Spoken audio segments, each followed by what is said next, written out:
nice, but it's only for the tips. The weather's fine, but it's nothing I would miss. My only friends are the ones I left behind. Wish I could see them just for a moment, 'cause I don't know anybody here, it's awfully lonely. I smile, but they just stare, and I see misery everywhere, it's getting to me. I cry, but they don't care. Oh, I'm getting lost in the commotion, and the sound is way too loud. 'Cause I'm not the city girl I thought I was. This town is bigger than the ocean, yet too small to fit the crowd. 'Cause I'm not the city girl I thought I was. No, I'm not a city girl. No. Oh, I'm getting lost in the commotion, and there's nowhere I can hide. 'Cause I'm not a city girl. Keep to yourself, and I promise you'll be fine. That's what my mom said when I was moving out. If you need a hand, they will take two in return. Wish I could see her, I need a shoulder. 'Cause I don't know anybody here, it's awfully lonely. I smile, but they just stare, and I see misery everywhere, it's getting to me. I cry, but they don't care. Oh, I'm getting lost in the commotion, and the sound is way too loud. 'Cause I'm not the city girl I thought I was. This town is bigger than the ocean, yet too small to fit the crowd. 'Cause I'm not the city girl I thought I was. No, I'm not a city girl. No. Oh, I'm getting lost in the commotion, and there's nowhere I can hide. 'Cause I'm not a city girl.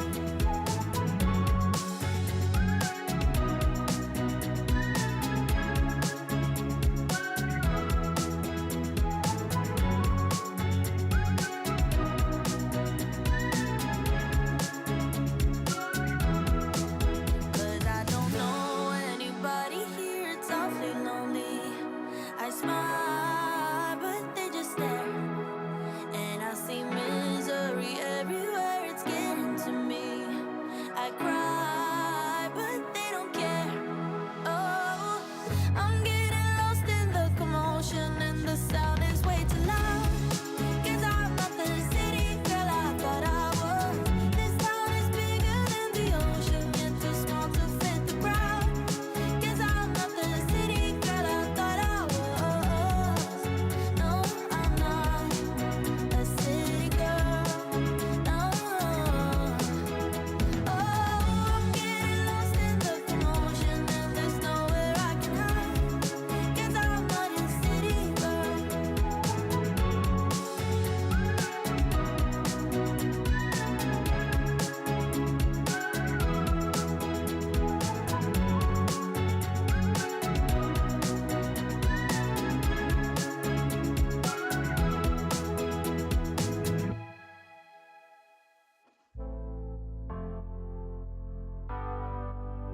I don't want your persona, I just wanna be real with you tonight. Can I have you alone now? I just wanna reveal what's on my mind. You tell me that you're used to no feelings, but I'm gonna change it. Yeah, you'll be awakened. 'Cause when my love starts working on you, it'll take your breath away like never before. And as soon as I go na na na na na na, it'll make you feel that good love working on you, on you.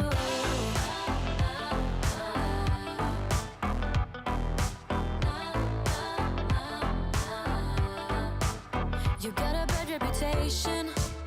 People tell me your heart is cold as ice, but I think you're amazing. I will show you the art of paradise.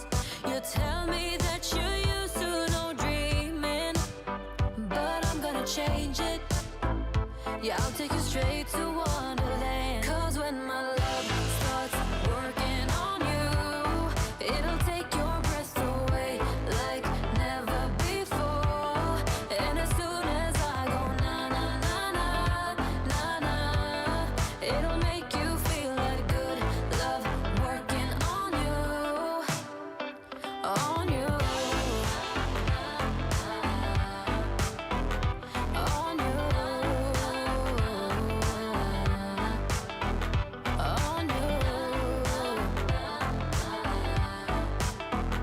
on you.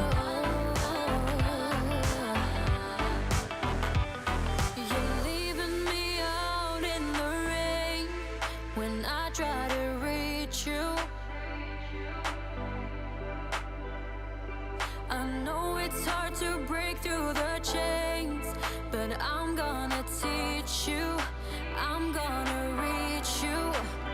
'Cause when my Cause when my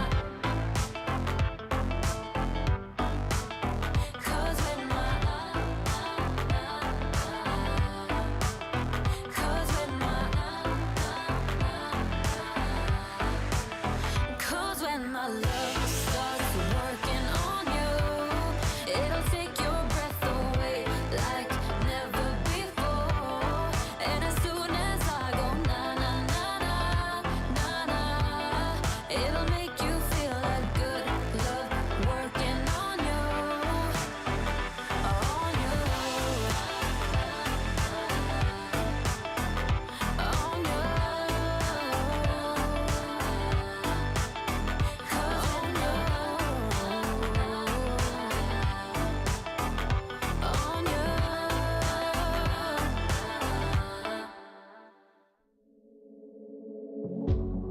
Met your friend the other day. Heard you've been trying to reach me. Good luck with that. I threw my phone into the pool. There's no reason for your feelings. You knew the rules. You better run for your life and sleep with one eye open. How do I feel? I feel fine.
it's over.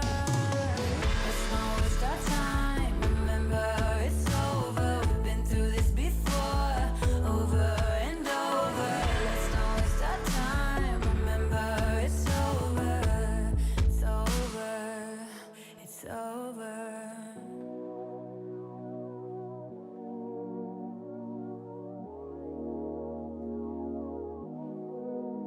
I know it's been a while, haven't talked since July.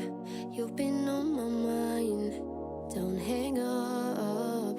I know it's been some time since I called you mine.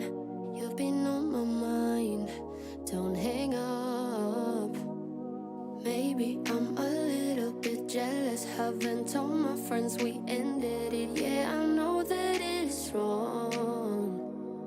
Maybe it's a little bit selfish calling you up when I'm wasted, when I know that you moved on. Is she in your arms right now? Tell me, is she gonna stay the night? Tell me, is she in your arms right now? Is she in your arms tonight? Like I used to be.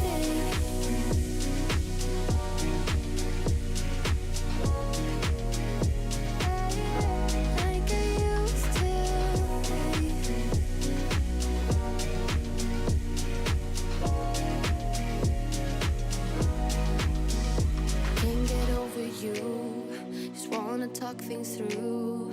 Tell me what to do. Don't give up. After all that we've been through, I give my all to you.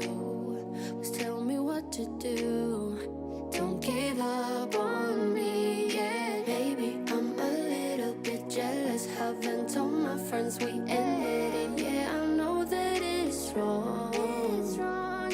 Maybe it's a little bit selfish calling you up when I'm wasted, when I know that you moved on. Is she in your arms right now? Tell me, is she gonna stay the night? Tell me, is she in your arms right now? Is she in your arms tonight? Like I used to be.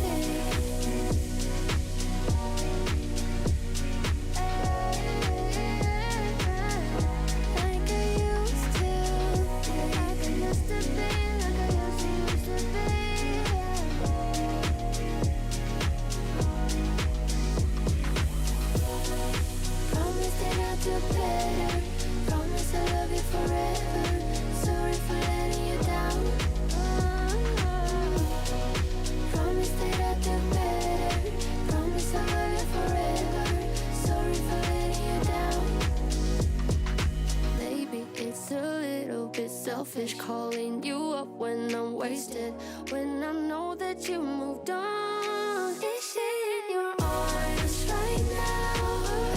Tell me, is she gonna stay the night? Tell me, is she in your arms right now? Is she in your arms tonight?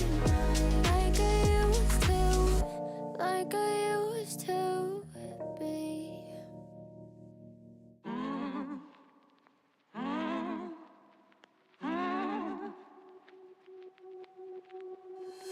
When you feel like it's over and nothing else matters, I know you feel so divided. Pick yourself up again and you better start walk, girl. Open up your step, be here, talk, girl. You have come too far to give it up now, even though it seems there's no way out. Take a look in the mirror now, what do you see? You can be anything you want to be, you know. You will never be alone. Girl, go make your move. There's nothing left to prove. I know that you will find your love again. Don't be ashamed to cry. Hold your head up high. I know that love will save the day. Love will save the day.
make any sense to me.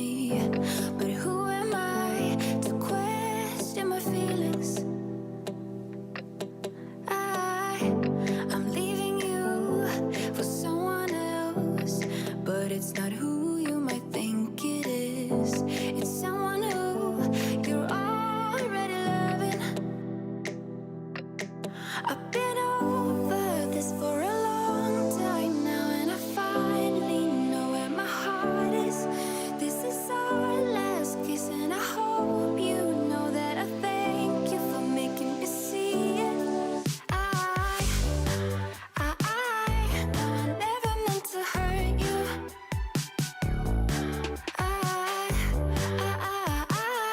No, I never meant to hurt you. But I'm in love with myself. I'm in love with myself. I'm in love with myself. I'm in love with myself. I'm in love with myself. I'm in love with myself. I want you to know I won't let go, even if I couldn't love you back the same way you've been loving me always. Please understand and take my hand. Say you won't hold this against me, 'cause I can't help that I'm feeling this way. I've been over this for a long time now, and I finally know where my heart is. This is our last kiss, and I hope you know that I thank you for making me see it. No, I never meant to hurt you.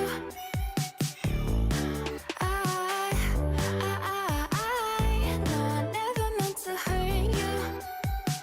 But I'm in love with myself. I'm in love with myself. I'm in love with myself. I'm in love with myself. I'm in love with myself. I'm in love with myself.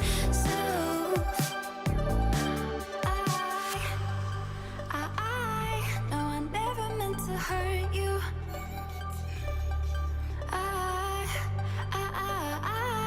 No, I never meant to hurt you. But I'm in love with myself. I'm in love with myself. I'm in love with myself. I'm in love with myself.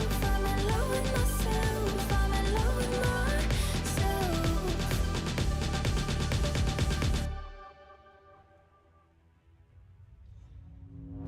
He got it out for me, you know. He's such a lion searching prey. Sweet talking dirty on the floor. Look like an honest copy paste. Swarm around my head, look the way he goes. Buzzing like he thinks that he's my hero. Thinking of taking a break, shutting it down to refresh. Honey, it's all for the better. Oh no. So spit it out to my face, it's okay. I've been busy working late, unrehearsing my fate, like repeating my mistakes. It's alright, it's okay, there is no one else to blame. I'm busy loving myself. I've been prioritizing, and you don't make it on that list. Don't get offended, baby. It's just a self-reviving thrift. Swarm around my head, look the way he goes. Buzzing like he thinks that he's my hero. Thinking of taking a break, shutting it down to refresh. Honey, it's all for the better. Oh no. So spit it out to my face, it's okay. I've been busy working late, unrehearsing my fate, like repeating my mistakes. It's alright, it's okay, there is no one else to blame. So spit it out to my face, it's okay. I've been busy working late, unrehearsing my fate, like repeating my mistakes. It's alright, it's okay.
doing more than great.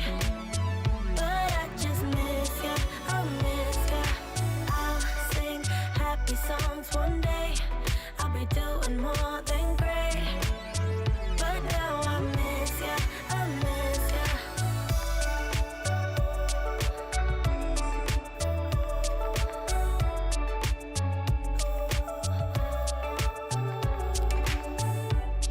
It's funny how the simplest things can leave the biggest hole. Just waking up to feel your skin is killing me the most, the most. We were running out of time, had a moment then it died. So why should I complain? We ran as fast as we could do. No one's to blame, not me or you. Still I'm caught in that rain. I'll be over you, okay. I'll be doing more than great. But I just miss ya, I miss ya. I'll sing happy songs one day. I'll be doing more than great. Hey there, Smite fans! SWC is right around the corner, and of course, with that comes qualifier season. SCC teams, as well as the remaining SPL teams, are all going to be fighting in order to get themselves into that main bracket in Arlington, Texas on January 12th. But before that, they have some grueling competition to go through. Across 2 weeks in December, the 7th through the 9th and the 14th through the 17th, we'll be heading down into the SCC for online qualifiers, first in Europe, then in North America. Our challenger teams will be joined by 2 open circuit teams in order to fight for their right to go to the SWC group stages on January 4th. Across 4 days, these 8 teams per region will compete in 2 double elimination groups in best-of-3 matches. After a grueling weekend of tough competition, the top 2 teams from each region will move forward to the group stages on January 4th, joining the Hounds, the Gladiators, and our other SBL teams from the playoffs for the rights to go to the Smite World Championship. So let's go ahead and talk about group stages. The SCC Championship teams are going to be joining our 4 SBL teams in order to qualify for the Smite World Championship in January, just a week later. After these teams finish their fight through the bracket, they will be selected by our 4 SPL teams from the playoffs in November to determine where they stand on that bracket. After that, everything will be about the Smite World Championship live in Arlington, Texas on January 12th until we crown our champion on the 14th. There's a lot of excellent competitive Smite on the horizon, and I hope to see you there for every single minute of it. So make sure you're following us on Twitch, on YouTube, and of course all our socials in order to know when to watch and where to watch. But until then, my name is Wield Thor, and we'll see you through the qualifiers.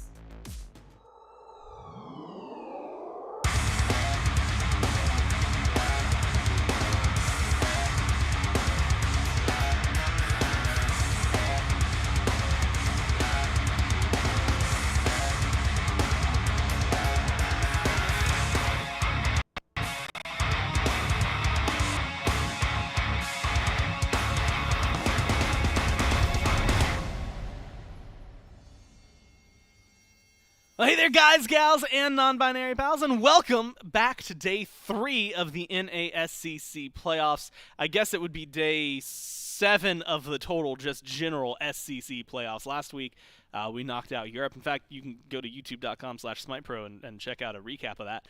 But for now, you're stuck with myself and Inbound, who are going to be trying to figure some things out, man. We got 2 teams getting eliminated. We're going to start Group C today, a whole lot of fun. And the way, again, this entire thing is working, well, you just saw it, but as the recap of the recap that you just saw, it's 2 double elim groups. We'll take a peek at Group B, who we're going to be seeing a little sporadically. The Cowlin Wardens already waiting for us in Group C. So we only have 1 set from Group B before we get into that. It's going to be the Weavers and the Scorpions that we have to kind of break open. That's going to be the second set of the day. One of those teams is going home.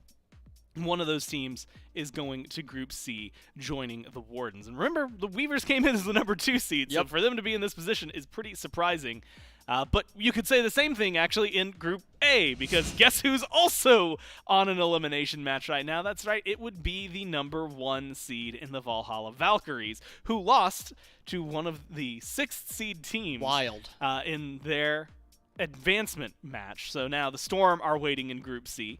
The Sages or the Valkyries are going to make it there, and now it makes this one pretty spicy as we jump into it. And the thing is when I think of the Sages, and admittedly this is because I have bad memory issues, where I think like 3 years ago was also like last month sometimes.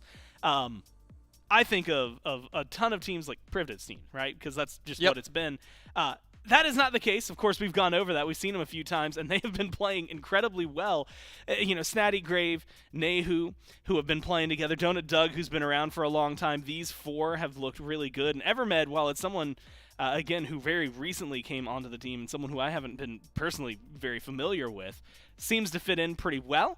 The question, though, is going to be how well can they handle the Valkyries, who yesterday we went on about it, and they ended up losing. But we went on about the name power that they have, and they do have a lot of pro history behind them. It's just a question of whether you're adapting to the meta right now a little bit better than the other team. Yeah, and this Valks team did not look like the Titan we expected to see them yesterday. They actually lost that 2-1 to the Storm.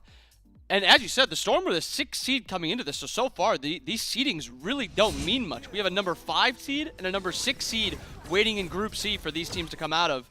And as you said, the number 1, number 2 seed are waiting in the elimination matches today. So I'm expecting a little bit of spice. I'm excited to see if from what we've seen so far, this Sages team has not looked too great. They've shown a lot of mistakes, but the Valks haven't looked too much better. So I think this is going to be a really good set to start off the day, get a little gauge of how these two teams are going to kind of play against each other, and are they able to do anything in Group C. But a lot of good, exciting games today, a couple elimination matches, couple of promo matches, and this is the rounding out the rest of this SEC SOC tournament, and I'm just excited to see where the teams go. And this is going to have a couple matchups that I'm very excited for, because Grave has proven themselves in the jungle quite a few times, but obviously you're going up against a World's MVP jungler with Sam. Yeah. But like you said, like Sam, and this is something that we noticed, going into the Summer Masters, the Valkyries, though, you dominate through the regular phase, and whether there's maybe a little complacency coming into LAN or what be it, yesterday, as you mentioned, maybe didn't hit quite as hard as you would have liked. There were definitely a lot of moments. In fact, if you were watching that Storm set, or if you haven't watched that Storm set, and specifically you want to see the Valks just look real good, in Game 2, they were on something else. I don't know what it was, but if they could channel that Game 2 energy in every set, there'd be no doubt in my mind that this is a team that could even make it Worlds. Yeah, that was a dominant Game 2. I don't think they even made a mistake in that entire game. But then that Game 3 kind of erased was the exact opposite. Where on the opposite side, it was the Storm making very few mistakes and the Valks just getting exploited everywhere. But that's kind of the exciting thing with these tournaments is it doesn't seem like any of these teams are unbeatable. It's not like we have the Mambo in EU, and that's what makes all these games super exciting. So, I mean, I'm excited to see P's and B's, see where all these characters are going to be valued. The Maman, we saw it yesterday, but it's a character that it was not valued nearly as much as the SPL teams did. And I also feel like, and we've kind of seen this, but specifically in this matchup, like Crimson and Nehu, like we've seen a lot of mid presence already where it's like, hey, Kukulkan, Thoth, I'm going to throw Poseidon into the mix, but he's solo, but like a lot of mage presence, I guess, is really the way to. So depending on Aqua and Snatty, you might have a little bit of a fight there, but I do think at least those top two, that Kuku and that Thoth, are probably going to be pretty prominent in this one. And if you don't ban one, I was going to say maybe opt to not ban one if you're the Sages so that you guarantee get one. Instead, they opt to let through the Opwash bans, again, from the Valkyries, Ganesh, the Afro, the Umoja, a lot of support-focused Sages, Athena, Thor, and the Thoth. But with the Opwash verse, you can get the Poseidon, and if you really value it, the Cuckoo as well. Isn't it fitting you talk about mage priority and they just let through all the mages just to let them all get picked in the first slots? But, I mean, we got 3 mages locked in already. Make me look good. Keep it coming. Keep it coming. 3 mages all locked in. Nike again, too. This is another character that's kind of just came to the forefront of this solo lane meta. Aqua looked great on it yesterday, and it was like the 2nd or 3rd game we saw played. On her, fitting. It's one of the best characters in the game in ADC outside of this Chernobog, but that's something maybe we could talk about. No Chernobog picks so far. Yeah, which is weird, right? Very like weird. it's like Very he is considered, and a lot of it, like if you cut his ultimate off, he's probably a mid-tier carry, right? Like nobody cares about him. But you give him that ult, and suddenly, hey, that concept where we could fight anywhere, anyone, anytime, it makes it such a huge prominence, but not only not seen in the first 6 bans, then not seen in the first 6 picks, then not seen in the bottom 4 bans. We got a Terra, an Ares, a Rat, and a Naja, so wild. Rom, Charon, and Mercury. So far, it doesn't seem like he's going to show up. Yeah, I mean, unless we see just like a wild 10th pick here where they... Cherno Jungle. Yeah, something wacky like that. We get the Fenrir locked in. Huh. But I like the Valks kind of how they've kind of aligned this. This game 2 yesterday, this was kind of the comp that they had. They had this Nike, they had this Mercury that were wreaking havoc. Aqua did a ton, and then Sam was able to kind of put a lot of pressure onto the enemy backliners, pulling relics and stuff like that. The only difference is I have to see Krim play this Opwash because I've rarely seen an Opwash mid other than Paul really look fantastic on this character. So if Krim can come in, and this is their first pick, by the way, so this is something that if you first pick a character, you need to dominate with it. I'm curious to see how Krim is going to play it. Will he opt for like a breastplate? Will he go that more of a full damage build? And how will the team play around him? And on top of that, how will he play with it? Yeah, especially when you're going up against a Cuckoo, right? Like, Yeah. If it's a, hey, I'm a solo laner, here's a field of no play zone for later, versus I'm just straight up a mage and that guy's going to one-shot me with his ult, things could go a little awry. The only way to find out how it's actually going to happen is to go to game 1, and to do that, we'll go over to our casters. That's right, thank you, Goran Inbound. It is the Valhalla Valkyries versus the Athenian Sages, and Kaizo, unbelievably, so early in the game, one of these teams is going home. And it's unfortunate, but that's just the nature of competition. You can't all make it in. One thing I would like to bring attention to right away is Aquarius on this Nike with the San Francisco Mercury. This is how we saw them win their one game yesterday, but it's not quite a usual meta style of pair of picks. It's really not well, hang on. Snatty is going to take a large chunk of damage here for existing too close to Aquarius, I guess. So he'll have to hold on to that one. But Nike is one that we've seen a couple of times this tournament so far, and Snatty continues to be under threat, actually. And I've kind of liked the Nike we've seen so far. I mean, yesterday it was, I think it was Nike against Morgan Le Fay or something to that effect, and you really got the impression that this Nike is the real deal when it comes to if you're picking a warrior in the current meta. She does still clear very well. She can bully some of these squishier mages that tend to show up in this lane. And then late game, it's just kind of nice and a bit of a change of pace to remember what it's like to have 2 frontliners, like 2 real actual frontliners in a draft. And it still does relevant damage to backliners, can be very difficult for something in particular like a ROM to deal with that doesn't really have a way to cancel that barrier formation and doesn't have abilities to begin with to speak of, so pretty much negates all of Donut Doug's existence. I really like the Nike here. Yeah, and it's worth keeping an eye on how it will develop. Like you said, this is part of the composition that actually got Valkyries their win yesterday, and unfortunately the only win we've gotten to see so far, so not too surprising to see them head on back to it. But one of the ways that game did start was at a relative easy pace, aside from Sanfa Saka showing up on this right-hand side onto the solo laner. Now, it is a Poseidon this time, but how do you think Poseidon can deal with this Mercury? You know, we've seen Sanfa Saka line up these shots down the lane multiple times, and if we see it again here, is it still that easy target that you might think of a mage being, or is Poseidon maybe one a bit more equipped to handle it?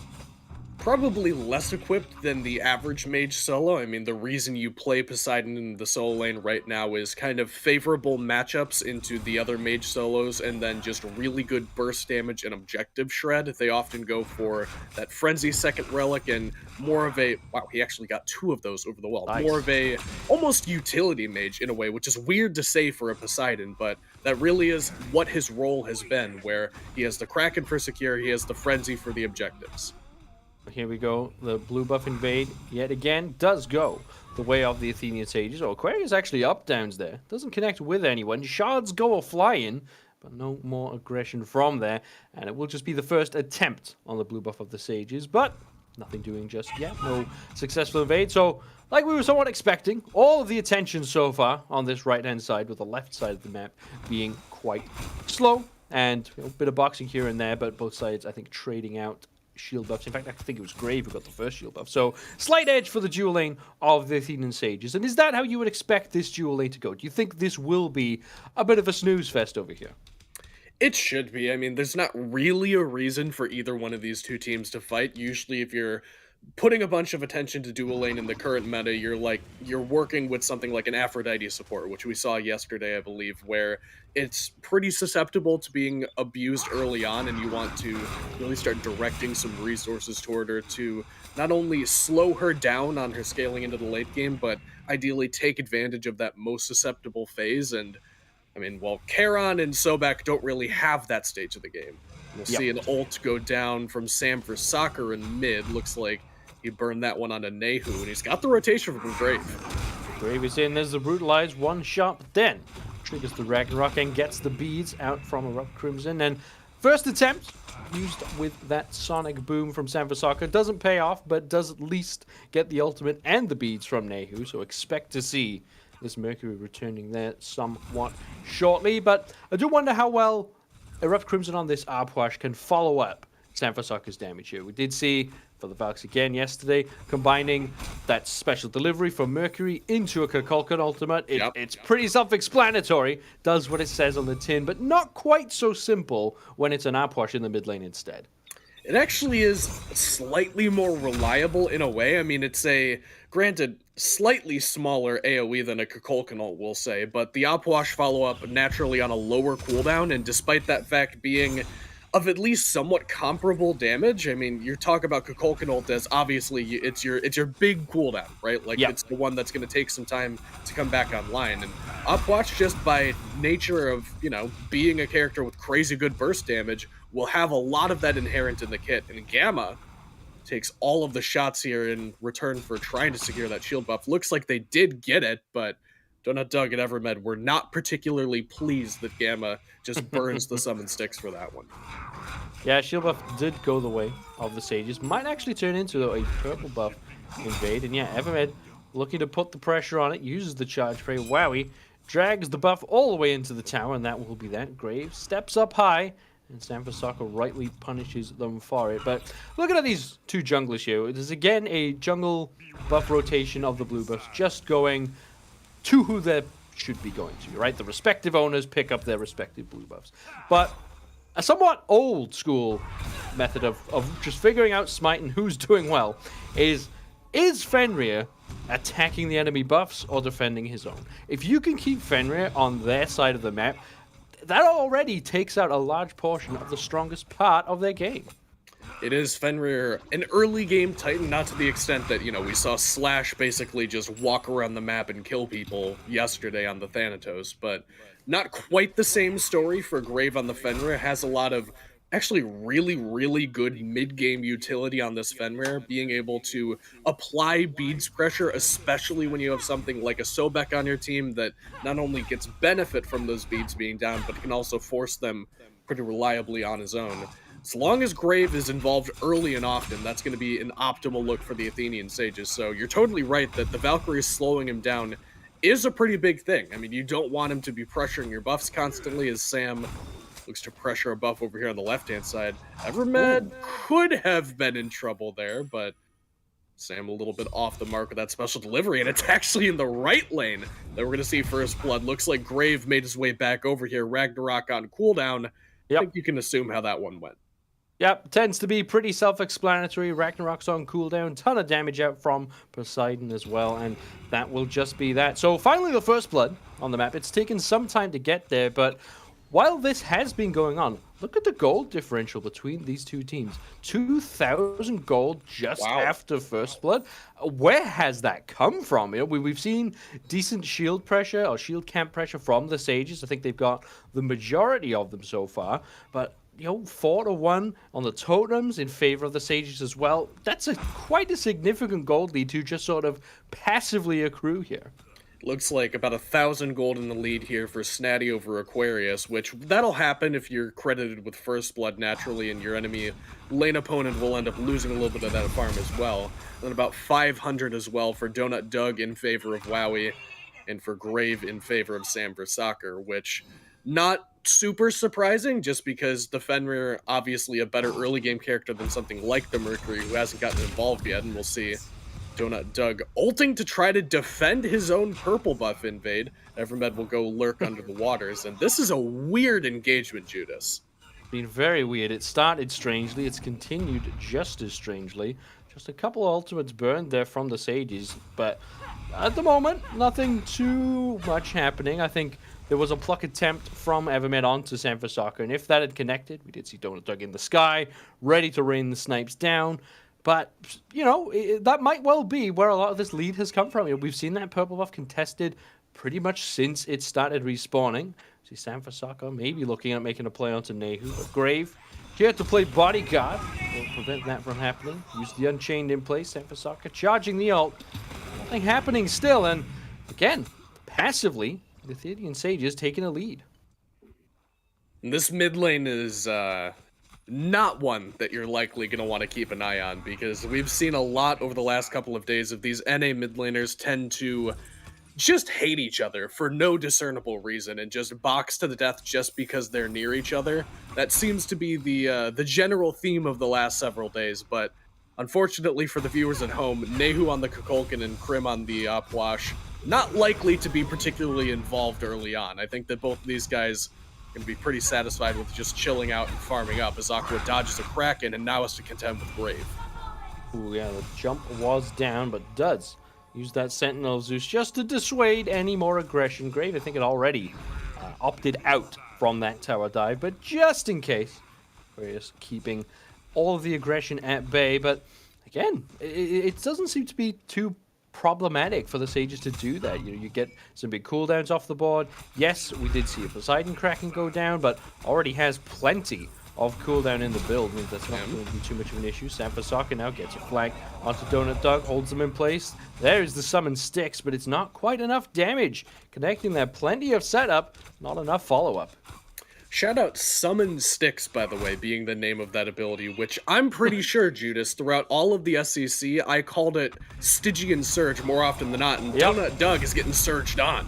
Getting surged on, there's the Desert Fury, there is the Major Lock to finish it off. Now Gamma plucked into some trouble. Good body blocks there just to slow down the retreat of this Karen. It's good damage. It's going to be enough damage. Now it will be, because Nehu has arrived and put the finishing touches on that. Support for ADC, not always the trade you're looking to make, but the Athenian Sages looking to turn it into a little bit more. The Valks can't defend.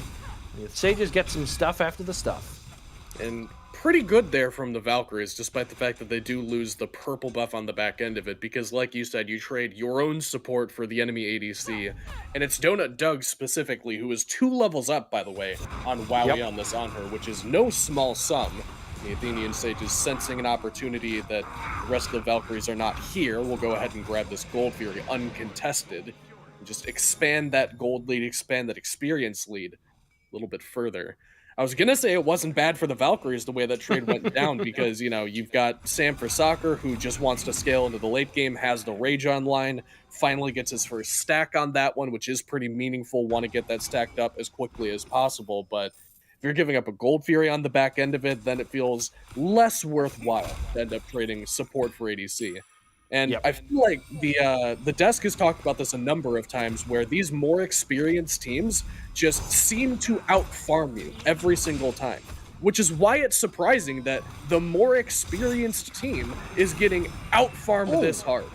Sonic Boom in, there's the Summon Sticks yet again, Grave in some danger. Evermed thrown back onto the dance floor, will manage to retreat from that beacon, and it looks like good retake from the Valhalla Valkyries should net them their own beacon. And yeah, like you said, normally you'd see a more experienced team just pull ahead passively, but certainly not happening here. And I do wonder, Kaizo, you and I both watched plenty of the NASCC. I mean, we should have. We were the ones casting it. We had to. It was our job. Yeah, exactly. We didn't have a choice. We had to watch these games. But the Valkyries never seem to struggle in those games. No. They only dropped one game. Funnily enough, I believe it was to the Athenian Sages. So maybe we did see them struggle against the Sages. But they always seem to just be a couple of steps ahead. What do you think they're doing differently here? Have you noticed anything changed up from the Valkyries? Or are the other teams just playing well into them? I think it's a little bit of the latter. I also think that a word that I would probably use is perhaps complacency for the Valkyries, because these teams like the Sages are hungry. Like these guys, as the Sages in fact, are hungry for a Pyromancer, which they will grab there. These teams, these SEC teams, even obviously some of the top SOC teams, like we saw the Storm yesterday, they're so incredibly hungry for this opportunity. They've felt like they've been at the top of their game for a long time and felt like just that opportunity was never there, where we're incredibly good, but nobody's giving us a shot to show ourselves. And they finally in this tournament get that opportunity that they've been looking for and have probably put in just countless hours of scrim time and practice and theory crafting and draft theory. I don't get that same vibe from the Valkyries. Obviously, I don't know what goes on in their bedrooms at night. They could be, Of course, you know, sleeping, staring at a tier list for all I know, but I just don't feel it from them. Oh, Snaddy feeling the pain from the Valkyries now. Got two on the front of their lane, and Gamma looping around behind. Nice root comes down. Sam Fasaka will get the kill, and Aquarius will get out alive. That's more like it for the Valkyries. Active on the map. Still plenty of gold down, though. It looks like the Athenian Sage is looking to counter out that aggression on the right-hand side with some aggression of their own on the left-hand side. Wowie, though, Sixth Sense, maybe an eye in the sky, smells it out and looks to back on away. Yeah, he doesn't want to step anywhere near that. Does have a ward, actually, as it would happen on that bottom of the shield buff corridor, so probably knew that Grave was lurking, and you'd see him actually. The rest of the Valhalla Valkyries are pretty well aware of the fact that he's looking for some trouble down here, but won't let him find it. Now it's an Erendite finished off for Sam Soccer, who it is pretty relevant, Judas, that he's the one that has the only 2 kills for the Valhalla Valkyries. The Sages have spread out those gold bounties a little bit and put on the mid laner and the solo laner, but it is only Sam Soccer that is credited with those kills for the Valhalla Valkyries. And if you had to pick one guy on this team to be giving that to, not only would you just pick Sam Soccer probably without even looking at the god he's playing, but certainly helps that you're getting your late game hyper carry to the late game as quickly as possible. It's not all doom and gloom here, despite the fact that they are pretty substantially down at this point, just passively by farming the map not as well. They do still have some incredible late game scaling to contend with if you're the Athenian Sages. You don't want to let them get there for free. Snaddy now gets hit by that Sonic Boom yet again, drops the Kraken early and doesn't find purchase. Here comes the Spirit of the Nine Winds off the mark. And now Nehu in some trouble again. The barrier formation really punishing this Kukulkan, puts them out of where they want to be. Does not get the kill yet, though. Some more aggression from the Valkyries yet again, grouping up and might look to turn this into a Gold Fury. They're going to group up around there. Oni Fury is warded, or at least the oracles are had by the Athenian Sages. So Donut Doug, if nothing else, will get a shot at this one. Yeah, going to go to the sky right about now. Is ready, laying up the shots, firing them elsewhere just to get ready for this third shot coming in. Has to use it early. Oni Fury very, very low, but it gets dropped. Wow, we picked up by Grave. Nehu in more danger. The Valkyries do get the objective. Trade out Sam for soccer in the meantime. Now Grave looking to retreat through the sky. Goes Aquarius as well, but does get stunned out at the bottom of it. No more can the Valkyries chase. They get one, but they trade out this Starman. I feel like I missed something, because I just looked to the side to see what Donut Doug was shooting at, and then I looked in the pit again, and Nehu with no beads and no Aegis is standing on top of the Gold Fury. And there's no, like, major displacement for the Valhalla Valkyries. I didn't see Aquarius push him in there, for example, so a bit of curious positioning there from the mid laner with no relics, but despite that fact, the Athenian Sages, even after Judas losing a couple of members and losing the Fury, they were far enough ahead that they are still ahead. But I think that if you're the Sages here, you're probably thinking to yourself that we need to clean things up, because it's been very, very good up until the last couple of minutes, and then you gave this Valhalla Valkyries team a window back into the game. It's now 4 stacks in the Rage for Sam for Soccer. They're going to grab this Pyromancer here again, which a second Pyro Bomb in 18 minutes is a fantastic pace for them.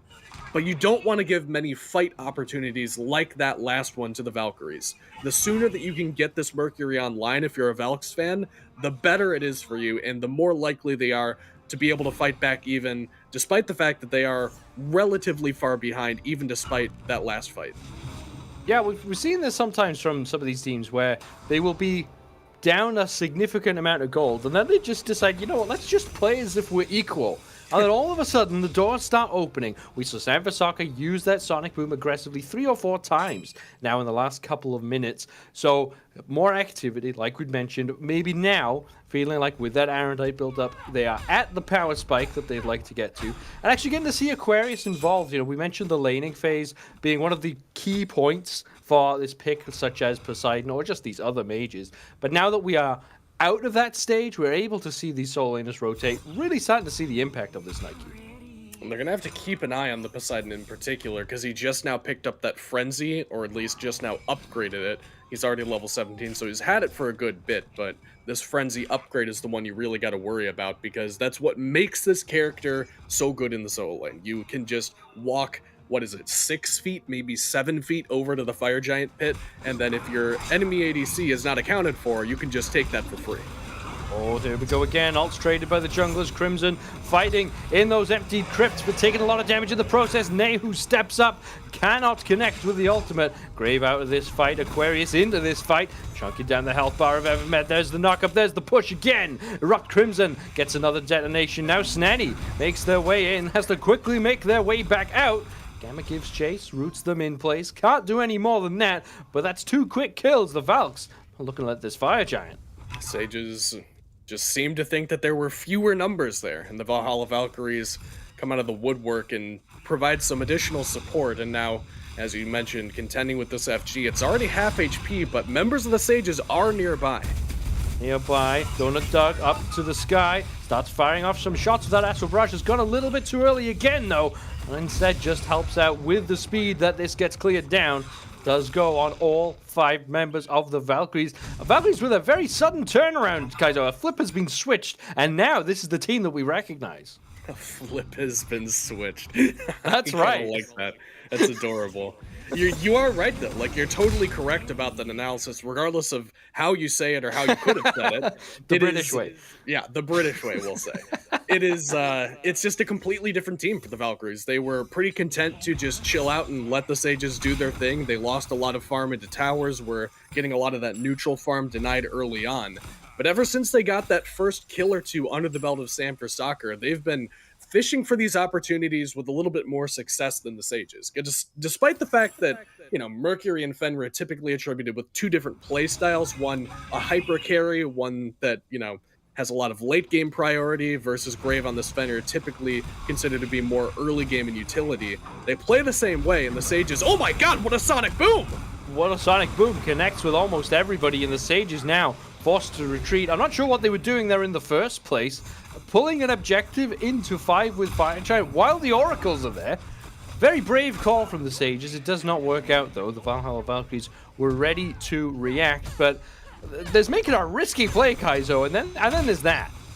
Yeah, that's the old throw the brick through the window and see what the response time is, and it was very good from the Valhalla Valkyries. They were already in the store when the brick went through the window, and they just kind of look up from their newspaper and see that the Sages are nearby. Do end up grabbing the Gold Fury on the back end of that one. So credit to the Sages for not just, playing passively, letting the map come to them, because, you're just going to lose the Oni Fury anyway if you do that. You're just going to continue to bleed away more of this farm to this Fire Giant team. So I don't hate that they at least go for it and then back up when it turns out, that the Valkyries are nearby and things aren't potentially going as well as they thought. And despite the fact, Judas, that the Valkyries have been winning these last couple of fights and have this FG, if the Sages can stall this out without losing too much, as Grave gets the ult forced here, they're not in the worst spot, but the Valkyries are trying to force the issue. As the Sunder comes out onto Erupt Crimson, who then backs on out of there. Evermet just throwing out their actives. Got to make sure you use them. If you're buying that Relic Dagger, the last thing you want is to see them not on cooldown. So, taking a few towers, not the left side tier 2, but actually the mid lane tier 2. So have exposed a Phoenix, now have the Valhalla Valkyries. They've taken the Gold Fury, they've taken the Pyromancer, they now have a Runic Bomb of their own in pocket. Previously they had all gone the way of the Sages, but now they have control. And they've built up a small lead, only about 3,000 gold, which is relatively small for this stage of the game, but we'll see these Titans begin to walk down the lanes, and now all of the advantage is with the Valhalla Valkyries. So what do the Sages do here? They've managed to wrest control of the game initially. Now that it's somewhat slipping away, do they have what they need? Sanfasaka just wants to get back to farming a bit quicker, I guess. Yeah, wow, that's a interesting one for sure. But the Sages, to answer your question, need to stay grouped a little bit better. They've lost a couple of these key engagements off of getting picked early on. It's been Grave and Nehu primarily trying to play a little bit too aggressively, lacking some vision to know where the rest of the Valhalla Valkyries are, and going for what they believe to be a pick on an isolated member when the rest of the team was nearby. So either better ward coverage could help them out with that, and I think that it kind of just goes without saying that as you group around this FG pit, you're likely to have some better coverage on the map to know where the Valhalla Valkyries are going to be at. But in addition to that, they do need to do a better job of sticking together, because Sam has been getting really good value out of this ultimate in a pretty unconventional way. Usually it's a team fight cooldown, but he's kind of just been using it to isolate one guy and pick them as he tries to do the Grave here, gets the blink and the special delivery, but Grave just pretty comfortably jumps over the wall. Sam's ult is coming back up there, and he's got Aqua on the cutoff. Aqua gets the cutoff, will put a little bit of decent damage out. Follows up with a leap, but will not be able to close enough of the distance. It does appear like Sanfasaka is ready with that ultimate, looking for the angle, but will not find it just yet. Now, the Fire Giant is spawning, but the Valhalla Valkyries instead opting to take down this Chaos Titan and cede some territory over there. I think this is where the Sages need to do. They need to respond. It looks like they're heading to the Fire Giant themselves. They've got a decent amount of time to work with. It depends when this one spawns in. Looks like it should be pretty soon. Keep in mind, they've got that great burn with the Poseidon, the Frenzy, also a tool that they have available. This is going to go down fast. Yeah, they're burning it. Already half HP. Here's Gamma. There's a runic bomb. There's everything thrown down under the sun. And there's the Athenian Sages do take the big objective. And they take the life of Gamma as well. Now Grave leaping over the wall to safety. The Valkyrie's not quick enough to react. Still in that other store. But Athenian Sages hit the store on the right side of the map. Kind of shocked that the Valkyries just weren't in position for that, because it felt like the Athenian Sages didn't have a whole lot of good aggressive options other than just hanging out at the FG pit and seeing if the Valkyries were going to be there or not, as Grave jumps on Aquarius and does about half of his HP, stopping his back. Sam is nearby, but Grave should be okay. The Valkyries let one slip, and that's, we talk about it with double ADC compositions that have a Fafnir or an Amaterasu as being these good objective burn compositions where you really need great ward coverage. You can't lack vision or lack information of where the enemy team is on the map because they can just sneak away an objective like that. But I think Poseidon needs to be in that conversation as well for a character that really does an excellent job of facilitating that kind of opportunity. It wasn't even the Kokonol, by the way, that secured that one. I'm not sure what ended up sticking that one away for the Sages, but doesn't matter regardless because they've got it now when they're at this T2. And they have the presence of the map now. They have wrested back this control, and we were discussing a while back, Kaizo, exactly what the Sages should do to find their way back into this game in this way.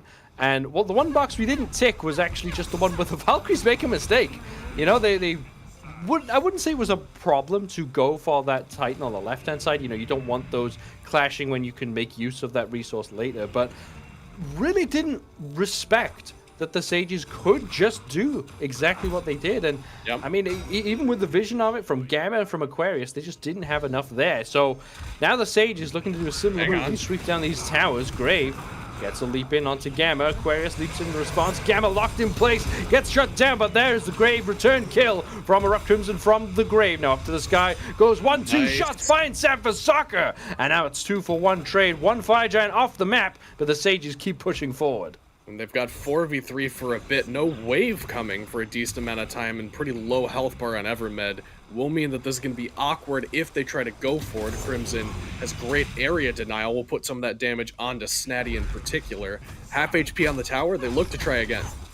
Donut Dog fires one shot, gets sent packing though, as do the rest of the Sages. So that one fight was enough for the Valkyries to stem the bleeding. We are tied up in the tier 2 count. Even close in health bar as well. Low HP tower in mid for the Sages and low HP tower for the Valks to take down. But now Looks like that will be the end of the aggression from the Sages. We are close, but not quite at that EFG timer, but it'll probably be that on the next respawn. So it's the all-important one, Kaizo, the one that really matters. Up until now, it's all been fake Fire Giants. Then we're looking at the real Fire Giant coming through.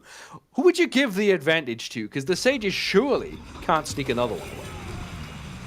You'd have to assume not. I mean, there's not a whole lot else for the Valkyries to be doing with their time during the next couple of minutes, and if they're not at the FG pit, Judas, then, you know, fool me one time, shame on you kind of thing, because they absolutely need to know that the Sages just want to sneak stuff away. They've been doing it all sets, or excuse me, all games so far, and honestly all weekend. I feel like a lot of the times we've seen the Sages, it's been these early Fire Giants, a hard commit to a Gold Fury early on in the game and trying to supplement their lead pretty early with a snuck away objective like that. So the Valkyries should know that's in the cards. It's on the game plan for the Athenian Sages. And I think that when it comes to this FG fight, Judas, these have been so weird, because usually you would want to say that Sanford Soccer is not favored in a jungle fight, and neither is Erupt Crimson. Both of them are pretty heavily impeded by having any structures in front of them, and the jungle corridor is obviously counting in this conversation, where you can't get a good Sonic Boom lineup. Erupt Crimson can't use that Undead Surge over a wall. That was one op wash buff that he did not receive, unfortunately. So it is a bit of an awkward engagement for the Valhalla Valkyries, but at the same time, the Sages just haven't really been impressing so far in these team fights. They've gotten some excellent picks, don't get me wrong, but when it comes to grouping up 5v5, it feels like they're making a couple of missteps, and some of that comes from exactly this, grabbing Gamma. Gamma taken down. Oh, Sanford Soccer dashes through to the back line. Does save the life of their support, but can they save their own life? Special delivery will deliver a Fenrir along with it, for courtesy of that Brutalize. But that will be that for the time being. Couple of ultimates used, but no relics. Relics across the board. Wait. Almost all the way up. But Judas, you spotted something out. What's up? take a look at the builds here. I was wondering why you're grabbing Gamma. He's basically a mage. He's got two penetration items in the build. Oh, well, the Sages pull the Fire Giant regardless of that fact. Aquarius and Gamma, the one's diving back. Gamma does take a lot of damage. Sanford Soccer finds the angle they want on today. Who does not manage to get the kill. There's the Spirit of the Nine Winds paying off. Aquarius cleans up the kill, then falls down themselves. A killing spree for Erupt Crimson as they charge forward. 2 for 2 in the blink of an eye. Fire Giant still stands tall. Sanford Soccer got deleted by that Spirit of the Nine Winds, and Aquarius got an excellent penetration there to the backline, but it's very difficult to actually make that kind of space when you're working with a health bar that's already limited by a Kraken. Unfortunately for the Valhalla Valkyries, that was a large sum of damage that he could not just face tank and continue to walk forward. Shoutouts to the rest of the Athenian Sages, in particular Grave, for landing the kill onto the Soul Laner at the end of that. And the Sages, once again, Judas, just continue to pull these objectives and force the Valkyries in, that's not unusual for around these Fire Giant fights. That tends to be the way that you have to play them if you're dealing with a trepidatious enemy team that doesn't want to give you the fight that you're looking for. The only way to really force them to do that is take some damage from the FG, get the health bar low, and make them panic a little bit and step into the pit. But I'm not convinced that the Sages need to do that. Like, the Valkyries are playing reasonably aggressive to begin with, and I feel like if they just chill out and don't take too much damage, if they don't group up around that FG corridor where Sanford Soccer can get an excellent west to east ultimate, as he did in that fight, and really kick things off for them, I just gotta feel like the Valkyries step in anyway. And the Sages take a large sum of damage for that. Nehu has to be pretty far forward to be able to put some relevant damage on the FG. Beads coming up in about 30 seconds, so not likely to see an engagement until that relic is back online. But I'd like to see the Sages play a little bit more carefully and a little bit slower around these objectives. You can tell that they want to just, get that threshold into the next stage of the game where they can start up sieging and they can have that advantage. But the Valhalla Valkyries have not been giving it over for free. Absolutely not. But one thing that has been given over by the Sages has been all their sets of purification beads, and I believe that's why we are seeing this delay on anyone pulling the Fire Giant. But now, looks like the Valkyries have decided they're ready. They're well equipped on the beads front. They're looking to get aggressive, but will just be that for now. We'll just be a pull and see what the response is like from the Sages. Now, we have 3 runic bombs in the pocket of the Sages. A lot. And that, combined with this Spirit of the Nine Winds, mean that this will definitely be a tough take for the Valks. They do again pull the trigger. Gamma's going to take a ton of damage. Sanfasaka blinks the backline. Aquarius gets one with the Ragnarok. Nehu now tries to retreat over to the fight. There's the Astral Barrage. No low health targets, though, so will not be able to take anyone down. It's 3 ults for 2 in favor of the Valhalla Valkyries. Still have that all-important Sonic Boom, but again, both sides clash heads and come away with bloody noses. And kind of indicative of the build path there for Gamma, where he steps up like, a normal support, tanking the FG, trying to frontline facilitate an opportunity, but because he went Divine Ruin and Spear of Desolation toward the end of the build, he's not really as tanky as you'd expect from a support at this stage of the game. Sentinels is a crazy item, Judas, that doesn't get talked about enough for how many protections it gives. He's got the first 3 items are the most, gold to defense effective items you can purchase in the game of Smite. But he doesn't have the prophetic stacked up. He's still not level 20 yet. 2 damage items makes him a little bit squishier. They're just really not as tanky as you'd expect right now, and yet they're still playing as though they can walk up pretty confidently. The Valkyries will pretty confidently start up this FG, but not going down fast. They still seem to want the fight.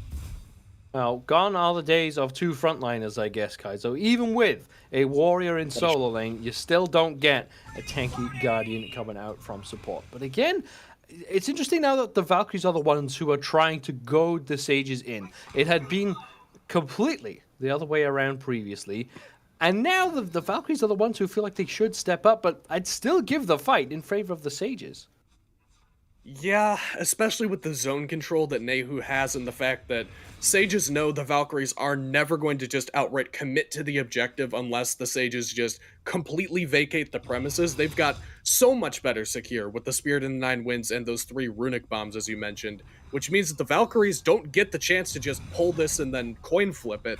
They lose that coin flip every time. It's a weighted coin, Judas. So they know that they have to try to find a fight before the FG gets low. And finding that avenue has not been easy for the Valhalla Valkyries. The Sages, despite playing aggressively around these objectives early on, have been playing much more disciplined, much further back, and just waiting for the Valkyries to make a mistake. They have made a couple of mistakes so far this weekend. That's why they're down here in the losers bracket to begin with. So it's not the worst idea in the world to just wait and see what the Valkyries are going to do. The Valkyries don't seem to have an answer yet. I mean, you're talking, you have to put a pretty serious commitment onto this next fight if you want to actually force the Sages to fight with you. Otherwise, they will just backpedal, stack some damage on you, and then come back up once they're a little bit more sustained. The Sages are playing incredibly patient.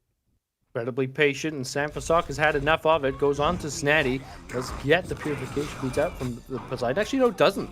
No relic usage there. So, does a Fed blink onto Grave, get some damage. There's the beads forced by the charge spray Aquarius. A lot of health with that shield coming out as well. So that will be a retreat now for the Sages. This beacon has spawned to give us some respite from our stalemate at the Fire Giant, and now Evermed dashes on in, goes back with that lurking in the waters, but is not confident enough to attempt to retake the beacon. Sanfasaka gets a flank behind. That's a good double stun. Combine that with the Kraken coming out ahead, and here comes the Spirit of the Nine Winds. Deletes Aquarius, knocks up Gamma and puts them in some danger. Grave tries to take the fight onto Wowie, has to use the Aegis. Now there's the Desert Fury coming out, and it's a very close fight, but Grave comes out on top yet again. Sanfasaka isolated from the rest of their team. Donut Doug with the smallest amount of health stays alive. Nehu gets that slow with the Zephyr. Sanfasaka in some real danger. The rest of the Sages want to back. They don't want this fight because everyone's low health. No one wants to fall down, but that will be that. Grave gets another kill, and the Sages take a great fight. Some of the smartest backliner relic usage I've seen in a while from the Sages in that fight. First, we saw Donut Doug go up into the Astral Barrage to try to deny some of the damage follow-up from the Valhalla Valkyries, but gets one shot off and realizes, oh, I've got fleeting breath on me and I'm taking tick damage. So he lands early after one shot from the Astral Barrage so that he can use the Aegis on the tick damage. Otherwise, he he would have taken a spill in that one. And then Nehu just forces Sam for Soccer to interact over there on the left-hand side, knows that he can't walk away because the whirlwind was there, and his only play is to try to trade one life and fight his way out. But because Nehu waits for that to happen, then uses Aegis and lets the rest of his team finish off the kill, no greed there whatsoever from Nehu, make sure that that kill goes down cleanly. And because of that, Judas, they do finally end up taking down this FG. It took a fight not at the Fire Giant pit for the Fire Giant to finally go down. And it was just a great engage from Grave there. He got a pretty relevant cooldown out of Aquarius early on. Fenrolt for the Sentinel of Zeus isn't the best trade in a vacuum, but when it means that Aquarius Nike is a little bit more susceptible to the damage coming a little bit later on, and you can get such a great jump stun as he did a little bit later in that Obelisk pit.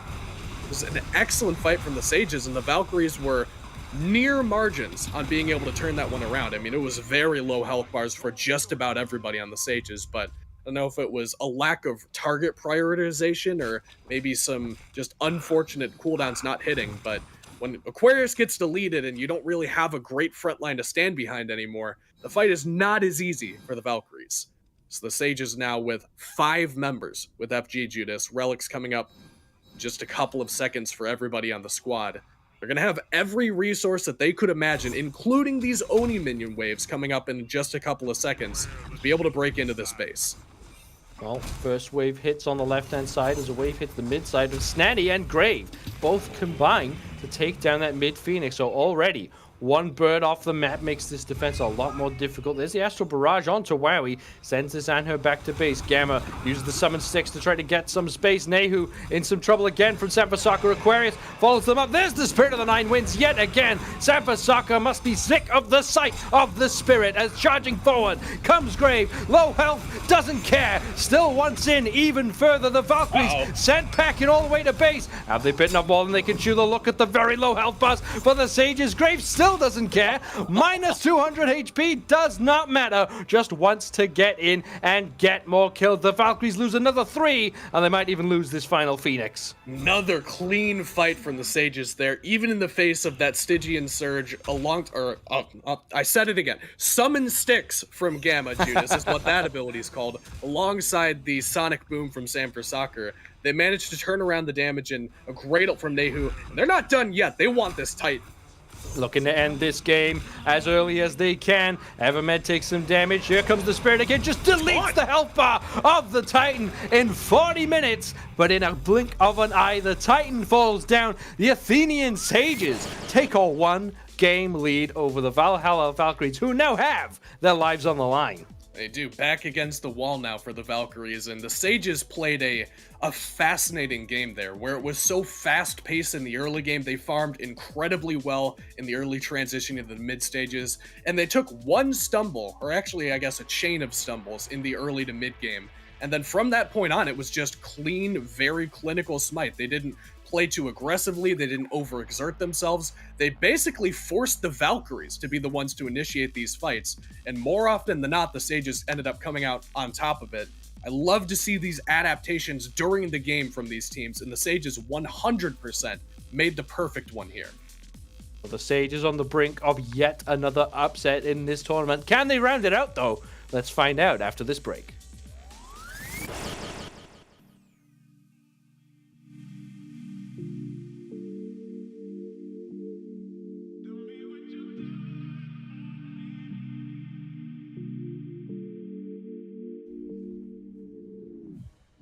Baby, I see you hanging with your friends, chillin', day and night for days on end. Now you can't come see me tonight. Say you ain't got the time. I'm the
like you don't even try.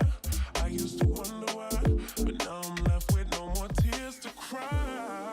I know that life can be busy, love, but you make time for the ones you love. It's only right, it's what I deserve.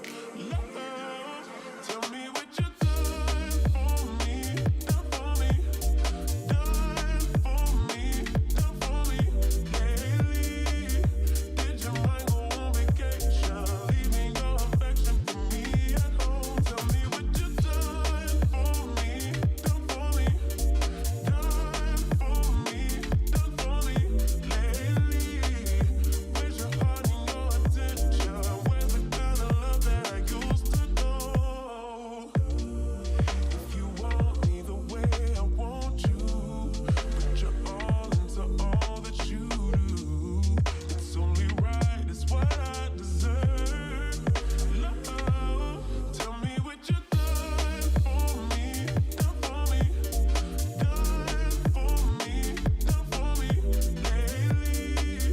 Did your mind go on vacation, leaving your affection for me at home? Tell me what you done for me, done for me, done for me, done for me lately. Where's your heart and your attention? Where's the kind of love that I used to know?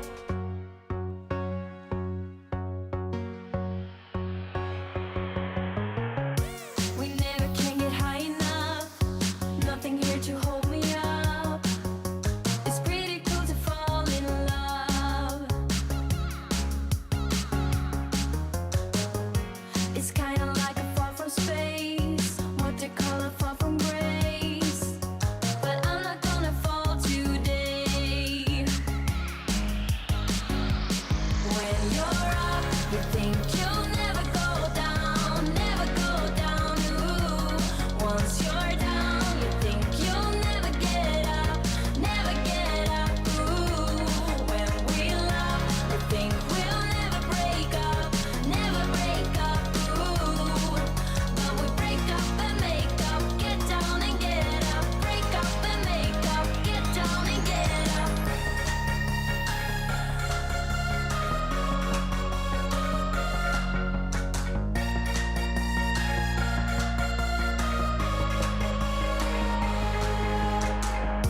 I never learn from my mistakes. Everything you drop breaks, even a pretty face. It's pretty cool to fall in love.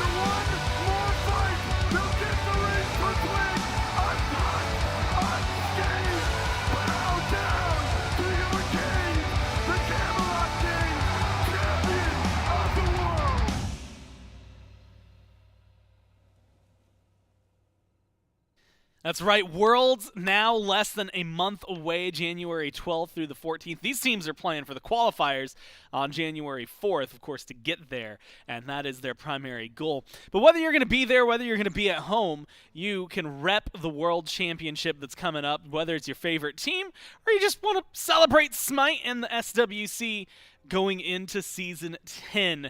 The merch is now available. shop.hirezstudios.com/SWC. If you're going to be there, you can wear it, be part of the crowd. If you're going to be at home, you can wear it. Send us pictures of you wearing it, and then you can also be part of the crowd, and of course, everyone at home. It's going to be a lot of fun, so hopefully you're going to be tuning in January 12th through 14th to watch, and hopefully you're going to shop.hirezstudios.com/SWC to pick up some of that merch. But it's Gormizer, it's inbound, and in a how much of a surprise? In a surprise, nonetheless, because the Valkyries, a team that seemed untouchable coming into this.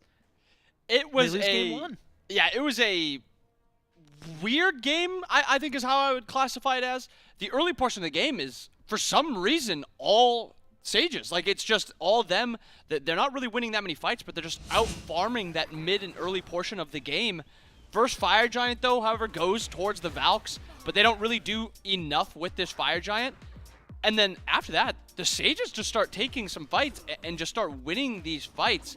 And if you see how good the late game potential of this Valks comp is, I mean, Opwash, Mercury, I mean, Nike's a warrior solo, so she doesn't scale all too well, but even then, Charon is another very good late game support. And they're just losing these fights. And I think a lot of it was how they fought more than where they fought or anything like that. I think they just played a lot of these fights just poorly. I think a lot of their ADC damage is also not there. And to say going into that game that I was a little worried about Crim on this Opwash, I think that was the only non-question mark I have now going into this next game, where if Opwash is available, pick the Opwash. That was fantastic. Crim was doing so much, but outside of the Opwash, the rest of the picks just did not seem very good, whether it was team fights, 2v2s, 3v3s, and I mean, it says so in the damage numbers. Crim did 35k, the Nike got a good amount of damage off, and then other than that, why is your Charon doing more damage than your ADC and just almost as much as your jungler? Yeah, and it definitely feels, yesterday when we saw them in their dominant game, right? Sam was playing the Mercury, but it was with the Cuckoo Khan alongside it. Like, you had that burst, so it was set up kind of, matching aggression. But like you said, 3-0 and 4, Crim looks really good. On the other side, every single player looks really good. You get so much out of the Sages. And like you said, it was really weird, only because, to see a team do incredibly well in the early game, real not good in the mid game, and then really well in the late game. It's just like something that we just, those are the dark ages. We don't look back on the middle there and just skip over that part. But if you can channel, I guess, either the mid game, the entirety for the Valkyries, or the beginning and the end for the Sages, things are looking good for you. But the win goes to the Sages. And so now they have one on the board and only one more to qualify for Group C, and one more to potentially eliminate the Valkyries. We'll see, again, how all of this shakes out. Picks and bans. Valkyries, first pick, same as last time around. What kind of bans? It was very support-heavy last time, right? And now, already changing it up. The Aphrodite's there, so yes, a little support-heavy, but the Opwash and the Poseidon joining. Meanwhile, the other side, the Athena, the Emoja, and the Thoth. And Kukul Khan, something that we had just said looked good for Crim, locked in immediately. Yeah, I'm happy with the Kukul Khan, and I think this shift in the bans kind of went from the supports more towards all these mages. And when there's just about one left that's very strong, I think it's like Cuckoo, maybe Baba, depending on the prio. But that is a little bit more EU-centric. I think the Cuckoo just has a ton of value. And then taking away Sam's Thor makes a lot of sense also. I think Sam has played well on the Thor throughout his entire career, and I think he's looked really good on it recently too. And if you've seen him play the Mercury, I think you're happy to give that back to him. And something they could go to, although, and we had kind of talked about this yesterday, I think we were specifically talking about Rat Milk, because Rat Milk played Thor. Thor got taken, and so what did Rat Milk do? Rat Milk went to Rat, because guess what Rat does? A lot of the things Thor does. So being able to find some of that balance, but goes with the Sun Wukong. I'm still iffy on him. Not necessarily because of Wukong himself, but I guess it's just, those mages have been looking so good. And I'm looking at the board, Raijin, Morgan Le Fay, like, you still have some of those quote-unquote top-tier solo lane mages that are still available, but they opt for a very high Wukong draft. On her, Kabrakan, Finmir, Najah banned out, Agni locked in, Sages with a little bit of a flex pick, and the Valkyries close things out, Izanami and the Sobek for their draft. Wow, so pressure. Yeah, it's almost like that they want to win the early portion, and then that mid portion can stay the same, and then just hopefully have a big enough lead going into late game. This Valks comp should dominate just about any lane other than solo, because they picked this tier to kind of mitigate that lane. But Cuckoo's going to have just free farm in mid, very rarely get pressured, and you're not beating an Izanami in lane. I don't care, unless you're picking Olorun to like match that pressure. Very few gods can actually match that god, so I expect a lot of dual lane pressure. Hopefully Sam plays that side of the map, or if they can, maybe find an early shutdown kill under the tier before he gets a defense item online. I think that's fine also. But play for those shield camps, play through duo, and I think the Valks have a nice recipe here to kind of dominate this game early and transition well into the late game. They need that because they are currently fighting off elimination, so it's do or die for the Valkyries. Not a spot I thought we would be in for our number 1 seed, but the only way to find out if they will or won't is to go down to our casters. Thank you again, Gore and Inbound. That's right, backs against the wall, like we said, for the Valhalla Valkyries. Nobody saw this coming, but it's all up to the Valkyries to fight their way back out of it. The Athenian Sages, though, more than happy to stand in their way. They want to move on to Group C. They do. That's the ever critical factor in this tournament, is being able to make it into that C bracket, which is what everybody's hunting down. And I love the changes that the Sages have made here. I mean, I think that grabbing Evermed, got those two confused. Grabbing Evermed, the Ganesh here, is such a good change. I didn't love him on the Sobek, that's what we were talking about during the death segment. I thought that it was fine enough, but I thought that he didn't get quite as much value as you otherwise would have liked your Sobek to have gotten. I think this Ganesh is much more the Evermed playstyle to me. He's very much a backline style of support player. He loves the things like the Ganesh and the Yemoja and these things that peel incredibly well as Donut Doug. Let's get plucked in here. I think the Sages have made some very good changes, taking the Sam for Soccer Thor away, also a very big one. But I do think the Valkyries as well have made some adaptations that I'm actually very happy with. Aqua on the Sun Wukong is basically the closest thing you get to playing Nike without playing Nike. It's almost the exact same character. And then Krim taking away the Kukulkan from Nehu, who looked fantastic on this Kukulkan. I mean, it was one of the best Kukulkan performances I think that we've seen so far this weekend. It wasn't particularly flashy, but did everything they needed a Kukulkan to do every single time. I think Krim is going to be very happy on this pick. Bit of posturing over on this right-hand side of the map. Grave takes a chunk of damage, but sends the Ranatuska packing. Stun there from Aquarius onto Snaddy. A lot of early attempts here from the Valkyries to get something going. I want to make a statement in this second game. Keep an eye on this for a moment, because at any point, these teams are liable to just go for it. There's a hammer stun coming out from Grave. Doesn't really deal the damage they're looking for, though. Looks like they shall retreat. More dual lane aggression from the Valkyries, and that brings me to the point I wanted to talk about, Kaiser. We've seen this a few times now on the Izanami when it's been picked up, but I haven't heard anyone talk about it, so I want to bring it up. Tainted Steel as the starter. What's your opinion on that? I think it's fine. I'm not completely sold on it being optimal, but I think it's certainly viable. The idea behind the Tainted Steel is that a starter item is designed for two things. One, you want it to transform into something important late game. You want a very good item once you're level 20. But in the early game, it's designed to just get you through the laning phase without falling behind on mana, falling behind on health. Izanami doesn't really have any issues with that typically. She's got the cleave autos that do a very good job as Valkyries contending with this purple buff invade, putting a lot of damage onto Evermed. Tainted Steel possibly helping out here. Gamma off the mark with the pluck, and now in a bit of danger himself. Yeah, Gamma splits the uprights, and unfortunately not able to get the pluck, but still the aggression continues. No jungler presence to speak of, and the Valkyries there, I quite like that. They're not, didn't get away with everything they wanted, but just take a quiet lead there to get the small camps away from that purple buff, and again, continue to exude pressure in this duel. But going back to this Izanami question, the Tainted Steel is fine. It gives you good anti-heal late game. It gives you actually a reasonable amount of defense as well, which makes sure that you're not going to get bursted as quickly by something like this Thor. But it really does boil down, Judas, to the fact that you just don't need another starter item as Izanami.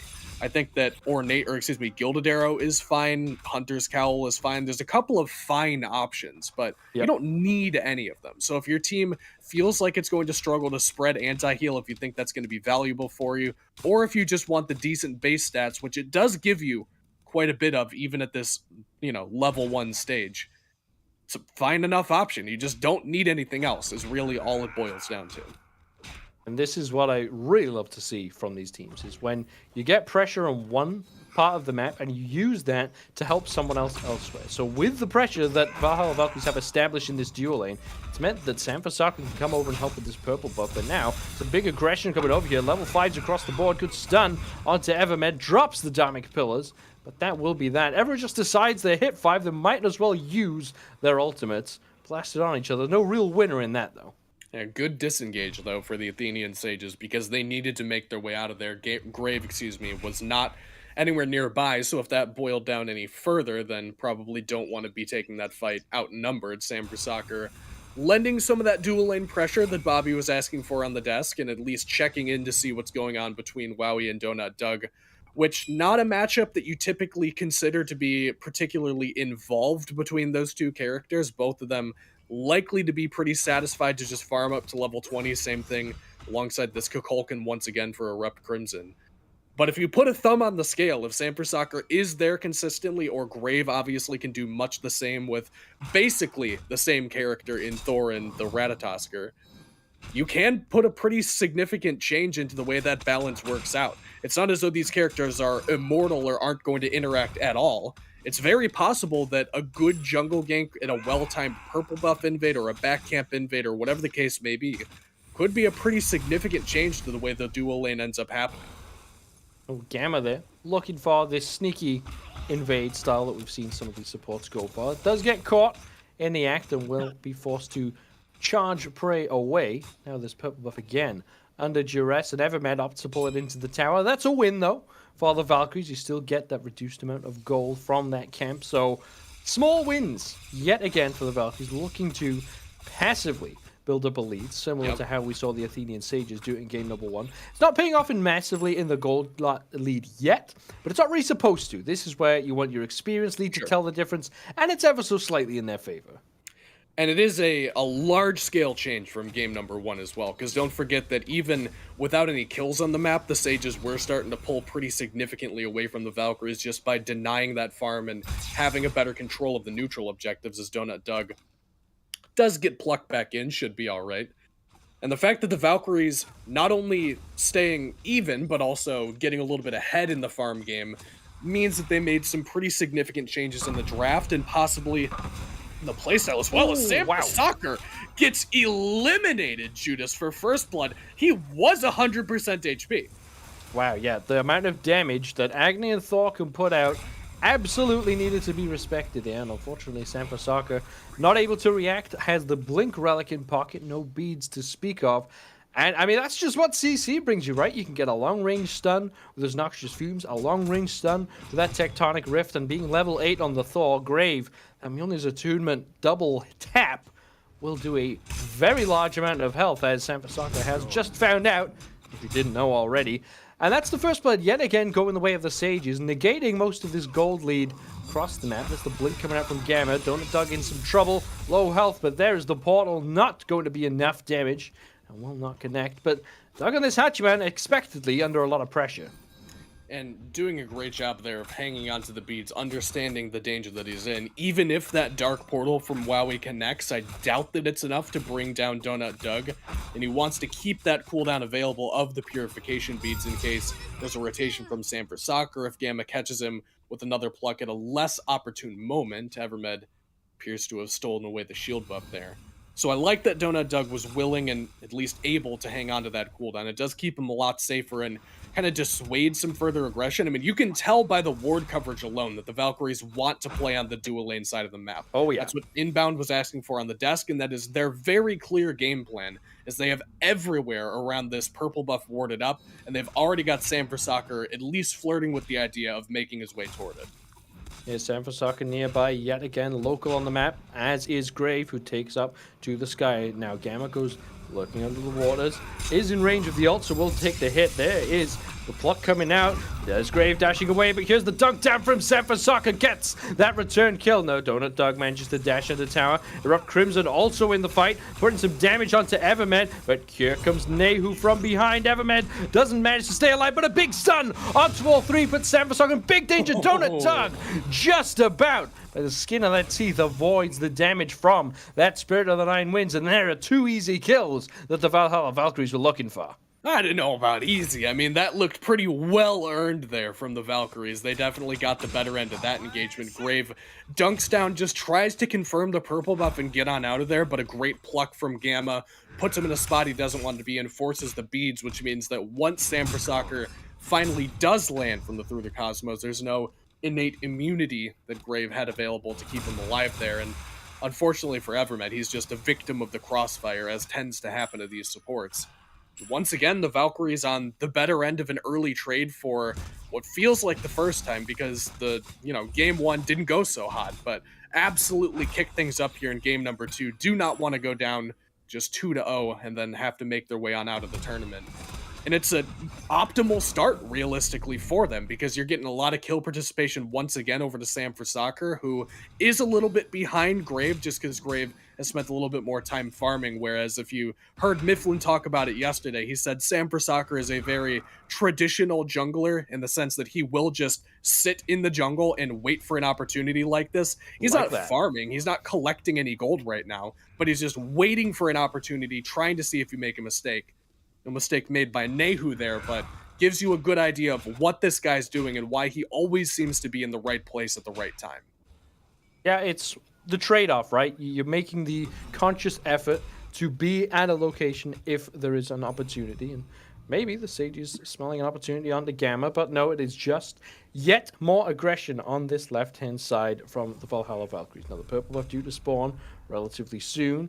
Nehu wants to get involved a little bit earlier. I think if that Acne rotation came just a touch faster, it might have made all the difference. So Sefasaka again waiting, perched behind this wall, ready to spring the trap, but Evermed spots it out. Grave cannot lock them in. And there's the stun down from the Thor. Does not get stunned out by the Acorn Blast. No, Gamma trying to do what they can.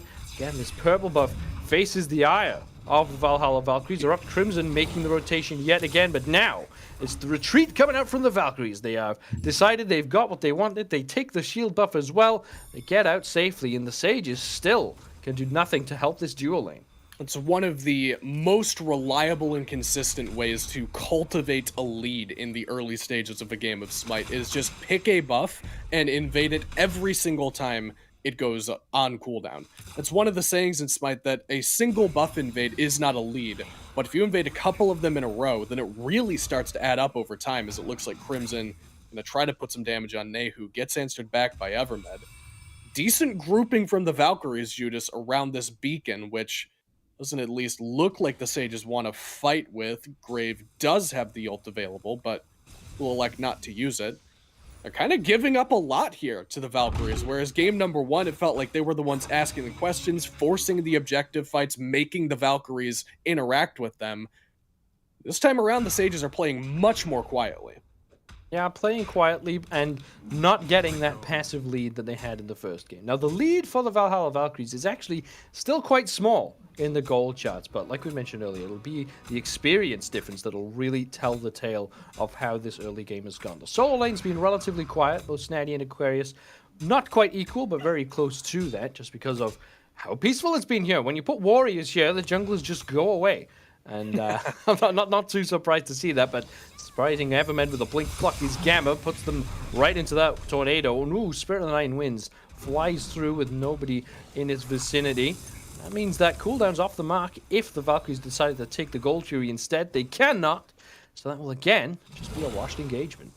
And it's a lot invested there from the Valkyries to get no return. It is an opportunity for the Sages to potentially look for something, but it's some chaotic ward coverage on the left-hand side, as Grave actually looking for something. I don't think he's in range, Judas, of anybody, and will just land near the Oracle, so quizzical would be the way that I would view that engagement, but does at least try to make an opportunity happen and didn't find one. But now that window that I thought was open by the Valkyries wasting a couple of cooldowns feels kind of like it's closed, because Grave uses what realistically is their most effective engage. You're really looking at either Grave getting a good wall or an Anvil of Dawn, Snaddy with a Blink Fearless, and he's not even in these fights yet. You don't really want to use Evermed's ult to engage these fights. You can, but you'd prefer not to. Nehu looping around the backside. Grave is here as well. Gets a stun onto Sanfasaka. The objective goes the way of the Valkyrie. Sanfasaka gets up onto the World Tree just in the nick of time. Grave being tossed around and can do no more about it. Now Nehu tries to put the damage onto Gamma. Teleporting in his Grave. Will they pay the price though? Aquarius puts some damage in response. Snaddy gets a Fearless onto Aquarius. And that will just be that. The Sages get a kill in response, but yet another objective going the way of the Valkyries. The first of this game, and it's how they intend to carry on. They do use an excellent Kukulkan there to secure that, and that's what part of what makes this Kukulkan so good. First of all, it's just a lot of the good items right now. Hang on, Donut Doug in a bad spot here. Gets collapsed on, no beads available, or excuse me, no Aegis available. So even if you use the bead, still dies there. But part of what makes this Kukulkan so good right now is, yes, a lot of the good items in the meta right now just tend to have mana on them. You can see both mages going for a Book of Thoth, which is Kukulkan's favorite item because of the way that passive converts that mana into additional power. Talon Trinket, or excuse me, the Typhon's Fang, also an item that has great mana. He's going to use it on this Gold Fury. Evermed first on the scene. Nehu arrives and Snatty teleports in. That will be the cue for the Valkyries to drop this objective. Aquarius matching the teleport over. Evermed takes a ton of damage and a fantastic body block from Gamma, but Evermed still manages to get out alive. Now Grave teleports over to Sanfasaka, who takes up into the tree. Aquarius, Tiger forms through. Here comes the Spirit of the Nine Winds. Will connect onto Snatty, and Grave will fall down also. Finally, in an extended engagement there, the Valkyries take this first pick, and now they're looking again at this Gold Fury. And they do have Vord coverage for the Athenian Sages, but I don't think anybody's going to be able to make it in this time. It's a bit of a disconnected engagement there for the Athenian Sages, where the front line was in very deep, very early. Snatty teleports in behind the enemy team, and Evermed got back there trying to help his boy out, but there just wasn't any help coming from anybody else. Grave was pretty far away and hadn't already channeled the Anvil of Dawn, which meant that it took him some time to be able to actually find an opportunity to get involved in that fight. And it just took place so far away that Nehu and Donut Doug just were not capable of getting into position in time to actually throw any damage into that engagement. If you have some follow-up for what was taking place there, I'm sure that it would have been a much better situation for them. It just didn't feel like Donut Doug really got an opportunity to play in that one. Nehu also wasn't in that engagement. And in fact, if I'm not mistaken, Judas, I think that Donut Doug was actually in his tier 1 tower when all of that was going on. So not the best look for them. And it is another objective going the way of the Valkyries, which they've got a couple of those under their belt now. This is what happened in game number 1, where we were seeing a lot of these objectives going the way of the Sages, but the Valkyries with the adaptation here and this more aggressive playstyle, focusing around the dual lane as Bobby was calling for, playing around these purple buff invades, these gold fury spawns. I love the changes that the Valkyries have made. Yeah, the Valkyries now playing, again, more like what we would have wanted to see them do. And it's just if they can keep this up. You know, we saw in game number 1, they took decent control of the game, finally looked like they put it all together. And then it all fell apart again. I'm not quite sure what is going on, whether there's a little bit of a disconnect in the plan that the players are going for. But right now, plan working fantastically. Exactly what they wanted to happen. Built up now what is a sizable gold lead of about 4,000 gold. They're in the position where they can start throwing this weight around and look to make this game simple for themselves. There's not great objective steal potential from the Athenian Sages, so they have advantage when it comes to these Fire Giant engagements. They just need to put it together. But if it is that simple for the Valkyries, of just keep doing what you're doing and eventually you'll win the game, how do the Sages disrupt that? What have they been allowing that they can now maybe look to change? They've been allowing these fights to take place around the objectives, in particular, letting the Valkyries walk into them and start getting some relevant damage on them before the engagement starts. That was a weird pluck there from Evermed and Gamma, as Grave takes a ton of damage in this trade with Sam for Soccer. Has to go up into the Anvil of Dawn. Damage won't come through in time. He'll just land on out of there. But the Sages has just been letting the Valkyries walk into the Pyromancer pit, walk into the Gold Pit, put 60-70% damage on it, and they're going to do it again here. Pyromancer pulled. Evermed drops the Dharmic Pillars. The Spirit of the Nine Winds is early, and the Sages now manage to recover that objective for themselves. Nehu in some danger, gets dunked on by the Rat, but doesn't have the damage because of that Aegis Amulet. And there we go. The Sages now start to slow things down a bit. They get that Pyromancer. Runic Bomb will be now picked up by Snatty.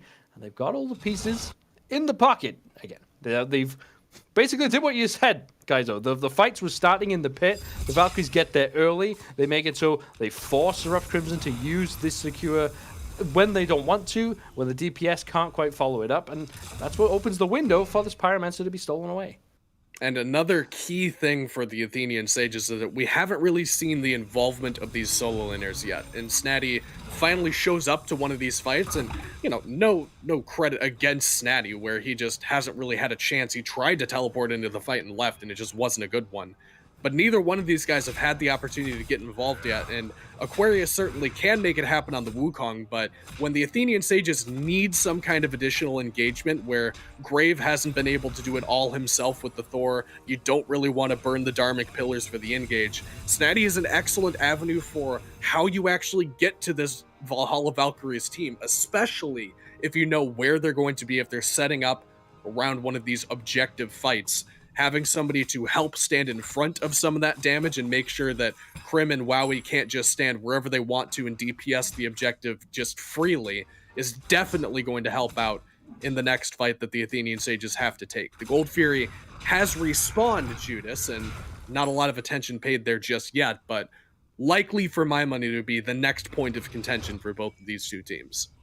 Yeah, Primal Fury ready, although we've seen this in the past. Athenian Sages looking at this Fire Giant, but don't have a composition designed to sneak it away, so not going to attempt it. And now, here we go, right on cue. The Crimson put some damage onto this Primal Fury. The Sages, though, whether they know or not, are not interested.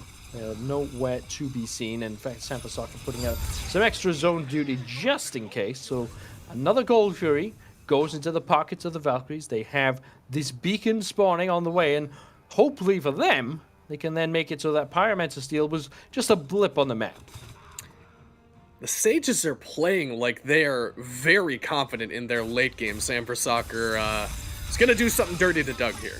Oh, Doug gets silenced out, has no idea there's someone behind them. Or do they? Because the teleport comes in from Snatty. That's the slow that comes out as well, but that's invisibility. Oh, Nehu in danger and will fall down. Gamma keeps them in place and provides the damage needed to kill them off. So somehow, on the left-hand side, Donut Doug manages to survive, but almost a pincer maneuver or a multi-pronged attack from the Valkyries nets them a kill onto Nehu instead. Yeah, I don't know. I feel like both of your backliners should not be getting dove by themselves by two people at the same time.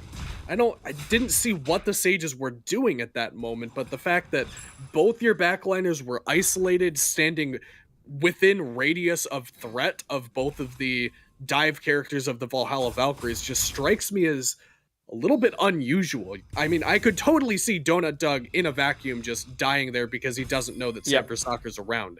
But if that's taking place, you would almost assume that Nehu should be safe, or at the very least not also being dove. Bit of a positioning error, perhaps, from Evermed, who just a little bit too far away from his backline.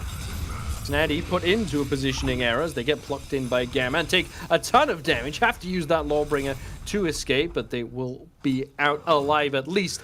All of this has a split push as an asterisk going on by Donut Doug, so anything the Valkyries get here needs to be at least matching that split push. Now the Fire Giant's at half HP, Frenzy gets popped, Evermed on scene, Grave nearby as well, the Dharmic Pillars ticking down the objective, but the Valkyries will get the secure that they're looking for. Up to the sky goes Grave, looks to lock someone down, will not be able to do it. Polynomicon proc is the secure, and that's all that the Valkyries needed. Evermed was real close, though, with that Turn of Fate and the Dharmic Pillars combination. The Kukulkanal not securing that one successfully opened the door for another support steal, which we have seen so far this weekend. I think it was El Leon that made that happen. And Snatty is surrounded by 4 here. I don't know if he knows how bad it's about to get, but I don't see him lasting long in the face of all of the Valhalla Valkyries. So in addition to not only getting that Fire Giant on 5 members, now you've got 45 seconds without the enemy solo laner. You don't have Aquarius here, but he does have teleport up and available. A ward in the pocket for Gamma means that they could have a 5v4 on this Phoenix. And I wouldn't be surprised if they just go for it here. As Sanfasaka goes immediately up to the sky, Gamma walks on in to the Phoenix pit. There's a Runic Bomb as well, will secure this first Phoenix of the game. It is only the right lane Phoenix, but here comes, whoa! Spirit of the Nine wins, surprising Evermed. Stunned out is Gamma, still manages to get to some relative safety. And I'm not quite sure what is going on from the Sages. Like you said, seem very confident to fight in the late game, but they still seem to be playing like we're in the laning phase. Yeah, we've seen already Nehu, Donut Doug, and now Snatty killed off right around their tier 1 towers. And, you know, Snatty especially, no Lawbringer available, just pushed up in that solo lane, is using Fearless the wrong direction. I'm not quite sure what the thought process is for the Sages here. They need to recognize the circumstances that they're in. They do, and it's getting worse before it's getting better, because what was about a 4,000 gold lead is shifted to a 9,000, which, alarm bells should be going off now if you're the Athenian Sages. You cannot afford to give up much more, and Gamma's already in. Gamma's in. Oh, wow. Donut Dog is out. But Sanfasaka goes in, as does Aquarius. Nehu, forced to burn the beads, gets the Path of Flames to safety. Another 4-on-5. Make this one a 4-on-6, because the Order Titan's making its way down mid. Just weird errors from the Sages we haven't seen from them in the previous game. Donut Dog has both relics available there, and still gets Blink plucked in by Gamma and just eliminated instantaneously by the Zephyr Poly combo from Krim. And now they've got the Titan pushing up mid, Sanfasaka on the flank. This is going to be tough. Aquarius goes in, but as does Snaddy. Now the Titans already entered the Phoenix Grave. Dunking down onto Sanfasaka, who takes to the sky themselves. Nehu now, nowhere to go, has the Aegis. Great wall from Grave. Not enough though to stop Gamma. Sanfasaka in some danger. Goes into the Titan room for just a moment, but the Titans are clashing in the throne room of the Chaos side. Evermed under that left side Phoenix, as is Gamma falling down. Wowie goes forward as well, pushing all the way into this Titan room are the Valhalla Valkyries. Snaddy doing what they can to defend. Sanfasaka is all alone here. Never mind, they have all their teammates. What am I talking about? The Titans won all alone. Titans falling down to the rest of the Valkyries. Gamma on a killing spree. Valhalla Valkyries fight back, take us to a game number 3. That felt wrong to me, Judas. The Sages played so incredibly well in game number 1. I mean, some of the cleaner Smite that we've seen so far this weekend, where they just didn't make any mistakes, they didn't really overexert themselves in any capacity and let the game come to them. And this time, the Valkyries just completely flipped the switch, or switched the flip, as the case may be, and really just proved that they came in with the highest seed for a reason. They didn't do anything wrong the entire game. There was not a single mistake you can really point to that the Valkyries did, and just unusual, uncharacteristic errors from the Sages. The combination of those two things is what really shocks me here. Well, are the Valkyries a team who can only play in game number 2? Let's find out when we get to game number 3. But first of all, we're going to take a quick break. Small city thinking, I get why you left. Small-minded people sure know how to drink. I came to the party, I laughed at the jokes you made. I wish that I hadn't, 'cause now the joke's on me. I didn't come here just so I could watch you make a mess. I didn't come here to ugly cry in my favorite dress. So what were you thinking then when you kissed your lips? Now I'm kinda glad you did, 'cause now you adore me, adore me. Go ahead now, adore me, adore me. Little did I know she wanted you alone. I thought she was over you, but I guess I was wrong.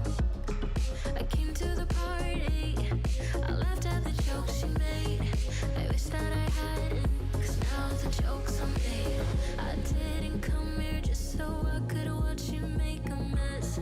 I didn't come here to ugly cry in my favorite dress. She thought she could tear us apart when she kissed your lips.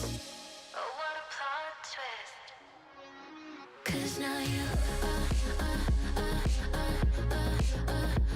adore me, adore me. Go ahead now,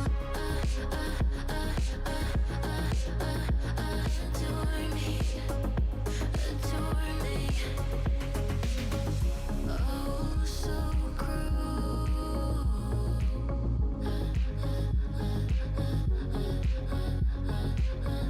Oh, so cruel.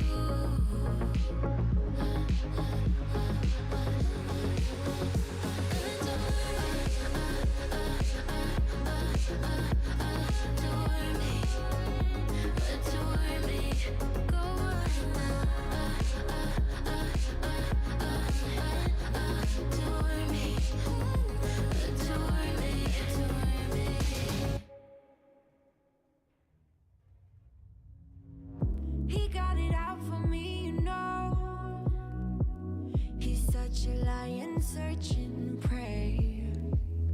Sweet talking dirty on the floor. Look like an honest copy paste.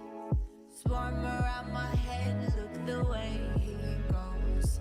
Buzzing like he thinks that he's my hero. Thinking of taking a break, shutting it down to refresh. Honey, it's all for the better. Oh no, so spit it out to my face. It's okay, I've been busy working late, unrehearsed in my faith, like repeating my mistakes. It's alright, it's okay, there is no one else to blame. I'm busy loving myself. I've been prioritizing, and you don't make it on that list. Don't get offended, baby. It's just a self-reviving thrift. Swarm around my head, look the way he goes. Buzzing like he thinks that he's my hero. Thinking of taking a break, shutting it down to refresh. Honey, it's all for the better. Oh no, so spit it out to my face. It's okay, I've been busy working late, unrehearsed in my faith, like repeating my mistakes. It's alright, it's okay, there is no one else to blame.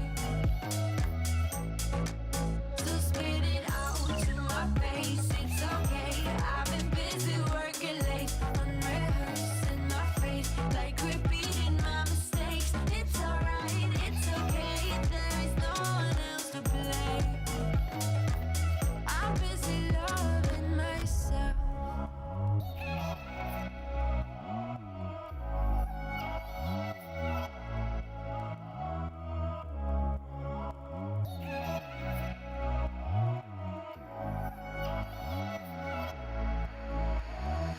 Ooh,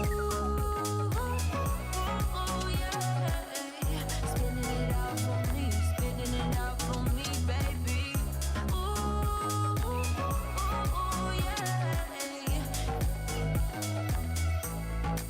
So spit it out to my face. It's okay, I've been busy working late, unrehearsed in my faith, like repeating my mistakes. It's alright, it's okay, there is no one else to blame.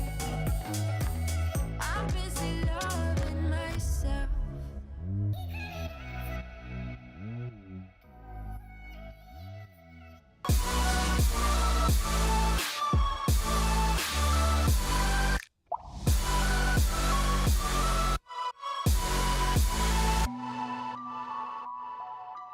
All right, well, the tie is scored here as we move into a 1-1. That is intentional, I promise. Okay. you gave me a look. I promise it was. It's 1-1. Valkyries, this time around, and you had said it in the draft, right? They came in with pressure. They wanted to win this game really, really badly. The draft supported that. The play this time supported that. It feels like they got the piece together. Still a couple bumps in the road, but showcasing maybe a little more why they're first seed. Yeah, and I think they definitely played a better game plan, and they played closer to the game plan this game than they did in previous games.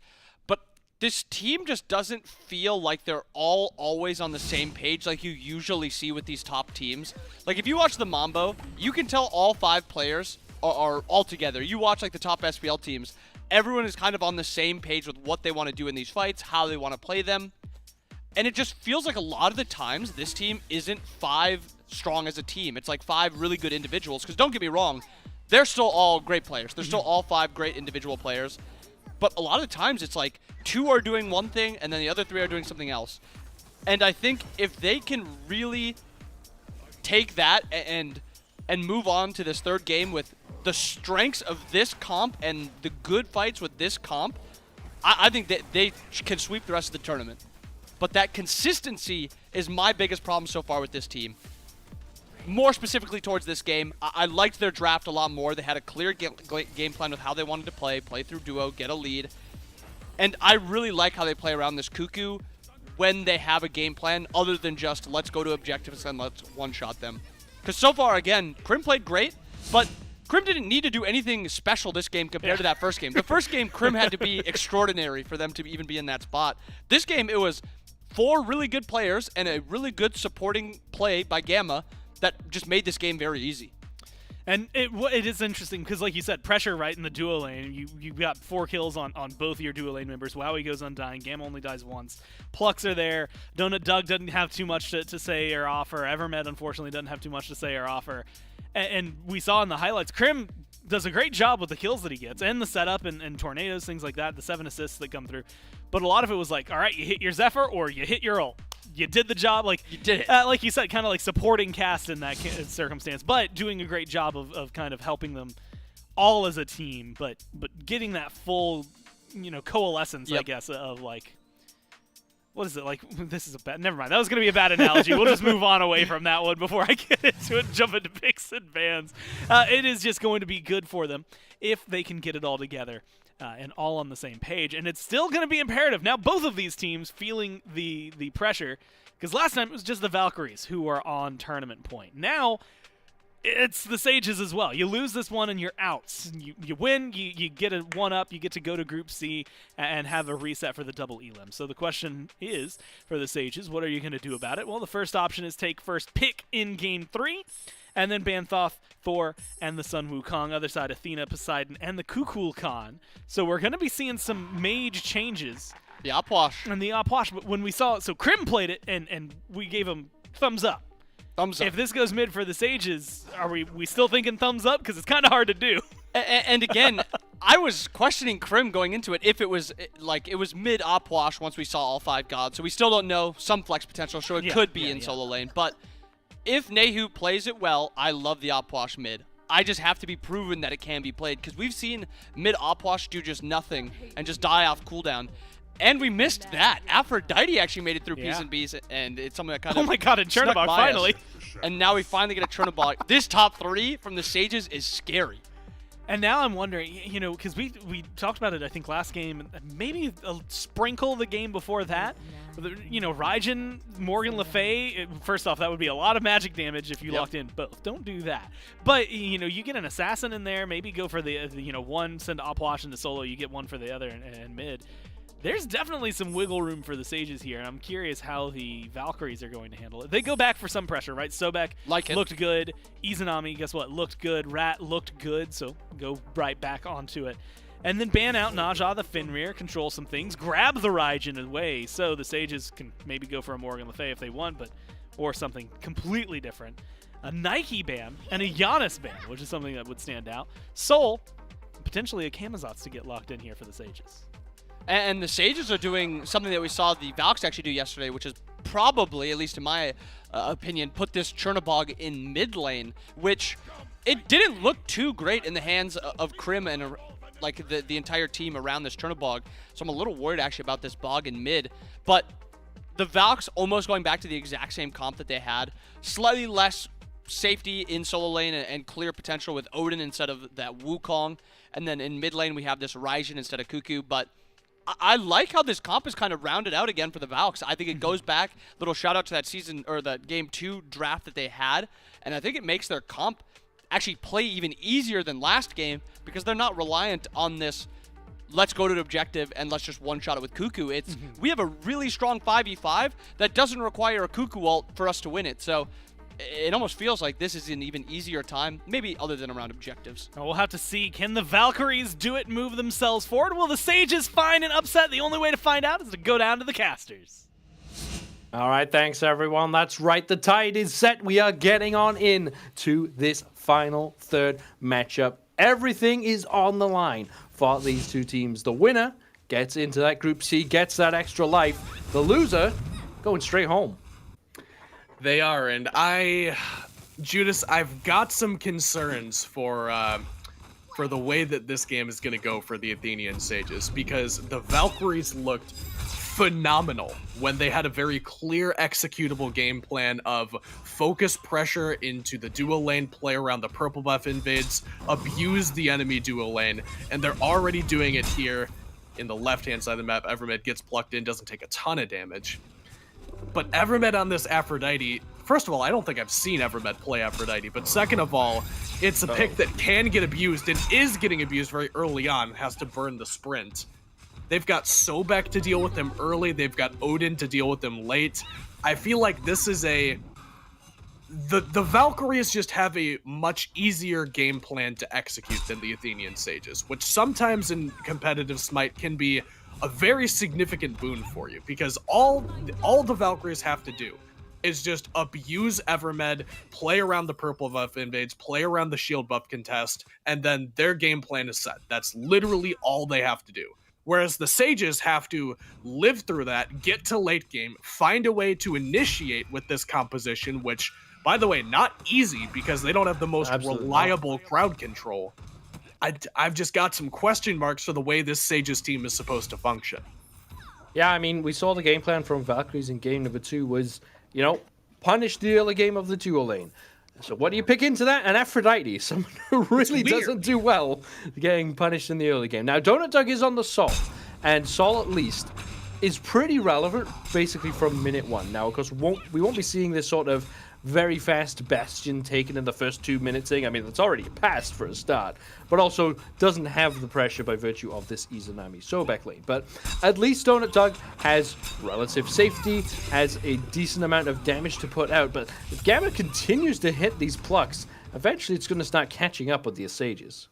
It is, and the purple buffs are due to spawn soon. I would have to anticipate some kind of pressure heading this way, but honestly, I'm not convinced that Gamma and Wowie are going to need a crazy amount of help. Donut Dog does put some pretty significant damage onto him. Nehu under some threat in mid. There's a stun, and Judas First Blood once again going the way of the Valhalla Valkyries. I thought for sure the stun was down based on the fact that Nehu had already burned the beads, but takes an early spill there and gets this Raijin and Ratatosker off to an early start.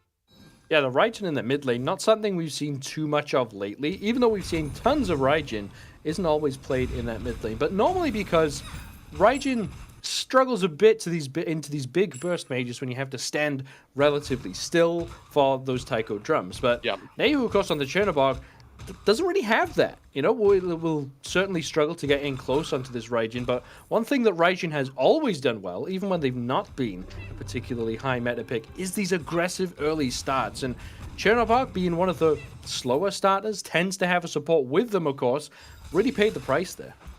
You're absolutely right. That is the main way that you play around a Raijin, is you drop insert big ability on his head when he uses taiko drums, because he is not a completely sitting duck. I mean, he can move around at least a little bit. He's got crowd control immunity. He's got crowd control in the ability. But it makes him a target. And there's not a whole lot that the Athenian Sages have to throw at that target unless Snatty's getting involved, unless you're using a Donut Dug rotation to make sure that you've got some kind of follow-up damage for him. And getting off this Raijin to an early start can be dangerous for the Valkyries, because he's the guy who is really going to be, I don't know why I'm going back to this analogy, man, but driving the bus for the Valhalla Valkyries. Here we go again. He's the conductor. He's the train conductor. Let's say that instead. Yeah, here we go. It's close enough. And once you get him off to a lead like this, he can abuse something like a Chernobog that really doesn't want to fight. I mean, Nehu is pretty confident that he can just outscale in the late game. We talked a lot yesterday about how Chernobog fundamentally changes the way that a game is played if you get to the late game with him. It's going to be a tough look. Brave in some tough danger here. It's already been caught once, but does have 3 swoops away of distance. You know, Camazotz always looks to be in so much more danger than he actually is. You see that bat out of hell and you think, oh, you know, it doesn't go that far, it's quite slow. But then the swoops come out and it's like, why were we even chasing? Like, that guy is so safe. But early warning signs there for Grave. You know, Ratatasker here from San Francisco hasn't got off to the fastest starts in these past couple of games, but now has a decent fight into Camazotz. If they're the one aggressing, it sort of comes down to who gets their abilities off first when the other one's not expecting it.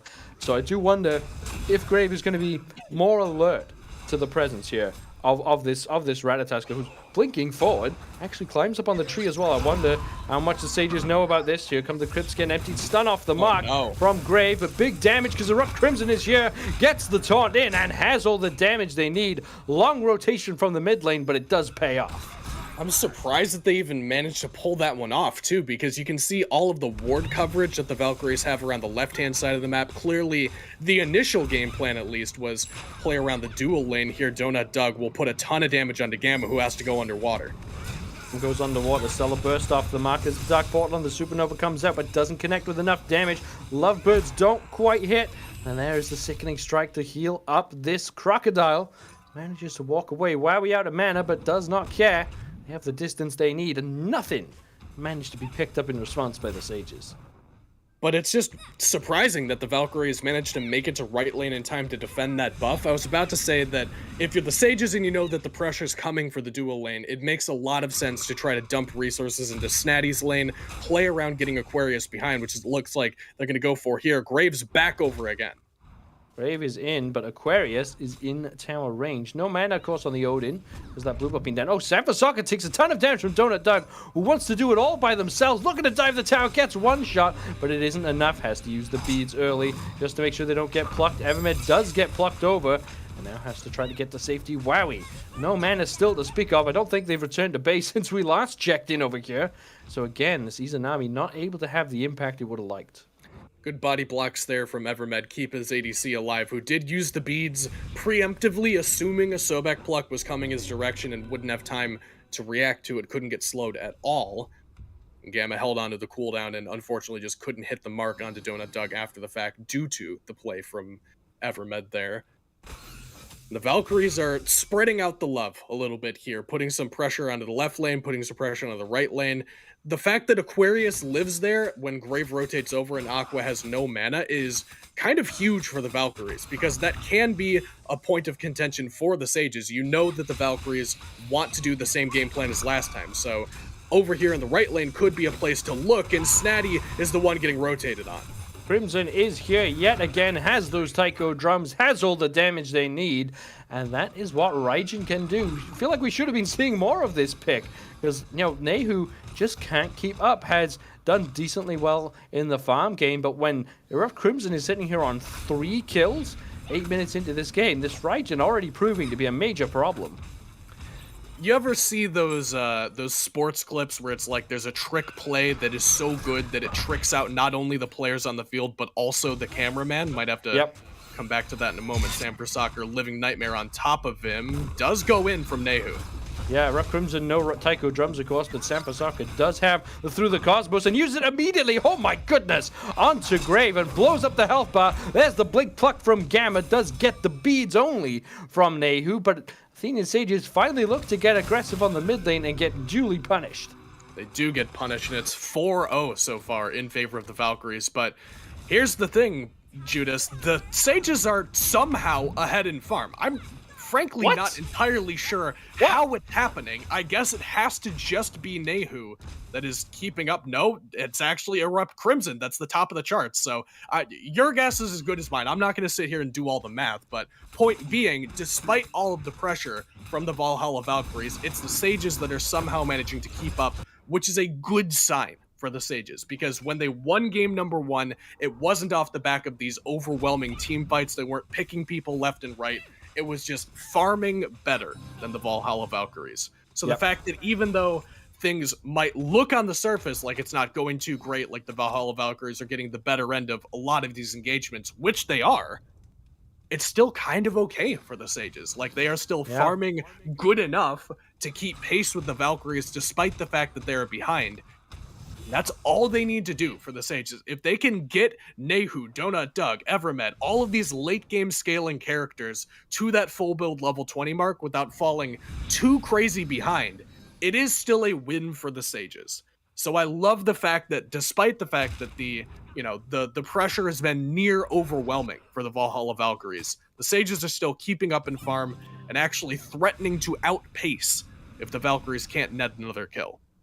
Yeah, I've been studying this net worth chart really intently, trying to find the gaps. It looks like it should be Snatty on this Arpwash with a bigger gap. Now, it's somewhat come down to about 600 gold, but that comes from Aquarius actually finally getting onto his own blue buff, I believe. That's where the lead has somewhat developed from, and that's why we are seeing the Valhalla Valkyries retake the gold lead. But my eyes are looking at this Camazotz right now. Grave really struggling on the farm charts, and that's exactly what Camazotz doesn't want to do. No jungler likes playing from behind, but Camazotz maybe more so than most. Hold this for a second. I was just wondering what's going on over here, but nothing too much.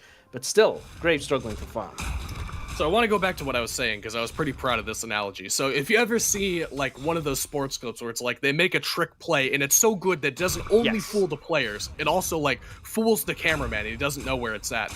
I feel like that's what the Valkyries are doing here to me, where their game plan, game number 2, worked for them to play around dual lane. They drafted to play around dual lane. They warded to play around dual lane. And yet the Valkyries have made something of a habit of not only playing for these green buff invades, but also rotating to solo lane, shutting down the counterplay from the Athenian Sages, and making them a little bit off balance. Yeah, and right now, better to help. Forced out from Grave. Manages to get away to safety, though, and Sanfasok is still looking at this blue buff invade. Now Aquarius looking to take their revenge at the enemy blue buff and push on up. We'll have to see if that continues on that way. But like you said, Kaizo, it seemed like all of the presence was from the Valkyries 2-player on this duo side. But what do you think has convinced them to instead play more through this mid and solo side? I think that they're just recognizing the potential for counterplay from the Athenian Sages, because they were trying to force something on the right-hand side of the map. There was that invade from Snaddy and Grave over there that did get stuffed out pretty effectively by Erupt Crimson, but they probably just recognized the fact that if they channel all of their resources into trying to shut down Donut Doug, trying to abuse Evermed, then the rest of the map is just going to have cracks in it. And some farms, some level experience, whatever you want to call it, might end up falling through some of those cracks. And obviously, they're pretty content with the way that WoWie played game number 1, despite the fact that he has something of a losing matchup in the 1v1. They think that he's going to be all right over there. Evermed does get plucked back in, but not a whole lot of people to punish him for it. And the Valkyries clearly just think that they don't need to put a whole lot of pressure onto Evermed. It could be that they're just satisfied with the fact that late game, they'll have an Odin to deal with them. Oof. Crave gets jumped on by Erupt Crimson, and that is enough for the damage to come out. Aquarius leaping over the wall, realizes there's not a whole lot of opportunity, but the space has now been created for the Valkyries to feel comfortable looking at this Gold Fury. Now, Oracle Vision is with the Athenian Sages. They know that this is going on. Donut Doug does not know, however, that Sanfasaka is right behind them. Nehu flies in, reveals this Ratataska. Gold Fury gets dropped. Donut Doug dishing out the damage quite well, actually, onto Sanfasaka, who does just about get up onto the tree. Let's not forget about this Ratataska, though. Still a threat. Now, Grave looping around, finds absolutely everyone, but finds the CC, and the damage from everyone, too. Now, they do manage to sweep down Sanfasaka. Evermed might be in some trouble. There's the Raiju coming through, but there is the Undying Love as well. Aquarius leaps forward, gets the cage onto Evermed, but falls down for it. A rat cornered. Is a rat able to fight back? And now the Athenian Sages try to turn it even further, but Erupt Crimson still churning out the damage consistently. But now the Gold Fury gets pulled by the Sages. Crim is still here while we also linger around. It would have to be a steal attempt, but it's too late from the Valhalla Valkyries. So the Athenian Sages, with their first team fight win there, put themselves comfortably in the lead, even despite being at a kill disparity. 3,000 gold down 2 kills is a little bit insane. And honestly, Judas, I was fascinated by the way that Grave played that engagement. There's not a whole lot of characters besides Camazotz that can jump at you, blink at you, use a cooldown surrounded by 4 people, get crowd controlled, and still get the kill and live. That is how good this pick is at just jumping in, grabbing the 1 kill, and jumping back out of there, punishing Sam for soccer for landing a little bit too aggressively through the Cosmos. If he fully disengages there with all 3 jumps, there's no way that Grave can possibly get into range. But he greeds a little bit of farm there, landing instead on top of the shield buff, helping make sure that one goes away. And a good heads-up play there from Grave.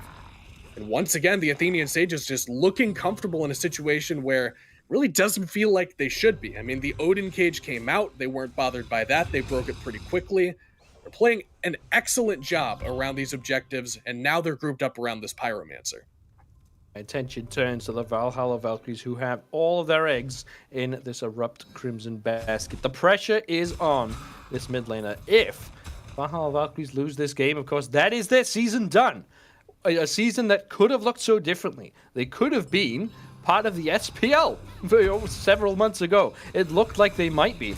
And now, staring a deficit in the face in this, their lifeline game. Now Aquarius tries to loop around. Grave actually leaps in early. There are the Athenian Sages picking up the Pyromancer. It's a 4-on-4 over here. Nehu trapped in the cage does manage to get into the wall. Up onto the tree goes Sanfasaka looking for this Chernobog. Rough Crimson takes them down. Now Gamma in some trouble, is isolated. Snatty is here in the fight. Charge prey out from Gamma. Evermed in some danger. Rough Crimson dives onto them. And now Evermed very, very low. Sanfasaka needs to find the last shot. But there are the corpses from Snatty putting out the damage that's needed. No, not enough to save the life of Evermed, but Snatty has enough to take over the life of Sanfasaka instead. A scrappy engagement. Kills traded. And overall, though, Pyromancer goes the way of the Sages and the Tier 1 tower and left. It's not every day you get to see a naked corpse explosion, no bodies utilized, getting the kill there for Snatty onto Sanfasaka, so an excellent job of cleaning that one up. It's actually a teleport behind. Look at this from Aquarius on the left-hand side of the map. Donut Doug doesn't seem to know he's got help coming. Oh, but Erupt Crimson in more danger. Nehu swoops in with that living nightmare, and there's a big shutdown that the Valkyries really needed to keep in their pocket. Aquarius manages to leap over the wall. Grave similarly blinks over the wall. Stun comes out. There's the beads as well. Grave really wants this kill. Does get the vampire bats, but doesn't have enough damage. But Evermed looping around, gets the lockdown, gets the back off into the wall, but still Aquarius lives, trying to be this bastion for the Valkyries as they turn it around onto Grave. Absolute chaos erupting. A little bit too greedy there from Grave. Really wanted that kill. He could have gotten the pick onto Erupt Crimson cleanly, then disengaged from that one, but thought that he could chase down Aquarius, who, playing one of the most annoyingly survivable characters the game has to offer. You usually think things like Wukong, like Nike, with those difficult to bring down ultimates that give them CC immunity and a large health bar or a heal, but Odin just has a shield every second and a half, it feels like, of 400 HP that you just can't whittle your way through. So Grave invests just about everything, actually literally everything, trying to get that kill, and Aquarius manages to squeak his way out and make his way over to the team. So what could have been a great opportunity from the Sages, instead an okay one, I suppose, as they do still get the beacon, do still get the shutdown kill, as you mentioned, onto Krim, who was the standout player and perhaps continues to be for the Valkyries in game number 1 and 2. Now going here into game number 3, who takes his first spill pretty early on here in the grand scheme of things. The Athenian Sages, Judas, thinking about doing a Gold Fury, but the Valkyries are nearby. Another fight is brewing, that is for certain. The Valhalla Valkyries posturing in response to the Athenian Sages also posturing around this Gold Fury. We've seen a few Fire Giants taken at this point in the game, but instead, both these two teams recognizing the situation they're in, putting the focus instead onto this Gold Fury. We still have quite a lot of towers actually still standing. Just the 2 tier 2s fallen on the side of the Valhalla Valkyries, with just a mid-tier 1 tier 1s fallen on the Valhalla Valkyrie side, and only the 1 tier 1 for the Athenian Sages. It does mean that this game has been played at a relatively slower pace macro-wise, but now Final Fury gets pulled.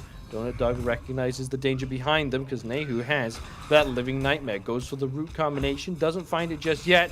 Nehu now might find themselves getting turned around on, but up into the sky goes Sanfasaka, stuns out Donut Dog. No, Nehu, nowhere to go. There's a cage as well to lock in this Sol. Phantom Shell comes out. Snatty looping around the backside, gets a detonation on the Gamma. Not quite enough damage just yet.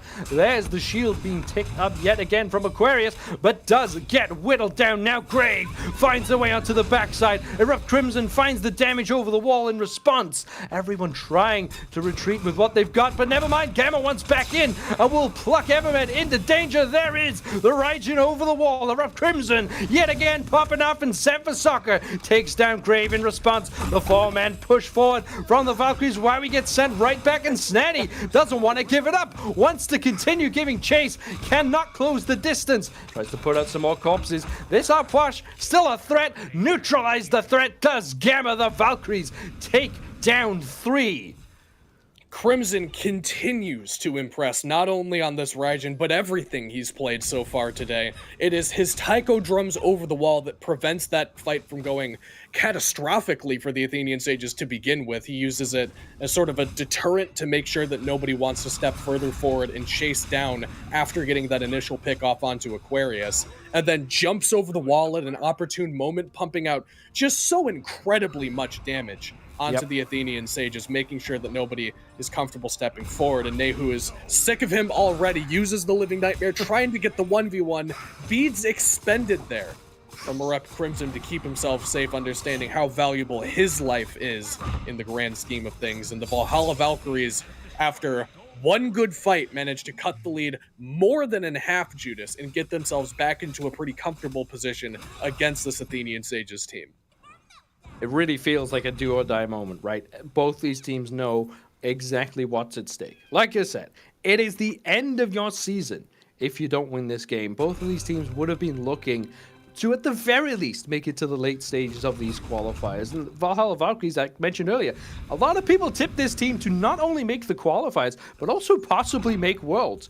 And again, finding themselves at this death's door and don't seem to be out of place. They are in this spot because this is how the way they have played has earned them to right here. But we're at this moment.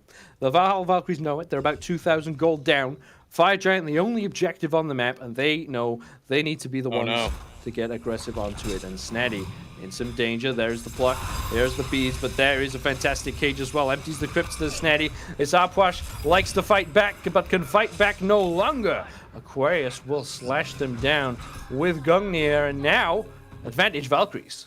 And that has been a weak point for the Athenian Sages, getting caught off guard and outnumbered by the Valhalla Valkyries. Snatty falling there, burning the beads as well is pretty critical. Grave should take a pretty decent chunk of damage and need to back up here quite a bit. Crim is doing so much, man, with this build. And the Valkyries are trying to inch their way forward by as much space as possible. Aquarius actually split pushing the left lane. Maybe thought that Nehu was over there, or thought that perhaps some additional farm is in order, trying to get his way toward level 20. Not quite there yet, would like to get that, what I assume is going to be the corrupted bluestone, that redstone pendant. Yep. Likely to be the call for Aquarius here. The Valkyries are continuing to play around this FG pit. They do start it up, Judas, but Snatty is on the way back now. Snatty's on the way back. They have Nehu to get in if they so choose to. It's not a full commitment just yet. Slowly taking this the Valkyries. Now up into the Living Nightmare goes Nehu. Aquarius is their target, who has teleported on over. Gamma uses the pluck. That means they are maybe a little bit isolated here. The damage starts to turn on to them. Now Grave looks into the backline. Gamma already fallen. Erupt Crimson surely to fall as well. Grave leaps over and does secure the second kill for the Sages in this fight. Now Grave in some danger. Sanfasaka blinks over and will get one return kill at least. But now territory is with the Athenian Sages. They pull this Fire Giant as well. Aquarius, Wowie, and Sanfasaka stare down their task. Nehu has made their way back to base, but will be making their way back to this fight. Aquarius is here to threaten it. Sam goes up, gets the double dunk onto Snatty, but back is Nehu, who really puts out the damage. Beads forced out of Sanfasaka. Donut Duck gives chase, goes into the disapparate. Can he close the distance on this rat? No speed buff to work with, and no distance to get away from. It is still so tough for the Valkyries. And the Fire Giant very low here. Aquarius and Aqua still hanging out. And they're looking to secure it, and the Athenian Sages do get it. I think that was a runic bomb used there as well, just to make absolutely certain. And that is now a 4K gold lead and a Fire Giant on 4 members. Somehow, the Sages turn that one around.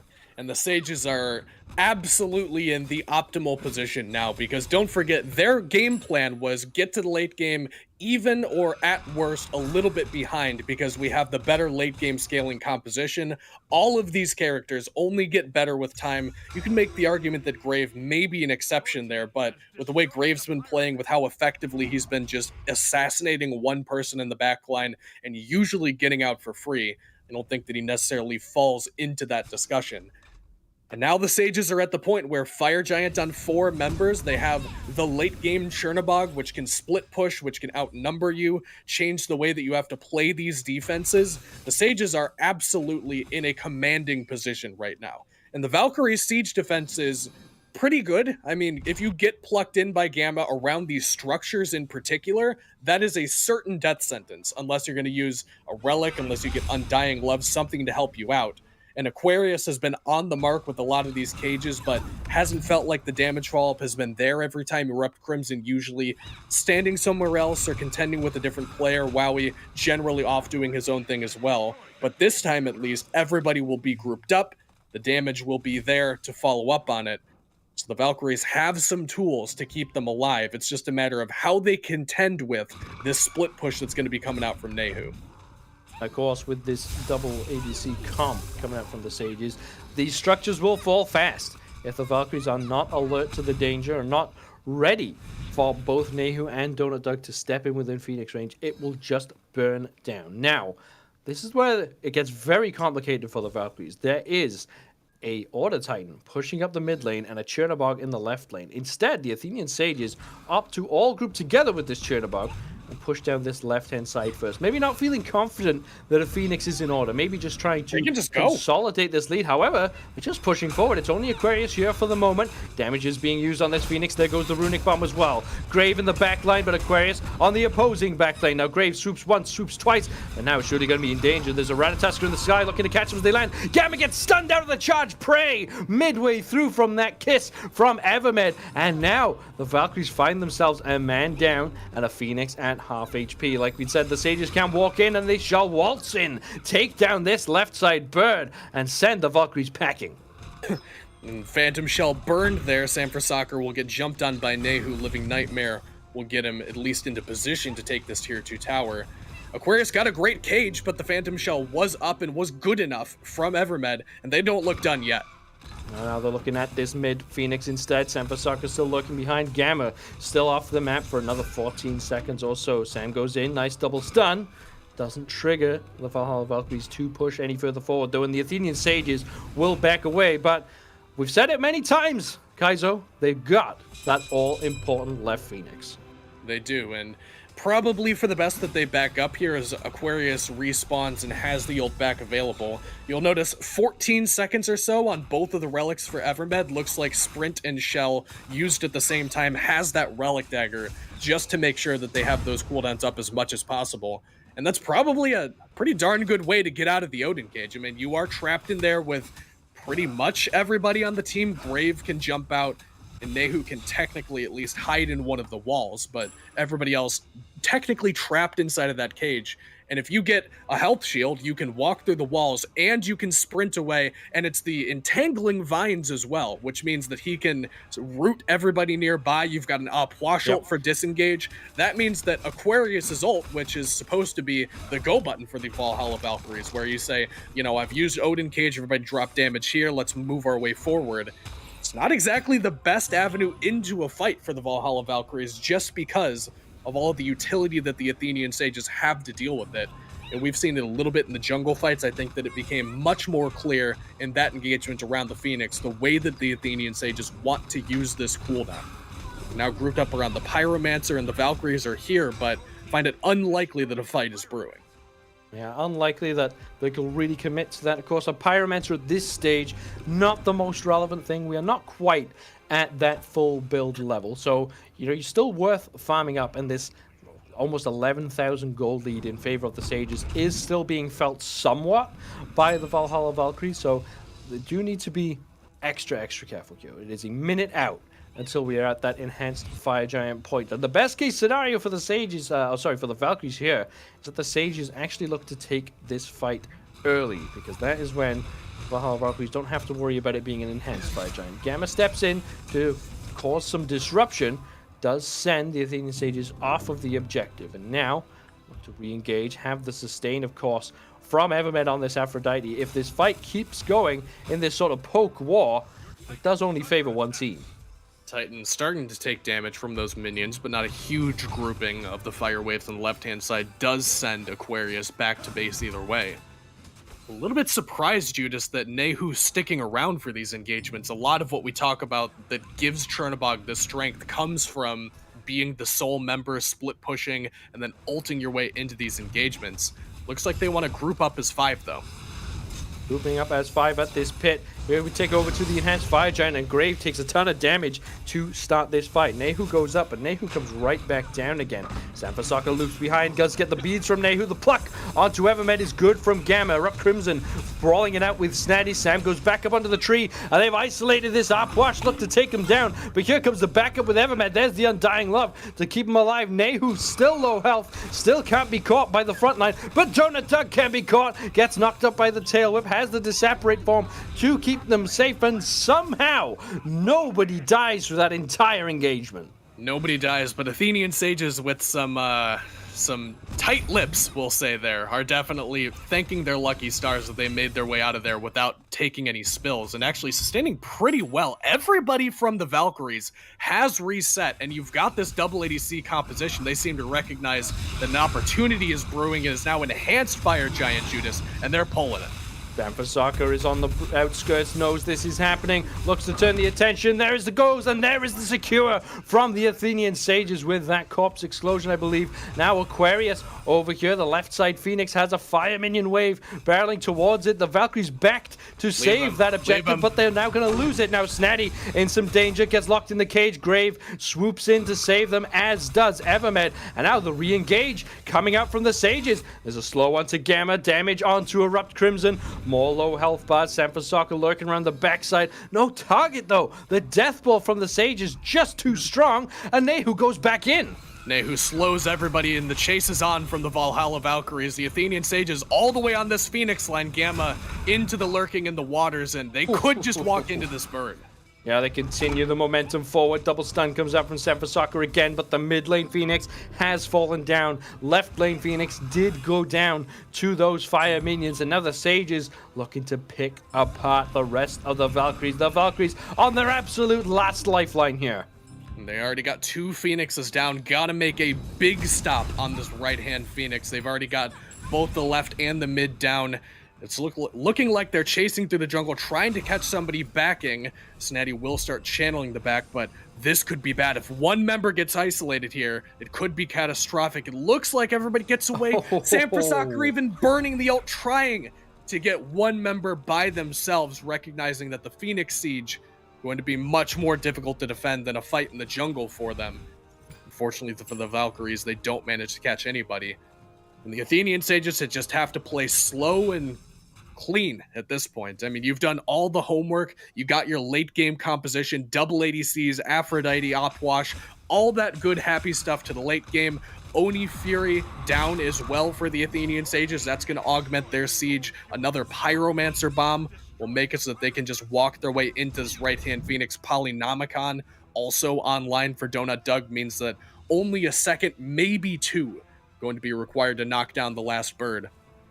The Valkyries, Judas, need to make a do-or-die play on this next defense. If the Sages can come away cleanly with this last bird, if they can get any damage whatsoever on the Titan, it could just be the end of the game. I mean, we're talking Enhanced Fire Giant on 5, double ADC composition. It won't take long. Aqua needs to come up big with the cage, and the boys got to help him out. Oh, the Phoenix is just gone. Donut Duck just steps up and takes that one down. It is full backs against the wall for the Valkyries. This is their season.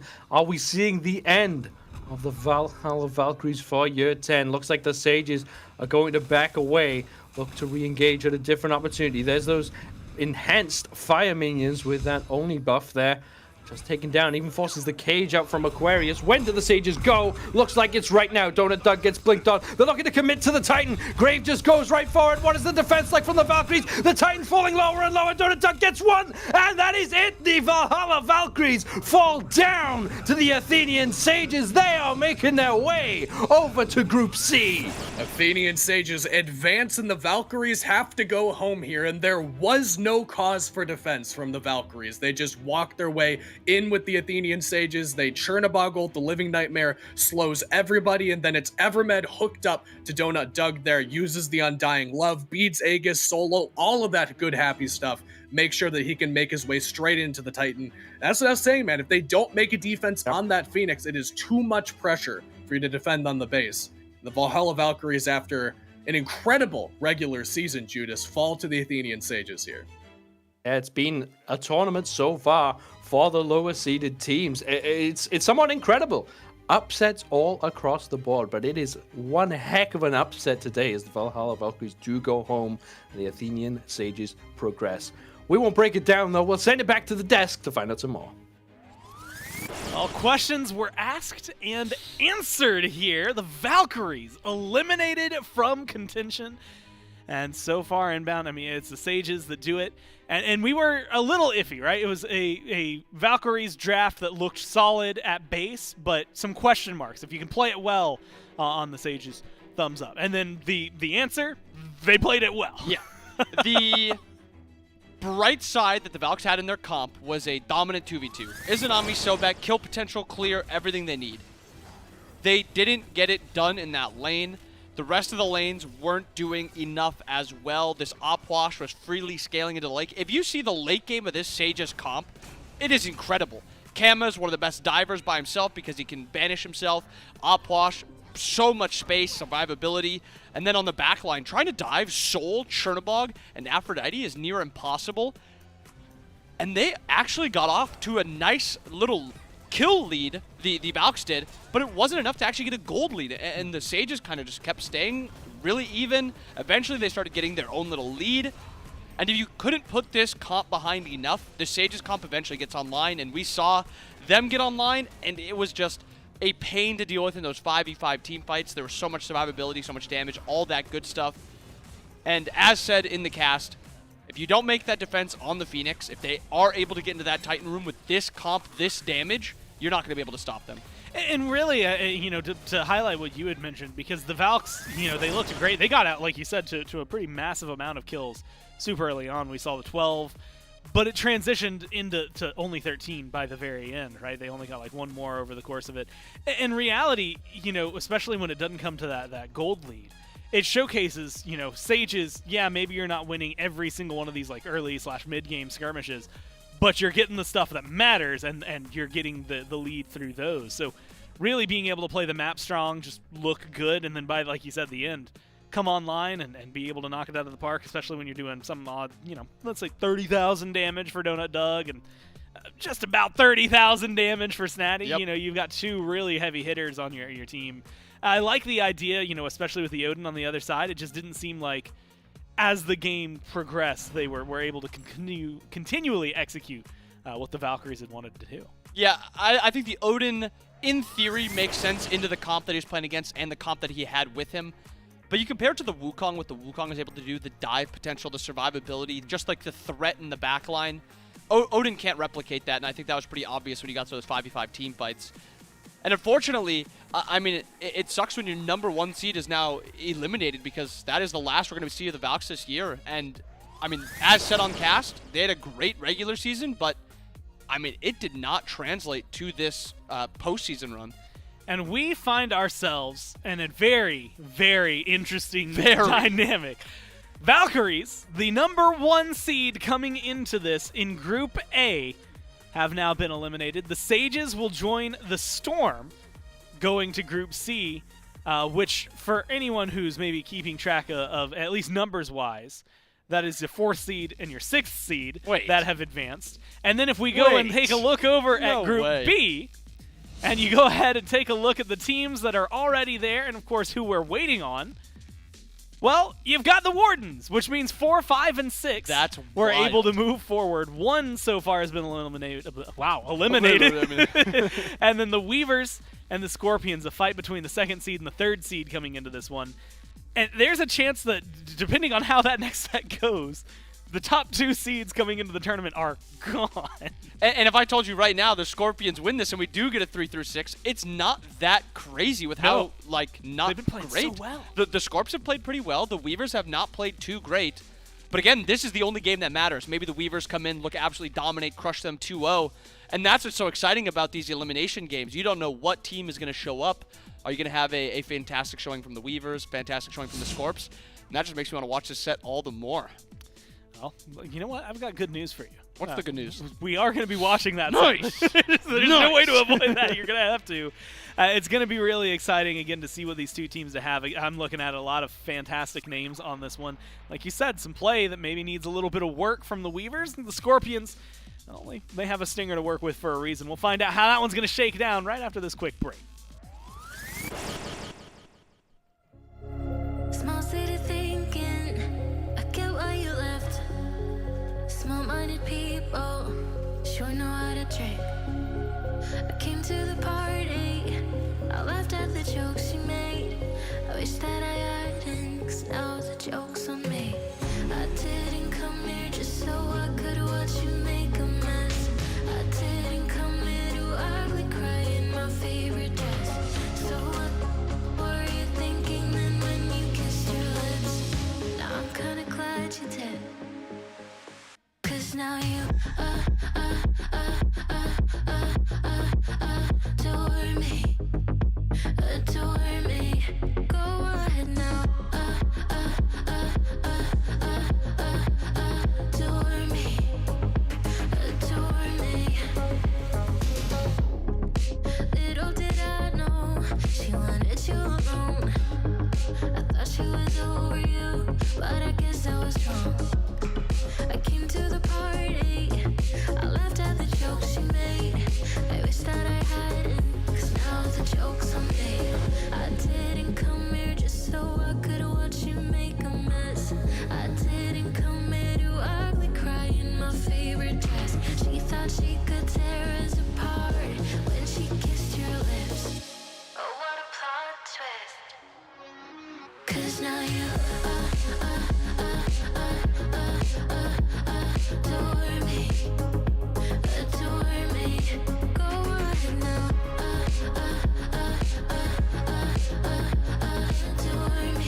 Welcome back, everyone, to the NASCC playoffs. It's Goran Inbound still on the desk as we jump towards set 2.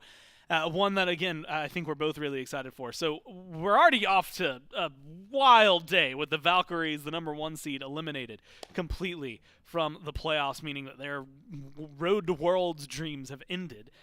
Meanwhile, the Storm, the Wardens, and the Sages are already waiting in Group C. This is the very last one of Group B to figure out who exactly is going to be joining the Wardens here, the Sages and the Storm from Group A.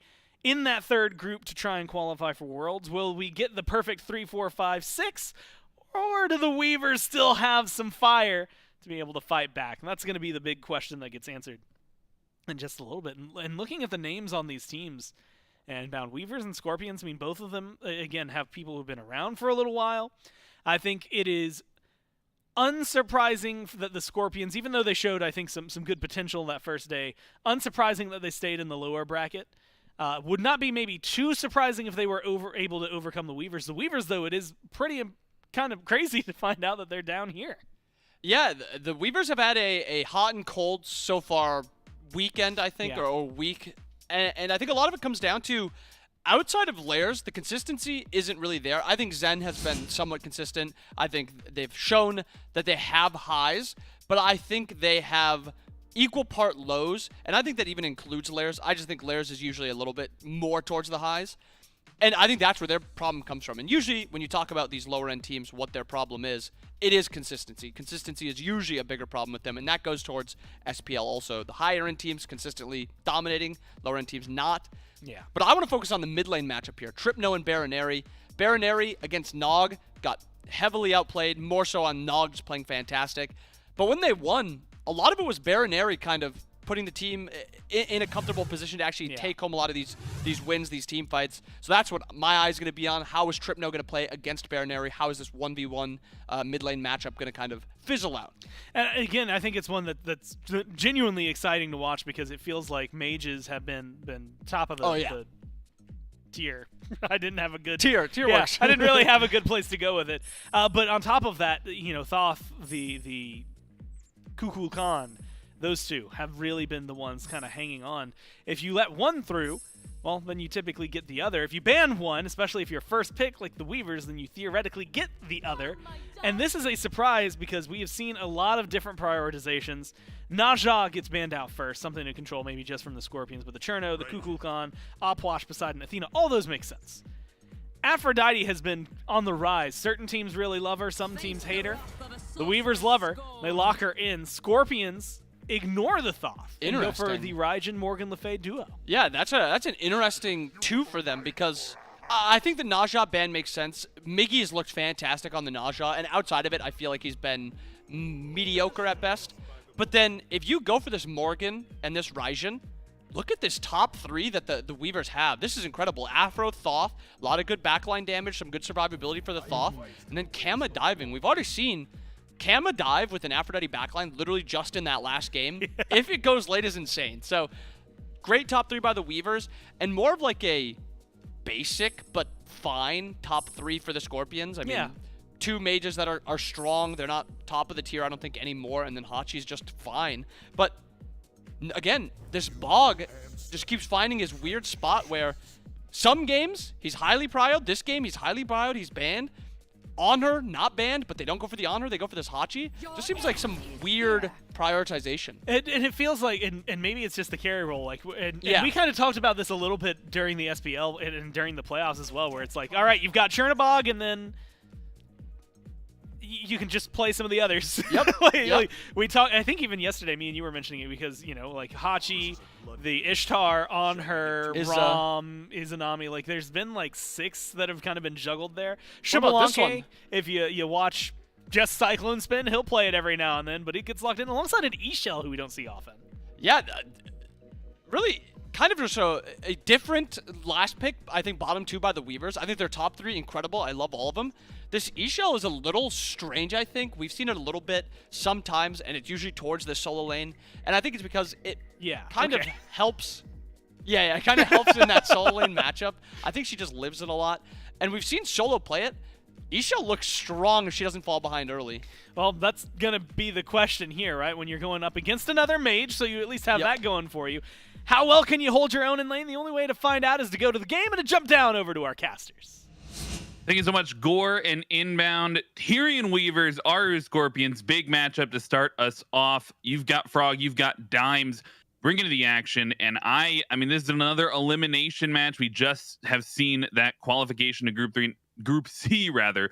We've now got 3 teams over there in this matchup against the wall, right? Both their backs up against the wall to make it into that final spot for Group C.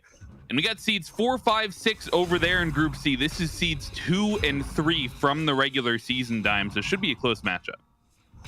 Yeah, as it's been proven, though, I mean, both in Europe and here in North America, especially the last couple days, seeding has kind of mattered zero. Like, like, sure, you might have come in a 6th seed and you might have come in a 1st seed, but it has not affected play on field at all, as Promise is getting targeted down pretty early here on the left side of the map, but in my sin falling right back up, but it hasn't affected the play on field at all. And like you mentioned, hold on here. Wow, yeah, Beads getting burned off of Zen. I mean, you get a little bit of pressure over in that duel lane, but you're absolutely right to call out the lack of importance there. We just saw the 1 seed drop in that matchup to start the day, so the Valhalla Valkyrie is now completely out of it. And I mean, it stands to reason maybe the Tyrion Weavers have a little bit of extra pressure added to them. They've been finding success all season, but this tournament, right, falling down into this loser spot, now the chance to be eliminated before we even get to that final group, and they sort of get that second life. And I'm a little bit surprised at the drafts that we've seen come out here. It felt like a very strong top 3, as Bobby mentioned. Meanwhile, the RO Scorpions, they had the chance to take away this take away this Camazotz potentially. Instead, they opt to, really heavily prioritize this Raijin out for Baronary, which we saw Tim do so well on yesterday.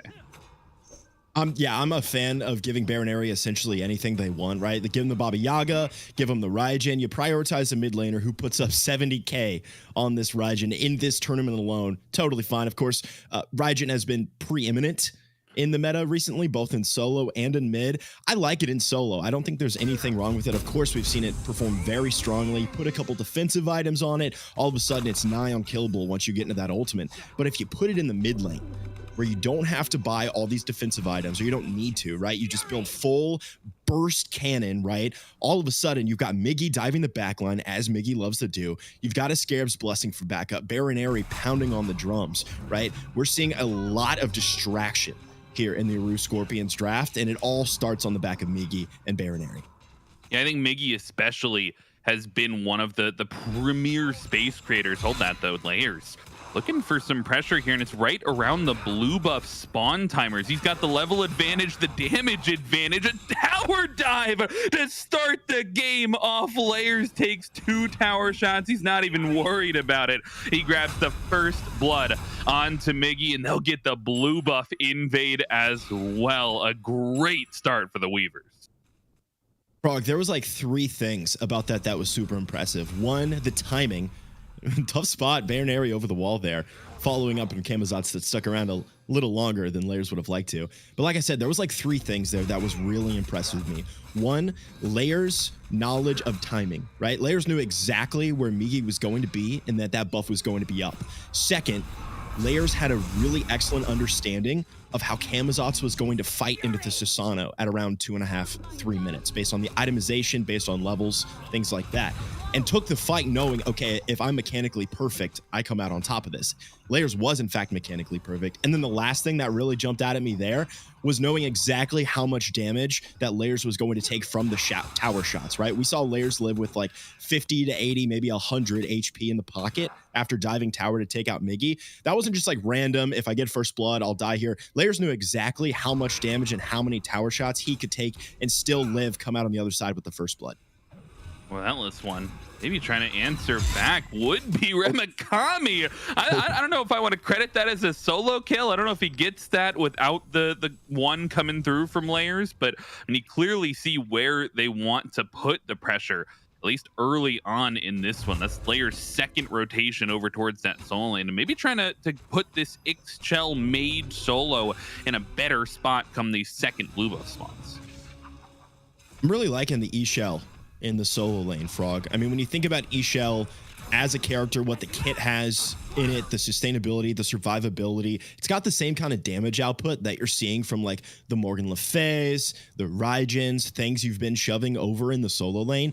You add a little bit of extra survivability, you add some great damage and distraction with a little bit of team play come the late game, and Ishel just makes a ton of sense over there in the solo lane. And we just saw the power come out, right? Rimikami is playing a high damage character here at 5 minutes in the game with a couple damage items online in that Pythags in the starter as well. So Relentless One, this isn't just like a free lane. Oh, Ishel not going to be really online until later stages of the game. Rimikami can take these fights and come out on top. Absolutely. The raw damage, right? Two mages going at it. And we saw how prioritized this Morgan Le Fay was from Relentless One, from the Scorpions as well during that pick and ban, right? They top pick this Morgan Le Fay along with the Raijin. So maybe some focus here, rightfully so. You want to be putting this pick down early. On the second blue buff spawn, Layers is not over there to help. Instead, he's on the left-hand side of the map. And in fact, you'll get the ultimate from Guy J. They'll look for the purple buff invade instead, and they get that one as well. So action across the map. And really, so far, it's been all Layers all day long, right? 6 minutes in, it's been entirely this Camazotz, I think, pushing the pressure across the map. Now 2 buff invades on opposite sides. You said it earlier when you said Migi's going to set the tone, right? And same thing for the Tyrian Weavers. Layers is definitely going to be the beating heart and soul of this team. I mean, typically, hold on a second here, Frog. Rimikami might be in a tough spot. Wow, yeah, uses the ultimate early on, avoids the knockup, but just trying to make sure his blue doesn't get stolen away. He's not able to secure it, but maybe looking for the fight after the fact. It's Relentless One's going forward with the ultimate. I think he might be lost for this world, but a great Scarab's blessing saves the life of the soul laner. Layers trying to die for the kill, and he will trade his life out for it, but that might not be the end of the engagement. Trip, no, gotta be careful. He doesn't get turned around on here, but I don't think they have the damage to continue. It will just be the 1-for-1 for now. Maybe not. I mean, the Thoth uses the ultimate. Ishel is here. Gino is completely out of mana. And it all starts with what was a pretty innocuous invasion there. I mean, you start around the blue buff, you trade some back and forth damage, and then just some interesting pathing there from Relentless One, right? You duck under the fire giant pit. It looked weird to us, but the whole reason that Relentless One was going that way was to, close the distance with the Scarab, gets the Scarab's blessing, respawns. That creates enough time for the rest of the squad to move in. Baron Aerie comes around, gets a kill on top of it as well. Sure, the Tyrian Weavers traded out, but what we saw there from the Aru Scorpions was some nice team play, right? We saw Relentless One moving towards the teammates. We saw teammates back up. That kind of cohesiveness, especially backs against the wall, elimination match, it's going to really shore up some of those consistency problems that Inbound was talking about on the desk. And I really like to see excellent communication and good team play, good team cohesiveness come out there early in the game. Yeah, the Scorpions early on trying to maybe stem a little bit of this bleeding that Layers has been causing. So good they're able to trade that one out, but still seeing the action, and it's on these buff invades. Right as the buffs spawn, you see the step-ups from the Tyrian Weavers. They steal away the green buff this time around. You saw Layers on the right-hand side, thought he might put some additional pressure onto that blue buff, but it's just these constant questions that you're asking if you're the jungler here, right? Layers is just being present in the enemy jungle. And I'm wondering your thoughts on, like, where does Miggy try to answer this back? Susano maybe more of a mid-game pick compared to that. We saw the 1v1 earlier, right? Camazotz versus Susano and how that goes. So where does Miggy try to get involved to try and maybe shore up a little bit of this gold lead that's already been built?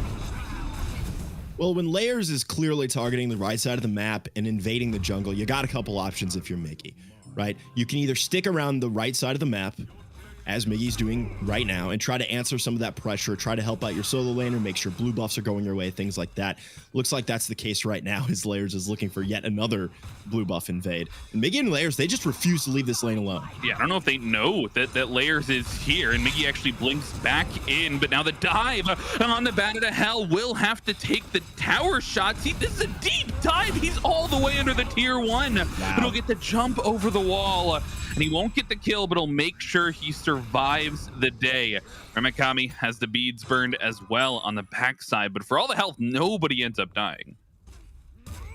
Dude, that's kind of surprising. Layers had the shots. Baronary taking a shot there from Tripno. A little bit of a heat check there from the Thoth. Yeah, kind of shocking that nobody died. We saw both Blink be expended, and that's going to be tough when it comes to engaging for Migi, right? If you're the Susano, you love to blink into the back line, pop that huge AoE ultimate, maybe get a couple man knockup. But we were talking about rotations and where you're looking for. Well, Migi responded there into the solo lane, right? Didn't work out because Layers was right behind him, because we know Layers is going to hang around on this solo lane side of the map. So maybe you got to start turning your attention to other lanes, right? You go to mid, you go to duo. You know what the problem is, Frog? Tripno is one of the safest mages in the game on the Thoth with a huge dash. You got a lockdown CC inherent in the kit as well. And then you look at In My Zen and Promise, Aphrodite has a button you can press to just literally not die, crazy healing, and In My Zen has one of the best hunter leaps in the game to get you out of danger in that Rising Jaguar. So Migi's in a tough spot right now. We're like, where do I go to find the best opportunity to get kills and create space for my team when everyone around the map on the enemy is going to be able to just press an ultimate button and escape, or just straight up avoid me altogether? Well, maybe it's the counter engage button that they try to press. Migi and Gino here onto Promise. No, at least trade back a little bit of damage, but I feel like every single buff spawn, every single timer that has come up here, the Weavers have gotten away with at least one buff, if not a kill to boot. And Migi might be the kill here as Promise grabs the last hit. Guy J trying to get out of there on the horseback, but Layers has a little bit of chase down. That would be a crazy dive. We've seen Layers dive a couple of towers so far this game, but Guy J will find the safety under the tier 2. But it's every single time that these buff invades come up, and our Scorpions, they're present to watch it happen. But I mean, so far every single skirmish that ends up happening, just consistently going the Weaver's way. These small wins are adding up. Layers is nuts. Like, there's a reason we've seen Layers at the highest level of SPL play, right? Being on a world championship team. Layers goes crazy in the jungle and is not going to stop just because he's in a lower level of play or back against the wall fighting for a spot at the Smite World Championship.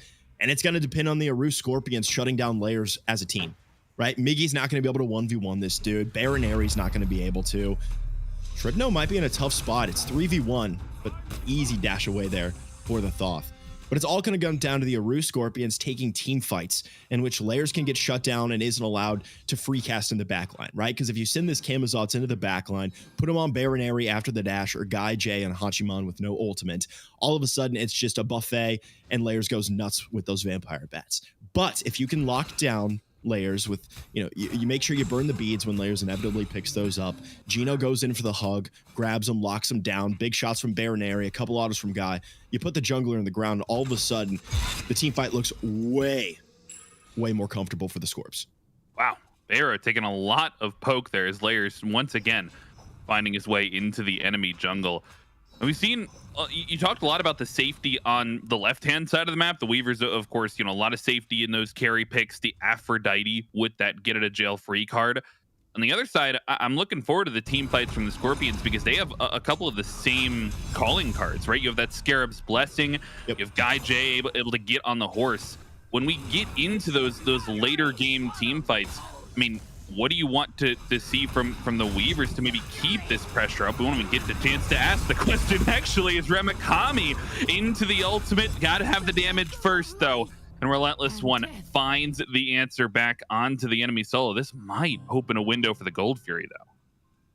Man, smart here from the Weavers to check out the Gold Fury. Guy J's rotating in. Same thing goes for the rest of the Scorps. They know exactly what the game is here for the Weavers. Half health already, though. They might want a 50-50 this as it gets low, and the Weavers secure the objective, but the taunt back in comes through and pulls in 2. Damage to follow up, not enough there, but the Weavers, they act fast off of the gank on the right-hand side. They secure themselves the Fury. Couple things there I want to break down for you. Gino's in a weird spot here, Frog, between two. Dangerous, man. You gotta, I mean, Scarab's Blessing will get you an extra life, but I mean, you delay it for long enough, he's still under pressure here. You have to have the peel, at least the punish there, though, and they'll take that trade every day of the week. Support for jungler there. You get a shutdown onto Layers. Maybe stepping up a little bit too far, but you answer back on the jungler, not feeling too bad. Yeah, a little weird from layers going that deep. That might have just been an ego play. Like, I'm going to pick up the kill no matter what. I'm going to trade my life for it. But going back to the Gold Fury that we just saw, you mentioned...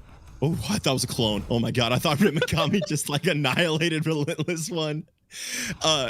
It's not going to be a 50-50. Like, I know it sounds like it, you know, the other team's moving in. It's maybe Raijin's got great secure, but Tripno's got that final judgment in the back pocket. Like, realistically, you're going to be able to find that one huge boom shot out of Tripno to secure objectives, whereas Baronary has to send out multiple percussive blasts from the ultimate to do the same exact thing. So even though the Tyrian Weavers were maybe on precarious ground there as the Gold Fury was getting low and the Aru Scorpions were moving into the pit, it was a little bit more certain than it might have appeared with Tripno charging the ultimate. The Tyrian Weavers knew exactly what their damage threshold was, and as soon as their shot caller was like, yo, it's damage cap, hit the button, let's do it, Tripno fired the ultimate, the Tyrian Weavers secure it, and then find a little bit more on the backside.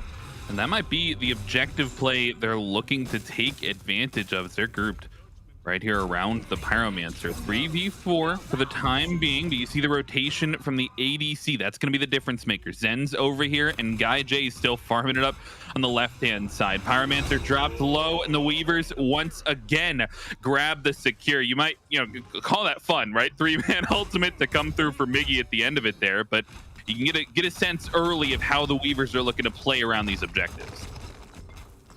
I was going to grab a tower on the left-hand side. That's just a consolation prize, but Pyromancer certainly takes the cake, right? You get the Pyro, you get the gold, you get the XP from the objective. You also clear an objective off the map, so all of a sudden, you don't have to worry about the right side of the map as much. You don't have to worry about rotations. You don't have to worry about warding, right? For the next couple of minutes, 3.5, let's call it. You can focus a little bit more on the left-hand side when the Gold Fury spawns. You can focus on other parts of the map. And then as a bonus, might be the main thing, actually, from the Pyromancer, of course, the Runic Bomb, right? So all of a sudden, sieges, team fights, Gold Furies, everything gets a little bit more easier for an already strong Tyrian Weavers team when it comes to secure, pressing into towers and things like that. So yeah, tower, all good, right? Maybe Guy J gets another level up over the opposition in my Zen. Zen's going to farm that right back up. At the end of the day, the Pyromancer is always going to be the cream of the crop. Good play there from the Tyrian Weavers. And as a bonus on top, Tripno didn't even have to burn the final judgment ultimate to secure it. The Pyromancer, a lot of value depending on how you get the usage out of that Runic Bomb. But right now we'll have to wait a little bit, see how that gets used. It's the question around the beacon and if the Haru Scorpions are willing to step up into that one.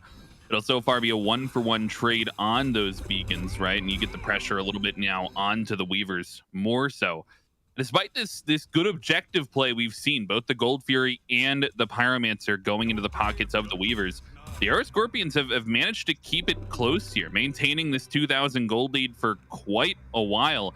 And that's, I think, some of the picks, some of the answer back you're seeing come through in farm, right? When you know the Gold Fury is happening, you get a gank on the right-hand side. You know the Pyromancer is happening, you're getting a little bit of extra farm on the left-hand side. Grab that tier 1 tower, right? So despite giving up a couple of these objectives, the Aura Scorpions doing a good job to toe the line, and they haven't drawn their line in the sand yet, but I mean, we're getting to that point.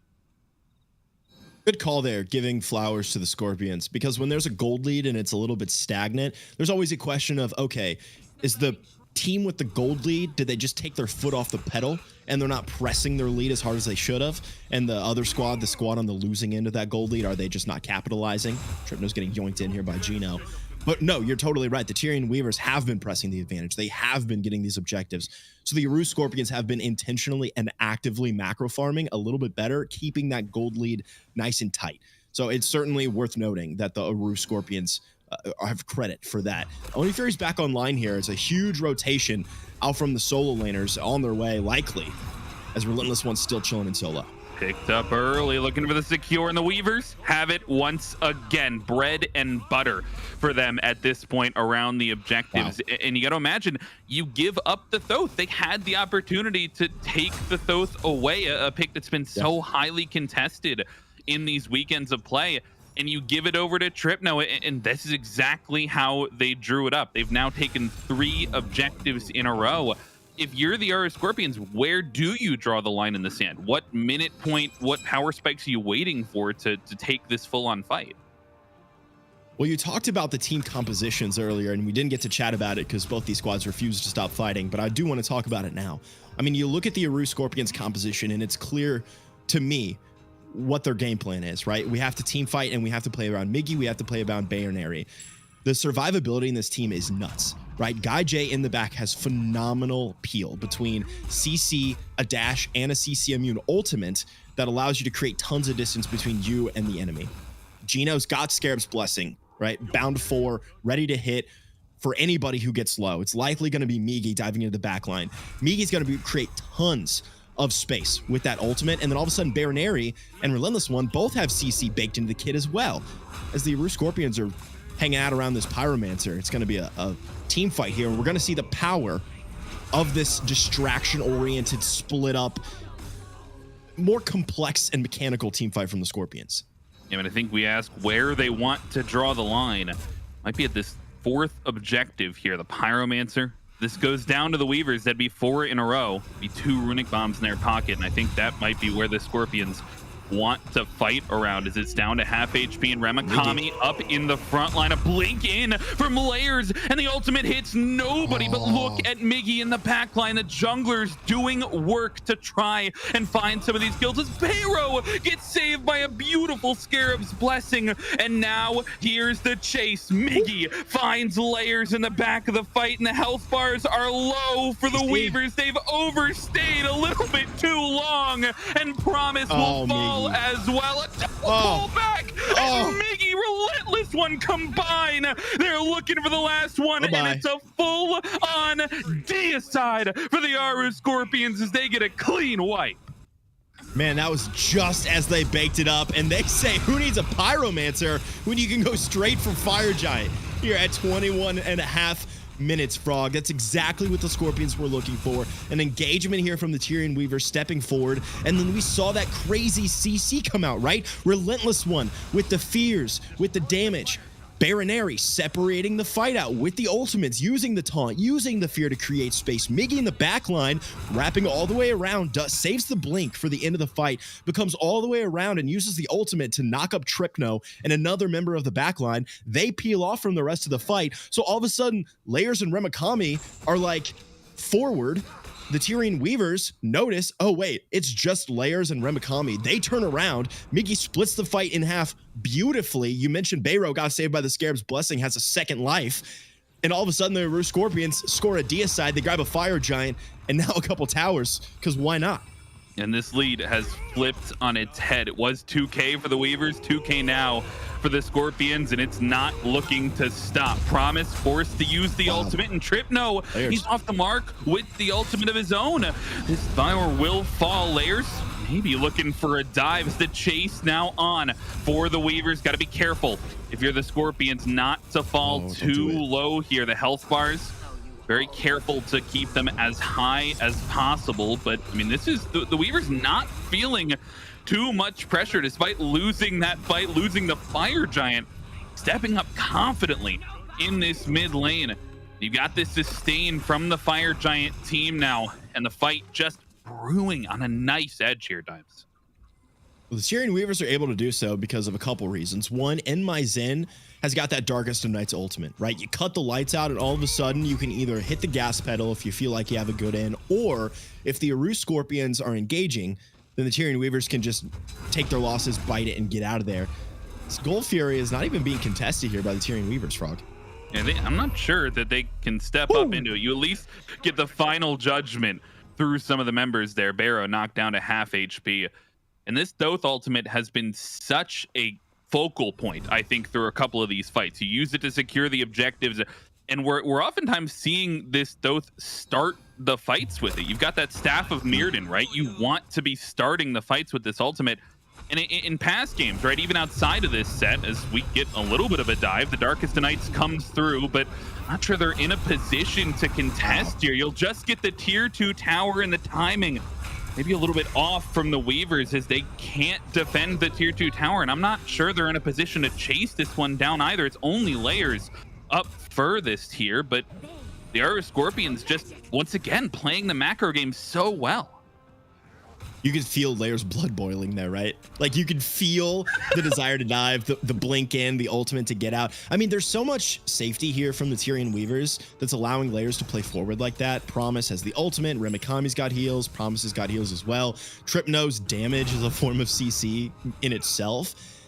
Unfortunately, though, when you base your win con around 1 or 2 people, in this case, Layers and Tripno really leading the charge, the Roost Scorpions answered in turn. They separate Layers, they separate Tripno from the end of the pack. Every team fight they've won, they've done the same thing, or any engagement, really, even if it's not even a kill or just a TKO. They separate Layers and Tripno from the rest of the squad. They take them down, and then the Tyrian Weavers have a lot less to work with. You got to either start fighting as a pack here if you're the Tyrian Weavers and getting that initial engagement and not letting the Aru Scorpions completely discombobulate your backline, or you have to take a fight under a Phoenix. Under pressure here is Layers, and that's a good trade if you're the Scorpions for almost nothing there. In fact, literally for nothing, you get Layers' ultimate out of the fight, and that's a great ultimate to take away early on. He's been one of the premier divers there, and that's, I mean, maybe the question is if you're the Weavers, yeah, maybe it's on, it feels like it's on the back more so on 2 of these players. This Thoth ultimate has been such a focal point, as I mentioned. Maybe a tier 2 tower question mark here asked if you're the Scorpions. The Fire Giant has fallen off at this point, so I think you got to be maybe a little bit careful before you take a full-on engagement here, but they certainly have the positioning. If you're the Weavers, how are you looking to fight back into this as this Fire Giant's coming up in just a minute here or so? Won't even get the chance to ask, though, is Gino looking to pull Promise. You get a couple of ultimates up, and he gets eliminated and forced to use the Scarab's Blessing early. A great ultimate takes him out, and Layers is forced to leave the fight as they get a pick to start it off. Wow. Gino, and that, okay. Literally, it's like the Tyrian Weavers are reading my brain. Number 1, Gino's ultimate cannot be used on another teammate, right? We saw it used on Bayro to great effect in that Fire Giant Pyromancer scuffle about 10 minutes ago. Gino was forced to use the Scarab's Blessing ultimate on himself, and all of a sudden, the Aru Scorpions lose a ton of utility and survivability, and now the Tyrian Weavers are taking advantage. They're on to the Fire Giant, but they're lacking their secure tool. No final judgment available, and the Scorpions looking for the steal, and they find it. They take away the Fire Giant, and they're looking for the fight after the fact. Tripno, the safety have to be used, but it's not enough as Promise falls as well. A 2 for 2 across the fight, but Mickey with the double kill is able to take another member down. It's only Remikami and Layers here looking to continue the chase, and then Relentless One doing a little bit of peeling on his own. Gino to rejoin the fight, and that should slow things down as Remikami now on the retreat, but Fire Giant stolen away by the Scorpions, and they might even try and secure another kill here. Remikami, you lose the beads. You're looking to lose the life here as well. Both relics get burned. Okay, all right, man. Somehow in the base, but now they're pushing the mid Phoenix. What? Layers goes down. Gino, Mig, and Relentless One teaming up to take down a Firebird as well. And that's kind of on the back of Remikami there, sticking along so long and kind of leading the Aru Scorpions straight to the Phoenix. Layers goes back in. Not even sure if Layers had time to go back to the fountain and heal or was still low. Either way, is going to be dead for the next 40 seconds there. Aru Scorpions taking a nice team fight, and then they've been taking great advantage of the stuff after the stuff, right? They've been finding the space in the team fights, or at least sending players, Weavers, back to base, and then have been using that presence on the map to take down Primal Furies, to take down Fire Giants. And there, the Aru Scorpions, they just grabbed themselves a Phoenix. Yeah, and I don't know what to say, man. That's such a funny chase down. Like, how does Remikami survive on that right-hand side? And this one survive? Yeah, and how does it almost ends like up being punished. Punishing for Remikami to survive, because if Remikami had been killed a little bit earlier on there, maybe they don't push as far forward. Maybe they don't get that mid bird and are able to try and take it part of that advantage. But I mean, how does that even happen? How does that Fire Giant steal happen? I think it was Miggy. I mean, you watched Miggy wrap all the way around the long pathing for the Fire Giant, right? The Tyrion Weavers had absolutely zero clue. There were no wards back there. There was nobody to spot him out. At that point, Layers had already moved forward to engage on the Aru Scorpions. Miggy uses the ultimate. It didn't look to me like it connected with the Fire Giant. I'm not actually have no idea what stole away the Fire Giant. I'm going to be completely honest with you. I was so shocked because anytime Tripno's on the map, it just feels like a guarantee. Right? It feels like the Weavers have that trump card in the ultimate, or at the very least at the shots you can send out using that first ability through the wall for bonus damage, by the way. That I didn't even consider the Scorpions having a shot at stealing it away, but Miggy wraps around, creates tons of space, and the Aru Scorpions utilize the CC in their kit. They utilize the disruption they have available to them to split the fight in half. Unfortunately, Tyrion Weavers, they find a couple of backlaners on one side of the split, take advantage and find a couple kills, but at the very least, it was enough for the Scorpions and Miggy to go to work. You got to imagine if they had that final judgment, if they hadn't killed not Gino with it, then maybe they reconsider around that Fire Giant. Maybe that's what they're thinking now. Like I don't, if I'm the Weavers and I'm thinking about objective play, I'm thinking about the next Fire Giant that's going to spawn. This is even more important, right? We're getting the EFG territory into the game. The next one that spawns could be the I mean, that Fire Giant could have been a game-winning Fire Giant if it wasn't for Layers and Remikami trading a couple of members back in that one fight, right? So this next Fire Giant carries the most weight on it of this game thus far. And if I'm the Weavers, I don't know if I'm using the Final Judgment like that on a pick early on. I might be trying to really save it for the Fire Giant because of how that last steal attempt goes. I totally agree with a couple caveats. I don't think you're using the Final Judgment on Gino, right? We saw it used to take out the Scarab after the Scarab's Blessing ultimate was used to regenerate Gino. You can't use it on the Khepri. You can use it to take out Miggy, you can use it to take out Guy or Bayroneri, but you save it if it's on Relentless One or Gino, right? They're not going to be priority targets here. This late in the game, you're going to be paying attention a lot, especially to Bayro, as the Tyrion Weavers are trying to press into the Fire Giant pit here. But you're definitely saving it for the objective unless you can grab a critical member of the backline. You take them out. Otherwise, if you're just taking out Gino, that's a great start, and they should do the exact same thing to try to strip that ultimate away. You just let him live. Whoa, Miggy with the ultimate gets the ultimate out of Promise as well. And you take it off Remikami. So a 1-for-3 trade in terms of ultimates. In My Zen uses the Darkest Nights as well. Didn't even catch that as the engagement comes through. They thought it was an engage. Really, it's onto Layers though, and he loses his ultimate as well. The Aru Scorpions almost just bait out the engage and take all of these tools away from the Weavers. Yeah, Weaver's got nothing. I don't even think you step into this Fire Giant pit. That was a hasten popped as well. So they're stomping in the Fire Giants at half HP. The only ultimate left is this Final Judgment, and that's what you have to be aware of, though. A Frenzy popped and a pull back in onto Promise. No safety available, but somehow it comes back up and the ultimates come through. They get away. Barrow survives on 1 HP, and the health bars are low on both sides here as the abilities are not able to finish off anybody. What? Dude, how does nobody die? And now the Tyrion Weavers have so much sustain between the E-Shell. Layers has sustain baked into the kit. Promise has birds. Ultimate's going to be back online. Zin's got lifesteal as well. The Weavers in a great spot. They're going for it again, but once the Final Judgment is still not on the board. They don't need it if they're getting the picks, though. Guy J miraculously saved by the Scarab's Blessing, and it turns into a 1-for-1. Relentless One down, Layers down, and Promise the third Aphrodite ult this fight, but it doesn't save him this time around. Supports fall down, and Miggy trades another one, but the Final Judgment comes through, and Tripno ends the fight. Oh my god. They stacked up Tripno.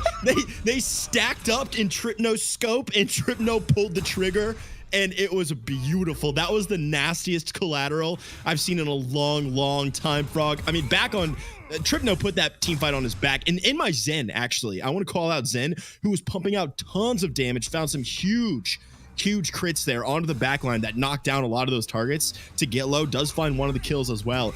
And then Tripno just raining artillery from the backline, was completely allowed to free cast. And I'm going to give credit to Promise and Layers, who created so much space, especially Layers, who was just being a total nuisance in the backline for the Scorpions there. That Tripno's at full HP, dude. Rimakami and Promise have healing, but like, you shouldn't come out of a team fight at 33 minutes in the game completely full HP. We got to talk about this, though. Tripno and Rimakami have been on this since full HP, and Relentless One now back from base. It's getting low. They're gotta look for the secure ultimate available. It's too early. Scorpion! No way. Taken away. Relentless One on his own, and Tripno misses the secure. Somehow the Scorpions 5 with the FG. Dude, Relentless One, I don't even give that to Relentless One. Relentless One was just pouring abilities into the Fire Giant. Listen, that is a solo lane Morgan Le Fay with a breastplate, with magical defense, not built to 100 to 0, right? This is not a mid lane Morgan Le Fay. Tripno's got to time the ult better. Like, end of story, period, sentence is over. Tripno was a little bit off with the timing of the ultimate. The charge was fine. You can hold the ultimate on. Oni Fury's going to go down here to the Scorpions on the back end of that Fire Giant as well. But, I mean, there's no excuse for Tripno pulling the trigger a second too early against a Relentless One that isn't going to have as much damage, full stop. The fight, I mean, now Aru Scorpions with everything to play with. And once again, you get these small advantages burned away. Rimakami loses the ultimate. Promise loses the ultimate. Those elements of safety now off the table, all in trade for that Morgan Le Fay ultimate. And you have to look at these runic bombs in pocket as well, Dimes. 2 sitting there for the Scorpions for their potential to push down the siege. I mean, they've got 3 minutes now with this enhanced Fire Giant, and Oni waves behind them to push this up. I do like the Tyrion Weaver's defense, though. Thoth has a phenomenal defense, easy wave clear from distance, right? Promise can keep everybody topped off on HP. Layers is going to move around in the back line just fine. Remakami's got great clear and sustain as well. So the fight's good, but the Aru Scorpions dive is crazy. Migi can go deep. Gino can use the ultimate. Guy can kite. Relentless One's got HP and protections. The dive is great from the Scorpions. The Tyrion Weavers have a phenomenal defense. It's going to be an unstoppable object, unmovable force. Whatever it is, you know what I'm talking about. It's something like that, man. And already he gets some ultimates traded out early on. Bayro loses the drums, and the final judgment misses everybody, splits the uprights in the back, and the mid Phoenix gone at the drop of a hat. Layers and Rimakami trying to combine on the dive, but they only succeed in dropping members low. Nobody falls on the side of the Scorpions, and that's another final judgment that can't be splitting the uprights there. And Gino has ultimate, the Scarab's Blessing. So the Scorpions don't even have to back off here. They can back off a little bit, allow that enhanced Fire Giant to tick up their HP as Relentless One takes a big shot there from Tripno. That was just a normal ability there from Tripno. It wasn't even the ultimate. But the healing from the Fire Giant is going to come up big here. And then Gino still got the Scarab's Blessing, which means the Scorpions can hit the pedal to the metal as long as they want. Well, that's the runic bombs gone. They used that to eliminate the bird in mid and eliminate the bird in left. Miggy now separated from the rest of the squad, a 4-1 split. And he's got Layers over there in the mid lane as well. Yeah, Miggy's been such a nuisance in the back of the fight here. With this EFG falling off in just a couple of seconds, you have to look for your pick. Promise the ultimate off the mark again, and you lose the final judgment early in the fight. Rimakami down low, Tripno down to 75%, but that's the go button. Aru Scorpions in onto the right side. Phoenix's Bayro drops the drums over the wall, but you got the in and out, the sustain from the EFG, and the bird now collapsed on, but Miggy trades out a kill with the jungler, and he gets taken down, a double kill as Layers comes up big on the defense. The Titans at half HP, Dimes, but somehow the Weavers are still alive. Unbelievable there. The Scorpions played that pretty well. Promise stepped forward too far, right? That's how it all begins. Promise has the ultimate online, steps forward a little bit too far, gets snagged by the abduct from Khepri and has to burn the ultimate. All of a sudden, the Scorpions say, guys, their ultimates are still down from those other bird fights. Promise just used that protective ultimate.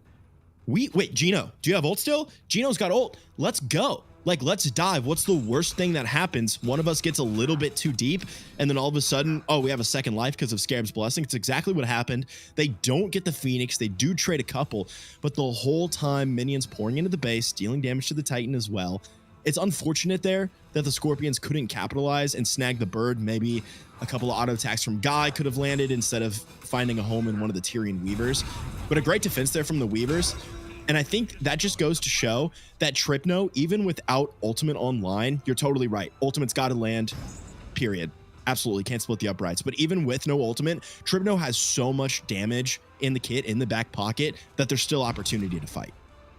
Fire Giant now back on the map. Ramakami dashed in. I think he doesn't think he's in trouble here, and maybe in a little bit more than he expected. But Layers, look how far away he is from the rest of his squad.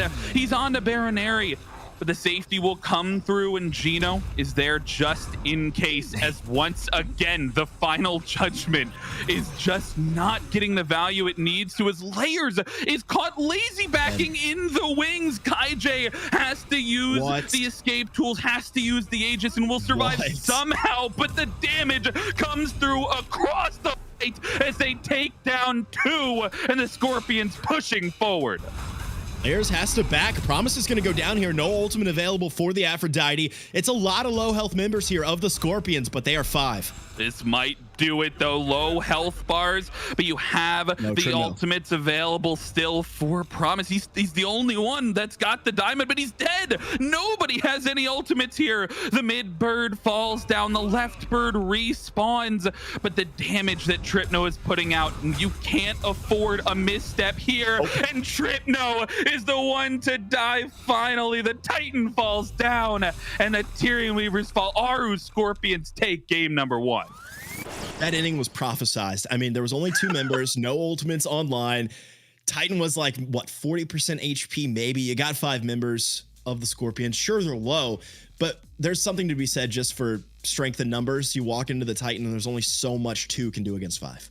Yeah, that, I mean, and the Aru Scorpions, they find so many of these counter engages, it felt like. They just, such a patient game from them. I don't know how else to describe it other than to just call it patient. They waited for their moments to counter engage, and for as many individual plays we saw from the other side on Layers, you get, I don't know, man. They got to do something here in game 2 to adapt on the other side.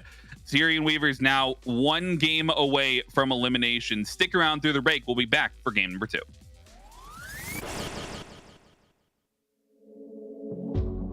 Met your friend the other day. Heard you've been trying to reach me. Good luck with that. I threw my phone into the pool. There's no reason for your feelings. You knew the rules. You better run for your life and sleep with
It's over. It's over. Let's not waste our time. Remember, it's over. We've been through this before. Over and over. Let's not waste our time. Remember, it's over. It's over. It's over.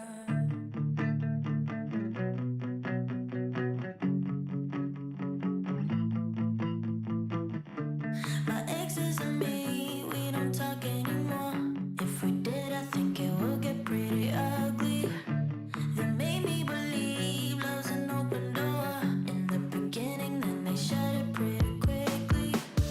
I thought we were good, at times even great, but apparently I was just one big mistake. My exes and me, we don't talk anymore. If we did, I think it would get pretty ugly. I'm just a victim and not the evil villain, so I'm sorry, not sorry that everyone that crosses me.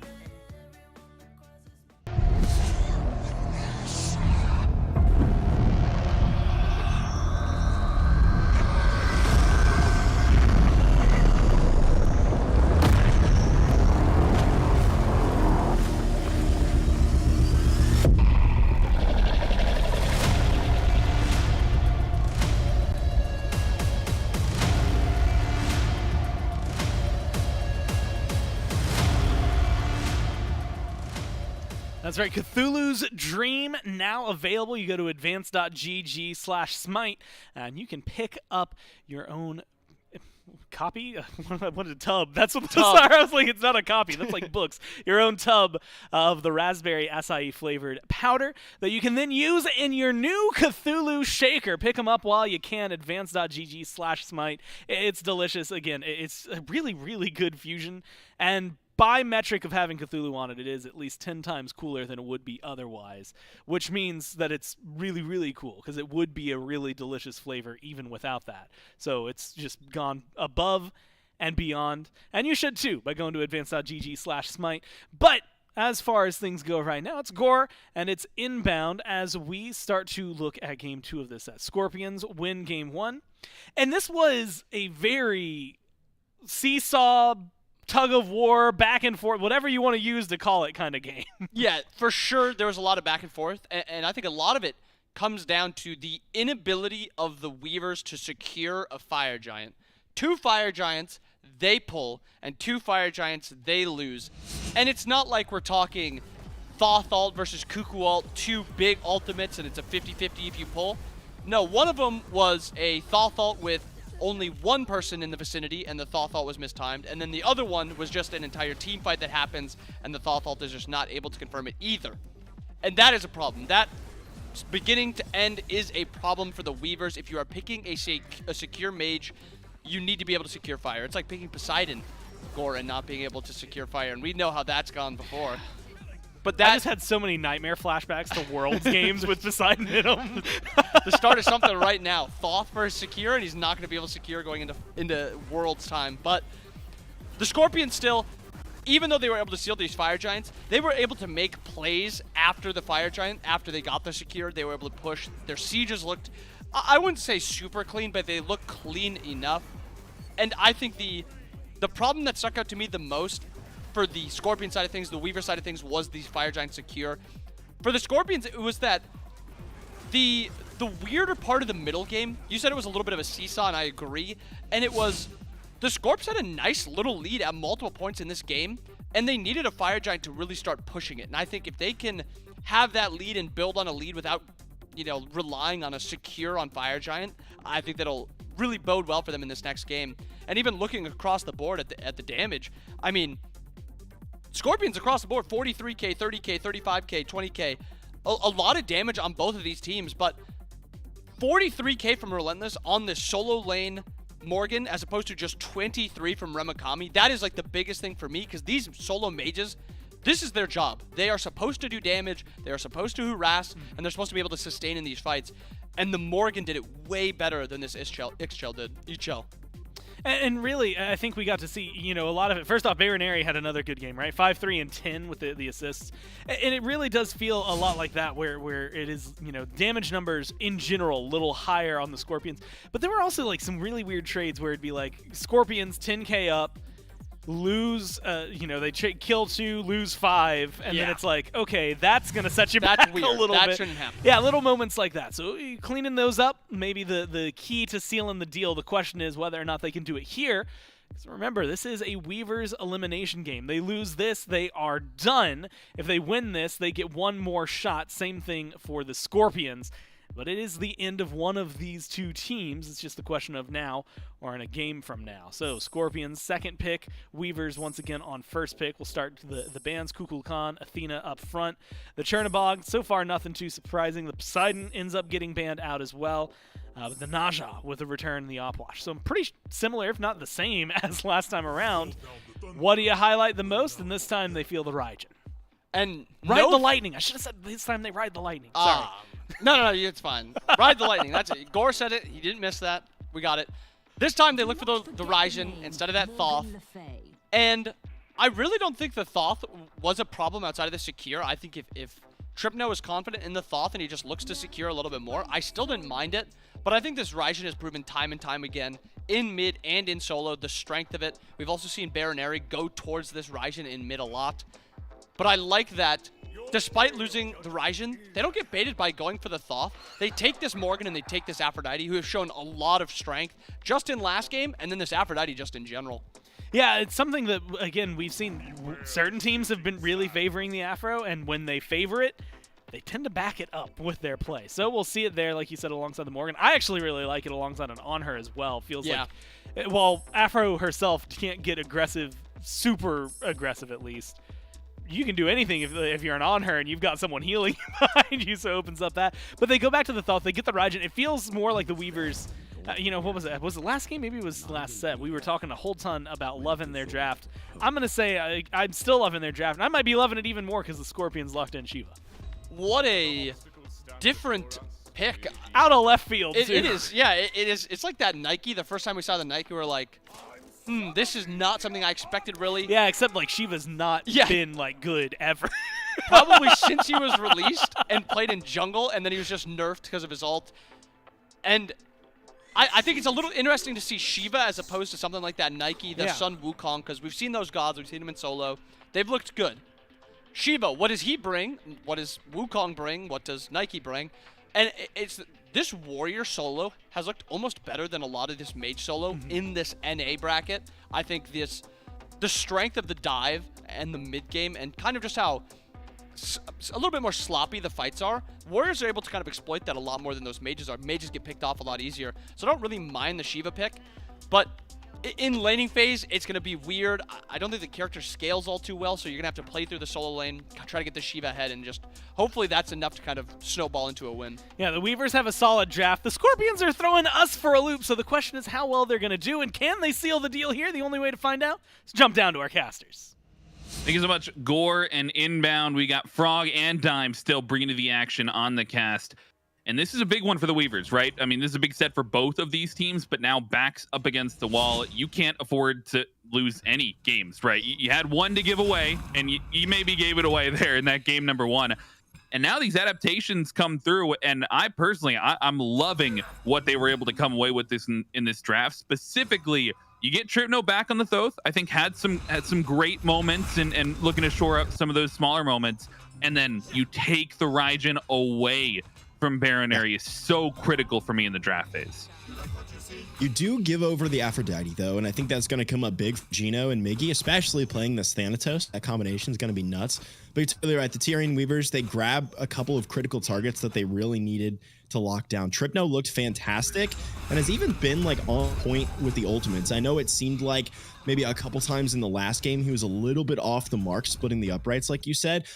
But a couple of Aegises from the Scorpions really deterred the damage from that ultimate. So the ultimates were landing pretty much on target when he needed him to be, maybe holding them a little bit later.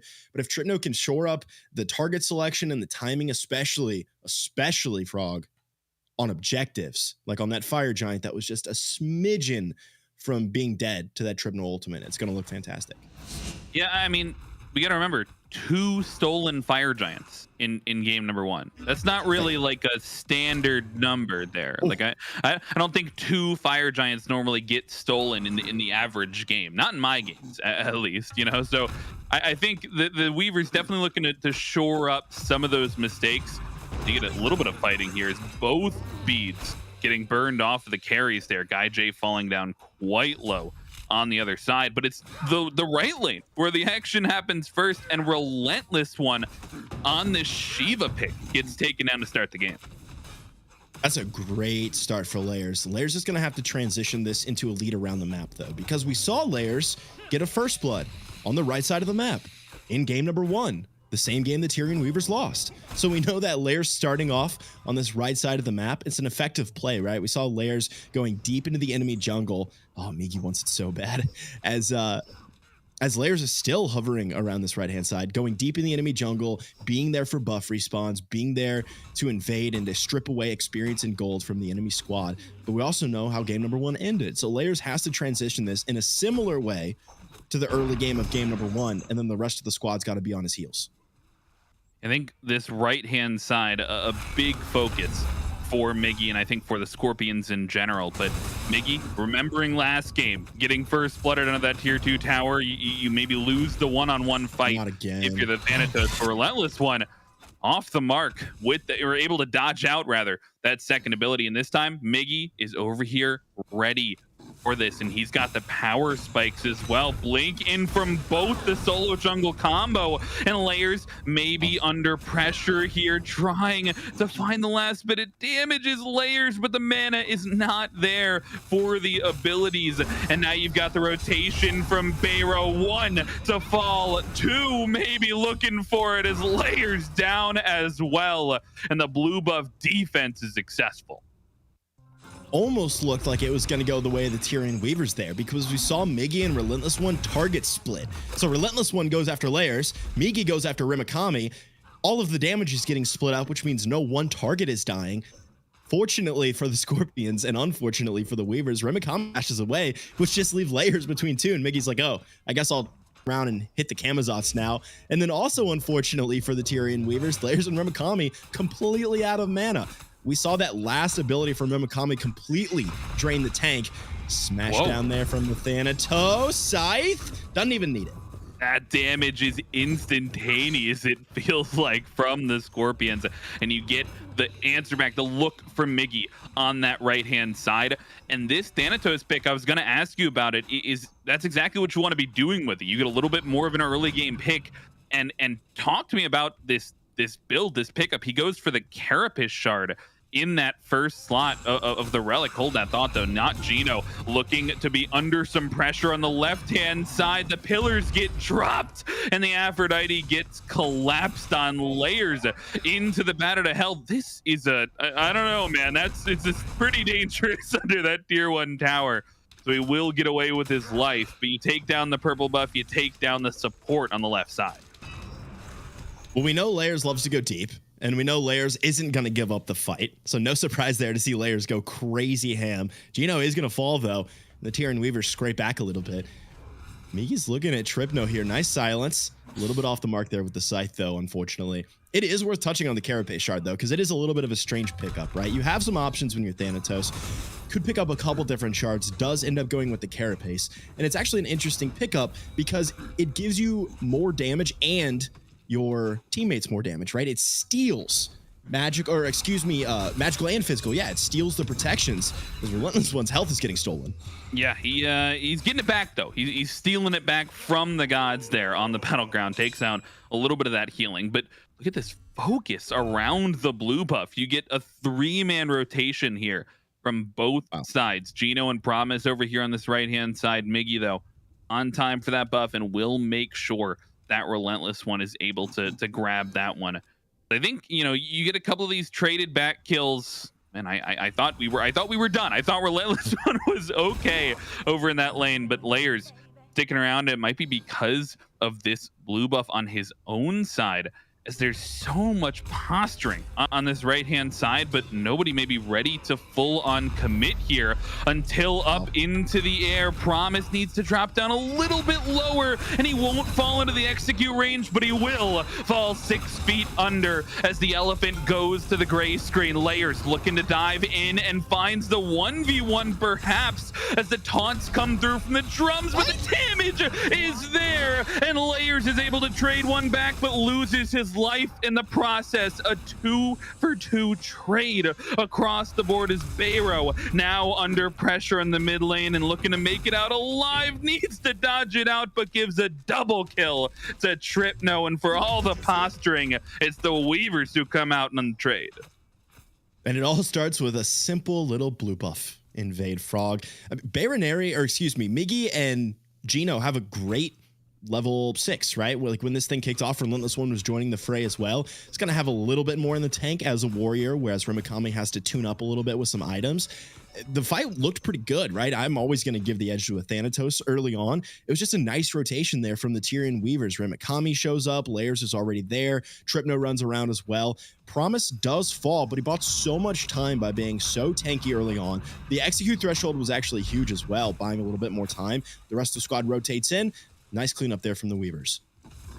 Tyrion Weavers looking to maybe focus on continuing this lead here early on in this one, because this feels like somewhat of a similar start that they got off to in game number 1, but maybe it's on the left-hand side where they look to do it. Miggy and Guy J combine to take down Promise, and Scorpions get back the kill lead and continue to keep this gold lead close. Only about 500 separating these two squads, and experience very close as well. 1 level for both the solo and jungle, but you see a little bit of, maybe half level lead over in that dual lane, I think, for Guy J on the other side, right? But I mean, I feel like we've talked so much about the solo lane in terms of these fights as Layers, I think, one ability steals away that blue buff. That feels a little bit bad if you're Relentless One. We've talked so much about these fights. We haven't talked about this pick at all. This Shiva comes out of nowhere for me. Why are we seeing this warrior in the solo lane? I mean, we know Relentless One loves pressure. Fantastic on warriors, been doing it forever. I think it's a little bit of a switch up here for the Scorpions. They take down game number 1, and Relentless One's actually going to play kind of a similar role as he did in game number 1. Sure, it was the Morgan Le Fay. It was a mage, which is certainly the flavor of the month. But this Shiva has so much CC and so much survivability in that ultimate, right? You got some great movement as well. You're going to create so much space. You're going to allow Miggy and Guy to do pretty much kind of the same role as game number 1. So even though the pick has changed and the composition has been switched up here for the Aru Scorpions, their strategy and game plan coming into game number 2 is pretty much the same. I think the warrior will definitely give them maybe a little bit more space, but I mean, Inbound talked about it on the desk. It was like 42,000 damage coming through the solo lane Morgan Le Fay in game number 1, which was a very big difference from the mage across the way in the same lane. This time around, we'll have to see how that matchup continues through the later stages of the game. And this was a late one in game number 1. 35 minutes or so, we saw quite a few Fire Giants. And we're getting around that time where it was these objectives that started being pulled by the Weavers in game number 1. And this time around, they have a very similar ability to do so. It feels like this Final Judgment's still available for Tripno. And so I'm wondering, I mean, where do you want to see the Weavers try and start that up again? Do you want to see them try and start to contest those again, knowing that they have the secure advantage? They have the secure advantage for sure. And they also have a couple other tools that make objectives very attractive to the Tyrion Weavers. Promise's ultimate, those pillars, those Dharmic pillars that can be dropped from the heavens, is going to A, do a ton of damage to objectives, and B, create tons of space to push out the Aru Scorpions to ensure the Tyrion Weavers can secure the objectives. I think what it's really going to hinge on, though, is In My Zin getting a couple more items online, right? Shibalanke, one of those characters where you love to itemize and get to a huge power spike. On her, something like that has a little bit more power and penetration in the kit, can do things a little bit earlier on. In My Zin wants to get these Zev's gloves, wants to get this Executioners, maybe get a Dominance or one more item online, then start really chunking down some objectives. Tripno taking quite a bit of damage here in the mid lane. It's sure enough in that execute threshold, so I think Miggy's going to be aware that he's sticking around on the map. And I think as you come around this 11-minute, 12-minute mark, you start to think even more about these fights on the left-hand side of the map, right? Just around these oracles, you're seeing a 3-man grouping from the Scorpions. They know how important that vision is. But ultimate trades on the right-hand side is the healing will keep Relentless One topped up there, at least enough to make it back to base. Maybe you start to think about getting these soul laners involved. I mean, is this warrior reason enough to try and bring Relentless One over a little bit earlier on? Maybe start your fighting a little bit earlier for the Scorpions? It's probably still going to wait until Rimakami rotates as well. One of the benefits for Relentless One here on this warrior is that warriors can pick up that teleport in the solo lane, whereas if you're a mage in the solo lane, you're pretty much relegated to the Beads Aegis or Beads Defensive Relic. As a warrior, you can be a little bit more aggressive in your relic selection, pick up that teleport, and be able to work around the map a little bit more. You certainly do want to take advantage of the early game power here from Migi and Gaijay. It's Migi and Layers going toe-to-toe here. Wow, yeah, looking for the 1v1 in the jungle. Maybe feeling a little bit better about the 1v1 this time around as the Thanatos over the Susano, but you'll burn the ultimate there from Migi. And meanwhile, Layer's able to hold on to his, and maybe that's a small window of opportunity. We talked about the Weavers maybe looking for this objective play. If you're the Scorpions, we saw them have a very slow early game in game number 1, where they tried to use that macro play to their advantage, just wait out for those late game team fights. What do you look at as like the minute mark where they want to start to draw that line and like be ready to take these 4-on-4, 5-on-5 fights with their composition? Now. The minute is now. Gino's always going to have that ultimate available, right? The scaling doesn't matter for straight up not dying, right? Gino presses 4, doesn't matter whether it's at minute 5 or minute 35. You're just not going to die no matter what. Migi's only going to scale. Oh, hold on a second here as the Dharmic Pillars are dropped. Yeah, you want that ultimate there if you're Gino onto Barrow. But luckily, Final Judgment not in range. They don't get the entire kit dropped onto Baronary, so he's able to make it around that corner there. The Dharmic Pillars, you lose a couple of ultimates there, including your secure ability if you're Tripno, right? Eyes on that if you want to continue thinking about these objectives. But in 13 minutes in, both of these teams look very content just to farm up for a little bit until they get even more items online. Right now, a lot of these players thinking about what their third item spikes are going to come through. Really eyes on this Thanatos in Migi. It's only become a little bit less and less effective as time goes on. Layers is going to scale immaculately, and sure, Thanatos, it's not like Thanatos loses effectiveness in the late game, but it's reason that the community kind of perceives Thanatos as an early game god, right? The scaling is fantastic, and you're always going to have CC from the ultimate as well, and the execute threshold is phenomenal going into the late game. But I'd like to see the Aru Scorpions take advantage of the Thanatos and the penetration that's baked into Onher's kit. You can rotate the Onher to the Gold Fury. You can bring over Baronary as well. It looks exactly like what the Scorpions are maybe looking to do here on this left-hand side, and you get a lot done. A little bit of grouping, once again, around those oracles. That vision on the Gold Fury, such a high prioritization here from the Scorpions as the dual lane continues to make their presence known on the left-hand side. I'm looking at these support builds and seeing a couple of differences, right? That first item coming through, you get the cooldown for the Aphrodite, the Sav coming through, both prioritizing physical defense. I mean, what are the differences there in that second item spike?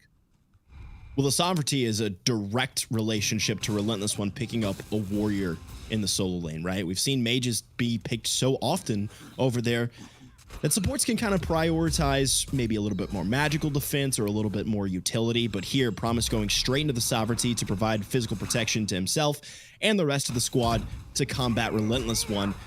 Tyrion Weaver's combating the Pyromancer, and Relentless One, the only member of the Scorpions present. Picked up and knocked down. This is opening the window though on the left-hand side, and nobody from the Weavers is able to get there. So for all the talking we do about objectives and securability, it's no fight to be had. It's an objective trade there for the two squads. And now asking the question around the tier 1 tower, they'll knock it down quick enough. And despite a couple of ultimate trades, only Tripno falling below that 50% HP marker. I mean, is that something that you, I mean, who comes out on top in that trade? I like the Pyromancer pickup there because you get the Runic Bomb, which you saw the Tyrian Weavers use to great effect there. They take out a tower and, they do take out a tower using that bomb. It's already been put to good work. Sure, it's 16 minutes. A Gold Fury is nice, but at the end of the day, you want pressure on the map, right? The whole point of playing a game of Conquest in Smite is to knock down towers, knock down Phoenixes, and take out the Titan at the end of the day. Pyromancer is allowing you to do that more efficiently through that Runic Bomb. So I like that pickup there from the Weavers. I like the stuff after the stuff by grabbing a tower as well. You balloon that gold lead just a little bit more. You got some nice level padding in solo lane. Remikami can move around the map a little bit more smoothly as well. So I like the pickup there from the Tyrian Weavers. A slow game thus far, and maybe a similar pacing to what we've seen in game number 1.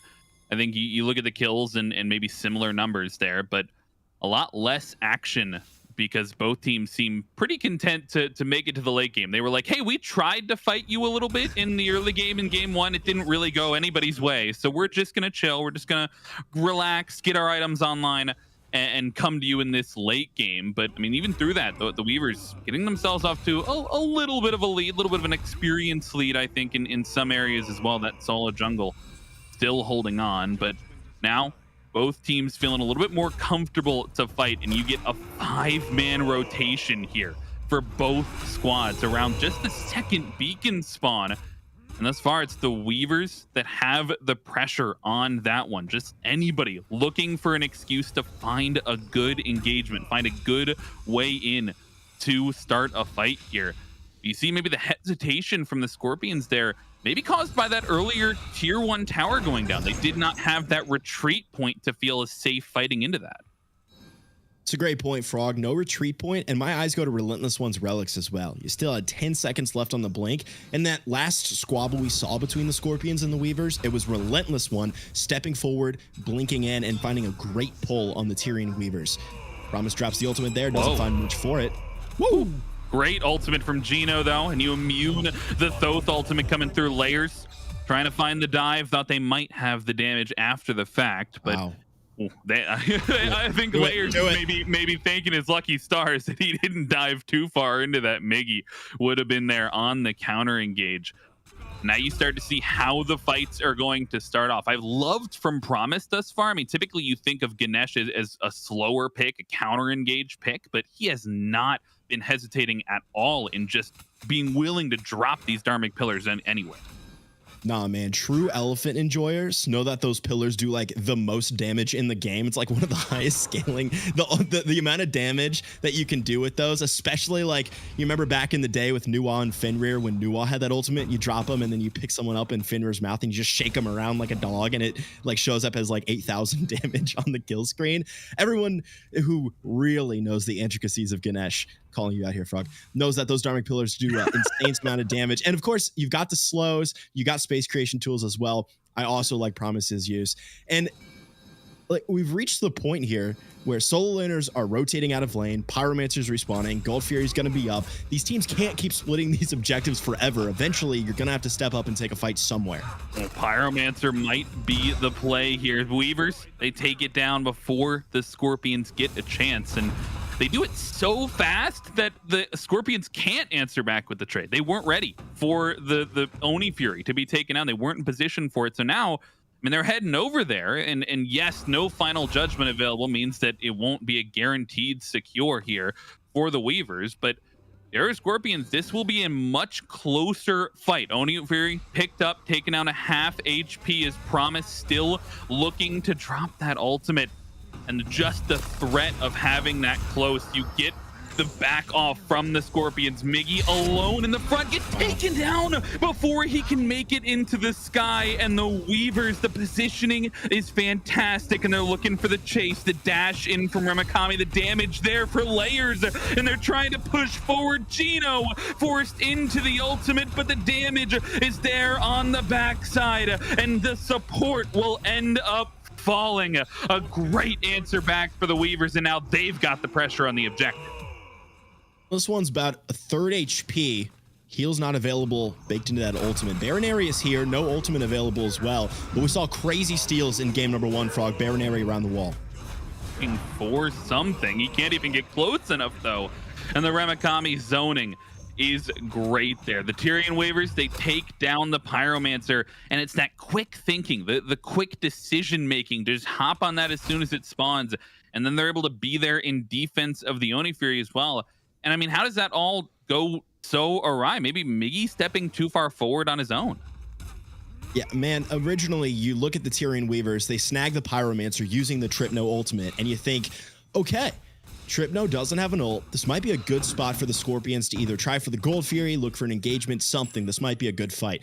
But if you start peeling back the layers and looking a little bit deeper, if you start looking a little bit deeper, the Scorpions didn't have as good of a fight as you might have anticipated. They were behind items, whole entire items to the Tyrion Weavers. Relics squarely went the way of the Weavers as well. I mean, Barrow didn't have a single relic to his name. A couple other pairs of beads were down as well. Sure, you have a little bit of an ultimate advantage, but when you're down in itemization, when you're down in relic usage, and when you have a phenomenal re-engagement like Promise just shown, catching 4 people in those Dharmic pillars, insane engagement there from Promise paying dividends. This pacing, though, different from what we saw in game 1. You've got the final judgment, looking for the secure, and it's there. The Weavers take down the Miggy Fire Giant, but look for Miggy in the air. He has to find a target if they want to chase, but they're not in position to do so.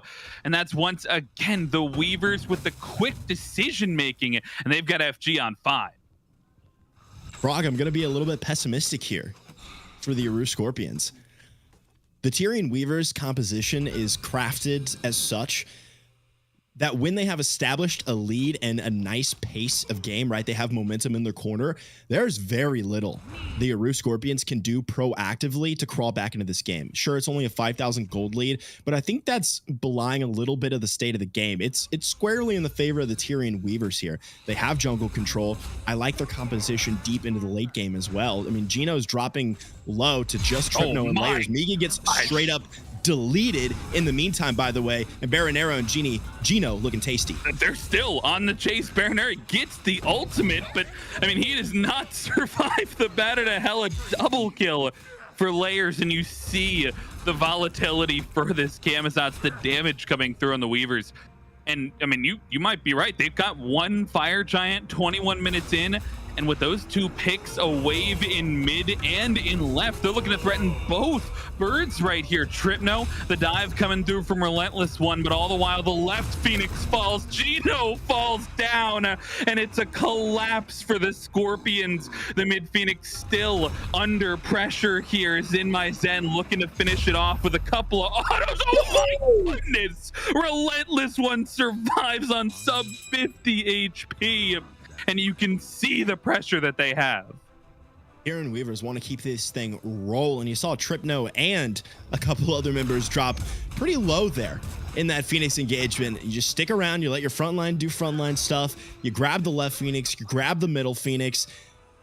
Fire Giant's going to be down for a little bit while longer. Fury's going to come back online, but notice those Titans. They're shoving down the left-hand side of the map right now. Looks like the Tyrion Weavers are not going to take advantage of their own Titan being unchained. Your Scorpions, actually, they might have caught a little bit of a break there with the Stygian Beacon unleashing the Titans, because it meant the Tyrion Weavers couldn't just walk in and end, even if they had found a team wipe or something. Yeah, I think you're sort of forced to slow down and maybe start thinking about this next Fire Giant that's going to spawn. But there's still a lot left for them to get. Primal Fury is going to spawn, and this Titan obviously gonna give a little bit of XP and gold to the rest of your team. You start thinking about this next Fire Giant fight, and the Aru Scorpions, this is not a good spot to be in. You mentioned how solid the late game composition is here from the Weavers. So many tools to have a solid siege, the range from the Thoth. I mean, it feels... It's hard to say 99%er, right? Because that's a big word, especially with how we saw the Scorpions fight back in game number 1. I mean, if you are the Scorpions, what type of win conditions are you still holding on to? And I was going to say, how do you get back into this game? But maybe it's not losing your Hunter in the mid lane. You get a trade at least, because Baronary takes down Tripno. But Layers is on a rampage, and Remikami adds to the tally. Miggy needs 1 more hit to die, but he makes it back to the base, and Relentless One survives as well. Somehow, you've got 2 members alive, but I don't know if it's enough. The Titan is falling down low. You've got the Runic Bomb, the fire minions pushing in, and in 25 minutes, the Tyrian Weavers take game number 2. Yeah, who needs Fire Giant, right, Frog? Who needs to wait for that to respawn? Who needs to ward and slow play the game when you can just find a kill in the middle lane, walk down, and hit the Titan enough times until it has 0 HP? Why not just do that? No, and that's, you know what? Why don't the SPL teams think of that, man? I mean, that's I've been pitching that idea for years, since just kill season the Titan? 6. Yes. Dude. Like, I don't, more is you walk down middle lane and hit the Titan enough times until it falls down. That's world champions. I can't believe. Yeah, I mean, we could form a team here. I think that's a pretty groundbreaking idea. We push to game number 3 here. The Tyrian Weavers bounce back. They adapt. We've got to send those teams to the drawing board. See what they can bring in for game number 3 after the break.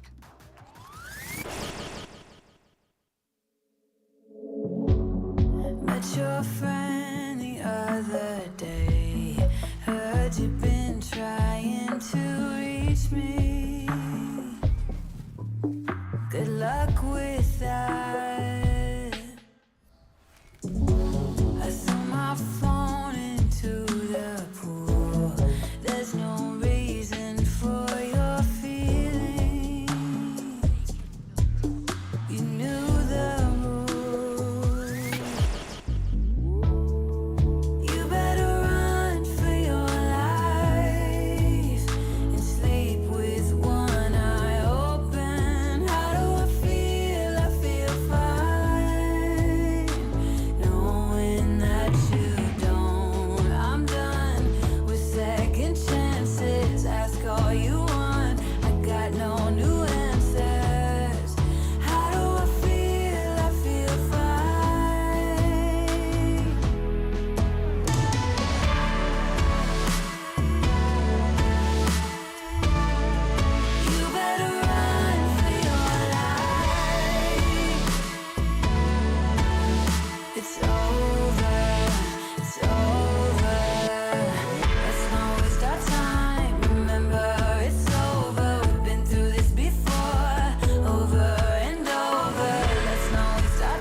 it's been a while. Haven't talked since July.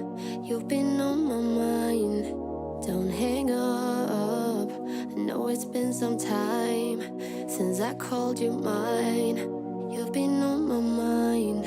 Don't hang up. Maybe I'm a little bit jealous. Haven't told my friends we ended it. Yeah, I know that it's wrong. Maybe it's a little bit selfish calling you up when I'm wasted, when I know that you moved on. Is she in your arms right now? Tell me, is she gonna stay the night? Tell me, is she in your arms right now? Is she in your arms tonight? Like I used to be.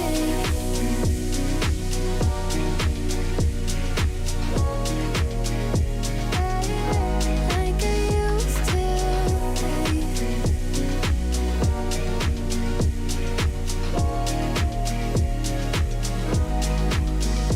Can't get over you. Just wanna talk things through. Tell me what to do. Don't give up.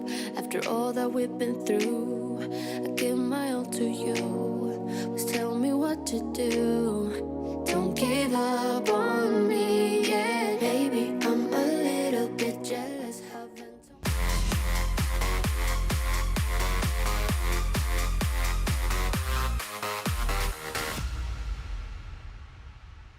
Well, now things are all tied up and heating up in set 2, just as they did set 1. Weavers are able to pull this one back. Stay alive for now. Question is going to be game 3 before we get to that game 2. And it is an important win for them, right? To not only maintain it, but they had to work a little bit to get there. Eventually they got there and, give 10, 15-ish minutes, right? And then suddenly you get to take off. Yeah, and it was another pretty slow early game. I think this is probably one of the slower early games we've seen in NA.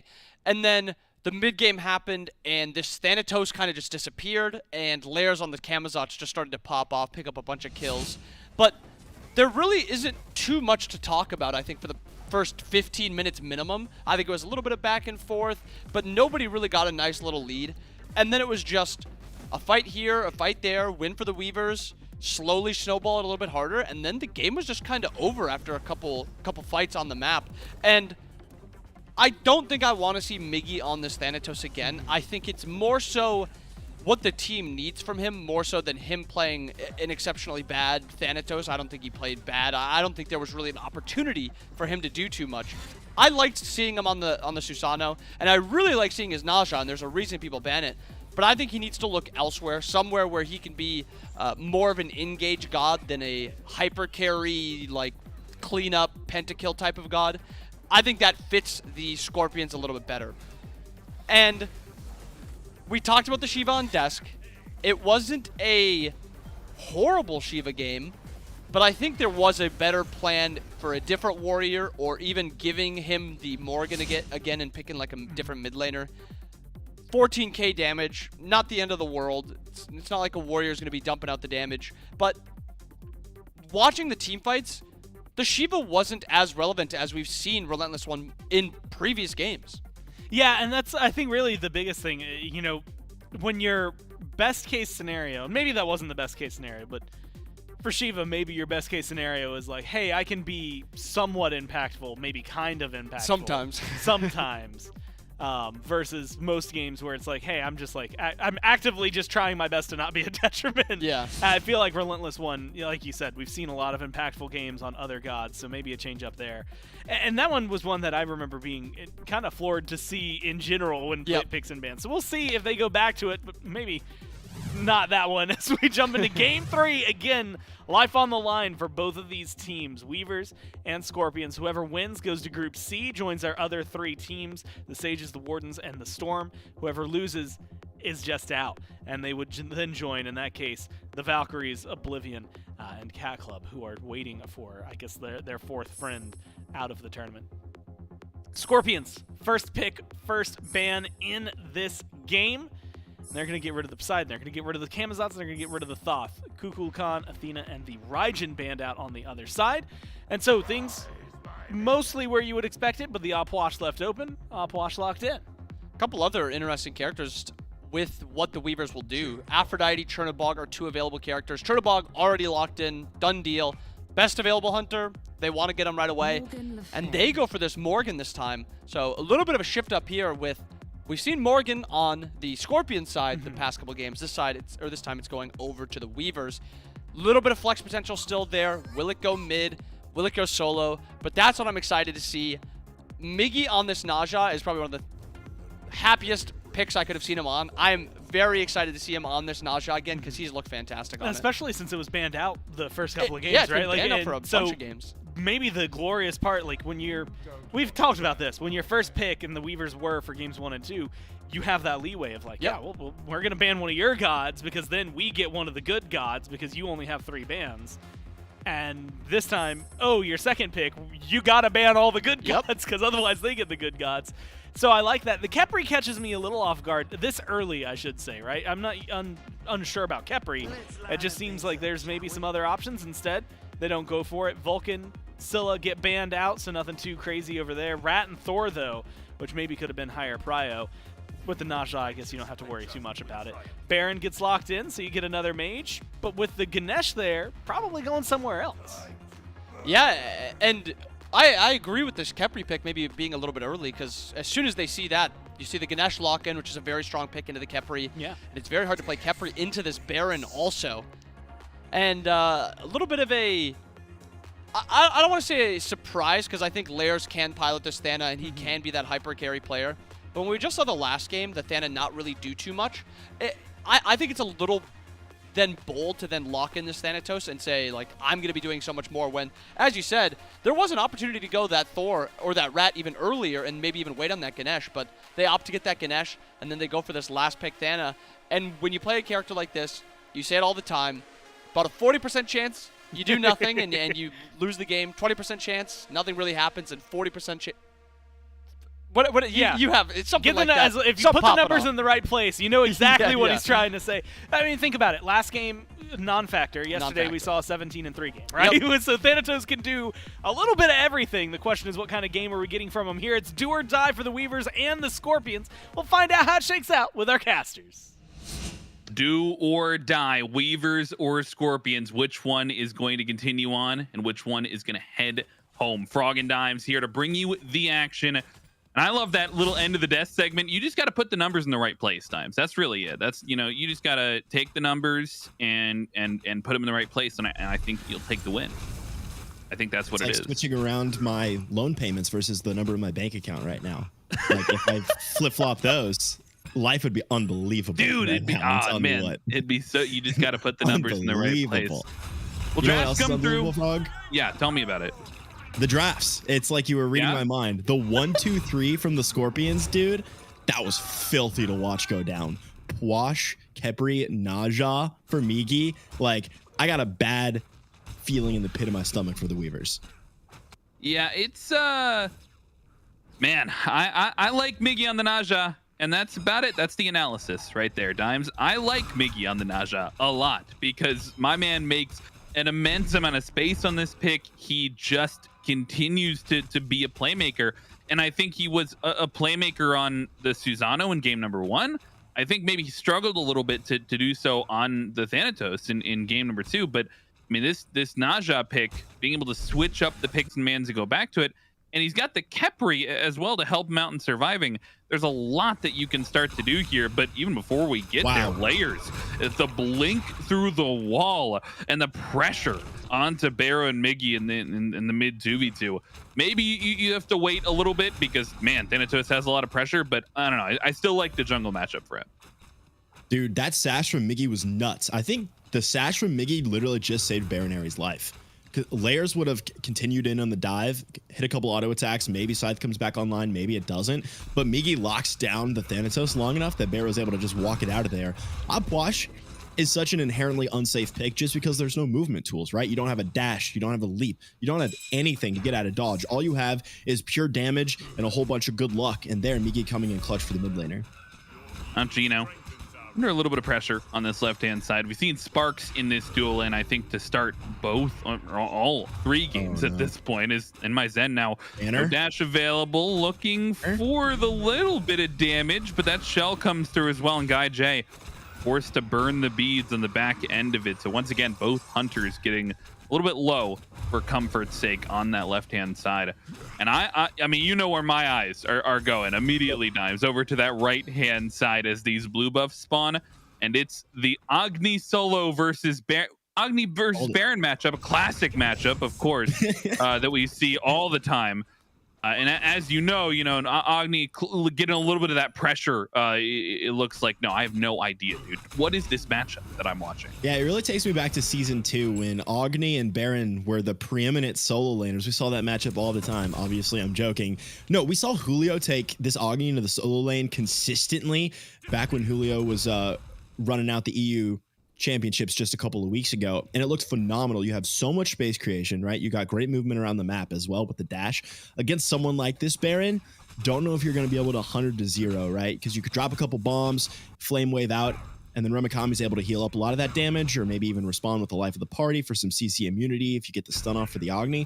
But crucially, you can drop Remikami down low enough that Migi has great follow-up, probably put the finishing touches on a kill, or you can flip it and reverse, and Migi starts with the sash, sends Remikami up into the air into the ultimate, and then Remikami drops down to seeing about 3 comets hit into his face. So either way you want to run it up, it's a pretty good look here for the Scorpions. Flip it around on the other side, and it's going to be tough to cast Relentless One under pressure. Into the air there, and Miggy looking for the last bit of damage, but you land in the corpse field, and you get taken down. Bayro on the board first, grabbing first blood for the Scorpions. You're going to see that approximately 90 times this game. Miggy's going to send someone to the air, and they're going to come down to either a bunch of bombs from the Agni, or they're going to land in a giant field of corpses and go screaming at you from Baron area. There's like this thing, all right, within our casting team, Frog, and I'm sure you know my feelings about Apwash. And every single week for like months and months, all of our producers are like, man, I hope they lock in Apwash just so Dimes goes on a rant, just so he gets upset, blah, blah, blah. Finally, I'm casting a game where Posh gets locked in, and I can't rant about him because it's a good pick now. Like, remember when Posh was so bad and it was like you could just dunk on him? Now Posh is incredible, and let me tell you why. That field has so much damage, so much slow, it completely shuts down a team fight. The corpse explosion does approximately 80% of your HP, and if you get sent into the Windfire Wheels from Miggy, you can't do anything about it. You can't time the corpse explosion. You can't get out of the field. You drop down into slowness, and then all of a sudden, a bunch of dead bodies explode around you, and you just die. And the Aru Scorpions are going to repeat that over and over and over. Yeah, I think maybe Remikami is on that very mindset right there. He does not want to be pulled into the air, and man, he wasn't able. He tried his best to not get pulled into the air, but oh my goodness, the tower shot comes through, and he's at least able to take one with him, but he'll lose the blue buff, and he'll lose his life under the tier 1 tower there, and you get a little bit more pressure for Relentless One in this Agni solo, and I think Miggy's willing to do that, right? He'll put his life on the line all day for that.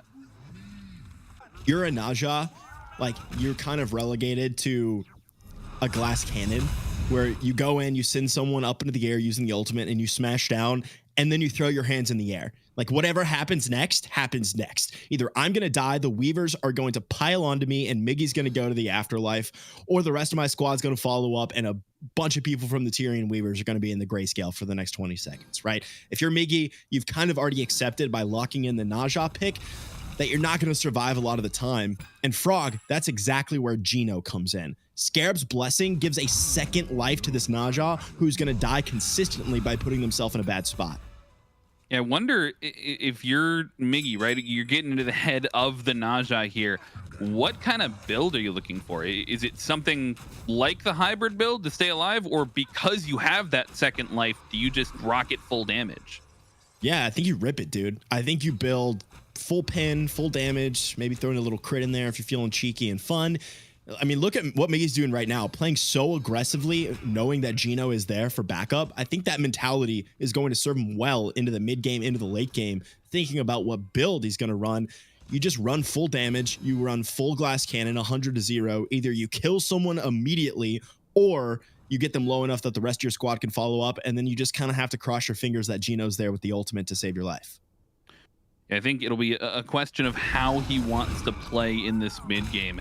We see that second item come through. Miggy, though, already the one to start that pressure off. And you can see how much pressure he can bring just by throwing out that sash. You get the ultimate from Tripno there, as Barrow so far had a little bit of that pressure advantage. And maybe we can talk about that mid matchup, right? I was going to question that pick a little bit because you lose a lot of the safety, but man, you want it here. That damage already dropped down into the field for Layers, and the final tick comes through. That's the second time for Layers that you get dropped down into the corpse field. And I mean, you go blink first with Layers, you don't have that beads. How do you avoid that? You don't. Yeah. I mean, like, what do you either, okay, you have two options if you're Layers. One, you travel back in time, you create a time machine, and you get beads instead of blink, which is absolutely what Layers should have gone for. I understand it's a Thanatos.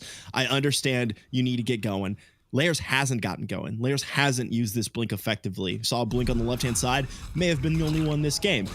You look at your enemy opponents, or your enemy team that you're squaring up against. Gino, CC, Baronary, CC. Miggy's literal identity is going to revolve around CC. Like, you have to snag the beats here. Or Layers' other option is, as soon as you see Miggy sash, like the second the frame goes off, you head into your ultimate. Guess what? Miggy might not connect with the sash, might have missed. You just waste your ultimate.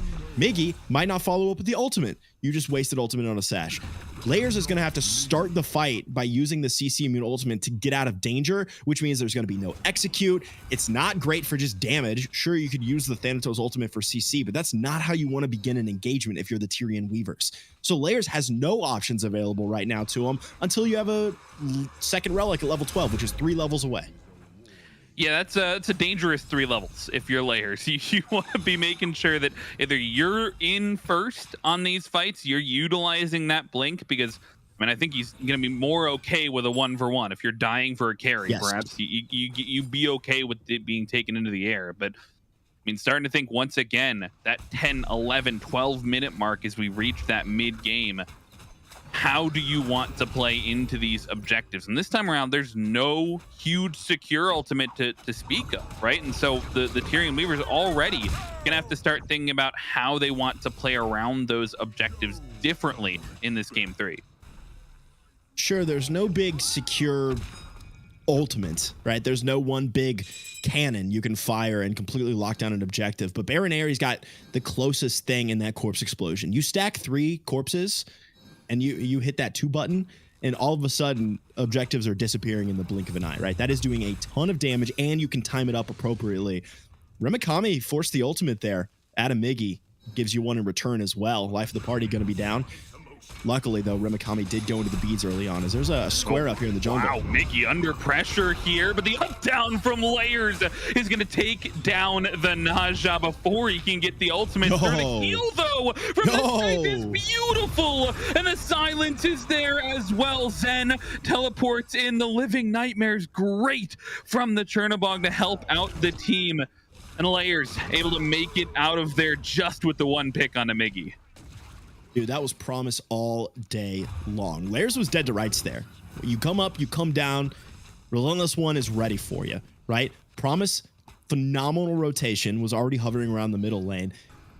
Incredible lockdown there to keep Relentless One busy just long enough and CC just long enough that Layers was able to walk out, saving the life of the jungler there. That was easily a 1-for-1. Promise makes it a 1-for-0. Yeah, big pick there, and I think that's what you were talking about, right? You get into the ultimate early if you're Layers, and you suddenly you don't get taken up into the sky. You go up into the sky. It's on your own accord. That's the difference. You still end up in the sky. I don't know how that, like, that's we like the sky, I guess, right? It's fun to be up in the sky. It's just it needs to be on your own. It needs to be on your own terms. The biggest thing there, though, is that Layers went up into the air, sure, but it was already when there was an execute target, right? Miggy had dropped low enough already that Layers had someone to come back down onto. It's when Layers goes up to the air just to use the CC that all of a sudden you're in this no man's land where there's no one to execute, there's no one to crash down, there's no one to CC, and you've just wasted an ultimate for essentially nothing. Luckily, Miggy low enough, execute goes off. 0-2 and 3 here early on for the Scorp jungler.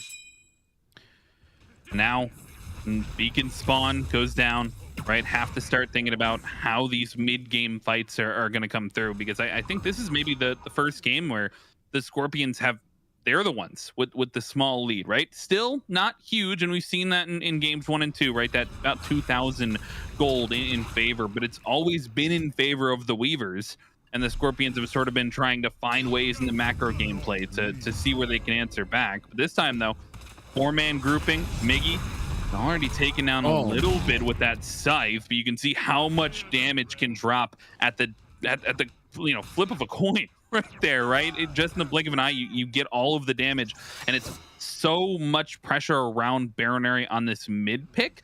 Sure, he's not the safest pick, but the amount of raw damage output you get from an Opwash in the mid lane cannot be understated. We also got a good look at what Relentless One's going to be trying to do in these mid-game engagements. Whoa. Oh my goodness. Into the air and in my Zen ultimates as well. Blink in from Layers.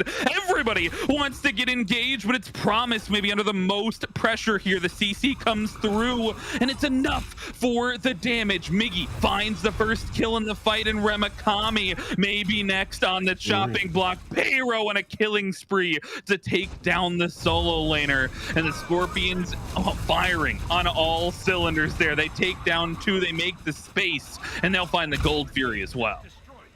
No crazy analysis there, Frog. A step forward from Promise. You get locked down by 4 members of the Scorpions. Relentless One playing excellent space creator. I mean, playing Agni just like a warrior there. You saw Relentless One dashing straight to the backline, and it is so tanky with that breastplate finished off now.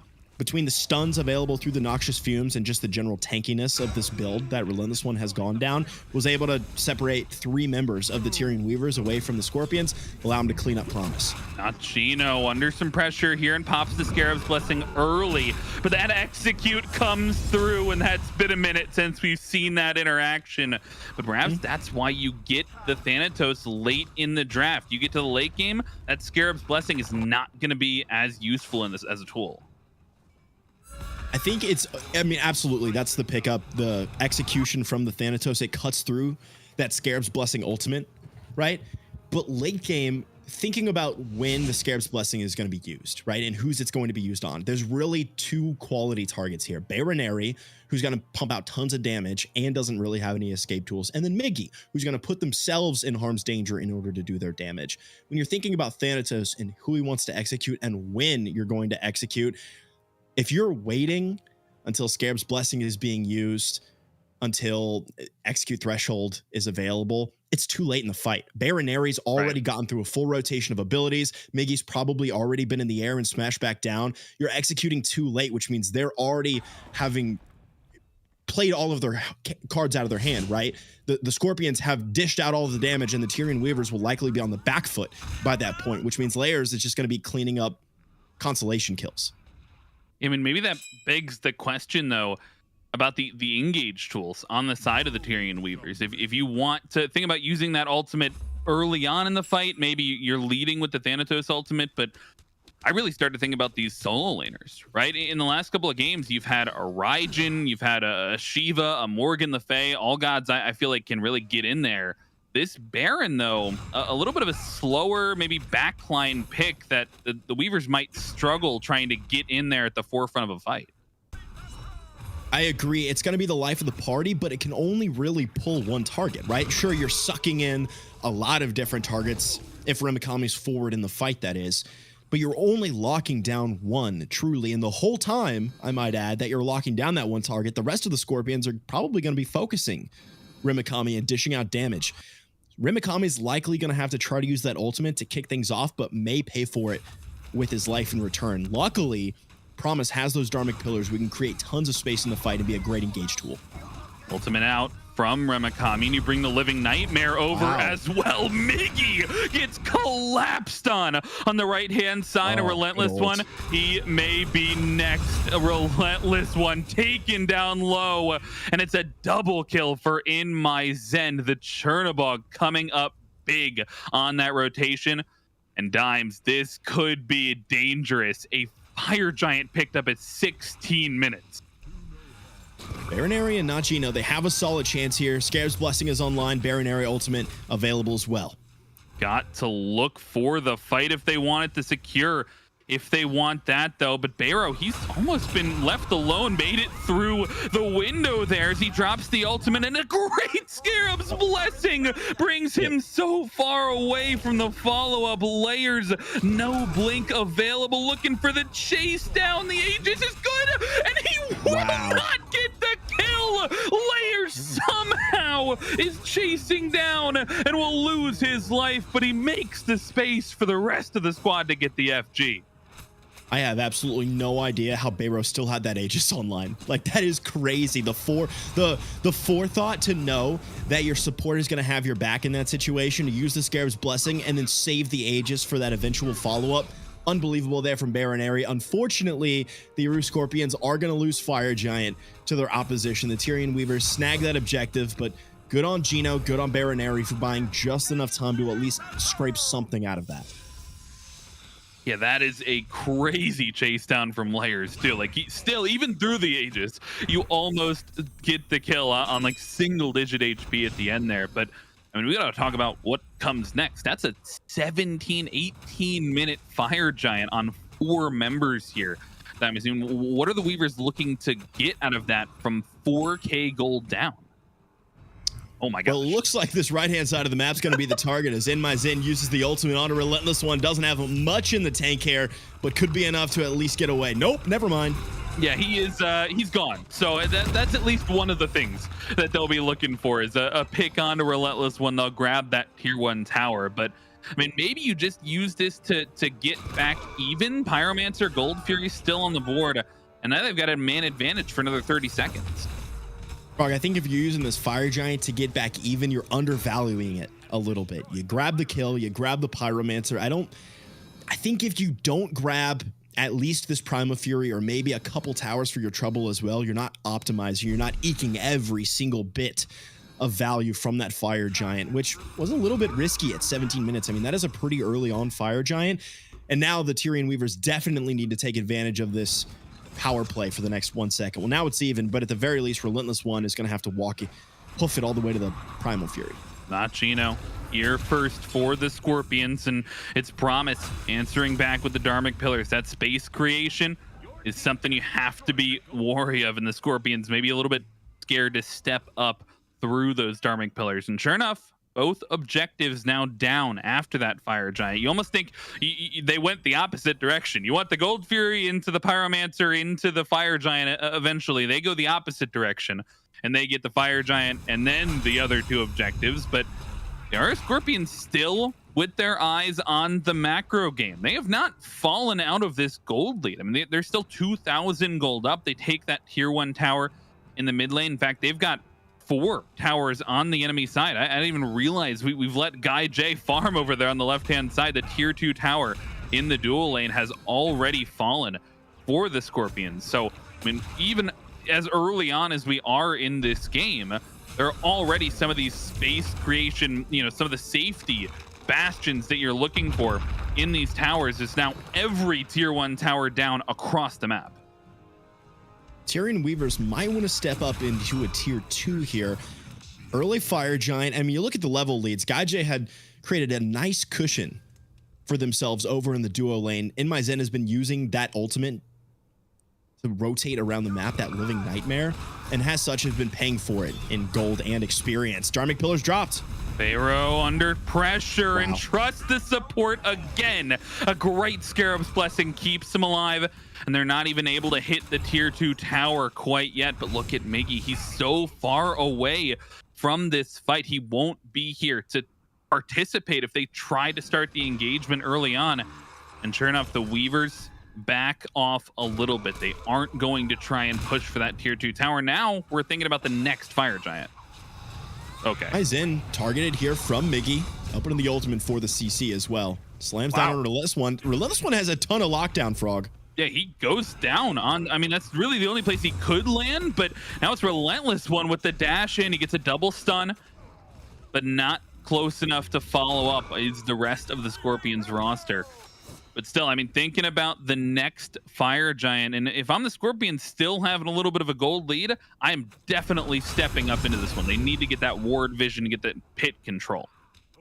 Eyes are going to be super, super important. You got to get some wards, got to get some sentry wards, make sure the Tyrian Weavers aren't placing their own vision, especially thinking about how Miggy wants to operate around this Fire Giant, right? It's not going to be a dash forward. There's no blink available. You're not just going to face shove into the enemy team. Miggy's going to have to wrap around one of the longer routes, snag one of the backliners, take him in the air, and then the Aru Scorpions can collapse on their opposition.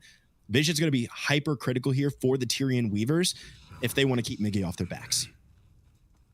I'm taking a look at the builds here, Dimes, and trying to find some interesting things. Looks like Miggy did end up going for that hybrid build. So he's got that mantle to sort of end off the fights. And despite being a level down, I mean, that's so much space creation you have, and all the while layers. He has the full engage, the full damage build, including the Blood Forge. He's looking to get in, get a kill, and maybe even die for it. I don't mind that. Yeah, I think you kind of set yourself up for a trade. If you're layers, if you're going in and executing with so much lockdown on the side of the Scorps, kind of expect maybe you're not making it out. Layers does end up going the beads. That's good, but you're going to use that for one of the engagement tools. Whoa. Kind of the curious Dharmic Pillars there as Zen follows up. The engagement onto Barrow is there, Wow. but the Scarab's Blessing is beautiful. Doesn't account for the alternate timeline, though, and maybe you run out of time there. Miggy, though, on the backside, takes one up into the sky, and the follow-up is beautiful, as Promise is the first to fall. The chase is on now for the Scorpions. A double stun for Relentless One is not. Gino is there to continue the chase. Tripno separated for the rest of the squad, and now the stun comes through one more time. You get the relic out, you need the sash and the slowdown, but Layers and Barrow into the back line, and he might be the one-man army the team needs to at least slow down a few. As In My Zen able to answer back, and somehow, the Tyrian Weavers are able to fight back into it. Dude, Layers goes so deep there and buys so much time. Well, first of all, finds one kill, takes out Baronary, right? And by so much time, Rimikami too. Just the chase that the Scorpions saw nothing but red. They chased right after the Tyrian Weavers deep into their jungle, close enough where In My Zen could kind of just walk back at them. And that is a Cherno Bog. It's got the Fail Knot, got the Deathbringer online, pretty much full slotted here. Baron's Brew just for fun. I mean, In My Zen is doing damage right now, currently topping the charts after that engagement at 15,000 damage. The Tyrian Weaver's taking advantage of some sloppy, aggressive play there from the Scorpions.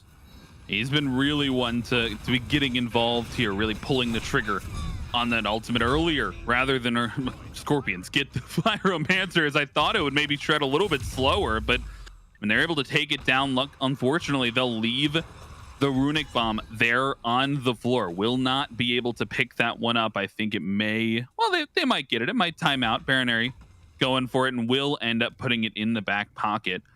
So maybe that's a little bit of extra added secure towards the Fire Giant, a little bit of more push towards one of these Phoenixes.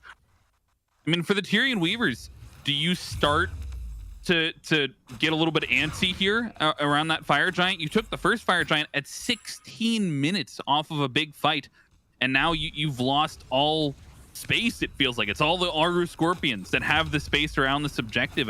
Are you starting to get a little bit antsy around what the engage is going to be? I think you let the Scorpions have it for now because the Tyrian Weavers have a nice way to get into the fight, right? And that way is almost by Miggy pulling someone into the fight, right? Miggy went this kind of hybrid Stone of Binding, defense-ish build.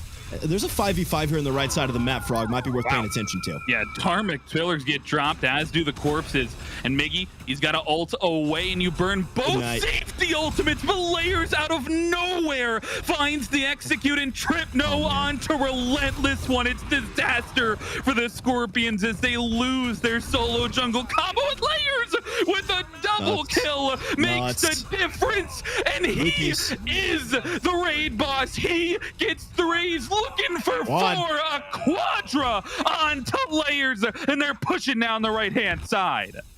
Frog, this might just be, oh no, it can't be. That's so unfortunate. The Titan's been unleashed, and it's just a moment here before the Tyrion Weavers realize they cannot finish off this game. They are going to finish off a right side Phoenix though. Retreat. Yep, there's the pings come out as they realize this game is not over. And the Aru Scorpions only clinging to a game 3 by their fingertips and good luck. Oh my gosh, they can't end because the Titan is out of the base. That's, I mean, you gotta think if they lose this game now, if the Scorpions are able to defend off the next siege, that is such a heartbreaker. But I mean, if you're the Weavers, you're still holding on to a lot of positives off that fight. I'm just not sure that you can really rely on Layers getting a quadra kill in every fight you're gonna win. Yeah, but you can rely on Promise dropping those Dharmic Pillars to kick things off, as this Elephant has done every single engagement. I mean, the Dharmic Pillars have been dropped very freely in this game number 3, and by golly, it's worked every single time. You slow down the opposition, you make sure they have to dash away. And the Tyrion Weavers have some nasty chase down. In My Zen can drop down from literally anywhere onto the head of a target. Layers can do the same exact thing. Remikami's got slows locked down as well.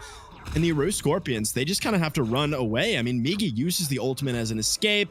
Execute comes through. A little bit of miscommunication in one of the earlier fights between Bear and Ares' alternate timeline. And that Scarab's Blessing ultimate, that's going to have to be cleaned up as well. But you just mentioned defense, Frog. And the Aru Scorpions have it in spades. I mean, Baron Area alone, with that huge field of corpses, with the corpse explosion, has got a ton of clear potential. And then Relentless One backs him up with a flame wave and meteors from the sky. The Aru Scorpions definitely have the capability to hold a tier 2 tower, even, let alone a Phoenix. And yet, you Fire Giant on 5. And you feel like you're dominant. You feel like that's a dominant fight win. The Weavers, and they're certainly holding on to the momentum, but we're only 28 minutes in. This isn't EFG quite yet. In fact, they don't even have all 5 here. The junglers over there in the mid lane facing off in a 1v1. It's a 4-1 split if the Weavers want to try and push the tier 2, and I think they do. They're just waiting for the perfect moment. That might be it. Wow. Relentless One drop down to half HP, and I think that might be the signal. You put up a soft defense on the left-hand side, but your Soul Laner has to back. You get a lot of damage onto Promise as well. The ultimates get dropped. Dharmic Pillars makes the space. The tier 2 tower in mid will fall. In left will fall. They won't be able to push any further. You kind of have to let that one go. I mean, obviously the Phoenixes and the Titan are really where you're going to put everything on the line. It's a tier 2 tower. It's at 30 minutes into the game. You expect it to get knocked down off of a Fire Giant. Scorpions are just thinking they're lucky stars. This is not an enhanced Fire Giant. Otherwise, the Tyrion Weavers may be pressing the gas pedal a little bit harder than they are currently.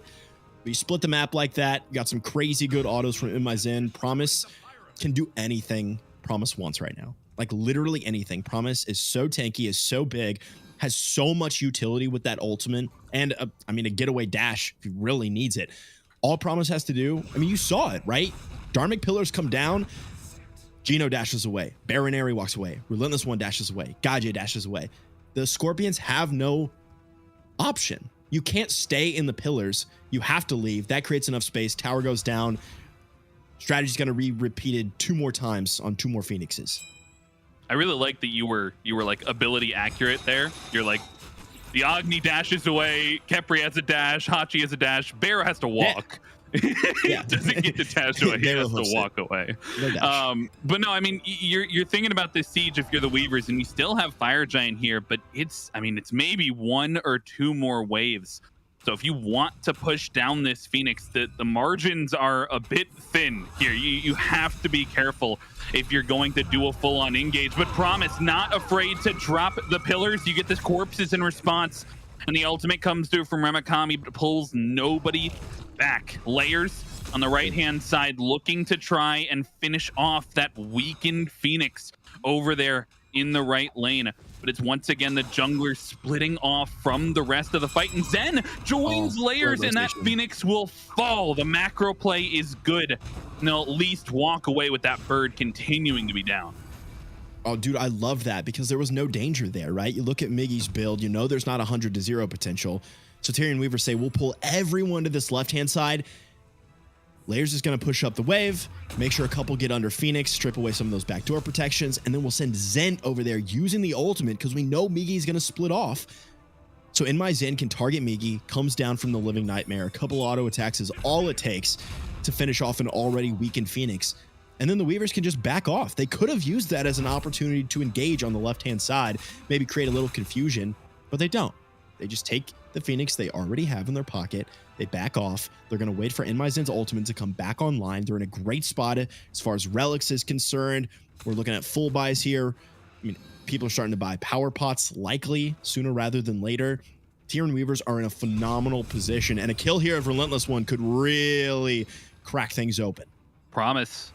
We've given him positives for not being afraid to just pull the trigger there, but now you've lost Dharmic Pillars. You don't have it for this fight, and his Fire Giant starts to get low. This is dangerous. It's down low. The ultimate gets dropped, and look at the FG health bar. It's down to 20%. The Scorpion still in the pit and looking for it. They take it away. EFG on 5 for the Scorpions. Miggy will trade his life to make the space for his team to escape, but the Weavers get caught sleeping at the wheels. Feels like they're not all on the same page there. I mean, you don't have an option there if you're the Scorpions. You have to contest this enhanced Fire Giant. The Tyrion Weavers have already knocked down part of your base. They're knocking on the door to a Game 3 victory. You got to make some kind of play. Miggy's more than happy to be the sacrificial lamb in that situation, right? Snag it away. Love the ultimate placement there from Baronary. Just catching the edge of it on the Fire Giant, doing damage. Finish it off by Relentless One. Tyrion Weavers, though, still healthy as 5, taking on a 4-man unit here. The Scorpions trying to take a game number 3 defense.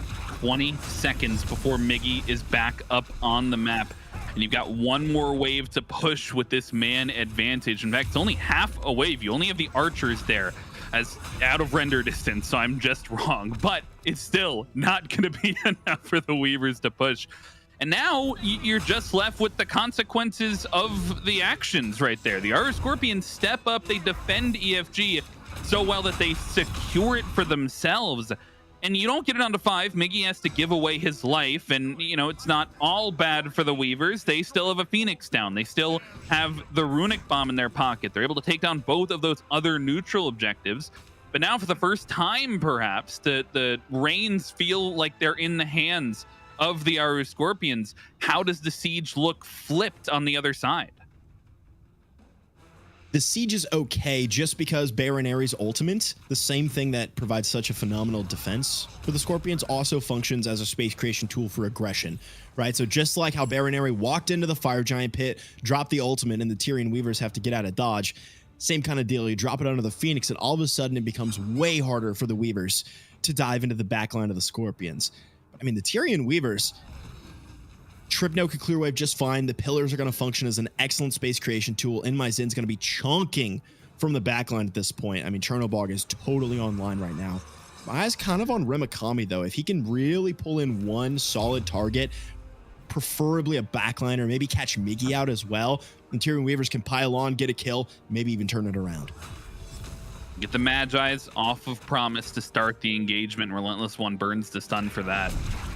But with EFG, you burn the backdoor protections off of these birds. You don't have to wait for a wave, but it's nice to have one, and they've got one pushing in on the right-hand side. Stun comes through. Remakami, Aegis gets forced, and the corpse field gets dropped, but the engagement slows down. They're forced to disengage off the corpse field as now another trading of ultimates as not Gino in execute range and won't get the Scarab's blessing off as Baronary now under punishment. Guy J too far forward and a double kill for Tripno as everything goes awry. Tyrion Weavers now on the chase. Frogert, 2 members of the Scorpions going to be down for the next 40 seconds. It's going to be even longer for Guy, who's going to be up in 50. Layers chasing down Relentless One. Scythe comes out a little off the mark and has to back off now. Could have been one more kill for the way of Layers, who's already sitting pretty at 8, 4, and 5. But I mean, this is a full-on siege here from the Tyrian Weavers, who are looking to knock down the Aru Scorpions in game number 3 and punch their ticket to the next group. The Dharmic Pillars get dropped, and the Corpse Field does as well. You got to be cognizant here. Low health bars for all of the Tyrian Weavers. They tried to chase that down. You got to think, if they get one more member, if they're able to take down Baronary, perhaps, they're able to just full-on end the game. And that's now 2 times the Weavers have been just like a hair's breadth away from ending this one. And that time, it's all on the back of the mid laner, right? I feel like I've been calling Baronary's number all game long, and there's a reason that Aposh gets consistently banned at this level of play. I mean, we've seen it last week's tournament, this week's tournament. This giant field of corpses, and I mean giant, literally put the brakes on the Tyrian Weavers. You saw it come out, and they walked away. They did not wait for it to stop. They did not wait for it to be off cooldown. They walked away. And I mean, the same thing happened under their own Phoenix when the Scorpions were sieging on the right-hand side of the lane. Throw out the Dharmic Pillars. Baronary answers with that giant ultimate, and all of a sudden it's a stalemate. They're literally staring at each other across from the trenches. And as long as Baronary is alive, or Baronary has that ultimate, the defense is going to be there, and the Scorpions are going to be able to survive to see the next team fight. Last couple of Fire Giants, it's been the Weavers with all of the control. It's only the last one, the EFG, where the Scorpions were able to walk into the pit at the end, steal it away. But thus far, it's been the Weavers who have held on to this control as we've gotten to the later stages, even on that defense. It felt like they've controlled the team fights. And so you got to imagine they're still feeling confident in their ability here as the Dharmic Pillars get dropped once again to no avail. You get the Pyromancer, but you lose what has been such a crucial ultimate for the Weavers engage. And now both teams, I mean, they're close enough at this point. They're all 6 slotted enough to feel that the next misstep, the next mistake is going to be the one that might seal the game. And at this point, it's Gino that everything gets dropped on, and the execute has to come through, and it does. Layers onto a rampage, but he gets traded down early, and it's a 1-for-1 just to start the fight. Baronary is low, though, and the follow-up's here from Mikami. They need one more bit of damage, but the alternate timeline is there, and the Aegis is well-timed as well. Barrow finally finds the gray screen, but Relentless One on the other side finds the elephant, and Mickey gets another one. Tribno now down for 50-plus seconds. A 3 versus 2 here around the red buff, and Myzen getting low. Remikami down to 1 auto away. Relentless One and KaiJ finish it off, and it's a deicide onto the Weavers. I don't know if they can end it, but they're gonna try. Dude, Relentless One stunned like 19 people in that fight. The flame waves were on point. The dashes were insane. Migi out of mana for the last like 40 seconds of that engagement, just kiting and sending out auto attacks. It somehow makes it work. KaiJ, the crucial member here of the Aru Scorpions, going to be able to siege down this Phoenix with those powerful auto attacks. Cool. Thought it might have been able to push for the end, but it's a little bit too close to Layers' respawn timer. And look at look at Layers, dude. He's like, no. You make sure that you get back to base. He doesn't want anybody having a freeway in here. Critically, though, it's just a fight times. They don't get the Fire Giant. They only get that mid Phoenix, and I don't know if that's enough, but they're gonna hop on the FG here just with this spacing, right? Still 10-plus seconds on In My Zen, 10 seconds on Remikami. Zen can fly in, though. I don't know if this is the right pickup. This is a good call, dude. Promise is going to be late. Layers is going to be late. This is a bait from the Scorpions. Either you get the Fire Giant or you kill the Weavers. Scorpions confirm the Fire Giant, and now they have to make it out alive. Relentless One onto the stun. And I thought for sure it was going to spark a big fight, but they're able to secure it in all the chaos, and now EFG on 5 instead of 4 for the Scorpions. phenomenal call there. They knew Layers was the only one that was really going to be contestable. Promise was coming up late. Sure, Xin could get in the fray as well, but you're kind of just diving into 5 with only a Thanatos as backup. So you have 2 options. You either take the Fire Giant, or you wait until Layers comes in, Promise comes in, and then you just turn and burn, take out a couple of members of the Weavers, and straight up win the game. Scorpions with a great call, grab the Enhanced Fire Giant, grab a Fury for their trouble, and now they're looking to shove down this left-hand lane and put the finishing touches on this victory. Taking a look at the relics. You got 45 seconds on the Aegis from Relentless One. Everybody else going to have these up for the spawns. 80 seconds as well on the beat, so he's maybe the most susceptible here. But I mean, this one you have 3 full minutes just about with this EFG. You can wait for wave upon wave to find these perfect opportunities. And if I'm the Scorpions, I'm just waiting for somebody to step out of place. Mikami is stepping forward here. But remember, that is a solo lane Baron Samadhi, which means plenty of tankiness and healing in the tank for Rimakami. I mean, the Aru Scorpions, they don't have the kind of sustain that the Weavers do, right? They don't have that healing inherent in their kit. They're going to have to rely on Enhanced Fire Giant healing. Guy J can use a little bit of the healing from the Devourer's Gauntlets as well, but the Scorpions aren't going to have that repetitive siege potential that the Weavers might. Look at this Oni Fire Minion in mid as well. That's Miggy, along with that wave just pushing down. I mean, that's so much damage to the Titan, but that's the go button on the left-hand side, and the Phoenix doesn't fall. Somehow, it's let go as In My Zen dives in, and is forced to use the relics. Miggy's happy to take the one-on-one, and will force Zen out of the fight as Layers tries to answer back, finds the Scythe onto Bayro. They'll take down the left-hand Phoenix, and health bar is now low. The EFG, they'll use that sustain to stick around.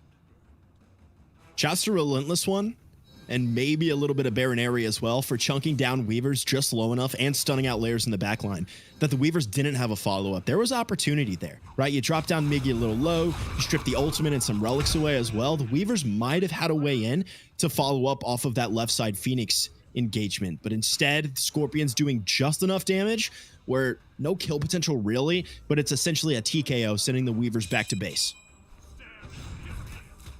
I wonder where the line in the sand is. We've talked so much this set about where you want to lay your hat, where you want to hang your hat. That's actually the saying. And on the right-hand side, I mean, you're Titan low. You're only one more Phoenix left standing. We've had so many. This is the time if you're going to step up. We saw a quadra kill from Layers earlier on in the game, and you have to feel like there's a little bit of pressure on his shoulders to try and step up in these fights. Is it though? Because the transition to In My Zen, who's been doing crazy damage, and Trebno, who's currently leading the damage charts, it's kind of handed the baton off. Oh no! As up into the air goes Layers. What an engagement here from the Scorps. He's taken up, and the 1v1 is being looked for. Miggy forces Layers out of the fight, and the health bar is now low for the Weavers across the board. Zen makes it into the wall just barely, and will find his way out safely, as it's still 5-on-5, but look for the ultimate. Layers in the air, looking for the dive down, and immediately gets turned around on Tripno, finds the kill onto Guy J, but Layers not long for this world, as a killing spree now for Relentless One, and the Scorps are going to regroup and push again.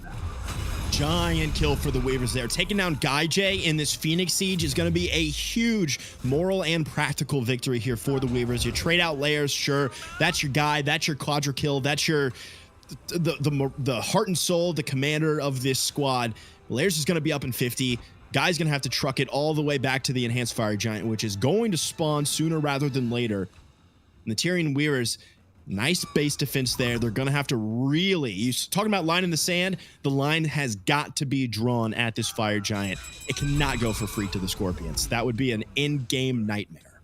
You see the pings coming out from the Scorpions. Guy J still in the gray screen for another 20 seconds. This Fire Giant will be up on the map before he rejoins the fray. Layers as well, still down. And the vision, the positioning thus far favoring the Weavers, but it looks like they are going to pick it up without their Thanatos in the vicinity, but they've got their Hunter in the wings. So far, just a bait. And you get a little bit of poke out from Relentless One. I mean, what do you think starts the fight? If the Weavers are looking for the engage, what do you think starts the fight for them?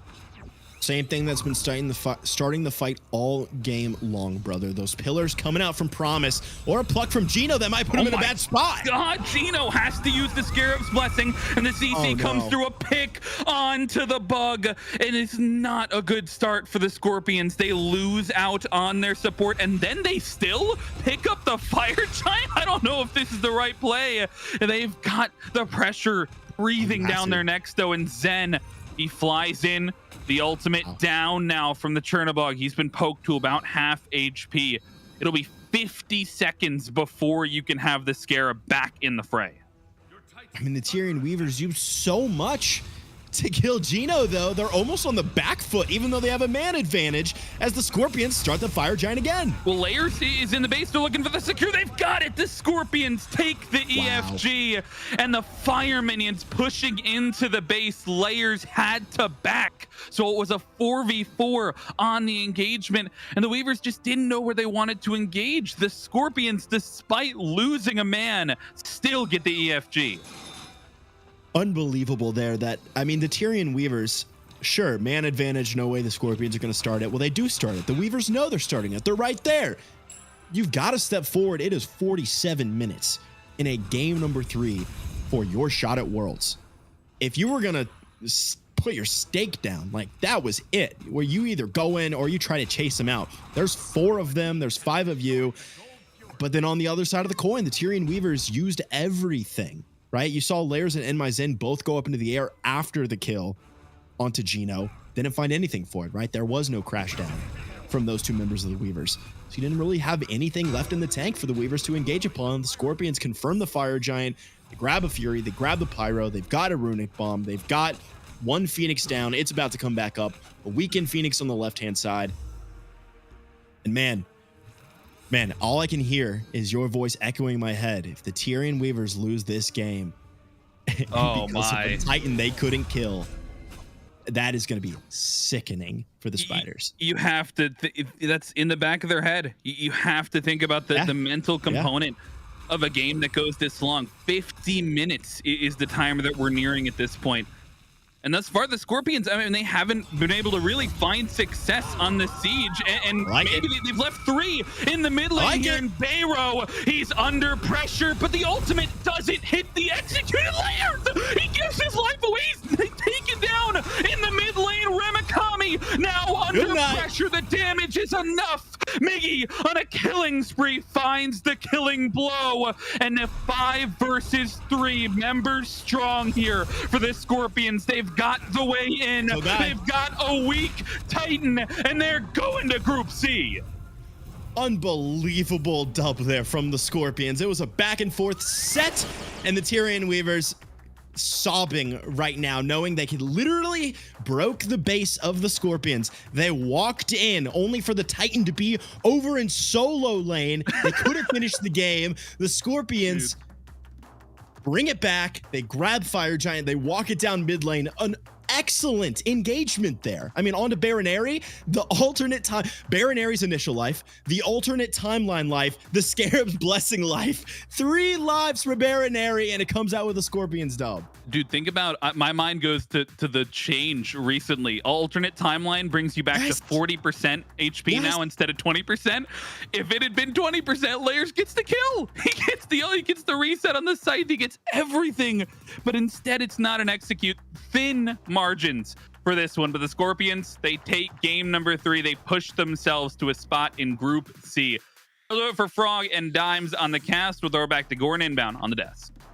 Thanks so much. And it really, you go back, what, 22-ish minutes, maybe just 20 minutes. The game's over and the Weavers win. Titans aren't there. They can't do that. You change, tweak a couple things at the very end and game's over. The Weavers win. Instead, we find ourselves here with the Aru Scorpions not only finding victory, but eliminating the number 2 seed from the tournament, giving us a very... there's probably something we should probably talk about this game, but realistically, Valks, Weavers, and then the SOC teams are the 4 that got eliminated. The middle of the pack is what has moved on, and 2 of those teams are going to be going to Worlds, and the Scorpions, they have moved at least to Group C and keep themselves in this game, and it is a hard-fought battle inbound. Yeah, there is so many things to talk about with this game. I mean, a good call by Frog about the Thanatos execute is 40%. Alternate timeline is 40% when you spawn in, and then you instantly start HP 5ing back up. And it's like these very thin margins across the entire game just change how this game happens and how this game ends. And not clearing out the Titan as you walk down Phoenix. If you clear out the Titan as you walk down, you can actually look for the end on the opposite side of things. The shot calling, I think, of the Scorpions kind of shone through a little bit more than the Weavers. The Weavers seemed a little bit timid with their advantages, and the Auru Scorpions on the opposite side, if they saw an advantage a lot of the times, they just went for it because they were confident that the advantage was enough for them to have those wins in those scenarios.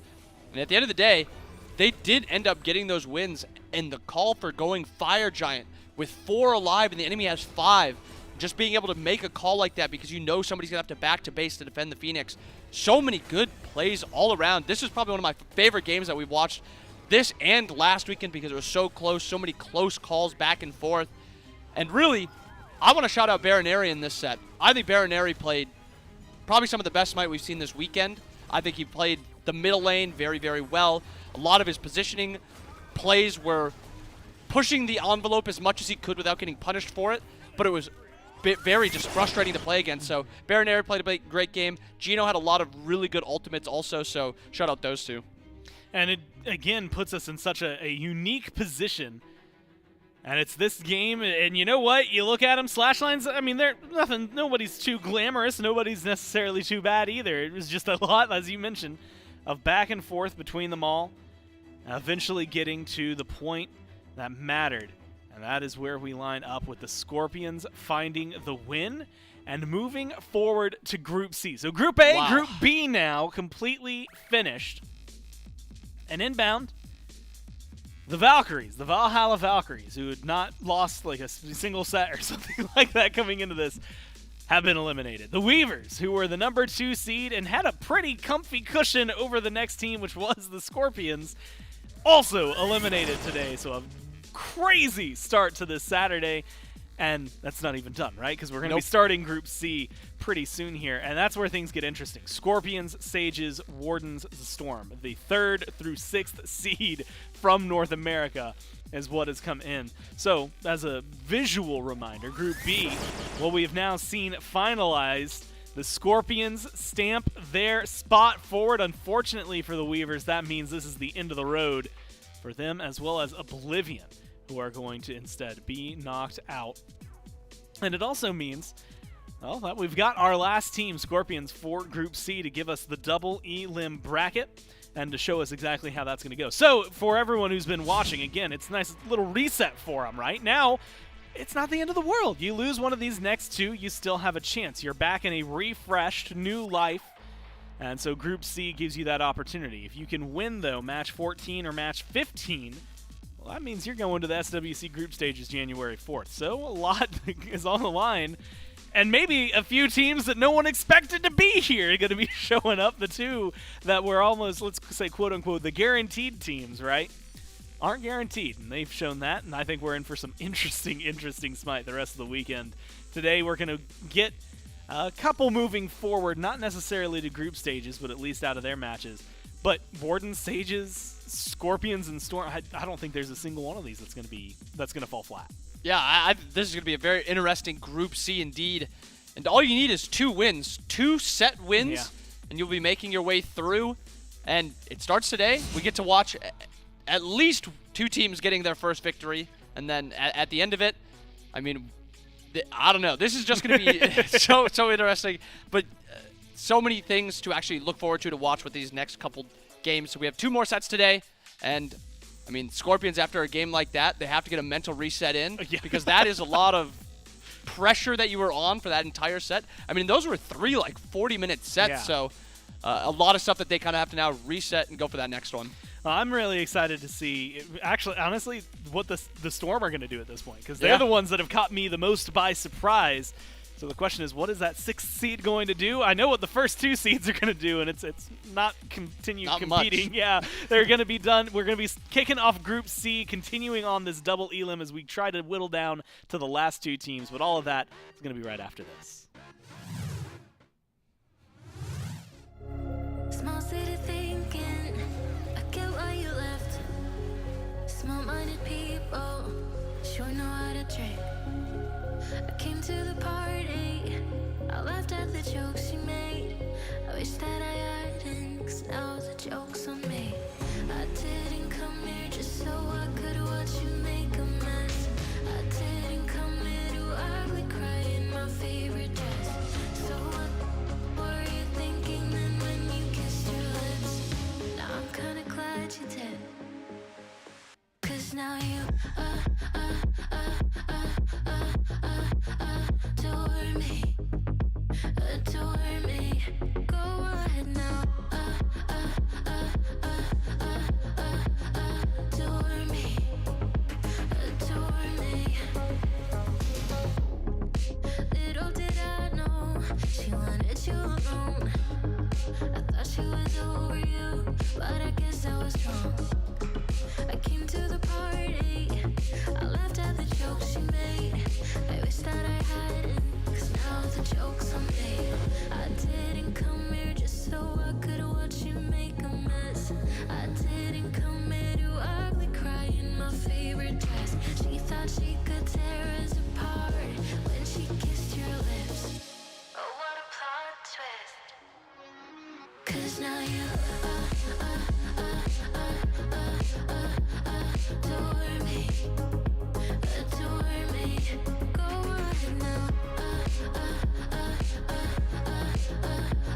adore me, adore me. Oh, so cruel.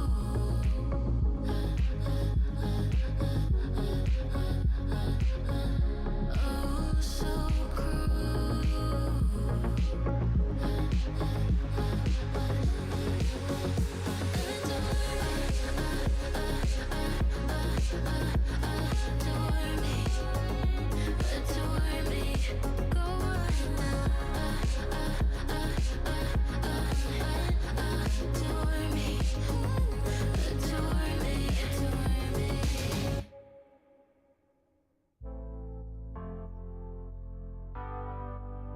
I don't want your persona.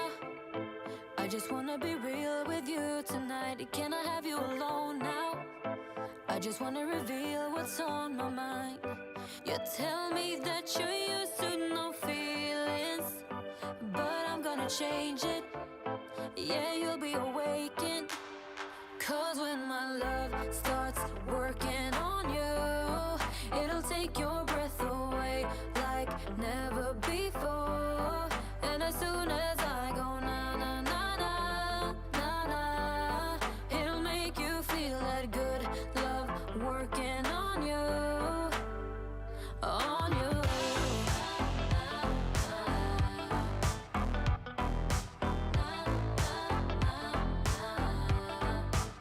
You got a bad reputation.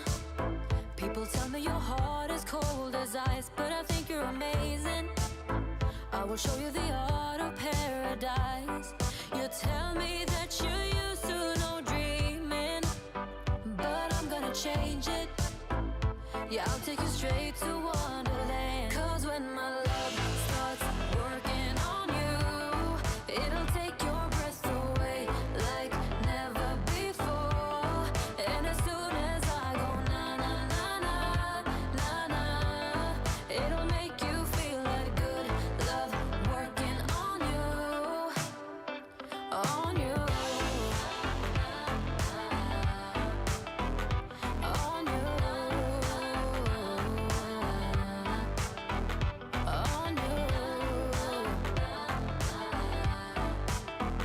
on you.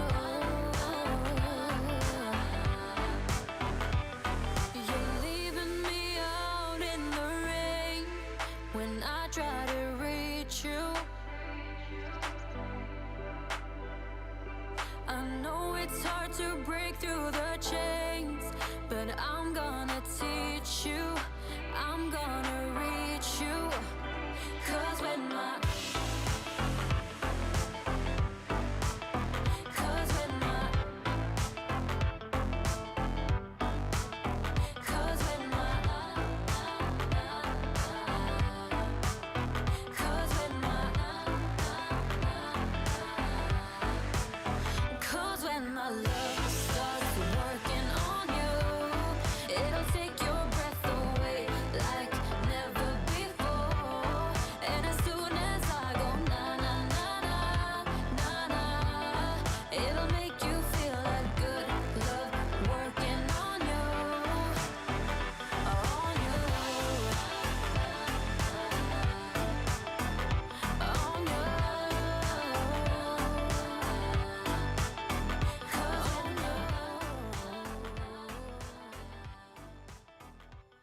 Welcome back to the Smite Circuit playoffs here for North America. We're done with our first half of the day, and now we move into our second part. 2 more sets to go here on Saturday. It's J-Mac and Mifflin on the desk to join me here as we get ready to jump into the Shibalba Storm and the Aru Scorpions to face off in our now newly formed Group C. And from this group, these are the teams that are now going to be fighting for those last 2 spots to go to that SWC group stage. The top 2 from Group A, top 2 from Group B. Now we've sandwiched them together to make one final bracket here, Mifflin. Man, my heart goes out to the Scorpions, man. That's a lot of Smite. That's a lot of Smite they just played and are probably gonna have to play again.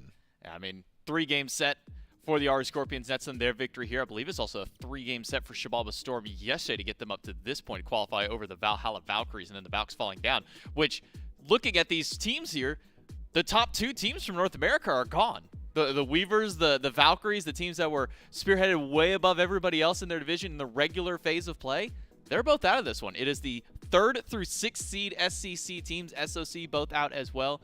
We'll have the Callan Wardens and the Athenian Sages a little bit later on as well. We will be starting off, like I said, with Shibalba Storm and Aru Scorpions for our 3rd match of the day, and the first one here in Group C. Bracket looks the exact same as previous 2. That's because it's just going to be the same way. Double elimination through. Top 2 teams will make it there and join the EU SCC as your 4 amateur team counterparts to then combat against the SPL teams a little bit later on for that chance to go to the world stage. And it is worth noting that the vast majority of previous SPL players in these rosters are now no longer in the tournament as well. This is all basically just new talent. Some of these guys have, mingled with the SPL, subbed in once in a while, but haven't exactly had that same level of tenure as you would associate with guys like Aquarius or Sam for Soccer. Now it's all this new talent, all this hungry talent fighting up for a little bit more of an opportunity. Yeah, a lot of these top-ranked players, guys who have been right at either the SOC or kind of just been mingling in the SCC for a little bit. Now to round out these 2 rosters, Shibalba Storm on your left, Aru Scorpions on the right. We just got to see those guys. So to refresh for the Shibalba Storm, Tegveer, Ratmilk, Globe, Happen, and Shinigami to round out their roster. And really, if I'm not mistaken, looking at all 10 of these players, the only one who's had any kind of mingling in the SPL has been Gaijay for a short stint over in the duo lane, but wasn't a very long run through, subbed in for a little bit of time just to help out some of the teams at the time that he was able to jump there. So essentially a full SCC showdown here to see which of these 2 teams will be the first one up in the upper bracket. Again, Aru Scorpions, Relentless One, Migi, Bayraniri, Nachino, and Gaijay for those squads. And really got to give credit to Shibalba Storm, especially in their previous matchup, taking down the #1 seed of the Valhalla Valkyries. And it wasn't like they were long, drawn-out 40, 50-minute battles. The longest game of that set was like 29 minutes, and that was a Shibalba Storm win. It was Shibalba Storm kind of close, wins in like low 20 minutes. Valhalla Valkyries have a really dominant game #2, and then Shibalba Storm able to just run away with the remainder of that set, finding their win, their way to qualify up here. And now what we just saw from the Scorpions, knocking down the Tyrian Weavers, the #2 seed. So both these teams trying to knock out some of the upper seeds, seeing if who could be that first one up in the upper brackets. We jump into picks and bans for game 1 between the Scorpion and the Storm. And I will say one thing that I wasn't particularly expecting to see kind of rise up here in the North American meta, Thanatos jungle has been so prevalent for some of these junglers, man. It feels like in North America and at the SEC as a whole, you're allowed a little bit more individual play. We see individuals making these massive game-changing plays on their own, and Thanatos plays that style very, very well. That's not to say that Thanatos can't exist when there's a higher level of team play. We've seen them sprinkled into the SPL, but certainly when teams are scattered, Thanatos absolutely dominates. You catch people low HP, Scent of Death allows you to chase them down, able to resustain off of every single one of your kills, so he's allowed to stay out on field for a very long time. No surprise to me that a guy with that much damage and that much going for him has been in the meta. I think similar to Thanatos with semi-global pressure, we've been seeing a lot of things like this Thor. Ratatosker has also made his way towards a lot of these teams as well. Speaking of, it will be Thor and Kukulkan on the side of the Shibalba Storm, and then the Opwash over for the Aru Scorpions. But one god that keeps making his way through these rosters, one god that is still giving a lot of teams trouble. You can see so far, 3 games played, 100% win rate on him. Khepri for the Aru Scorpions. Now into the Shibalba Storm to see if they've got the answer to try and deal with this Khepri. Man, that is a scary top 3 for the Scorpions, man. Opwash, Khepri, Chernabog, all of those have been fought over in the first pick position, right? So now having a little bit of survivability, massive control of space from Opwash, Chernabog, and how he adjusts, how you have to address that late game with that split push potential, as well as just being one of the better hunters because of how strong his stim is. Very, very scary top 3 for the Scorpions.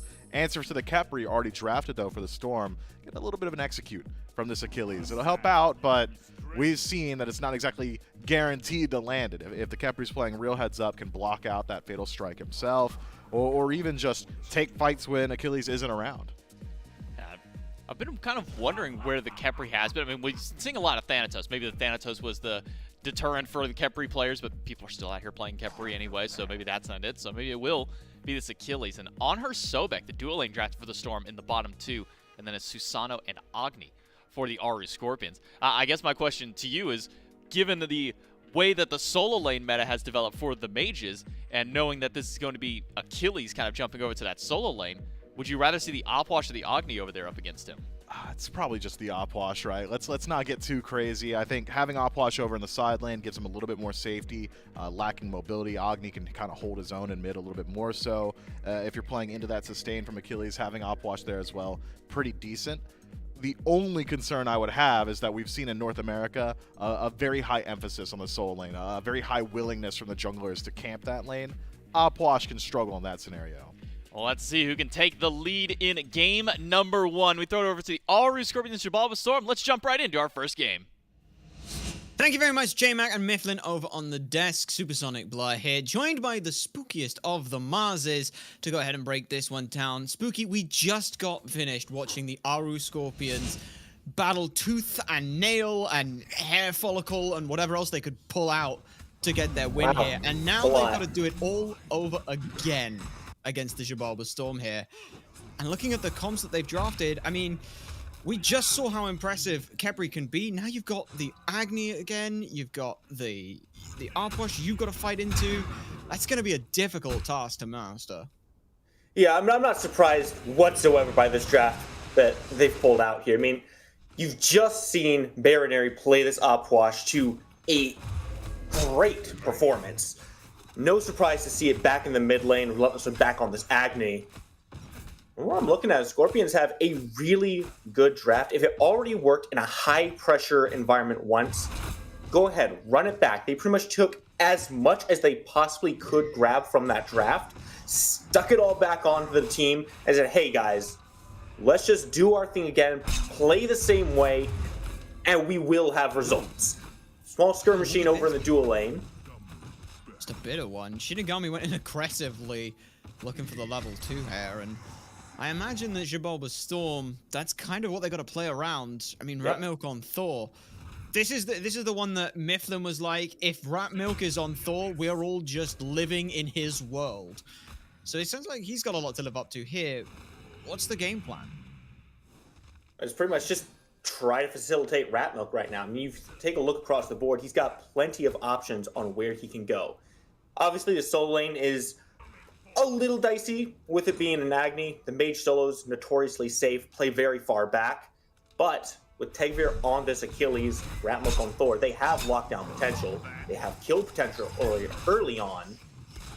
There's also the option of this dual lane. It's been a very big talking point for most of these teams. Shield buff, very important. With plucks like this coming out from Happen, you've got some juice. Oh, that was a hell of a shot coming through from Shinigami, but they're forced to beads.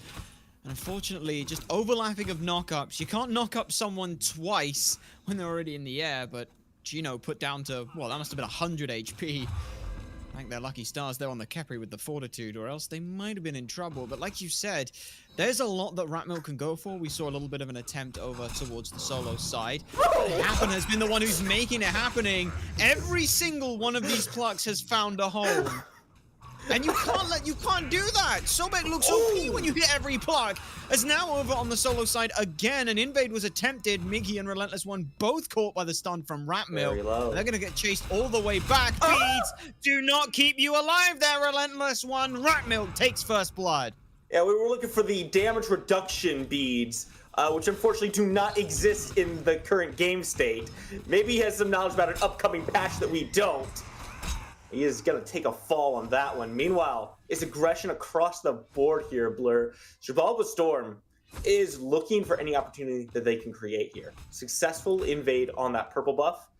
And it really comes down to Happen on this dual lane. He's creating so much pressure on the sheer fact that he just doesn't miss the plucks. And, you know, maybe the Scorpions could step into him a little bit less, but that just wouldn't be as exciting as being hurled through the air at what feels like 50 miles an hour sometimes. Storm's off to a very strong start. And I think the most important factor in all this is that Ratmilk is the one credited with the first blood over on that right side. Burns out a big relic there, gets the first blood bounty, secures the blue buff for his solo laner. Right now, this game is most certainly trending the way of Xibalba Storm, and that shows in the graphs already. They got themselves about 1,000 gold lead 4 minutes into the game. It's not a lot of gold, but it is a lot more than I'd like to see this early. It is. And this has been sort of the Xibalba Storm playbook here. It's Shinigami and Happen just face press someone with whatever build Shinigami pulls out from Smite build or wherever the hell they're getting them from. And then they just run at it. It's been RC first item. Yeah, I mean, it's been RC first item because Shinigami doesn't care to stack. They want to start getting kills racked up. So the whole of Xibalba Storm's playbook is early hard aggression. And look at this, Ratmilk goes up because they're 5. They know Relentless One doesn't have beads. There's the wall, there's the double stun. But now it's up to Tegvir to dive under the tower for it. Return potentially Typhoon there. But Miggy's not really threatening much in a 2v1. No, there's just no way he finds any value on that one. I respect the attempt. Maybe if Storm was a little bit slower on the pullback, he finds something. But the fact that Relentless One burned the beads, and on something that didn't even CC him, by the way, just means he's a free kill. Now Glow getting active on for this shield buff. Gino in a bad spot. Gino. Oh no, the first one! Plucked in. Ouch! They'll have to use their ult for themselves, but even so, Bayaneri is trying to empty the crypt, but it's just a crypt that Gino gets shoved in by Globe anyway. 3-0 to the Xibalba Storm, 5 minutes in. Welcome to NAC's what is it? Group C, that's the one. Flood that one, but welcome to Group C. We're starting it off with a bang. I'll get there eventually. Don't worry. It's been a long day for the casters here. I mean, what we've had like 2 sets that have gone. This is your first game. This is your first task blur. It has not been that long of a day for us yet. We're 6 minutes into the first one. Get a load of this non-binary individual.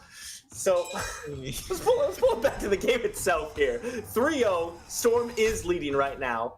No surprise there. Their early aggression they've drafted has certainly been paying off for them, and they're playing very effectively around it.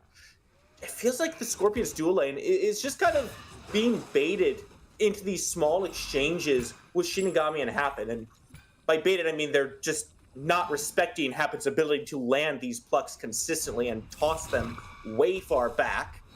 And Globe on this Kukulkan can just take perfect advantage of how long that Scare's Blessing takes to go off. We already saw it in execution once.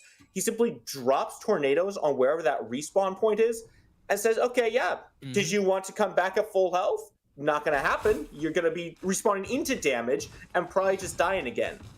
This was on a tank early game. Those tornadoes, if placed on a squishy late game, is absolutely going to render the Scare's Blessing completely useless. So Scorpions now to be very careful about not just their positioning around Happen, but also the positioning around wherever Globe may be, where those tornadoes could be dropping. And on top of that, you got Ratmilk who could jump out of anywhere. Storm has a lot of momentum right now. It's just a matter of carrying it forward. With this Aussie completed for Shinigami, you know these fights are going to keep on rolling through for him. And that's the way it was. I asked Kaiser this last time we saw it, where That was your first you kind of almost... Okay, fair enough. I'll ask you the same question then. It's happened. Plucks back in Gino. Knocked up again, and it's just pelting damage into the backside of the bug. Now dancing around the pillar is Guy J a little bit more. But the question is, we see a lot where these supports are sticking in this duo lane. Does that mean the mages are potentially in some more trouble? We'll ask that in a moment, as both junglers appear to be over towards the solo side. Look, Blur, I'm just going to state that anytime you're playing Opwash against a Thor, you're in some amount of danger. Baroneri, learning that the hard way, Happen pulls the beads out from the Pwash, but still potential rundown here. It is. Lost over the solo side. It's a 2v2 going on. Fights everywhere, and they're all with Xibalba Storm's name on it. Tegvir doesn't quite land the ultimate. Now we're going to see whether or not something comes through. Ends up getting a little bit too deep there. Bayaneri answers it back. Spirit of the Nine Winds did come through. Unfortunately, could not find enough damage. I believe it was just Guy J who got hit by that from full health. So it does a lot of damage, don't get us wrong, but it, unfortunate Guy J Living Nightmare. You get some mitigations there. That's such a good ultimate ability for an ADC, isn't it, Spooky? Some could say an overpowered ability for an ADC, which is why he's been consistently eating nerfs for a while, but still sticking strong in that meta. Those mitigations are just so valuable. Without them, he's probably not quite as happy to take that trade. Without the mitigations, they're probably looking at being turned around on after that Spirit of the Nine Winds hits Guy J full force. Unfortunately for the Storm, though, not able to capitalize on that. In addition to that, they also didn't get the kill on Relentless One over on the right side of the map. They tried splitting the map to find value somewhere, but this Mage solo, man, he is just so good at staying alive. The amount of space he can put between himself and Tegvir means this Achilles has to work so hard to try to put damage onto this Agony. And the dashes and stuns that come through just really allow Relentless One to play ring around the rosy, essentially, with the map itself. And Storm are struggling to find an answer over there. I would like to see them maybe shift that focus away. They already got Tegvir a nice little lead. He's able to force Relentless One out of lane. This is where I like to see them putting this attention. Go to the Golfier. You've got so much shred. You've got the secure potential. There it is. And now, where does Thor end up landing? Instead, they will just be looking in on Bayonary. This is what you wanted to see whenever you're playing an upwash mid against a Thor. They've got to be in trouble. Happen gets pulled back in by not Gino, but there's no real follow-up here. Shinigami, it's rooted, but not booted back to base, fortunately. With that gold lead now in hand, taking a quick look over the graphs, about 3k gold lead. And you mentioned your Bulbastorm have had, well, 2.5, close enough. Rounded up. Always. The Bulbastorm have had some issues with being able to take down Relentless One. Does that mean that Relentless One is the crux for Aru Scorpions? As we see again, the invade attempted, but Relentless One slippery enough to grab the buff and get away with it. I think this Agni solo, oh my gosh, Globe has to get out of there. Might still be in some trouble. Tries to turn the damage around. He just needs to hit one explosion. He's not going to land it. Globe should be able to just fly on out of here. He's just fine. So back to your question about Relentless One. I'm not sure that I would call him the crux, but he is a major component of the Scorpions' late game fight potential. I mean, we just saw it in the last game, right? Relentless One's ability to stand back and just drop damage and CC over walls and be a disruptive force in these fights is phenomenal. It makes it very hard for the Storm to find a footing against the Scorpions. However, Tegvir and Ratmilk are both playing gods that are very good at diving into the backline. You add on to that, Happen can also close that distance easily, and even Shinigami on this Honor doesn't mind jumping forward and getting aggressive. It's all just a matter of how good of an engagement can Ratmilk find, and who will Happen just pluck into danger, because you know he's not missing. I think we've seen 2 whiffs this entire game, and come on, man! It's all for the Beacon Boogie right now. Gino eating the brunt of the force. Will be forced away in this 3v3, but it's not a 3v3, it's a 4v4. As Execute comes through from Tegvir. Bayonary answers onto Happen, gets themselves a double kill. These crypts are doing a lot more damage than I think anyone wanted. Globe is also putting out some good work. Nice. Globe gets themselves a double kill. Bayonary punted on into the wall with the whirlwind coming through as well. Relentless One is here, but they're the last one standing. It's a triple and a double, leaving this a full house. Bulbastorm, all of that for a single beacon. 2 for 5. I think we take any day of the week. And that looks so weird at the start for Bulbastorm, right? They start up the fight.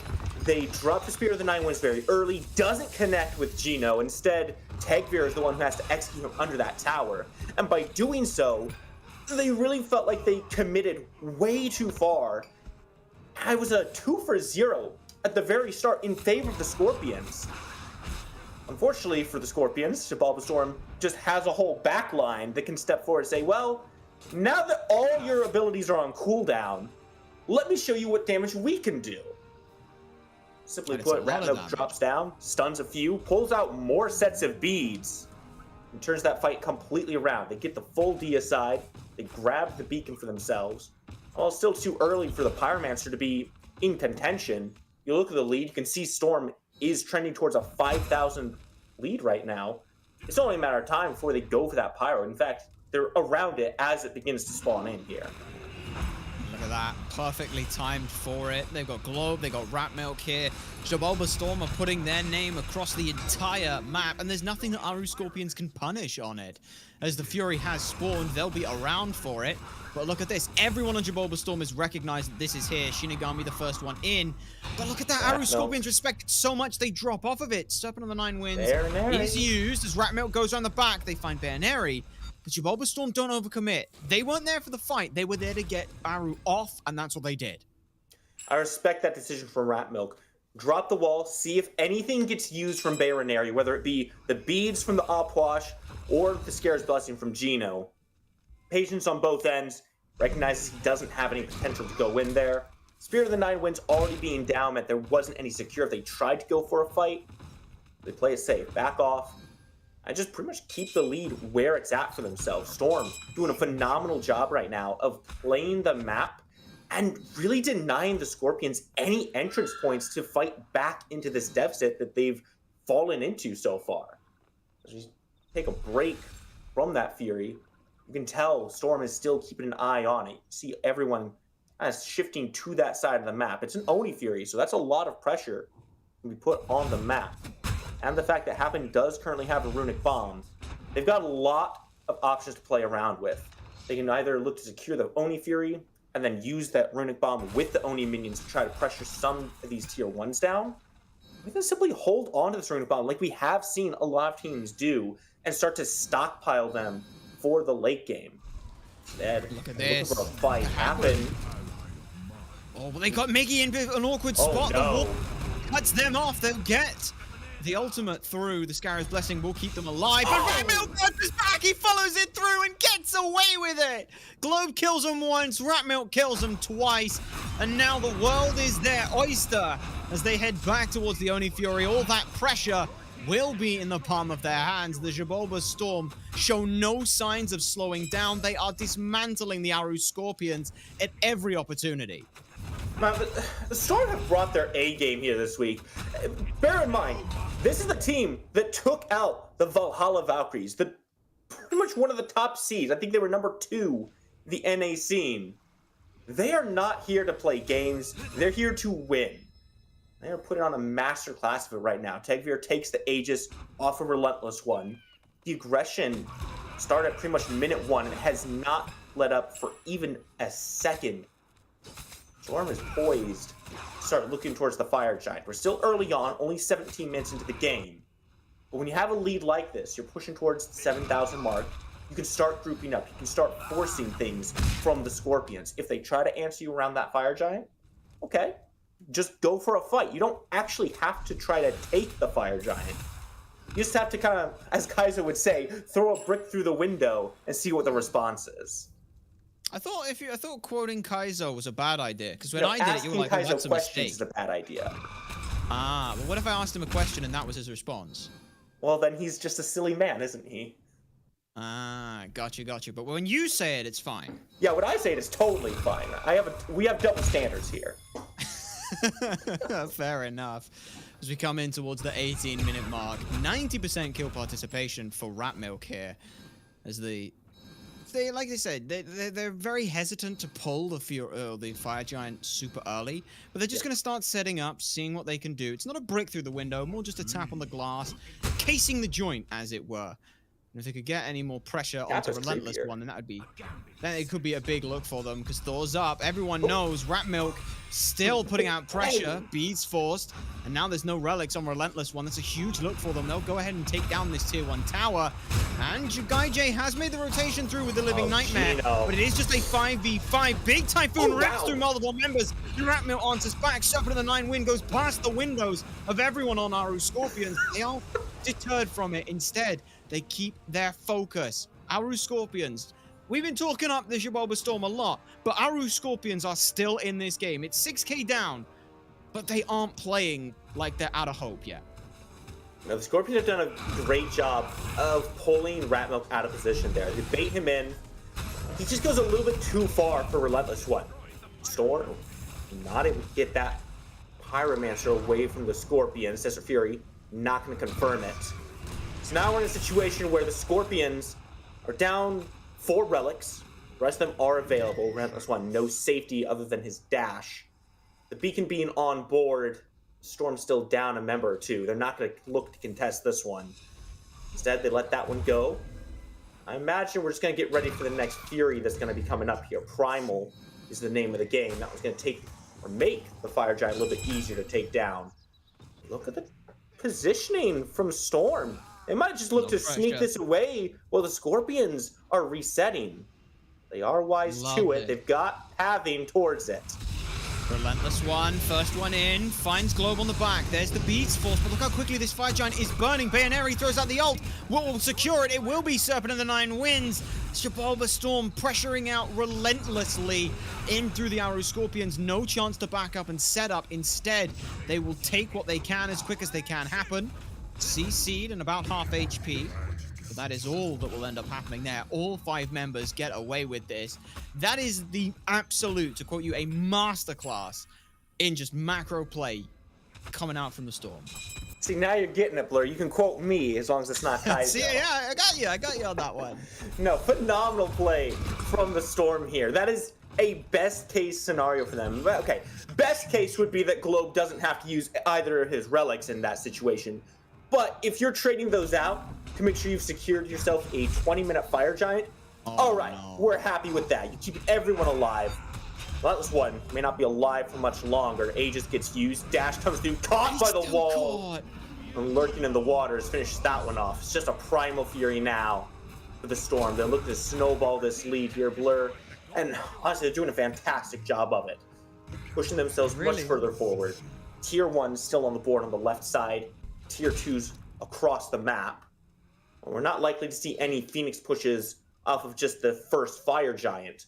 There's a lot of gold on the board that the Storm can simply pick up, put in their pockets, and push themselves that much further forward.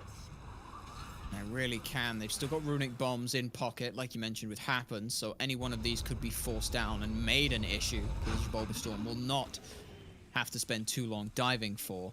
And at this point in time, items coming online is such a gulf between these two teams. The only one who's really keeping major pace is Bayoneri right now, and Relentless One, but you've seen how easily Relentless One is to take down in these fights, and not Gino with only 2 items just gets absolutely deleted off the map. No compassion on the side of Xibalba Storm, and none shown towards Gino. Man, I know, they have a war banner, and they are waving it proudly. Gino did not last even 10 seconds against that damage. Now Scare's Blessing, not a factor in this fight. This tier 2 goes down probably without too much of a defense from the Scorpions. I like this from Gaijay, trying to split the map, get what he can. Gonna be hard pressed to find anything of value. The longer he's over there, there's the go button. There it is, and it's all on Relentless One, who didn't have beads, and they were forced out. Now Miggy is torn asunder. Gaijay rotates back in, but is punted into the wall. Now just getting surrounded and pounded, and eventually, hopefully, grounded. But unfortunately for the Xibalba Storm, Gino respawns and comes back with the Scarab's Blessing. So Phoenix Siege attempted. They end up with only 2 instead. Xibalba Storm, I don't think are really that upset by that. I can't believe you went that far on Gaijay. Oh my. He did his best. He tried. Unfortunately, if the rest of your team dies before you get there, it makes the Chernobog a very easy target upon landing. Shinigami simply, as you said, punched him straight into the wall and pretty much stops any thought of aggression from the Scorpions there. Now, they do hang on to their Phoenix.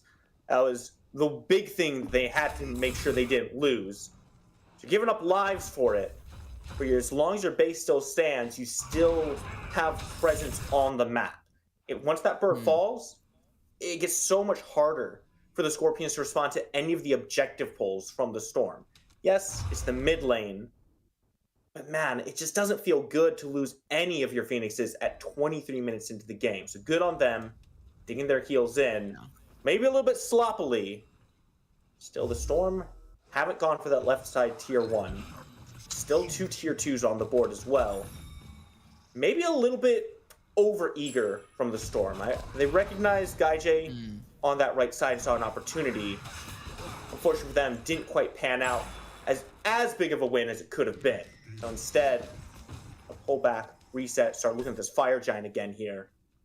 And really, it's not a great place for the Scorpions to step up to at this moment. They're better off just trying to split the map, maybe send Gaijay up that left side. He's going to reset, probably head back there. Because at this deficit, you just don't want to fight around that Fire Giant. It's unenhanced. It's not going to be stripping away the backdoor protection, so you can still put up a defense around your birds. You pretty much just got to find whatever gold you can on the map.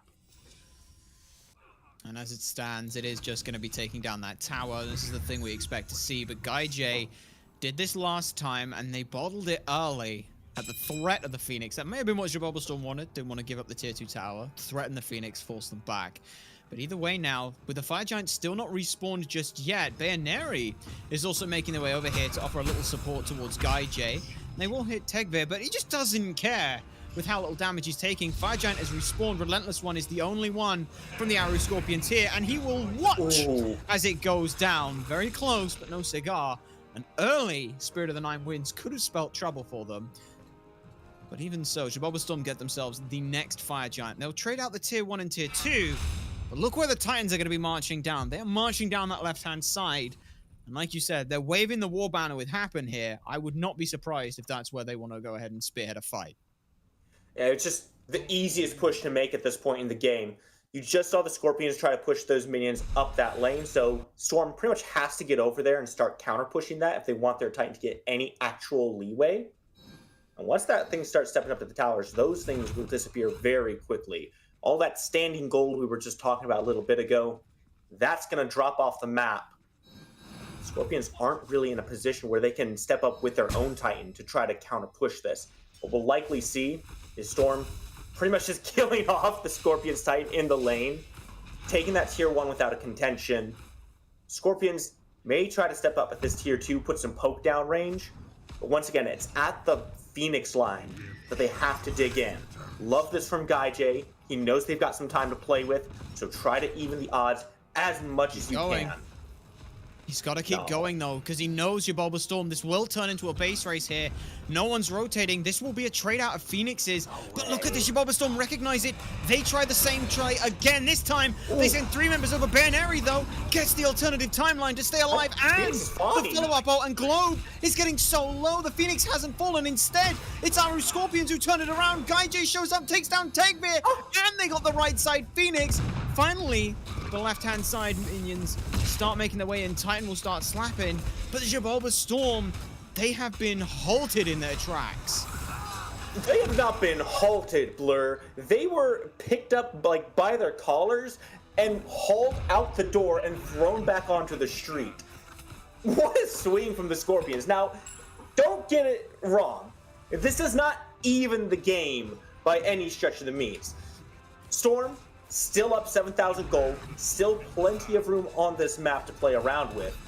What they've done is they've made a misstep. They didn't quite account for how quickly Gaijay could push those 2 structures down and then get back to the fight and help his team defend. But at this kind of lead, you're afforded 1 or 2 mistakes like that. That's what these massive gaps do for you, is they say, okay, you can afford to make 1 mistake and it won't cost you the game. You may start making more, you start making a series of mistakes, now you're in trouble. All the Storm has to do is play this right side, not let those Fire Minions step forward. This is objectively the weakest Phoenix that the Scorpions could take. It's the closest one to the Fire Giant, so the Storm can very easily defend that and keep their attention towards that pit. The biggest thing is the Scorpions did so without losing, again, any of their Phoenixes. Their position on this map is really getting stronger the later this game goes on. The Storm have to recognize that timer and start looking to close this one out soon. Yeah, that 8k sort of feels like the way I've always known it is called idiot insurance. You're allowed the 1 mistake. Wow. This time, though, It's for the casuals, you know. I'm gold. I'll admit it. I spend 57 minutes in a game where we can't end. I'll admit it. I've been there. It's just as much idiot insurance for myself as anyone else who plays the game. But the caveat is, though, is that if they make too big of a mistake, Aru Scorpions could just potentially end. Because Guy J is doing what every Chernobog needs to do, is pressure out the map, warp the way this is. And Jabulba Storm, remember when we were looking at that Fire Giant? They were trying to ask questions. Well, they need to find a way to answer it. Is Gino torn asunder, and the timing on the Serpent of the Night Winds is absolutely perfect. Gino picked up for free. Maybe Gino wants to start looking into an alternate timeline alongside Baronary here. He is just gone so quickly. And now this tier 2, that shouldn't stand a chance against the Storm. Mind you, the Fire Giant isn't even up just yet. Oh, but Storm doesn't have the time to bring their minions up. Fire minions pushing forward. Is this right side tier 2 is going to survive for a little bit longer here. And man, look at that death timer blur. Gino down for another 25 seconds. Fire Giant is going to be enhanced this time around. You should be able to get there in time to at least throw a Scarab's Blessing out on someone. But your margins are getting slimmer by the second. The Scorpions really can't afford to get caught out like this. And again, it really comes down to respecting Happen and the fact that he's not missing these plucks. When push comes to shove, it actually comes to throw, because Happen is landing what he needs to. He is. But I like what we've seen as a mix-up here. Wherever Guy J is, Tigviz rotated over, because they can pretty much match the rotation with the relics that they have. But Fire Giant is on the table, and all 5 members, like you said, are going in. Happen goes in first, finds Guy J's beads. That could be a target. Where is Ratmilk going to land? It's down on 2 instead, and Relentless One just eats way too much damage. Baronary is forced into the Aegis and trying to stick alive, but the Jabulba Storm are just trying to pick apart whoever they can. Beads force on Miggy as well, who's having to turn tail and run. Another clean pick onto Relentless One. This Agni has not been having a good time. Enhanced Fire Giant now. Jabulba Storm will go for it. Gino's here, but might not be for much longer. It's happened though. Ends up caught on an awkward spot. They end up falling. Shinigami takes down Gino eventually. It's not the fight that Storm wanted. It's not the one they wanted, but it's the one that they're going to take. Miggy is back, but Tegvir has just teleported in as well. Likely not seeing any more pressure on this Fire Giant. They're looking to drop low, very low. Miggy go. Oh, you can't back there. Miggy will go ahead and get a cheeky kill over, and it will deter everything. Now it's just Benny Hill time. Buy as much time as he can. Go one way, fly to the other. Thor rotates in, back through with the ultimate. And sure, it's all murder as she wrote, but it delays that time. Jabulba Storm now, 20 seconds within a 4v in a 3v3, and even then it'll be a 4v4 shortly afterwards. What is it Aru Scorpions need to do? We've seen them be able to punch back and counter punch. How do they get a first swing in here? They need to not have their beads pulled so frequently. Relentless One is constantly getting these purification beads forced out, usually by Ratmilk, and it's really limiting how effective he can be on this Agni. It's limiting his aggression, so limiting his positioning. And so when the second dive comes in, when Ratmilk dunks down, he doesn't have any safety to help heal for his team. They're getting split way too easily by the Storm. Now Ratmilk going back up to the sky, looking to do it all over again. Where will he land? There's a big calling, and it's on Bayaneri again. But even so, the backup is there. Empty the Crypts comes through. Huge stun from Bayaneri, like you said. And that stops Jabulba Storms in their track. And we've seen, even with this Breastplate of Valor online for Bayaneri, one fleeting breath, and Tegvir's put to half health. Tegvir's last item, it's a Heartseeker. It's trying to do more damage. But even so, I don't think Jabulba Storm need more damage.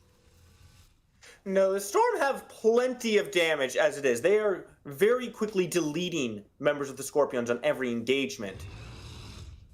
The problem is that sometimes they're not keeping track of who they've deleted and who they haven't. Miggy gets to flank around, delete someone. They spend too much time chasing him out. And Relentless One, when given space, has been ruining these fights for the Storm. And that's why Randall's been looking to take his relics on cooldown. Now Storm, look at this Fire Giant once again. Scorpions are in the area. An eye on Gaijay in that mid lane. Ultimate not available. He has to come over the long way. Yeah, he just used it, but Bulbasaur back up completely. A three-man wall and a pluck back in. But Miggy goes into the back line looking for Globe. Beads and Aegis. Well, Aegis down now, but it might be too little too late. Globe gets to live because they got support from Shinigami. They'll tear down Miggy, and Rat Milk doesn't keep the fight going. Instead, they'll stall this one out. They'll take the tiniest of margins, but they can't stick around. They have to back up. They cannot keep this fight going. At this point, I kind of want one of these two to just have a sustained comp, because at least then a fight is cleanly won. Yes. Well, I do think this does work out better for the Storm. Obviously, they're the ones that got to kill. 5v4 now, but oh my god! That's disgusting amounts of damage. If Bayonary gets to do that, then these fights will be over. Aru Scorpions looking to answer back. These are sloppy and messy fights here. Whoever is the IR, it has to, I've got to say it, like, Bayonary has to be deleted immediately from these fights, or else Major's late game do silly and disgusting things. Here's the problem, though, Blur.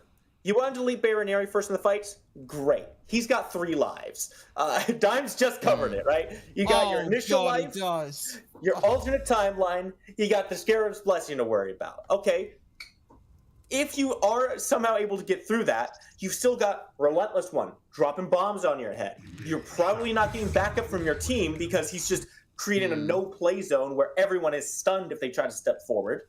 All right, maybe Relentless One isn't a problem. Maybe you got rid of him. Okay, well, how about Gaijay, who's just going to be shredding you as you're trying to deal with this op wash?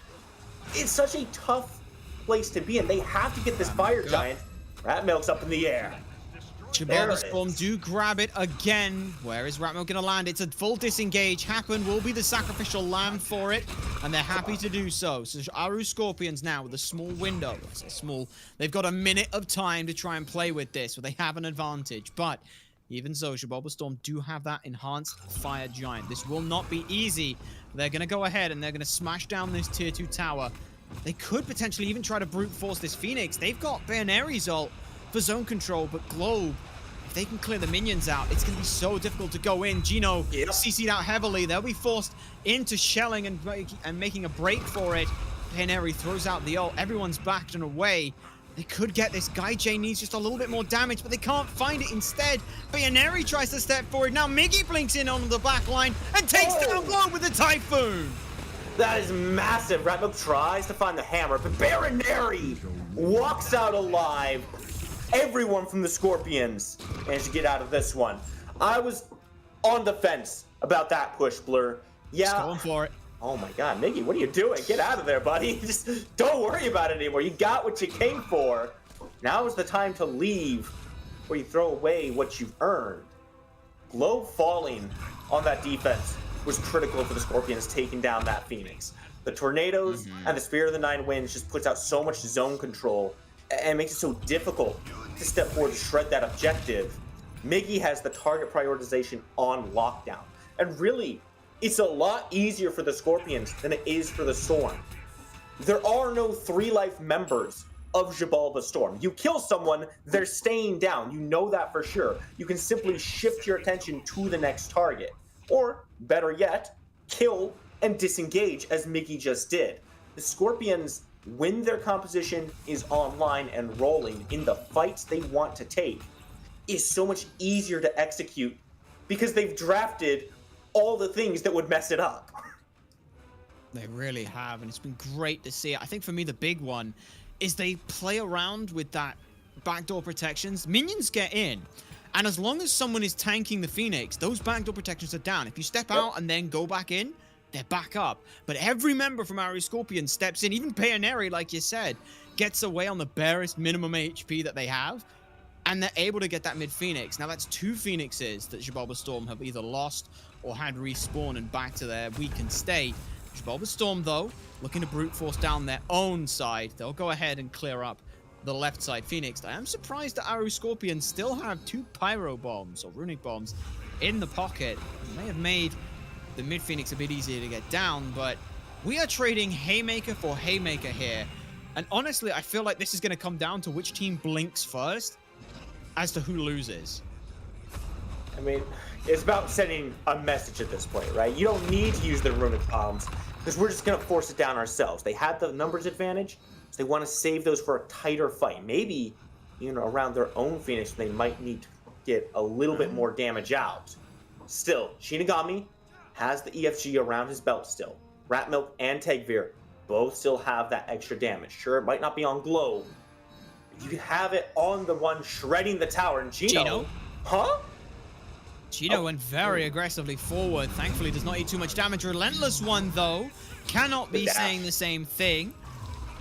We'll get away from it. This is tentatively trying to poke and prod at whatever they can find here. And like you said, Shinigami does have that buff.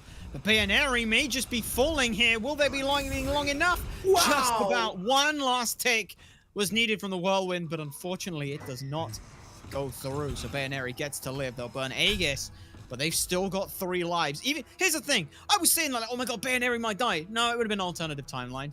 Yep. Don't get me wrong, that's a big thing to pull, but it's not quite as good as getting the kill. It's so tough, right? Because at this point, Storm will take anything they can get there. Scarab's Blessing had been used already. If they'd been able to pull the alternate timeline, that would have made their next siege look so much better. More importantly, would have made this Fire Giant so much easier. They weren't able to do that. Scarab's Blessing will be back up when we start grouping around this Fire Giant. Alternate timeline did not go down. So Baronary still 3 lives, still tons of zone control. And we've seen the amount of burst you can put out if he just lands those corpses just right. It's half healthing these squishies. But really now, the question is, how does Storm mitigate the effect that Baronary has? You can't simply kill him first. You have to try to force what he has out of the kit. Or they could just start it up first. Well, they'll get the Fire Giant, yeah. Our Scorpion's very late on the rotation. I was doing like you. I'm thinking, all right, where is everyone? Is Guy J coming over? Nope, Guy J's clearing out waves and pushing it out. Bulbasaur get themselves a free Fire Giant. Their Mid Phoenix is respawned.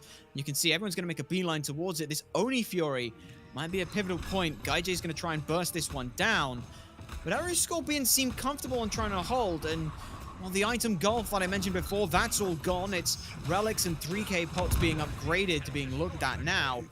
That's pretty much where everyone's at. The Bulbastorm's lead is in these 3k pots, but that's about it. I do think that Scorpions are favored at this stage of the game. We're very late into things. Gaijama's Chernobog has an insanely good late game. It is a little bit better than Onher's late game is. He has an attack speed steroid. He can tear through these objectives very quickly. He's got the crit build online, so he's going to be slinging these attacks out very fast. Add in the mitigations he gets from his ultimate, looking pretty good there.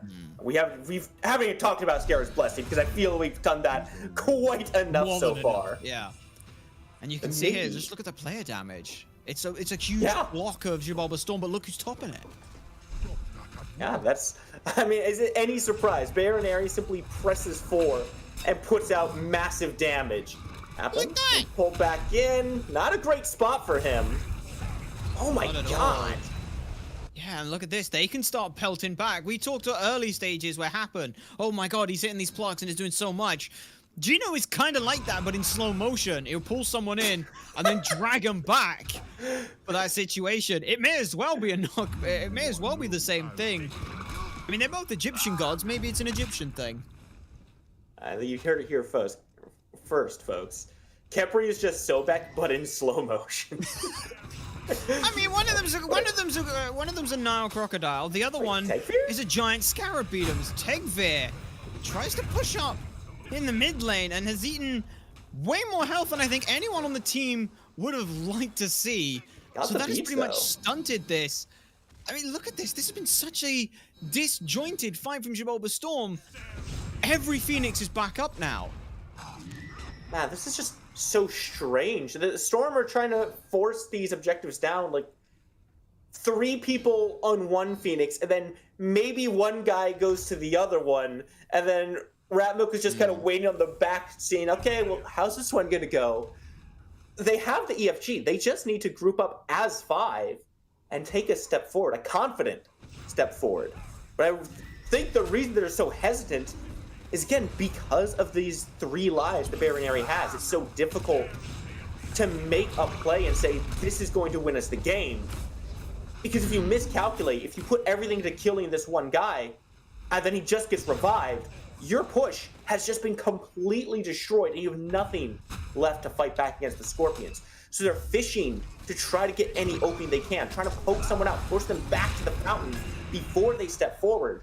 And they just haven't been able to do it yet. What? Wow. Ratmilk goes up down on the ultimate. As is, again, we're seeing such a disjointed fight. It's Aru Scorpions using their abilities. I think, like you said, they're looking for that small opening as Storm. It's abilities, but Relentless One has enough cooldown to where, oh, they've ulted, so doesn't matter. Bayonary isn't committing the ultimate to any of these engagements. They're holding it so perfectly for it, and they're just throwing out little bits of damage. The range game is Aru Scorpions in favor, and that on this siege here, Shiboba Storm need to all-in commit, because otherwise they aren't going to get any chance to get a Phoenix. I'm going to make a brazen call here, Blur. All right. Storm are not winning around these Phoenixes. They're simply not going to win if they try to siege the Phoenixes. If they're taking 5-on-5s in that Phoenix line, they're losing the game. They have to try to take a fight around the Fire Giant pit. And the Scorpions have recognized that. That's why they don't show up to that last one. They know that that is their big danger zone. If they can keep baiting the Storm to fight around these narrow corridors where they can set the pace of the fight, they will eventually wear the Storm down. Like you mentioned earlier, these are not sustained comps. Any damage that the Storm takes is sticking. Yes, the Enhanced Fire Giant will give them some regen, but it's not quite 3 lives kind of regen. All the Scorpions have to do is basically keep hunkering down and waiting for the misstep. Now, this one is stepped up. Keep an eye up on that upper mid lane there. You can see Miggy making a flank around. They may be looking to make a play here. And this is a good look for them, because as you can see, Shiboba Storm, they've always been corralling themselves backwards. Relentless One. Beads are used, but Happen does not land the ult. Sprint route comes on out as well. But look who's up in the sky. It's Ratmilk. Where do they land? They land down on Bayonary. That's a huge fight. But Shinigami! It is. But this ult comes through as Miggy takes down Shinigami. And Bayonary gets to walk away. And now it's just Miggy walking away because Ratmilk's way too focused on Miggy to notice KaiJ punting him in the back. Now Tegvir is trying to fight Gina 1v1, and the most disjointed fight we have seen from the Shiboba Storm. Wow. Aru Scorpions capitalized on so perfectly. Globe is isolated alone and being run down by Relentless One. Tegvir is obliterated by 3 members, and Aru Scorpions have spent the best part of 46 minutes on the back foot, taking punches and trying to answer back. But they might just get themselves a win, because who cares? Globe now has to have the miracle defense here. No, I don't think he gets there in time. Spear of the Night Wind is already down. It's back up! It is up, and Gino gets it, but it doesn't matter. 46-41, Aru Scorpions. They hunker down, and they wait for one opening. And that's the moment they strike. That's the moment they win the game, Spooky. And they just got bored around those Phoenixes, man. They said, okay, I'm tired of the scenery. Let's take a switch up here. Mickey, excellent maneuvering in that last fight. He got spotted out.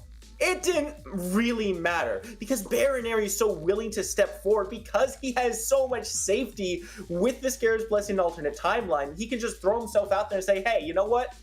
Here's an extra field of damage. Miggy, do what you will with it. I might see you later. I might see you on the gray screen. We'll find out later. Ratmilk, like you said, was way too focused trying to force Miggy out of that fight. He was very low.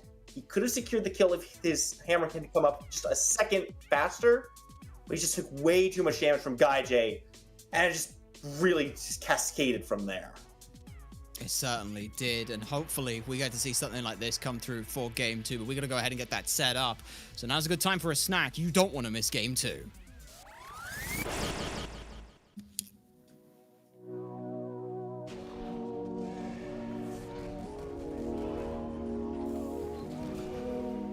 I know it's been a while, haven't talked since July. You've been on my mind, don't hang up. I I know it's been some time since I called you mine. You've been on my mind, don't hang up. Maybe I'm a little bit jealous, haven't told my friends we ended it. Yeah, I know that it's wrong. Maybe it's a little bit selfish calling you up when I'm wasted, when I know that you moved on. Is she in your arms right now? Tell me, is she gonna stay the night? Tell me, is she in your arms right now? Is she in your arms tonight? Like I used to be.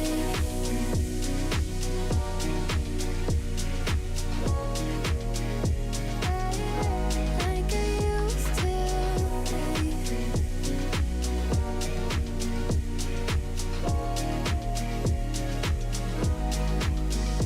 Can't get over you, just wanna talk things through.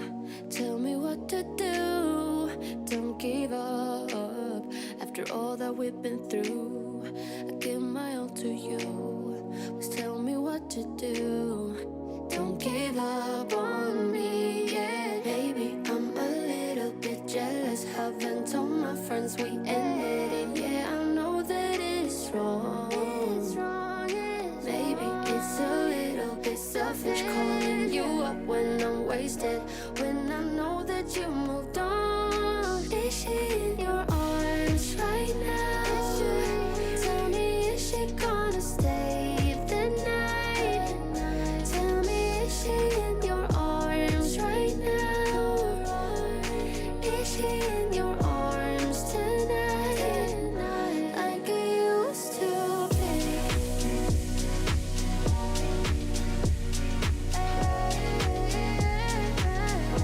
Like I used to be. Like I used to be. Like I used to be.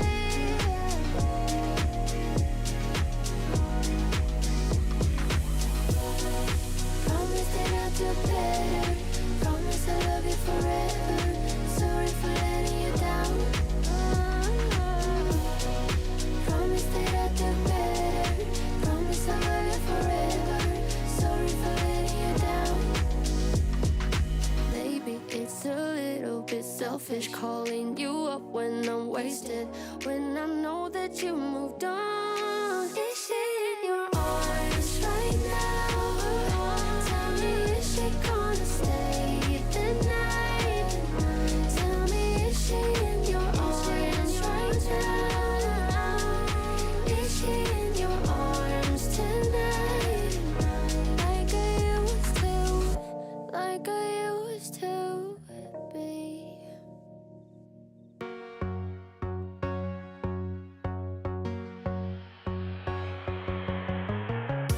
We never can get high enough.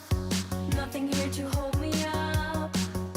It's pretty cool to fall in love. It's kinda like a fall from space. What they call a fall from grace. But I'm not gonna fall today. When you're up, you think you'll never go down, never go down. Ooh. Once you're down, you think you'll never get up, never get up. Ooh. When we love, we think we'll never break up, never break up. Ooh. But we break up and make up, get down and get up, break up and make up, get down and get up.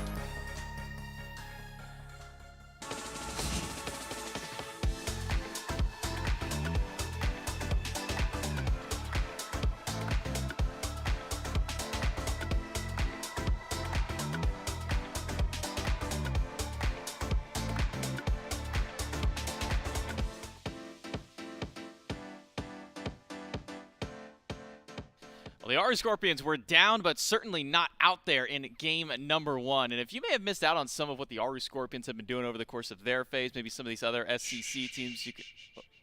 J-Mac, I got it, man. Okay.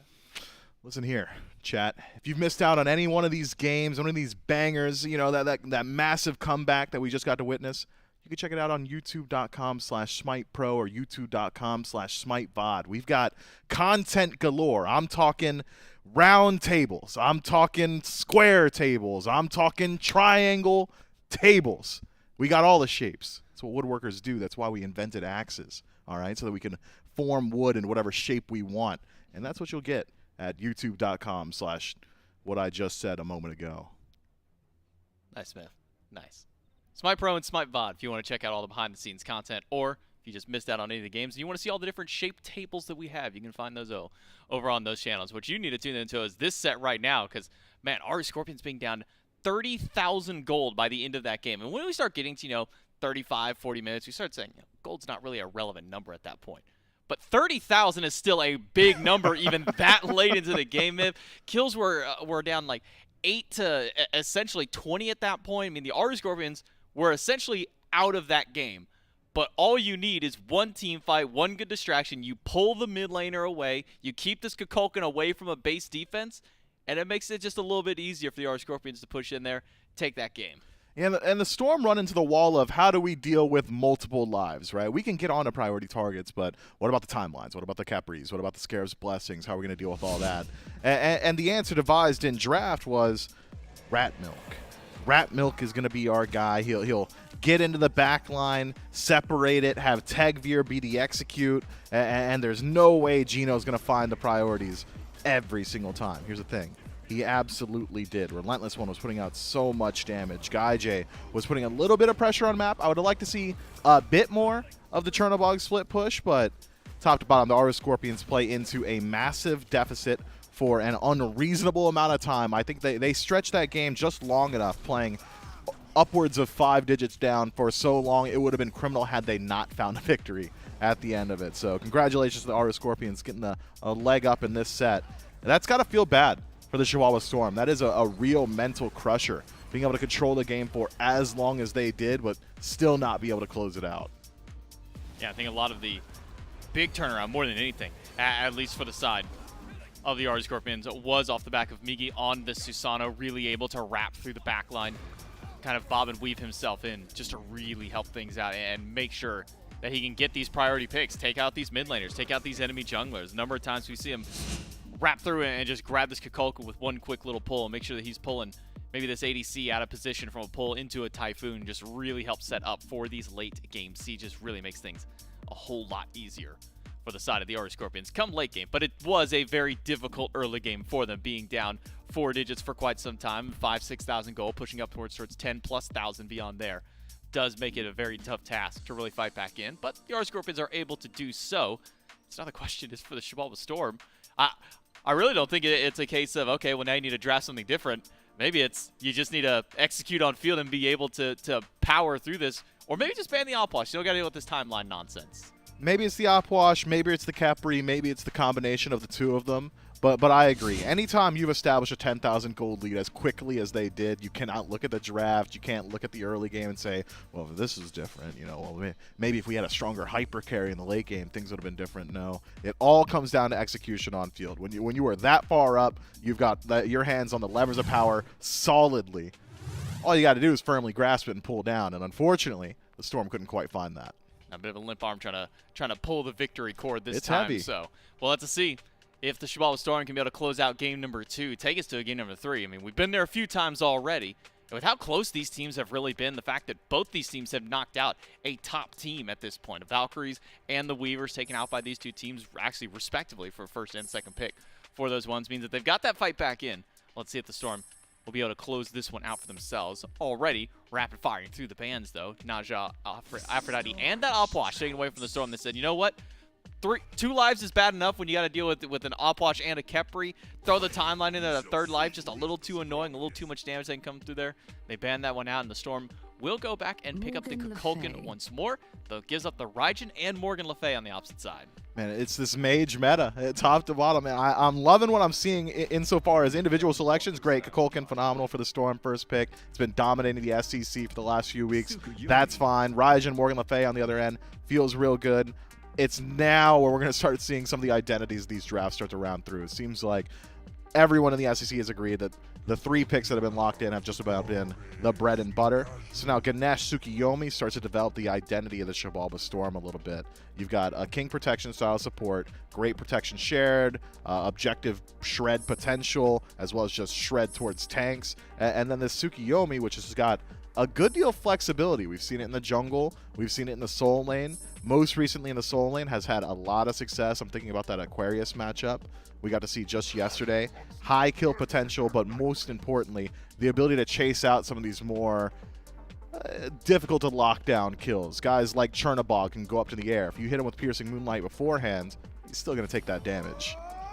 Now on the opposite end, against this Camazot and Chernobog, they get distracted up by the Scorpions, get some of that front line, a little bit of back line, that split push potential from the Chernobog. It's answered by a Rom and a Hunbats. You want to talk about maybe just a couple of shots away from closing out a kill? Rom's a great one to do so. Jumping in the sky, those snipes have quite the distance to them to try and kill some of those targets who might have just been able to jump over a wall or just jump a little too far away. And we see the Charon, drafted by the Aru Scorpions. A very hot and cold pick so far, at least this tournament. Has not had too much success. I believe not a single game won yet of the 3. So have to see if the Aru Scorpions can maybe try and lead something with this one. But it always feels like Charon tends to struggle when you just have him as the lone tanks in these styles of compositions. And to build on that, you know, we've heard the expression greater than the sum of their parts, right? I would argue the Aru Scorpions composition is lesser than the sum of their parts right now, because, I mean, looking at it, I'm seeing lacking initiation. I'm seeing not great follow-up on the lack of CC that they already have. This is going to be a composition that really struggles in the team fight, even though individually, all 4 of those picks, I'm not going to put Charon on the list, are really good. Well, let's see if the Aru Scorpions can find that success, get themselves a 2-0, or are we going to be going to game number 3? We'll find out in game number 2 as we throw it back over to Blur and Spooky. Thank you very much, J-Mac and Sensual Mifflin over on the desk with that ad read. But either way, like you said, this could be the turning point here. Aru Scorpions, completely different draft, Spooky, as they go ahead here. But if the tale of the tape today is anything, this could be Shivalba Storm battling us back and taking us to a game 3.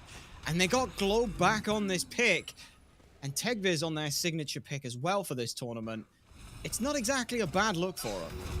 It's not a bad look by any means, but neither was the majority of game number 1. At this point, I can't say I have any expectations, other than I'm probably going to be surprised by whatever happens. Like Happen just happening to take all this damage at the very start. It's not the greatest way to start off your dual lane, but tanky boy, he'll be okay. He's got his pots, he'll heal up. My eyes really do go to Tegvir of the Susano, Rat Milk of his boss, Gino. Ouch. Ooh. Goodness gracious me, these two supports are hitting a brunt of the damage over in the duo lane so far. I feel like we need to change the duo lane to the dual lane, the way these two teams have been jousting back and forward, but maybe a 2v2 for now. But Miggy is looking to potentially tip that scale here. We've seen this a fair bit. Rat Milk is not one to come over to this side of the map early. Miggy instead will just end up with that shield buff farm instead. Yeah, just a nice little boost of gold XP into Miggy's pockets there. Actually, I'm going to give the shield over to Guy J. Miggy's just looking to reset here. He's got his shield buff up. He's got plenty of farm to get. Rat Milk on the exact opposite side is going to give Tegvir that silver buff. So, buff split across the map here. Junglers pick up the XP for both of them. All in all, I'm not expecting to see too much really out of either one until they both hit level 5. That's really where they start to shine, is when those ultimates become available. Miggy becomes able to just dive people for free or get out of danger for free. And obviously you know the story with Hunbats. That fear is why you pick him. And if you don't have it up, you're probably not looking to get active with it. So, mostly just looking to play this one slow for now. Still, this duo lane has a lot of skirmishes. IJ. Hold that. Oh. Blink. Aggressively there. Relentless One beats out a slow, but it doesn't matter. Rat Milk switching things up for a great first blood there. Like you said, you're expecting this Hunbats to play it slow, cool, calm, farm for a little bit till they get that level 5 and maybe the Jotun's online. Rat Milk. Yeah, it's Rat Milk. Different gods, same playbook. Yeah, I love that start, though. This is shades of game 1 for Shivalba Storm. Rat Milk picks up the first blood, puts himself a little bit further ahead, kicks over to level 5 first. That's a very good look for the right side of the map for Storm. Left side's still a little bit slower. But we've seen a switch up from Shinigami as well. He's been going for that Aussie in the first item slot, but he's gone Spike Gauntlet instead. He's looking likely to get those Devourer's Gauntlets and scale up a little bit. And on a god like Rom, who is a more effective late game character than early, the exact opposite of Honor, I like this decision to go back to the Relentless right one. side. The bees were forced, and guess what? That's just perfect timing. Minions kill off Tegvir. Oh man. Oh, that's gotta hurt to see that. If you're Relentless One, you could have a little bit of a giggle to yourself there, but hey, it's an answer back for the Aru Scorpions. Morale is probably still high. Relentless One has more kills than Tegvir does now. He's ahead in the lane. Now, unfortunate for Tegvir, but sometimes that's just the way the cookie crumbles. Those minions do a lot in the early game. As it happens, they just did a little bit more than he was able to tank this early on. Still, they get themselves the kill. They are working on putting Relentless One a little bit further down. And if you can keep this Morgan Le Fay down, she becomes a lot less potent. She's one of those mage solos who has to kind of get in there to really drop her CC. Yeah, she has the glyph, which can launch a long range fear. But the knockups that are coming through, those have to be close range. If you're looking to use the ultimate, a lot of value. It's pretty easy to dodge at long ranges. So looking to play forward, Relentless One is no stranger to that. Rat Milk once again making a trip over. He's gonna get spotted out by Guy J using the ultimate though. There was no way that was intentional. Guy J just wanted back to lane. You gotta hate it when that happens. You're like, oh, sweet, I got a perfect plan. They don't know. And it's been completely ruined by something else happening on the map. But now Miggy, though, has turned their attention over this way. It's 2 level 7s versus 2 level 6s, but it is a semi 2v1 for now. Miggy looking to hit Tegvir, the piercing moonlight. Ping pongs backward and forward, lands on Relentless One. It has left them a little bit out in the open. Tegvir needs to try and weave in a little bit more damage without taking too much. Unfortunately, though, both members, or 3 out of the 4 members end up below 50%. Rat Milk, though, gets the ult back up in time and just presses 4 for another kill. 3 to their name, and all 3 of them are in the Jaboba Storm's pocket. Yeah, that's what this Hoonbots brings to the table. When you see the CC immunity go down, it's the monkey's time to shine. I'm sorry, what? What shaped table? That's the important question I'm thinking now. octagonal. We have those, right? I like it. Yeah, I'm pretty sure I should have one. I think I saw a couple around that way. It's octagonal like a stop sign because he's pretty much telling you to stop playing the game.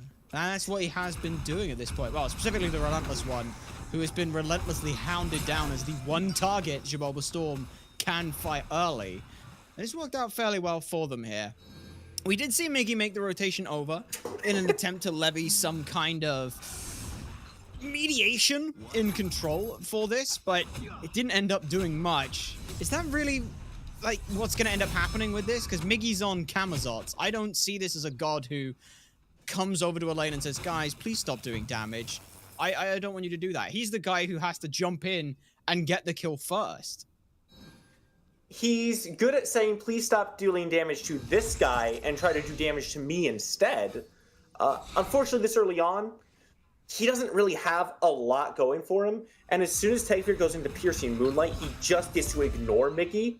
It's kind of this Uno reverse card, right? Because Miggy typically just hits 4, goes to the bat out of hell, and ignores everyone else. And now he's having it done to him, and it doesn't feel very good, does it, Miggy? It certainly does not. I'm sensing some hostilities there. Maybe we'll talk about this one. We'll talk about this in counseling after. I'm sure your therapist knows a lot about Smite, more than they'd like to with that. But this is a very even game as it stands now. 8 minutes in, we were looking at Jaboba Storm dictating the pace. Relentless One was like 0-4 at the time. They're 1-3 now, so it's already working out better. But the gold lead as well is super, super close here. And look at this, even in the duo lane. Not Gino has opted for the War Flag themselves. Happen looking for the more defensive play here. You see, last time the team that had the War Banner lost. So if you're the Storm, you're thinking has to be, okay, will Uno reverse card them again? and just switch things up. Ah. Granted, it does just work better on Charon than it does on the Elephant. Ganesh is not the war flag kind of support that you're looking for. However, we are seeing some aggression around this purple buff. Gino can be the target. I like this. They're not moving too much yet. The Stubborn Sticks goes through, and it does enough damage, but unfortunately Globe is also there. Shinigami goes up, looking for the immunity. Will pelt out the shots because they can. Tegvir takes the 1v1 on an invade and strips away a buff. Got about a half level to a full level lead now over in that solo lane. Finished up Runeforge as well. And this is the kind of situation with the meta I feel like we're in, Spooky. Because we've had so long in this mage meta, it's now not the case that mages are good. It's what's good at dealing with the good mages. Genji's Guard for one, which you can see Tegvir is starting to build into as well there. That's really good for a character like this Tsukuyomi. So ability reliant. As you get those up, the more damage you're doing. Really, it's just been this pressure being put on the mages early on. You know that this Morgan Le Fay is an immobile character. She's not going to have defenses early on. They go for the Pythags first. So the answer has been put early pressure down and try to get your own solo laner ahead. He's more mobile. He can rotate a little bit better. And hopefully, he can have a bigger impact on the map faster. The problem is, Blur, the Scorpions have shown us time and time again they are very okay with playing the long game. If they are taking a couple of knocks in the early game, no problem. They'll take some steps back, but they won't just stop fighting. They won't just give up. They're a team that looks for their opportunities, and they determine where they can dig their heels in at. And once they find that line, they will fight you to death on it. And as we've seen, they will take you with them. They will bloody you in that brawl. And we're now approaching a position where they are much closer to the Storm than they have any right to be in gold, XP. Sure, they're trailing slightly in some lanes, but in mid, they're ahead. In the ADC, Guy J is ahead. They're down 3 kills, but it just doesn't matter. And look at this. They recognize that Globe was the problem last time. Spirit of the Nine Winds hits so big, though. Bayoneri can't tank that one up. And as a result, kind of wishing that this was a solo lane, right, Jay? It's put down. Pillars lock out Miggy, and Miggy falls to Rat Milk, teleports through. And I was about to say, Aru Scorpions look like they might be able to have a pivot point around Bayoneri in the mid, but it's all squandered down as the fight goes awry, and Jaboba Storm come up 2 more picks, putting themselves 6-1 here, and now that gold lead is starting to be noticed. That's what the Storm is looking for here. Globe living that long is criminal. Now Storm gets to just walk through Scorpion's jungle, start stripping away that golden XP. That's where these leads start to come from. Take away the buffs, make sure the Scorpions are not getting their own farm, put it in your pockets. Now we're 11 minutes in, 11 and a half. Gold Fury has to be the next question mark for the Storm. They have the Secure once again. They've got Shred, now that they have Dharmic Pillars on their side as well. And these objectives just look so good for the Storm. The Scorpions' answer to them has to be to look for a fight or a pick around them. Now that we're approaching this 12-minute mark, they're 5 kills down, they're a couple thousand gold behind. It becomes harder to find those picks. And look, to still try to put some contention around these shield buffs. At this point, they have to be thinking of ways to take Globe out of the picture. He's the biggest X factor around these objective fights. And really any fight that they look to take. Even these beacons, right? If this Kukulkan is on the board, you can't step up to it. He's just going to drop a whirlwind right in your face and say, do you want to come fight us on this beacon? Just walk through all that damage first, and you're never doing that. And now the same question, do you want to fight us on this Gold Fury? The answer from Aru Scorpions is a yes, but look at the peel potential, but it's not even good enough. Aru Scorpions get to sneak away the Gold Fury. It was just, that's Chernobog passive that got that. What? Hey man, it's a heart of darkness, okay? You know, there's something to be said there, but at the end of the day, the Storm dropped 3 ultimates and whiffed the Secure. Spirit of the Nine Winds came down just a little bit too late. Guy J gets the extra proc of damage and just beats out the tornadoes. That's all that really happened. if you're just relying on the shred, if you're holding on to that ultimate, you're 50-50 with the Scorpions in your face like that. And they win the coin flip this time. Brings this game pretty much back to even, only about 900 to 1,000 gold behind at this point. We've been over it, Blur. The Scorpions don't slow down. They don't take a step back and roll over just because they took 1 or 2 punches. They will get right back up in your face. And if you're not respecting them, if you're not zoning them out and keeping them away from these fights, you're taking a chance. And it's not a good one. You're down a game at this point with Scorpions. The Storm. And it's a game you shouldn't have even lost with how the first one started. If you're this close now, that bears ill for the late game. Mickey, up into the bat out of hell, has to be careful in his own jungle now. Yeah, I tell you, all this talk on the way you're describing this so reminds me of like old Energy days when it was up in Worlds against these NA teams. It was so calculated and calm and collected from this team. And that's what Irish Scorpions have been doing. They are not losing fights that they should be losing. They are letting things go and recognizing, hey, we can get a win where we need it and when we need it. We're not going to overexert ourselves for something that's not worth it. It's a 2k gold lead. Yes, it's a gold lead, but split that between 4 people, if we're looking at it best. Most of it's probably on Tegvir, who hasn't rotated yet and has died anyway. You're completely fine and in an even field now.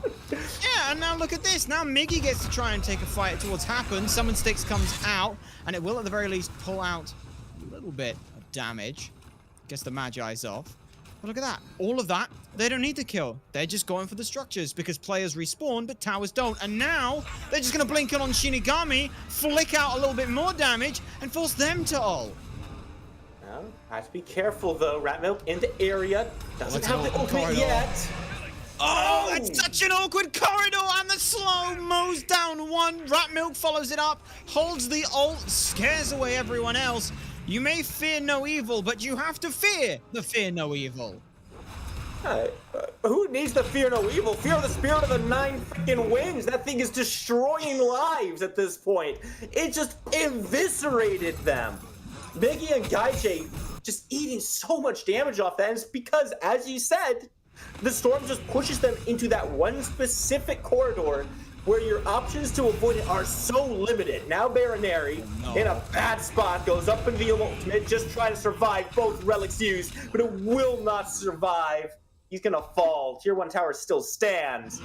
But man, that is such a rough look for the Scorpions. It really is. And the worst part is I wanted to make a Rocky Like a Hurricane reference because it would have been great, but it's the Scorpions who sung it, so I can't use it for the Shabolba Storm. Sure you can. But it's the Irish Scorpions. I mean, I can, but it's... Maybe it does, but you can say Rocky like a hurricane. I mean, he has at this point. I mean, you just saw how much damage that everything's been doing. And we look at the Golden Hand as well. Just popping up.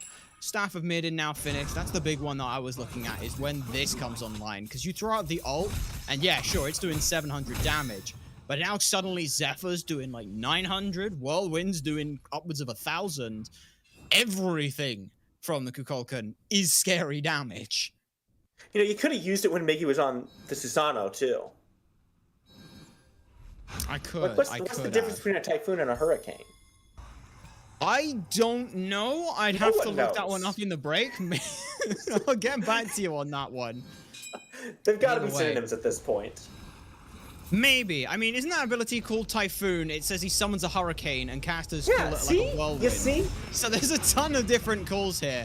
But speaking of all the calls being made, Shabolba Storm, all 5 of them are on for the Oni Fury, and it's just given up by the Aru Scorpions. They knew it was happening, but instead don't feel like they are in a comfortable position to push this one up. Beacon Boogie goes on the way of the Storm as well. And Aru Scorpions just are playing hide and seek right now. None of them are visible on the map for the Storm. Yeah, I'm not the biggest fan of this decision from the Scorpions. They are looking for a pinch here on the tier 1, but Baronary is completely isolated. They want to do anything that have to be now, and the window has already passed. Instead, maybe just trying to keep these 3 members of the Storm busy.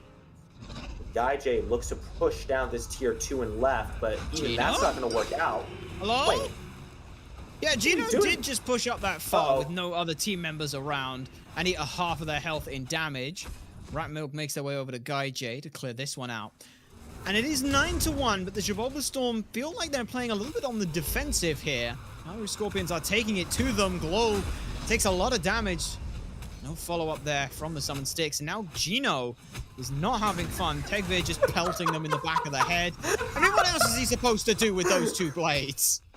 Man, you just hear the thump, thump, thump coming through from Tegvir as he's trying to chop away at Gino's health bar. Man, it's such a weird series of decisions from the Scorpions to completely give up the Oni, trade out nothing but a tier 1 on the right side of the map for it, burn the Summon Sticks, and now it's not available for the Pyromancer. And, hello? Oh my god, Relentless One. Relentless One. Relentless One has been eating everything. I mean, look at that. He's still taking damage from the Astral Barrage.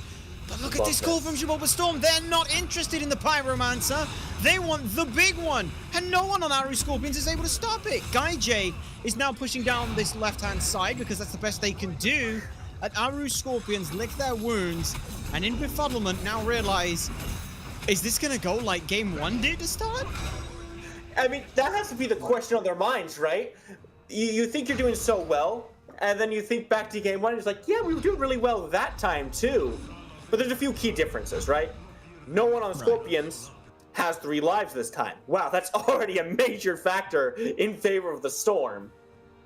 The Scorpions just don't seem to be willing to take these fights. I mean, it seems they're bending a lot, and they have not broken just yet. But the question is, how much further can they go before something does snap? The gold lead is getting bigger. The XP leads have gotten bigger. Ratmilk is up 3 levels on Miggy, and that indeed could be a big reason why they're not looking for a lot of these fights, is because Miggy doesn't feel comfortable diving into that backline because Ratmilk will simply kill his faster. At the end of the day, though, they have to be very careful because look at the way Storm is positioning. They want to find someone to pinch. Not going to be so lucky, though. They won't. The thing is, as well, as Gibraltar Storm's comp, I look at this and it's like, hey, do you remember how last game it was all like, get onto Bayonary and he has 3 lives? How do you get to Globe? Because you've got to eat through Fear No Evil, then you've got to deal with Ohm, then you've got to get through the Dharmic Pillars, all while Shinigami is hitting you with basic attacks, or while Tegvir is diving your backline. You can't get to Globe in this instance, and as a result, the Aru Scorpions, they're poking and prodding, and like you said, they are having to bend over backwards to try and keep parity here. Now, Storm looking to siege down this tier 2. Guy J has been struggling to find an entrance into these fights. You know, might not be able to reach Globe, so you might have to just worry about working front to back on this one, right? Ratmilk is going to jump in. You have to be ready to turn and burn him down. And there he goes. There's the start. There it is. Blink Fear No Evil pushes everyone away. And it's only Gino who's pushed forward, but they'll row on through this. The rest of the team will mosey on towards that Gaiche. Beats all 3 of the Astral Barrages. They'll be sent back to base. Spirit of the Nine wins, clears out the left side, but Summon Sticks pushes everyone further back. Globe, though, still pushes down Relentless One. Now Gaiche comes back in with a Living Nightmare, and it's a retreat off of the Phoenix from the Gibraltar Storm. It's a good hold for now. It's all on Bayonary, like you said. Do the Aru Scorpions take that as a win because they didn't lose Phoenix? I mean, Miggy wasn't even in that fight. No, that was not a win. That was absolutely a loss for them. It's a consolation that they didn't lose the Phoenix. That's all it really is. They lost Relentless One. Baronary held his ult for a really long time. I mean, he doesn't pop it until they're at the Phoenix, and he pops it behind Phoenix line on that one. It feels to me like if you're wanting these fights to go your way, oh my god, Miggy has to burn the beads just to use the ultimate. That is a rough look for Miggy. But if you're wanting to win these fights, right, you have to be ready to go into the Taiko drums when Ratmilk engages on you. You have to lock him down and not allow him to get any of that damage off. If you're allowing Fear No Evil to separate your team, Gibraltar Storm is going to win that fight. Plain and simple, they are just simply too good at deleting these single targets. Storm, are once again in the driver's seat. They've pushed their goal lead to a very comfortable position. And I would say the Scorpions don't have nearly as strong of a Phoenix defense as they did last game. This is looking a lot tougher for them this time around. And it's going to come down to how well they can play the map and split the map. They have Gaijay on this Chernobog. They just have to find a way for him to get to these structures and try to burn them down without being engaged upon by Ratmilk and Tegvir and simply being shredded. It's a tall order, but it's one of their avenues, and I think one of their few avenues left available to them. And at this point, it's just Miggy. Miggy, the reason Miggy is split pushing is Miggy needs farm. Miggy is doing the old pretty prime tactic of, guys, we're behind. Someone needs to get this farm. It's not going to be Bayaneri. They're too important. And Miggy, if we're calling a spade here, hasn't been able to impact any fights whatsoever. No, that's a bat. Yeah.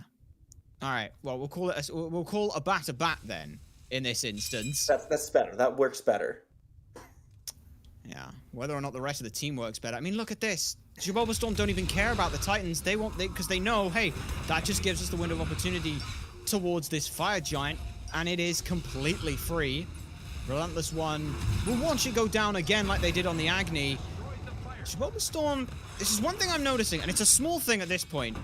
Globe is not securing with the Serpent and the 9 Winds. You've got to know that damage number. That I need to see that change. Come on, Globe. You're better than this. I don't know. I think he's throwing the Spirit of the 9 Winds and this effort at the same time, much like you would throw like a Searing Pain and a Celestial Ray at the same time to basically double your secure potential there. As long as they're hitting at the same time, work is being done on it. That's fair. It's pretty much an even trade, though, across the board, right? Shivalva Storm, get the Fire Giant. Our Scorpions recognize their fight is poor around that pit, so they take out the enemy Titan. As Storm just simply says, okay, well, let's kill yours. This is a sneak peek of what we plan to do in a few minutes. What is the positioning from Scorpions right now? Like, they are pushing very far up this mid lane. They'll have time to reset back to this Phoenix, unless Miggy stays for the tier 2. Meggy does get the tier 2. Now has to clear out the minion wave. Meanwhile, Storm using this as the go time. Bayaneri being taken down and tracked through the Tycho crash. As a result, Bayaneri picked up by Shinigami on the back line. Ratmilk does their best zone duty. And so that left side Phoenix will end up falling. Happen now. Sticking around, keeping everyone safe. Miggy with the bat out of hell gets... I mean, they look terrifying, but they get hit once. And everyone on Storm goes, yeah, he doesn't do damage. And Miggy looks at the team and goes, guys, I don't do damage, and has to disengage from it. And now Storm, they'll just brute force down this mid tier 2 as well. This is not Enhanced Fire Giant. Keep an eye on Shinigami's damage. It's 131 a pop. Man, Storm is just taking control of this game at this point. It's 11-1. They're 10k up. This is their game to lose. They've done an excellent job of keeping the Scorpions away from any objectives. Minus 1 Gold Fury. I'll grant that. But they haven't made that mistake since the first Fury, right? They've simply been grouping up and pressuring the Scorpions away and recognizing that the Scorpions can't fight them, so they're taking the free objectives that they know they can get. And the Scorpions have not found any footing. Frankly, Blur, there's a name I haven't said a whole lot in this game so far, and it's been Gino, right? Right. He just has not been finding value on this Charon. We've been seeing a lot of summon sticks that have been coming through, but they seem very low value. Sure, you're hitting the backline, but there's no follow. You're not hitting them from a position where your team can engage upon it. And look at that! Shinigami! That's just a clean 900 damage pelted into the back. Ratmilk takes down Bayaneri with the ult themselves. And we saw this play happen over on the left-hand side. And the second verse is the same as the first. However, Storm here might be looking to put the Titan in a hearse. They'll go in to try and end. 3 members still standing. Serpent the 9 Wind hits. And that might be it. 13-2. Well, if we're being honest, it's 13-1 in 27.5 minutes here. We're going to game 3. This was a much faster one from the Storm. Just as dominant throughout the early game as they were in game 1. I think they very clearly showed where the problem point was for them. That Opwash Khepri combo was just making it too hard for them to engage. Once they removed that from the equation, they pretty much played the same exact game, and this time it goes a hell of a lot better. It really does. I think for me, the big one as well is Miggy just can't get involved. The Susano Not at all. last time, blinking in, deleting Globe off the map, setting up pressure. This time, the idea is there. That's kind of what Camazotz wants to do. But they just couldn't ever get the wheels spinning, and they spent the whole game on catch-up here. It was just two picks that really couldn't find the value they were looking for. The Charon didn't find any actual setup for the team, and Miggy being so far behind that when he was engaging, it wasn't dealing damage. All he could use the bat out of hell for was disengage, and that's not what you're looking for in your jungler. It's not, and now this best of 3 turns to a best of 1. That will be the match we'll be bringing back after the break. So go get yourself a drink and find out how this concludes in a bit.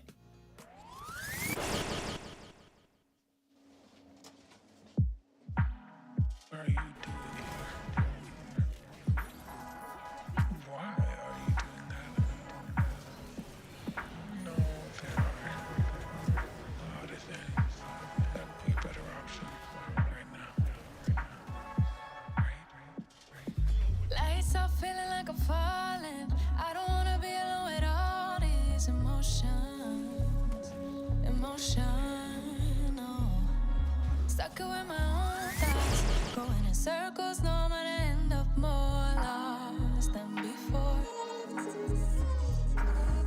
If I don't wanna feel like this, if I don't wanna feel like this, then tell me why I do the same shit over and over again. It's starting to drive me crazy. Like, just get out and face it. Fix your mess, you made it. Yeah, I did it to myself. Yeah, I did it to myself. Yeah, I did it to myself. Yeah, I did it to myself. Can't blame nobody else. Did it to myself. Yeah, I did it to myself. Yeah, I did it to myself. Did it to myself. Can't blame nobody else. Why do you always give someone your best advice? Your best advice, yeah. Why can't you listen to yourself when you know you're right? You know you're right. If I don't wanna feel like this, if I don't wanna feel like this, then tell me why I do the same shit over and over again. It's starting to drive me crazy. Like, just get out and face it. Fix your mess, you made it. Yeah, I did it to myself. Yeah, I did it to myself. Yeah, I did it to myself. Yeah, I did it to myself. Can't blame nobody else. Did it to myself. Yeah, I did it to myself. Yeah, I did it to myself. Did it to myself. Can't blame nobody else. It's none of my damn business. I should listen to my instinct and let go of all comparison. It's none of my damn business. I should just sit down and listen, 'cause I know I have a lot to learn. It's none of my damn business. I should listen to my instinct and let go of all comparison. It's none of my damn business. I should just sit down and listen, 'cause I know I have a lot to learn. It's none of my damn business.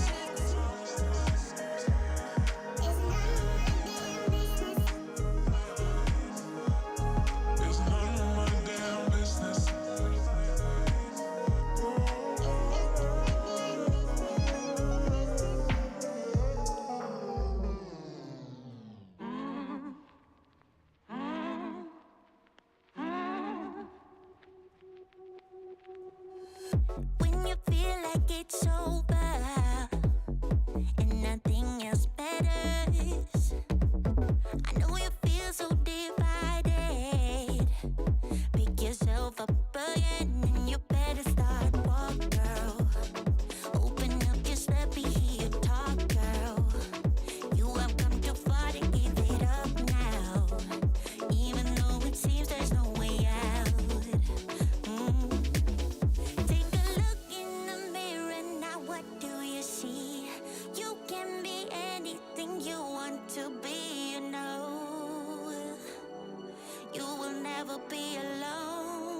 Well, Chihuahua Storm, unhappy with the turnout in game number 1, decided to kick it up a notch and put into full throttle here to win out game number 2 over the Aru Scorpions. And I think the easiest way to at least pull from who was the controlling factor of this one, it's all Rat Milk again. This Hun Bats, every time that we see it pop in, these Fear No Evils so clutch in team fights. But even some of these Fear No Evils not even used for actual fights. There's one point you look up, and he's using it just to steal a purple buff away from the Aru Scorpions at this point. It just felt like at any given moment, if Rat Milk or Globe show up to these team fights, it's essentially one for the Chihuahua Storm. Unfortunately for the Storm, it's not Rat Milk or Globe this game. It's Rat Milk and Globe popping off. I mean, that was a phenomenal performance from the jungle and mid lane combo, and that seems to be the common thread for the majority of the Chihuahua Storm's wins. When those two are having a good game, things just work out well. Rat Milk with a lead can absolutely dominate a map. Globe allowed to free farm even for a little bit. Will start rotating over towards those side lanes and start leveraging that lead real early on. A few lucky steals on objectives too. Chihuahua Storm, everything that could have gone well for them absolutely does this time around. But a lot of it, I think, also has to do with the draft phase. So credit to the Storm for winning out there as well. Because the Aru Scorpions, and I had said it initially in P's and B's, although they have good individual picks, when I see Chernobog, Raijin, Camazotz, Morgan Le Fay, I love all of them. It's just I did not like how that draft would look in the late game 5-on-5. Not that they really, Aru Scorpions that is, got an opportunity to leverage the late game 5-on-5, considering how quickly the Storm had pulled ahead. But this time around, it's the Storm that win the day. And you know what? We've talked about Rat Milk, we've talked about Globe, and we've done it a whole lot this week. Let's talk about Shinigami for a moment. Those snipes from his ROM, starting off every fight by dropping a carry down to about 10% HP, it's a good way to start your engagements. Of course, Rat Milk's going to have the space to jump in if he's jumping in on people that are already dead. And it's kind of an adaptation that we've seen from some of the pros up in the SPL, and now it's starting to trickle down the rest of the way, which is, you know, typically used to see ROM snipes, you go for those last couple of shots to just try and guarantee those kills, but we started to see that adaptation from ADCs now, just saying, okay, well, I'm ROM, my ult does a lot of damage, I'm really good at hitting my buttons and hitting these snipes, so what if we just start a fight like that? And it makes it so much easier for maybe Globe to go for a finishing kill, or for Rat Milk to try and jump into the back line here. So for the Chihuahua Storm, looks great for them. Unfortunate for Gino, not really able to get too much done team fight wise on the Charon, but does put out some of the top damage on his team there, sitting 12,000. Only one above him was Relentless One out of that solo lane. So trying to get things done on the Charon, I saw many a times him landing 2, 3-man ultimates, multi-man silences, but there just wasn't the team fight presence, as you highlighted, really from the Aru Scorpions to follow off some of those engagements. Yeah, so when I see Charon compositions, I think, okay, we're going to get a 5-man dive draft. That's the strategy. Everybody's going to be running it down. He's lacking in CC, but it doesn't matter if he's in the front with you, blocking the auto attacks, blocking the abilities, and being a part of that damage output. But the draft didn't exactly have that. So often it's Gino off in the back line on his own doing a lot of damage and then peeling himself back. Like, oh, I've dropped low. I'm at 20, 30%. I got to start to reset. And he's like, oh, my back line's already dead back here. Things aren't looking so good. So I think great individual performance. It's cohesion I'm looking for in this next draft. We'll see if we can get a little bit of that here from the Aru Scorpions. Picks and bans for game number 3 now underway between the Scorpions and the Storm. Remember, this is a fresh group now, so a loss here is not the end of the road for either two teams. It means a drop down into the losers bracket, and then you have to wait who your opponent's going to be at the results of the next set they will end up playing. Winner means that they are now only one set away from being able to qualify to the SWC Group Stage in January. Immediately, though, through the bans, you can see some of the priority towards those mages again. Opwash on one side, Poseidon Kukulkan on the other. Maybe a wise ban from the Scorpions, which is how comfortable Globe has been getting. But you take one long-range snipe burst mage, and you just trade that out for another one. Now we're going to have Thoth and Thor as a combination for the Storm. And let that be an example of just how much emphasis the Storm puts on making sure that Rat Milk and Globe are comfortable with their picks, grabbing those top 2 overall when there are value picks like Raijin and Chernobog still on the table. Very scary top 3 for the Aru Scorpions. That's not to say that the Storm haven't got the potential to really round out this draft well, but if we're looking at purely tier list picks, Scorpions coming out ahead in the first phase. So Afro, Raijin, Chernobog, opposite side for the Storm. Already talked about the Thor and the Thaw. Now he tosses this Ganesh back into the mixer. So you have some backline, you've got some peel, ways to kind of keep these annoying divers on the side of the Aru Scorpion. Should they draft a couple extra of those, really kind of keep them locked down. If you have this Ganesh, immediately you already fly right through the panning face. It's Agni and Baba Yaga banned away by the Storm. Once again, Storm will go back to the ROM, so a ROM Ganesh lane again. Opposite side, though, you do see the Achilles ban, which maybe lets to believe that not quite I mean, when we see the Achilles before, it was kind of in that response to Khepri, so maybe a little strange to see the Khepri ban this time, but maybe just fearing that Shibboleth Storm do have a strong Khepri on their side with Tegveer. And so, it will be Kakulin potentially to round out the draft here. This is something we've seen a few times so far this weekend. Hasn't exactly made me a believer in Kakulin for performances we've seen so far, but still does have decent potential to bully out his lane, and does have some of that anti-heal inherent to the kit to deal with Aphrodite on the other side, as well as the 9 turns blessing from Erlong Shen. So slight potential there. Seems to me more so this Kakulin is just there to fill a standard warrior role. I need someone creating space. I need someone separating my back line from their front line so that my Thoth can free cast, so that my Rom can land safely after the Asher Barrage. And Kakulin does fit that role pretty well. As we will have the Warrior v Warrior in the solo once more with that Sun Wukong drafted in. And seems like the mages are falling out just a little bit. We'll have to see which of these two teams moves into the winner's bracket, who drops down to the loser bracket. We'll find out in game number 3 as we take it over to the casters. Best of 3 becomes best of 1, Spooky. We make it all the way here. Glad to be here on this journey with me, because I'm glad to be here with you on this journey. Shibboleth Storm, answer back game number 2. It was 27 minutes. Do you think we're in for a long game here? Because I'm looking at this comp and going, Afro just slows the whole game down, so we might be in for a long one. Oh, do I get to answer this question? You asked me if I was happy to be here. I didn't get to answer that yet.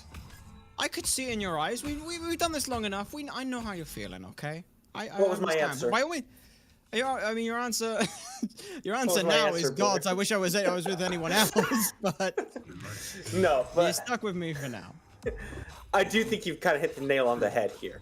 This switch up from Gino to this Aphrodite tells me they're looking to play long and safe. Relentless One already very low.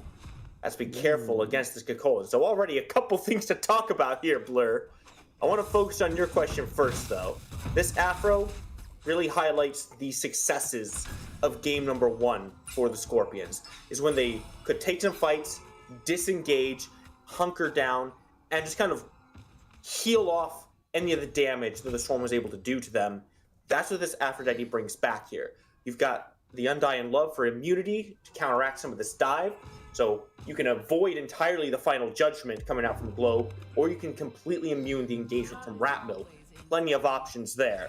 I really like this switch up. Over there on the right side is the other thing that we kind of want to talk about a little bit. It's basically the safety warrior versus the bully warrior. Most times, Kakulin's going to win that levels 1 through 3.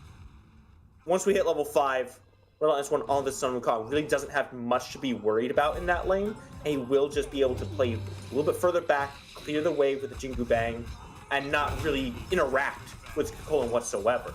What I'd like to see is some potential rotations coming out from Tegveer as a result of that, but Miggy's gonna get here first. Blink forward, he's in the new form, but it's not gonna matter. Now Ratmilk has to make the rotation. Relentless Wall is caught by the wall.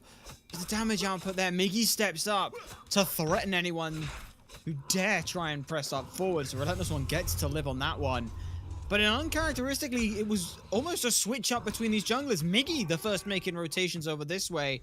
And now Tegveer gets to rotate back on in. Ratmilk puts a little bit of damage into the back end of Miggy, but it's not going to be too much. Both warriors now rotating back in, and it's a big old slap fight here in the second duo lane. And I love solo lane. I love fighting and seeing my damage numbers go up and having them not impact anything at the end of the game. This is my favorite fun, part. Okay? Wait, Globe's here too, though. He is. The evade and punish is off the mark. Hieroglyphic assault. Oh, might do a fair bit, and they're going to put on a show. Tegveer transforms and answers first blood. And now Relentless One is trying to fight Globe. This is not a fight that I think I want. Evade and punish distance is caught. Ratmilk's low on mana, and Globe might just be able to get back to the safety. Jingle Bang. There's half the health remaining. There's still more, and now Tegveer returns back on in. Like you said, this is the bully god, and they're certainly trying to bully.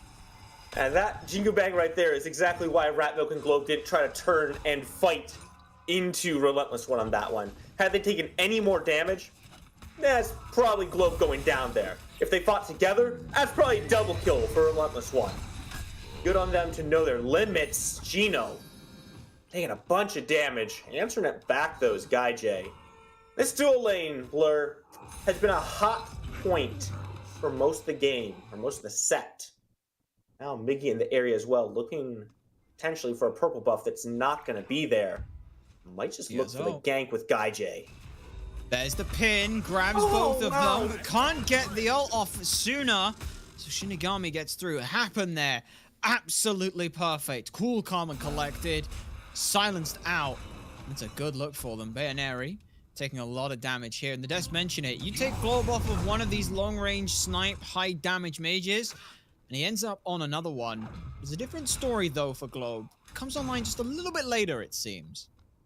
Yeah, the clear isn't quite as, you know, shoot and forget as Kukulkan is. You do have to actually stand there and make sure the entire wave dies. So Globe will need... Pain. I know. Like, imagine having to play the game like everyone else. What a sham this god is. Well, don't let that god hear you, because the final judgment still hit pretty damn hard. In fact, everything certainly from does. across the other side of the world too. So please don't tell him I said anything. No, he's got his Book of Thoth online now, though. So these stacks can be coming online. Clear's going to be very easy for Globe here. I mean, Wave's already pretty much dead. All he did was use Hieroglyphic Assault, and they go down. That's pretty much what you're looking at for the rest of the game here. Still, it's been a slower start from Jabalba Storm, which I don't really like. I understand they have a little bit more scaling, but Rat Milk up in the sky. Oh, but doesn't have the range to follow through. Miggy avoids out the rest of the damage. This is all over a buff. Now gets the 9 turns blessing through, but Globe's made the first rotation again, and now trotting on through. Miggy gets taken down. Rat Milk will answer that one. It's an up down from Relentless one. They're looking for Rat Milk, but Globe is still here, and Globe just pelts back more damage. It's a full disengage now. Gino will take the place, as does Bayoneri. Globe, at this point, I'm just changing their name to Globe Trotter because they have been out-rotating everyone. Just change his name to Global at this rate. He is across the map. It feels like he's just another Thor. Relentless one escapes just by the skin of his teeth on that one. Tegvir probably not satisfied seeing him walk away, but he gets the TKO, so you're still getting something out of that. Teleport is available and be used. Now you have to do it all over again. Jabalba Storm, up 2 kills. Not a ton of gold, still just 1,000. But this has been the trend they've been setting, Blur. They've consistently been pushing themselves into early leads, finding small gold advantages, and pushing those further and further as the game goes on. I don't think the Scorpions are in a position where they can bend quite as much as they did in game number 2. This is the last one, their last shot, staying in this bracket here. They have to make sure they're answering when the Storm is making calls. Otherwise, they'll end up giving up a little too much. And we saw what happened last time. We did, and that actually brings me onto a nice point here. Gino's actually rotated out. For the last 2 games we've seen happen, Shinigami, Gino, and Gaijay sit in the duo lane like it's the only lane that exists, like they're playing their own mini assault version, or joust the 2 of us. But this game, Gino straight on. It's a good mode. I like it as well. But Bayoneri this time seems to be where Gino's spending a lot of time. And it kind of makes a lot of sense. We mentioned in game 1 how it's the Bayoneri who has to keep living. They're the one who has to have so much peel. They're the one who's difficult to get. Because Ratmel gets blinked on by me here. Whether or not anything else comes of it, we'll have to find out. Ratmel goes up into the sky, but I'm not sure he wants to land. And it's a disengage out, even on landing there, because Gaijay was coming through as well. My point was, at this point, it's Bayoneri who needs to live, and Gino's trying to facilitate it. It's Bayoneri that needs to live for Scorpions, and quite frankly, it's Globe that needs to die as well if you're looking to do any objectives around here. You can posture all you like, but so long as Globe is on the map, I don't foresee the Scorpions making any big plays if you're the final judgment. However, you can look over that left side, there's still some grouping. Just a little bit. Shinigami back on this ROM. He's already done a lot of damage. Going back towards the build with the Asi, so wanted to fight a little bit earlier now. As Miggy tries to force a fight to happen. This is all for the gold buff, and it will potentially go down. Gaijay looking to answer back a little bit, but it's very tentative poke right now. Yeah, so far, it's just Scorpions pressuring out the duo lane, making sure they cannot step up. Man, it's just these constant little pokes and prods. They're not full-on confrontations, Blur. It's both sides, largely the Scorpions, kind of just picking up a stick and seeing if they can wake the bear up, or maybe how deep of a sleep it's in so far. The Storm hasn't bit back just yet. They've been flinching away so far. They are scaling up. Eyes are on Globe. Eyes are on Shinigami. Might be a little bit behind right now. He's gone back to that Aussie build, right? He's not going for those dev gloves anymore. I would expect a little bit more aggression to be coming out of this ROM fairly soon here, just to take advantage of that. Might be looking to finish up the Executioner first, have a little bit more shred, make your duels a little bit easier for yourself. But I would expect some Zorax to start flying off of this ROM. We may very well see that. Keeping an eye on Miggy as well. Every time we've seen this in the mid or in the jungle, it's always been this somewhat tanky absolution and hold that a sec. Miggy gets a bit aggressive on Glow, but doesn't matter. Now will force the beads out as Baroneri comes in. But it's always been this sort of second item shoguns and then like a kin size and then there's an absolution and it's kind of this weird tanky build thing. This time though, Miggy's saying, nah, screw that. I want to do damage. I'm the jungler. I should do damage. I mean, after the last game where he got to do 0 damage the entire time, I can't say I blame him. And the fact is, because he wasn't able to do damage, his team didn't have any good divers, so they couldn't push the Storm away from anything. It's a change that had to be made, and I'm glad he does it. The damage from this Erlong so far has been good. Might be looking even better here as Happen has to drop the darn pillars. My God, I'm surprised no one just tries to block off the dash there. Instead, everyone just looking to pump out damage. Happen gets to walk away from this. Gaijay even goes in for an ultimate, but instead drops it off just to maybe use that for vision on anyone. Not 100% sure on that. This is slightly weird from the Scorpions. It doesn't feel quite as composed as the last game where they were okay taking some losses. Now they feel like they're the ones trying to be scrappy for a fight. Is this their game to lose late gamers? Hold that a sec. The 1v1 from Hunters goes awry. But Miggy comes on through. Ratmilk's also coming over. The junglers want a piece of the action. And they're here. Ratmilk dunks down. Miggy's the target. Shinigami, though, getting low, bit too low. Shell comes through. Everyone's trying to peel. Gaijay isn't able to find it. The knockup is so good. Gaijay finally answers back in a 1-for-1, but it's Miggy for Shinigami right now. Final Judgment comes on through. Everything's going down because Relentless One is here as well. From around the backside, gets up into the Cloud Somersault. And now the Arrow Scorpions are trying desperately to keep the fight going under the Tier 1 tower, but Globe is still alive, and like you said, Globe needs to die in order for these fights to go well. It's a 3-for-1 in favor of the Aru Scorpions, though, and they've finally shaken off the nerves. They are here, and they are answering back, because Globe might still be in trouble. Baroneri gets so low, and he's punished! He evades, and then he punishes! That's exactly what that ability does, and that's exactly what we just saw.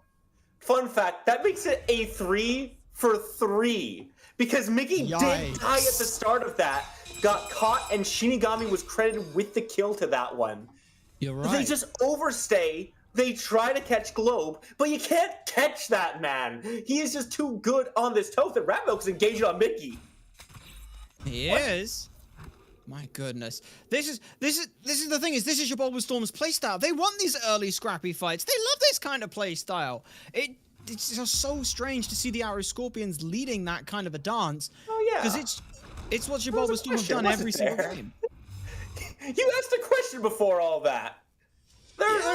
They fought for so long, Miggy respawned, and I forgot you even had a question. Wow, I'm glad to see I mean that much to you. But to go back to that, let's circle back to that right now for you, Blair. I honestly feel like the Scorpions have a better late game composition on their core 3. When you look at mid and the dual lane, those scale better into the late game. I'm not saying by any stretch of the word that Jabal Storm has a bad late game, But I think Undying Love in the late game alongside Taiko Drums is just an incredibly powerful combination of ultimates that makes it very difficult for the Storm to execute what they want to do. Globe is going to scale up and do crazy amounts of damage. Final Judgment will start one-shotting people. Undying Love can just counter that and say, no, you don't get to do that damage. And frankly, I think that's more valuable. But then Scorpions have the ability to back off and re-engage with the healing. Storm recognize that. Find themselves a window, take the Gold Fear, trade it out. They're okay with that trade. Fury is just worth a little bit more. Sure, you're going to miss out on the Runic Bomb, and you are probably going to lose a Tier 1 tower here. I expect the bomb to be used. Globe in danger. Globe is in a lot of trouble there. They taunt it back in slightly, and they use that Pyro Bomb very early. And they'll take down that Tier 1 tower to keep the aggression going. I like that. This one hounded out. Maybe getting pincered a little bit here, but does still have the ultimate available to them if they absolutely need it. And they may very well do so, because it's gone from 1 or 2 members of Pope to a lot of damage going their way. Now they're up in the sky on the Somersault Cloud, but I don't think they're going to be up there much longer. In fact, actually, they will Bird of Note away. Oh, come on, be falling here, but it's going to take a little bit of time. Rat Milk finally answers that one back with a little bit of AoE damage. All in all, it's a one-man for Pyromancer, trade out Gold Fury, but then get Tier 1. We're not quite seeing Haymaker for Haymaker yet, but both of these two teams are butting heads. This has absolutely gone in favor of the Scorpions. Sure, they get the smaller objective, but then they take 2 Tier 1 towers immediately afterwards and only lose out on Relentless One, who pretty much gave Shababa Storm the runaround on that one. He's bought themselves so much time for Gaijay to step forward on that left side, burn that tower down, put some more gold in their pockets. Doesn't even it up entirely. It was an excellent play from the Scorpions to finally get some answers back on the board. It's been a lot of scrapping, a lot of searching. They've come up with very little for all the work they put into trying to isolate Storm and find these kills. You've seen them put tons of pressure onto Globe. He's 2-0-3, so that shows how much they've gotten for their efforts on that one. And it's hard to say they're playing it poorly, because they are focusing the right person, right? Globe is a massive problem. It's just that they aren't killing him fast enough to then make their work worth the effort. Now let's head to the 17-minute mark. Fire Giant will soon become a question. Oni Fury will be the next one spawning. It's about halfway through its cycle now. I expect to see these two teams start to group up once again. I'd like to see it around the Oni Fury before the Fire here. We'll have to keep an eye on whether the teams go for that. And one thing I did note, Globe securing the Gold Fury there. Just shy of like 900 damage this early on with Final Judgment, as Gino being costed a little bit, but doesn't take too much damage, thanks to being the support. Play Nafro, he deserves it. All right, okay, we can debate that one in a little bit. Again, I feel like I'm sensing some hostilities here, similar to the Camazot's ult, but at this point, my question then is does Gino have to be the target that gets looked at? If Bayonary is so safe with the Undying Love and outputs too much damage, does Gino have to be the one who's focused out? Like, is it a case of Bayonary goes, if she dies, I die? Man, wouldn't it be crazy if this was like, if this was pre-recorded and someone just asked you to say that particular line to prove it wasn't? Don't pull that out. That would like ruin our entire shtick. I really hope that doesn't get out. I know, that would suck. But answer the question. It's really hard to say just focus the Aphrodite, because she's such a difficult target to kill, because the Undying Love does apply to her as well. But it is a case very similar to like Kepri, which we saw earlier. If you know that ultimate is available, and it's a get out of jail free card, you have to try to force it however way you can. If you can find Gino isolated, great. You definitely try to kill him. The problem is, this Afro's almost never going to be isolated. So if you're trying to kill Gino, whoever he's linked onto is just going to start free casting damage at you. And they're just the easier target to kill at that point. So you have to turn around, try to burst them down. And now you've used cooldowns just to eat an Undying Love. What you have to do is you have to be able to force that out and then disengage from the fight. try to pressure either the linked target or Gino himself, get him to press the button, and then pull off and look for the re-engage.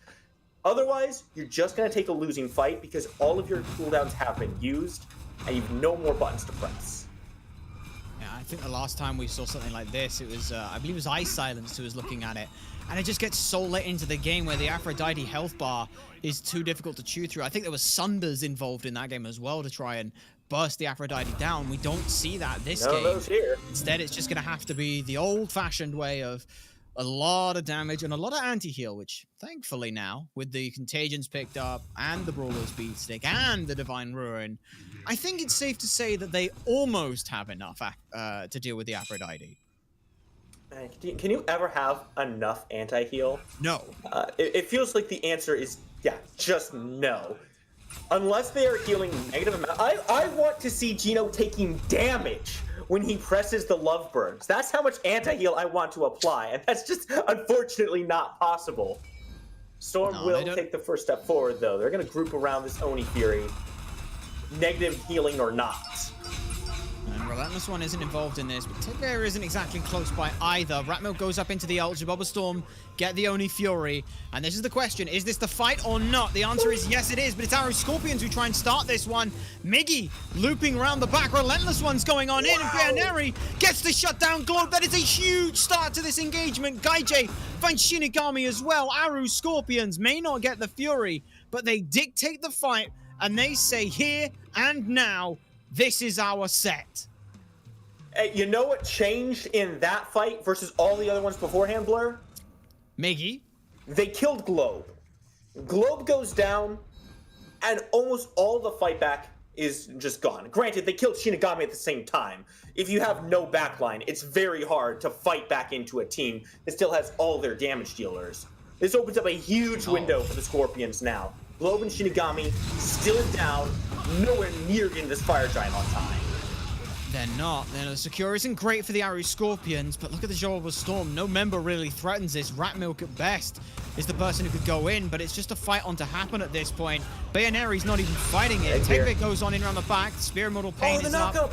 And now the knockup could be an important factor here. Globe looking to answer on through. Jababa Storm stealing it away because Globe shows up big for the team. Ratmilk causing so much trouble. It's a Runic Bomb that grabs it. Shinigami gets themselves a double kill.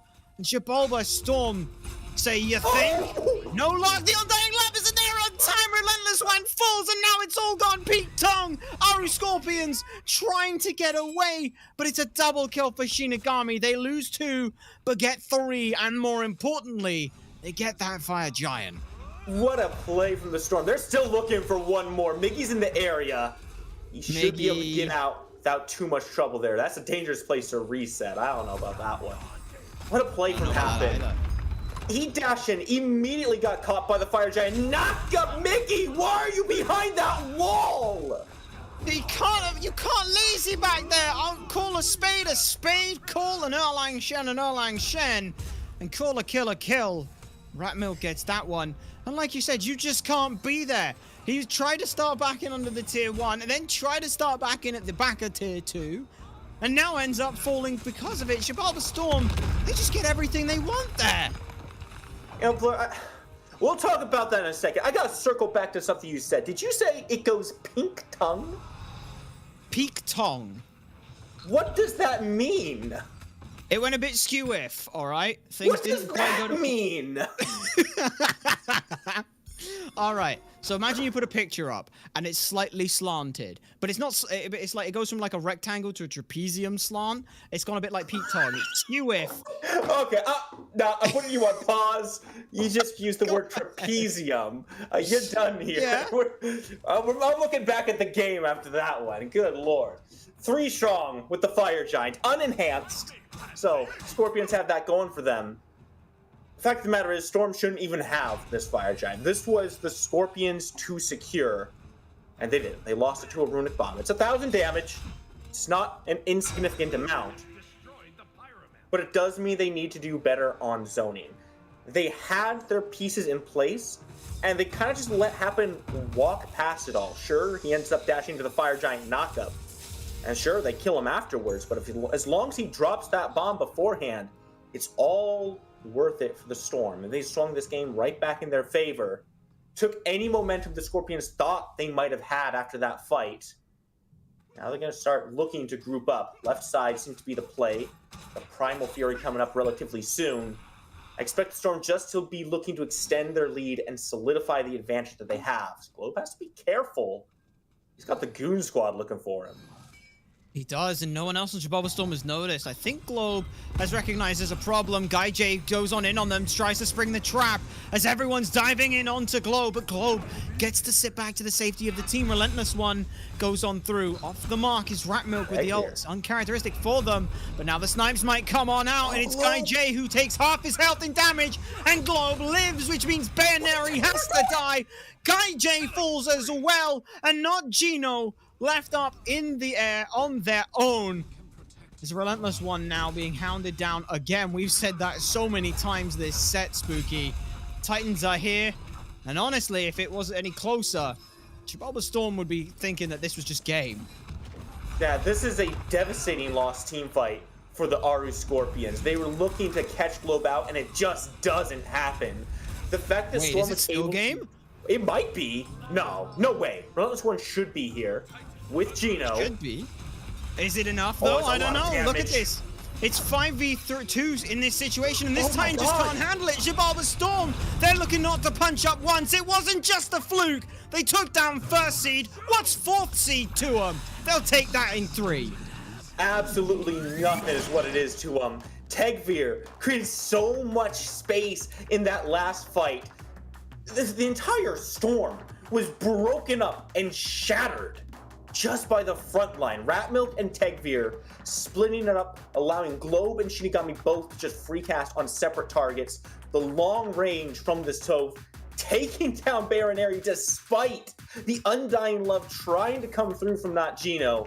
And you know what? If you cannot kill Gino first, just separate him from the fight. Just push him away from his team so he can't give that healing out. What are they going to do at that point? Absolutely nothing. Storm, honestly, they're just stormed through it. What an absolutely phenomenal story that the Shibaba Storm are going through here. That'll do it for us over on this side of things. We've still got J-Mac and Myth to break down this set. That's right, it's the Shibaba Storm on top this set with a 2-1 win over the Aru Scorpions. And we've said their name quite a few times over this set, over the course of this weekend. But once again, Globe and Rat Milk once the again order this time. popping off. But also do have to throw Shinigami's name in the mix for the carry here on. May not put the highest amount of damage on the ROM, but the snipes are on point throughout the early game to help secure the kills, to help start these team fights we start getting a little bit later in. And the space creation that these frontliners, that Tegvir and Happen were able to provide for these carries to be able to pop off like they did. This Shibaba Storm team came in here as the 6th seed SCC team. Right now, they're looking like number 1. Yeah, they're looking really good. And if anyone wants any chance at beating them, I think it does begin with putting a stopper to Rat Milk and Globe. Hate that Rat Milk is good enough that I have to keep saying his name. That is absolutely ridiculous. But his performances this weekend have been ridiculous as well. Just top to bottom, things look really good here. The Shibaba Storm clearly keep their focus throughout this entire set. I would say there were a few too many micro misplays from the Aru Scorpions. Felt like they lost a little bit of focus once that early game started to go poorly for them. Maybe a few lazy backs here or there, some missed abilities, but at the end of the day, it's the Shibaba Storm who just play a bit better this time around. And you're right, we have not given enough credit to Tegvir. We haven't given enough credit to Happen. Those two have been very consistent in this set and in this weekend as well, just creating the space needed. I really liked the peel that we saw from Happen in this game in particular. Felt like he was always exactly where Globe needed him to be. He was always exactly where Shinigami needed him to be, and was able to deliver good placement of the ultimates, was really lining up a lot of those dashes very well. It's not easy to set up that many kills on Ganesh. He's single target, but makes it look easy on the Storm. Just good team play, top to bottom. The Aru Scorpions couldn't keep up. Something about Ganesh, I don't know. It feels like there was somebody who told me something about how good this god was. It was a Roar, week 1 of this Maxwell year in Jackson. SPL. Oh, Maxwell okay. Jackson walked up to me and said, "It's the year of the elephant." I looked at him and said, It's the year of the water rabbit. But "Okay, well, we'll see how well the Ganesh does. He plays it a couple times at SPL, starts popping off with it. By the time we hit mid-year, Ganesh is the talk of the town. He's the #1 go-to." And then it felt like he kind of fell off a little bit during the second phase of the year as we start kind of getting to the latter half of things. But now seeing it come back out once again, Happens made this god look really good over the course of this set, or any of the matchups that he's been able to get it. I think Aurora might have just been right. This has been the year of the elephant for Ganesh. He has really just been a staple support for a lot of these players. Has been. Seems like Ganesh and Kepri kind of at the top of the barrel right now, but looks really good. You got to be competent with it to make it work and happen exactly that. Shinigami looks good, 4-2 and 4, 3-1 and 8 for Rat Milk, and a 4-1 for Globe out of the mid lane. I mean, when you got slash lines like that, it tends to tell a story on its own. I mean, when your jungler's getting 4 or 5 kills a game, when your mid laner's getting the same number, and even when your carry's able to put out some pretty good numbers itself, it's pretty hard to knock down a team like this. So now it's the Xibalba Storm again, who came into this event as the bottom-seeded SCC team, are now the team to beat, sitting as your first team up into the winner's bracket, and are now 1 set away from qualifying to the SWC group stage in January. You can take a look here for the Xibalba Storm just to kind of see their remaining path out. They await the winner of the Callan Wardens and the Athenian Sages as our final matchup of today.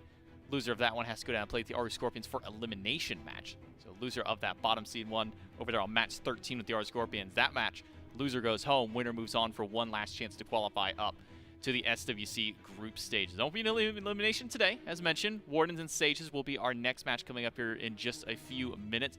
And one you should definitely be keeping your eyes on. I think Callan Wardens kind of came into this one similar position to some of the other SCC teams with a lot of roster changes that happened throughout the phase. Haven't really been able to figure out their entire footing. I think they've been able to solidify some form of playstyle to fight up here against the Athenian Sages, who have probably dealt with some of the most roster changes out of all of the SCC teams. So let's see which those two teams come out on top, which one can make it up to the winner's bracket. Before we can do that, we'll take it to a quick break. We'll come back with our 4th set.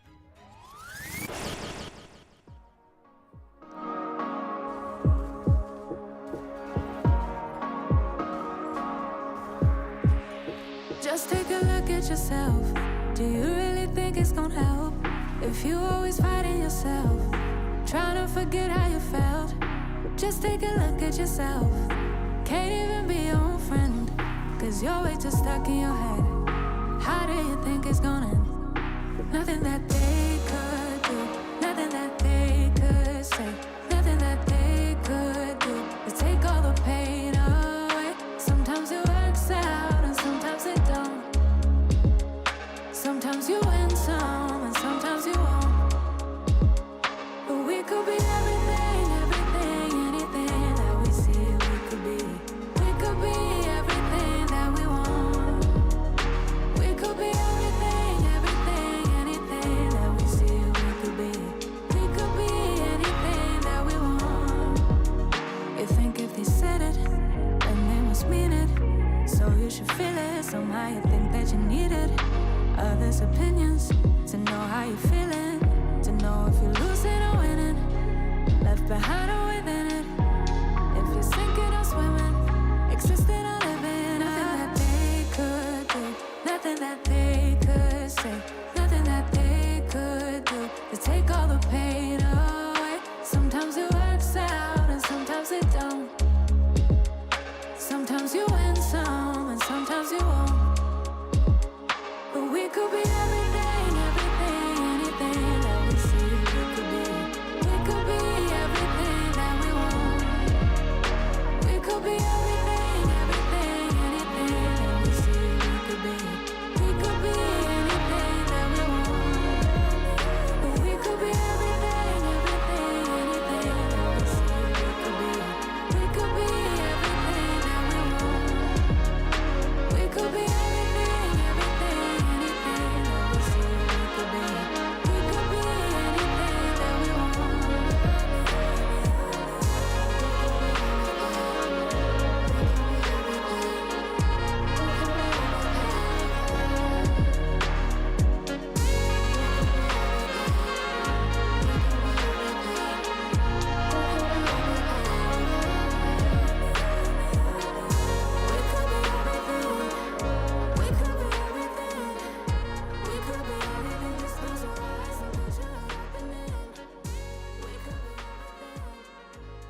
up, wait a second. I need to know your title. Turn around, I need a minute. Are you anybody's wife yet? Keep holding my breath since the day you left. Can't get no rest. No, no. Deleted all your photos, but they're still burning inside my mind. Threw away all your clothes cause I didn't want anything left to remind me of us. Keep holding my breath since the day you left. Can't get no rest. No, no. Make a wish and take one last breath as I'm diving deep. My head is underwater. I thought I didn't need you, but while I'm drowning slowly, I realize that I've been missing you like crazy. My head is underwater, 'cause I thought I didn't need you. My lungs are wide open now, 'cause I realize I've been missing you like crazy. Sometimes when I meet you, I don't know what to say, no. So I try to read you. I watch every move that you're making. You're stuck on my brain. I'm going insane, crying the rain. No, no. But deep down I know that you were just an obsession. Because if I play, I'll move it to the end. There's no question. You're stuck on my brain. I'm going insane, numb by the pain. No, no. Make a wish and take one last breath as I'm diving deep. My head is underwater. I thought I didn't need you, but while I'm drowning slowly, I realize that I've been missing you like crazy. My head is underwater, 'cause I thought I didn't need you. My lungs are out of air now, 'cause I realize I've been missing you like crazy. See you.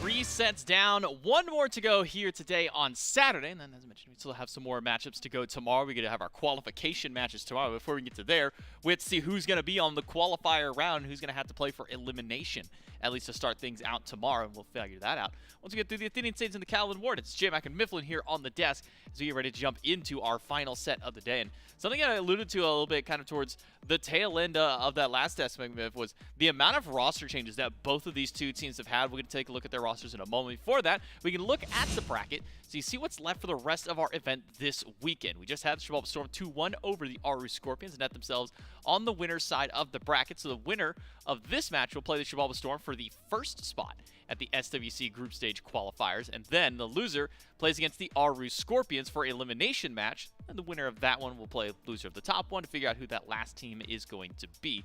So for the winner of this and if whoever they play against with the Shibaba Storm, one more game separates them from the SWC qualifiers, play against some of the SPL teams as well as with the EU SCC teams that have already qualified. But going over towards the rosters, they've had quite a bit of change-ups over the course of the phase itself. Even coming into this event have had some different names, but now you got a chance to see what all of these guys have brought to this event so far. Now making their way into the top four, Snatty, Grave, Neu, Evermed, Donut, Doug on the side of the Sages. For the Wardens, it's Delny, Slash, Nog, Elion, and Tuba.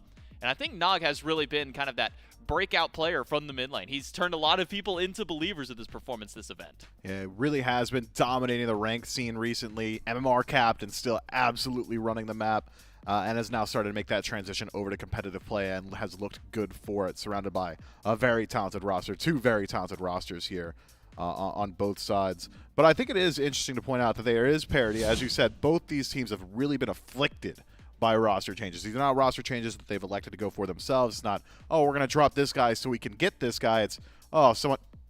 Did you guys see that? There was a little confetti there. That's from like 2 world championships from the ago. Leviathan's worlds. Yeah. Oh, there it is. Shouts Levi's.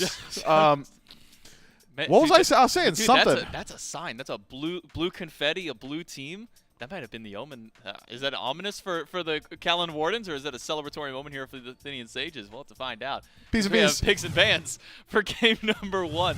You're talking about a lot of the changes kind of being forced upon the teams more than anything, not ones that they were That's necessarily right. willing to saying, okay, well, you maybe haven't had the best performance, let's get somebody else. It's been players dropping from the team for whatever reason. Either they want to take a break, or their performance wasn't quite up to scruff with the rest of the group out here. And even some of them coming into this event saying, okay, well, I just can't physically make it to being able to play on this one, whether it be sickness or anything else coming up. So a lot of change-ups to these teams, and nearly every single role having some kind of effect towards it. I think, at least on the side of the Sages, the only 2 consistencies throughout this phase in this event have been Snatty and Nehu. Everywhere else has been adjustments for the Sages team. Has been, but they've been looking good for those adjustments as well. And my heart does go out to Nehu. If you ever follow him on Twitter, you'll see that he has got the most emo roster tweets on the planet. It's like, oh man, another player lost from my squad. We got an event next week. It's that type of guy, but always very fun and always brings it on game days. So keep your eyes on him. On the other end, though, the Callan Wardens have had a good deal of fans throughout this event. I think that's going to happen anytime you pick up a guy like Leon, prolific streamer, been around the scene for a very long time. But notably, Leon is such a dominant force in team comms. He is such a dominant force in just strategy that even though he is newer to this roster, and it's a newer roster altogether, my man's yelling 100 words a minute, and he's yelling it. He's peaking his mic. That's a good way to get everyone behind one banner, right? Rally behind him. There's never once been any confusion on an Leon team about what the call is, because he said it 16 times while you were thinking about it. And speaking of Leon, this is a pick that he's been going to quite a few times with this Maui. A few matchups has already tried to top 2 or even top 3 this one. Maybe some teams starting to learn what Leon is good at, and maybe trying to take those ones away from him a little bit earlier on. We didn't really see any of that reflected, at least in the initial bans. But we can do a speed run through everything that has been picked up so far, because we've been talking mostly about the rosters and the players on the team, but not necessarily the gods. Poseidon, Ganesh, Thor, Hachiman, Baba Yaga here for the Athenian Sages, Raijin, Maui, Thoth, Ishtar, and now a Daji to round out for the Callan Wardens. And this Daji has kind of been a hit or miss pick that we have seen. We've seen sometimes where it's picked up into no CC immune comps and it absolutely thrives. Sometimes we've seen it picked up into no CC immune comps and it doesn't do a whole lot. Where is kind of the pressure for this Daji to find success for the Wardens team? I mean, it's not an easy one. I'm looking at that Daji pick and I'm thinking to myself, as a jungler personally, what is it that attracts me to it? And it's maybe the fact that you can bully a Ganesh throughout the early game unless he likes to pick up beads, and it's the same as just about everybody else. It's got good scaling. If you look at the drafts as a whole, seems like this is a game that probably has the makings of going the distance. So that one-shot potential come late game, probably something he's looking for. We'll see if we can get to that portion for the late game for this Daji. Well, let's see who comes out on top for game number 1. It's the Athenian Sages and the Callan Wardens. We'll toss it over to the casters. Thank you very much, J-Mac and Mifflin over on the desk. AJ will be joining me to help break down this set here between the Athenian Sages and Callan Wardens. Here in the Group C division, and both these teams wanting to put their foot forward in a good manner, but looking at some of the drafts, I mean, the desk mentioned it most. Daji, it's been so feast or famine, and if anyone's going to pull a feast or famine god together, it's been Slash. I mean, we've seen Thanatos all weekend, AJ. Is Slash really the guy who can pull it off? I mean, he's been pulling it off in the SEC for weeks upon weeks on end. He's been one of the most explosive players that has played down in the SEC. Well, I love what Leon's doing here, by the way. He is distracting them so much, and look at Tubber. He's level 2 already. Complete lane pressure over here for the Callan Wardens. That is an unbelievable bit of strategy there from the Callan Wardens. It's just that micro little bit of play now. Leon ends up at level 2 as well, just off a little bit of farm that they're able to grab. Now that's lane pressure all the way for the Callan Wardens. And it does feel like these bottom two teams, both the Callan Wardens and Xibalba Storm, they really seem to thrive on this scrappy early game, especially in the duo lane. But it's what NA was sort of famed for back in the day, as constant fighting, constant aggression. But they've turned into a little bit more of a tactical game now, and they've sort of taken a cue from the European side of things. And that's been reflected in the game time that we've seen, especially today. I think 40, 50-minute games have become the norm here today. Very close battles sort of just stretch into the late game, where it does become a little bit more chaotic, where you aren't as practiced. And you're right, Callan Wardens and Xibalba Storm, they would thrive in that sort of chaos. Well, Slash looking to get aggressive in on Snaddy. Jump on in from Delny, and Snaddy has been feeling this exact way the entire weekend. They have constantly been under duress the minute anyone shows up into the lane. So as a result, we'll be playing back just that little bit. Super safe on the Poseidon, but this matchup is one we've seen more often than not here. As Grave made the rotation over towards the duo lane. So far, no sparks between the two teams. Everything is at even parity. Is that what we're expecting out of them? I think early game you're expecting a little bit more of an aggressive stance from the Athenian Sages, but they can't go too aggressive because the turnaround potential of the Caldon Wardens, it is so massive, and the pressure that they're getting in this early game is quite strong. The side lanes you'd expect for the Caldon Wardens to get pressure, and that in turn puts pressure on this mid lane already. Because the jungler doesn't have to go to the side lanes, can focus purely on this mid lane. Elion could rotate early if he wants to, but Grave wants to try and relieve some of that pressure over here. Delny's getting ganked. He is. But just Thunder Crash away, and Slash was over this way as well. But I like that Grave is making the rotation here. But it does signal to me that Athenian Sages want to make sure these mages don't fall behind too far. As good as these mage solos are, they can be a little bit susceptible to getting snowballed on. Yeah, and I think these two gods sort of epitomize that a lot. Poseidon, the second unit's level 5, is probably one of the most deadly mages in the game because of just the burst potential from using that Whirlpool Kraken combination. Raijin, very resilient, scales well into the mid-game, scales extremely well into that late game, specifically because of his control. So you don't want to make sure that they're behind. You want to make sure that they're as ahead as possible. Wow. Looks like she could steal. Dog was able to get that. Yeah, I'm trying to wonder who did that, because I don't think it was Evermed. They were oming, so it had to have been Donut Doug on the call there. But a nice little bit of work there. Now we're going to see if that level 5 makes impact here. Grave goes straight on in onto Delny, and they're rooted and booted back to base. Absolutely beautiful. One cripple, one stun, and the rest is all damage. I get the idea of Delny picking up Aegis here against the Poseidon. You don't want to be hit by the Kraken, so just immune it completely. But that just leaves you susceptible to the CC combo from Grave, and then all of a sudden you can't immune the Kraken then anyway. So I would have preferred to have seen him get beads, but I do like the idea. I do get the understanding here from Delny. I mean, it's interesting because we usually, whenever it's like junglers and it's a gank and it's like, oh, they got beads, the almost immediate response is, that means the jungler can go back and gank them. There is no beads for Delny. So whether or not we see Delny being focused out a lot, we'll have to keep our eyes on. But that was, I believe, before Grave had backed. Didn't even worry about, oh, I haven't got the full CDR. Just wanted, as soon as they hit 5, went over that way and got out a good bit of pressure there. And as you can see now, still a long cooldown on that timer. I imagine in 50 seconds time, when he gets that ultimate back up, he's going straight back over there. I don't see any reason for him not to. His duo lane starts to throw out some ultimates there. The Ishtar versus the Hachi. We've seen people start to come back into realizing Ishtar seems to be good, but a lot of the time it has been these early scrappy kind of boxers that we've seen. I guess Ishtar just scales so well into the late as Elion back on over towards the gold buff. Evermed is here, but there's no way he's getting that.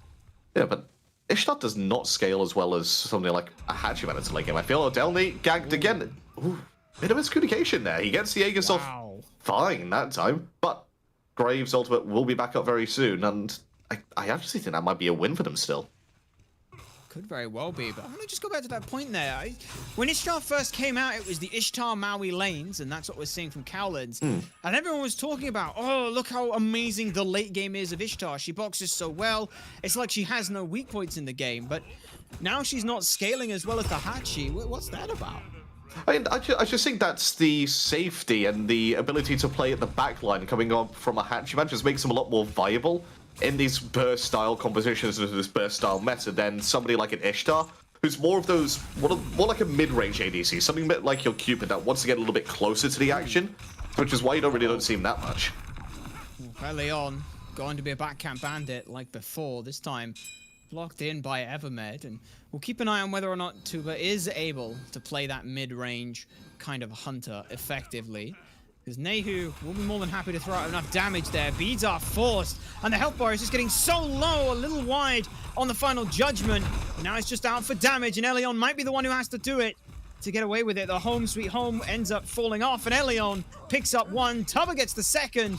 There's now Graven with the Anvil of Dawn looking to take down Elion. They're stunned, and they'll get taken down, but Elion is screaming worth. He took down the mid laner. Oh yeah, he's 2 levels behind the mid laner, takes him down for a kill on himself, forces a rotation for the junglers, which that relieves pressure on his right-hand side, so Delny can get a little bit of farm and peace and quiet. It's totally worth it for him. At this point, again, Nog, you keep doing this. We asked whether or not this could be a finable offense here. Starter in the 2nd item slot. Despicable. 2 items. Yeah, I'm glad you're on the same page as well, because it seems everyone's on that same page. Absolutely horrendous. Get him fined. Find him. Hi-Rez, can we actually get a ban mid-tournament for this? I want to just draw a line in the sand right now. This is completely unacceptable. It is not etiquette whatsoever here from Nog. I feel like it should work the same way as like the recipes. Recipes always go in the last item slot. Starter items always go in the 1st item slot. Yeah. Could be a thing that maybe. I mean, yeah, you make an item sandwich. Yeah, it's an item sandwich with your starter and your recipe. Your items go in the middle, then you sort of expand it out afterwards. Yeah, now you just got a weird bread sandwich and you're getting peanut butter all over your hands at this point. But I suppose the items that they have built here, the Party Punch, we've seen a fair bit of this. It's very good and effective item for Nog here in the mid lane. And both these two, outside of like the one skirmish we saw early on, chases all the way back down to the speed buff, both of these mages have been left to their own devices. And both of these two are very good late game gods. I'm surprised neither jungler has looked at them. I'm very surprised that Thoth has been able to get away with doing whatever he wants in this game. Evermed being aggressed on here. Doesn't have, he actually does have beads available. Does he like to use them, though? He does not yet, until he absolutely needs to, and that's the call he goes for. Final Judgment was on target, Thor? but just did not have the range for it. The Thor ult comes down, clips Slash in the back, and he'll go in, but Grave can't do much more by themselves. Now Elion again solo swinging in, undeterred from the members of the Athenian Sages, ends up grabbing beads from Graves as well. A very scrappy fight. Yeah, I want to say surprised no one he died there, but I like the aggression of the Kowloon Wardens. They feel like they've got this mid-game on lock. So what they're doing is they're going to try and invade on this green buff, try and invade on maybe the red buff, I would say might be the next objective, or these back camps that sort of just littered about. They need to get control of these mid camps, though, because right now they're both wide open, and it looks like it's going to be taken by the Athenian Sages. And well, Donut Dog playing it a bit safe there, keeps his beads available, which I think is a much better option than using his 90-second ultimate. Agreed on that one, but it's the fact that it's just being every time Elion. We mentioned this, Spooky highlighted it.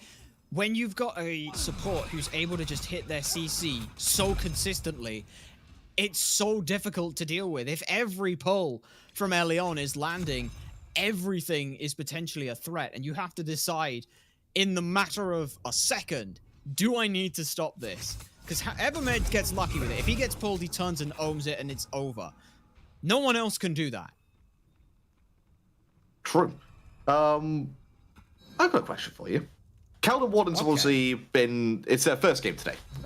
They waited for the entire day to play this game, whilst the Athenian Sages, they had to go through a grueling 3-game set up against the favorites of the tournament, the Valhalla Valkyries.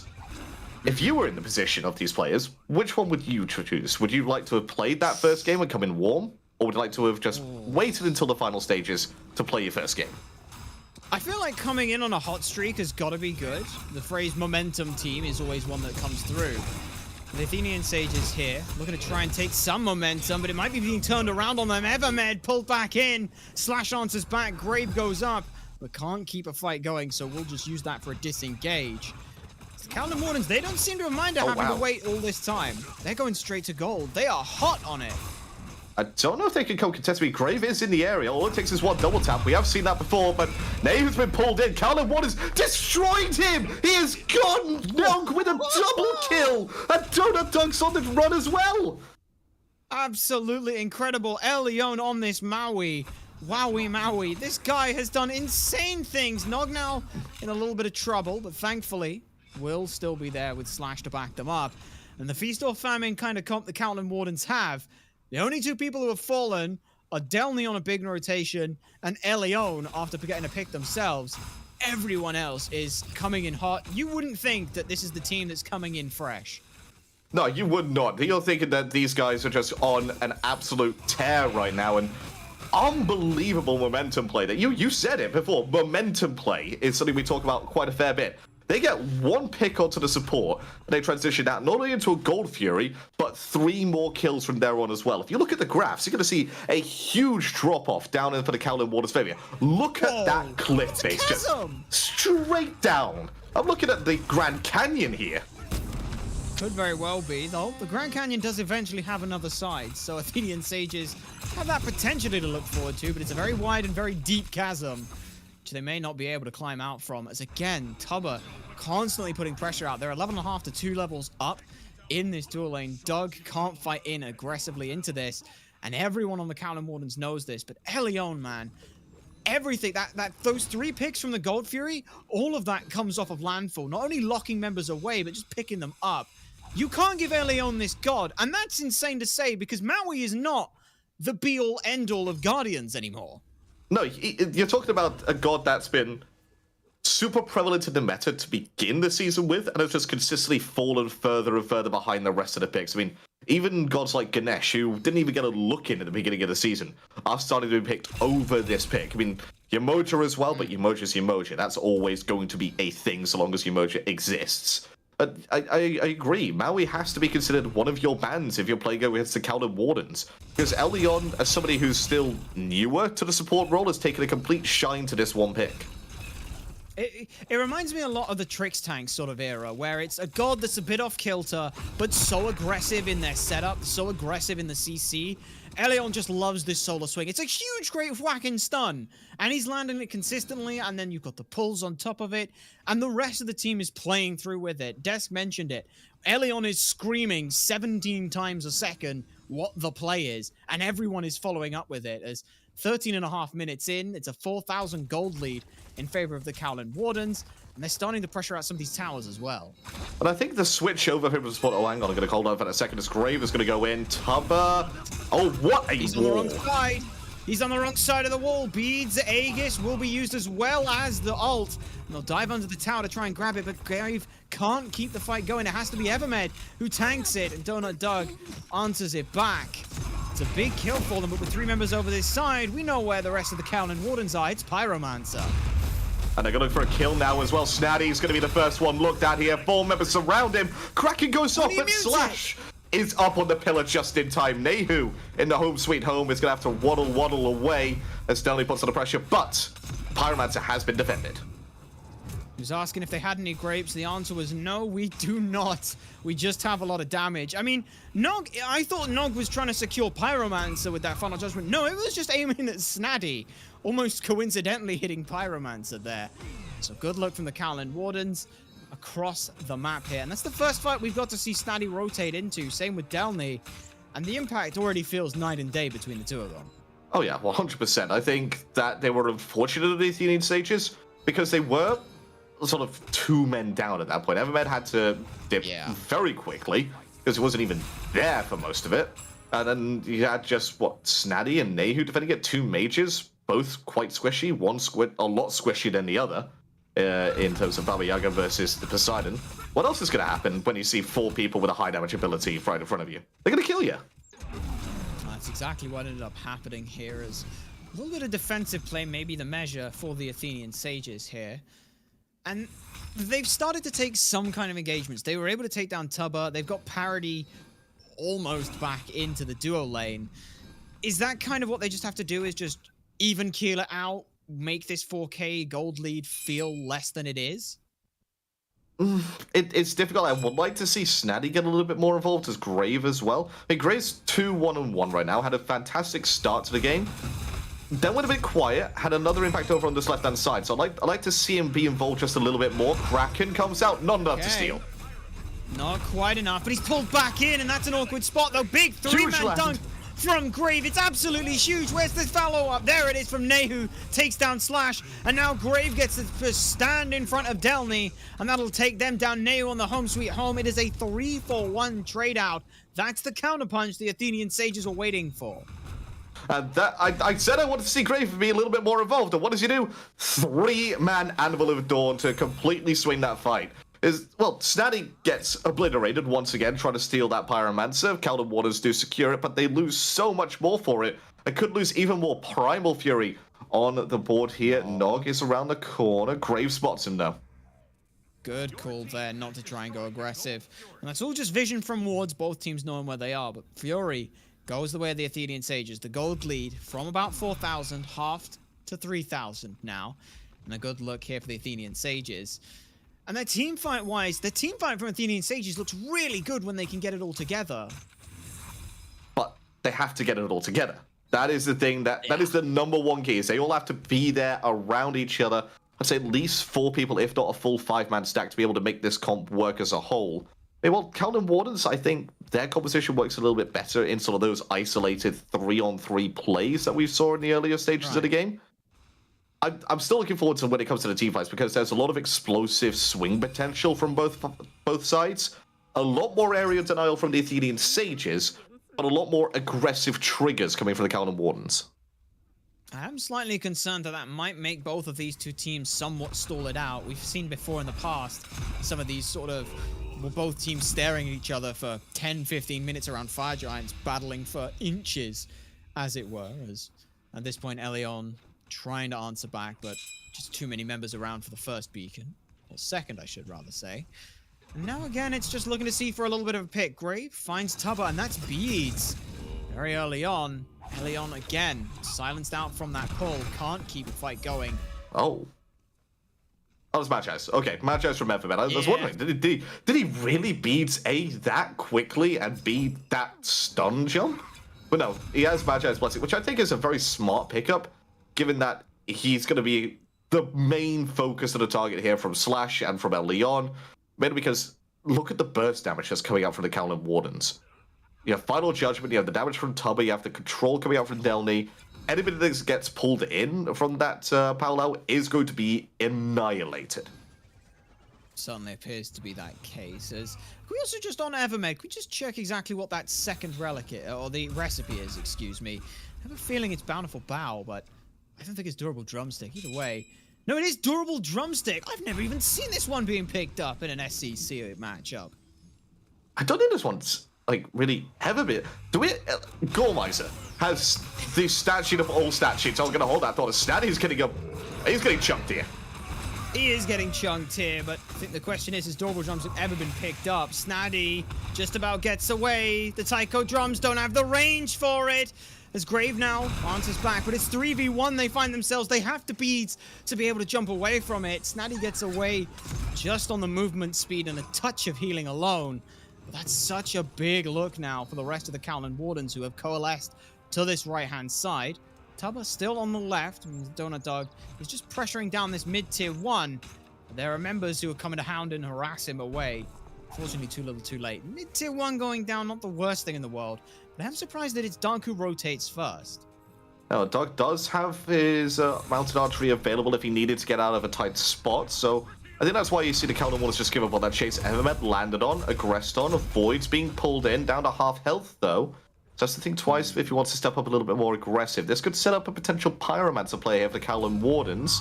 That's exactly what they're going to do. They're going to pull it. Whirlpool down from Snaddy, and I think this might be the trigger for them to just try and take this. Should very well be, but Snaddy just getting so paranoid about are they going to get dove aggressively. Whirlpool at their feet. And on the same idea, Elion just doesn't care who he's CCing. It's, if you walk in front of me, I'm going to CC you. And that's exactly what's happened. Evermed constantly under duress just for walking into mid lane. There was no fight. It was just, I want to CC you. And that's exactly what happened is now we've got a little bit of a moment for levity. Athenian Sages now all grouped up. Will be able to go ahead and look towards this Pyromancer crit online for Donut Dog. But they instead pull away from it. They might be wanting to try and take the fight. Grave, the only one up far forward, throws out the wall to stun. And everyone else from the Athenian Sages back away. We're 21 minutes in. The game is at parity, pretty much. Yeah, that was a very free Pyromancer there for the Athenian Sages. Looks like trying to take this tower in kind of the Calvin Wardens. Full 5-on-5. Snaddy in the jungle, though, taking care of some wards, doing a little bit of weeding out as the rest of the members play on lawn in the mid lane. And they're just all going to dissipate. No mid tower for the Calvin Wardens. And you're right, pretty much back to an even game. Less than 1,000 gold in it. Experience difference might be key here. Oh, whoa, oh, whoa, whoa. Hang on. This isn't in the script. This is not in any of the scripts at all, but more importantly, there are not enough members from the Athenian Sages to do this. Members from Callan Warden show up. And instead now, Snatty getting run out again. Now Delny just goes straight up into the ultimate, looking out for the beads, and they're taken down. Tubba's rotation in this side of the map, and with the Athenian Sages showing Fire Giant can be hit, maybe Callan Wardens look that way as well. I mean, it was a nice idea from Snatty, just to try and maybe see if they could sneak it with himself and Donut Dog. I mean, they got it down about, I think it was 2/3 health quite quickly. So I don't dislike the idea. It's just completely taken me off guard. I think the Callan Wardens even turned around the corner and went, hang on, what's going on here then? Oi, what's all this about?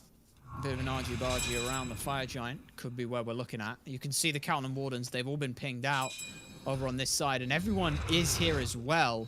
So Elion, last time we saw Elion on a Maui pick with a Fire Giant, I believe they stole it with Landfall, so whether they have to use it to secure.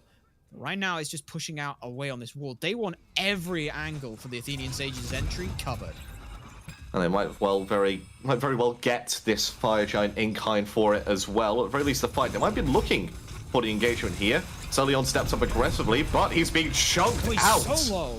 Solo off of that. Snatty eats half their health through to the final judgment, but unfortunately Slash is the only one who tries to follow up, and every member from the Athenian Sages turns around and denies that from happening. Snatty also credited with the kill as well. So Callan Wardens get aggressive, try and take a fight. This does not work out in their favor. But even so, Athenian Sages don't feel comfortable sticking around Fire. Hey, they can see a much more valuable the Obelisk. Come on. You've got to get the Obelisk when it's up. Even if the Titan is available, you get the Obelisk. I'm holding you to those words, because if I go into a ranked game and I see that that's up, I'm going for it now. And I have Chat, if you're in Supersonic Blur's game, make sure you get the Stygian Beacon before anything else. No. Please. Just I mean, hey, going for objectives isn't a bad idea. But Grave trying to avoid being put in one right now. Delny getting eaten alive by the damage from this ADC. Just about gets away with the Thunder Crash.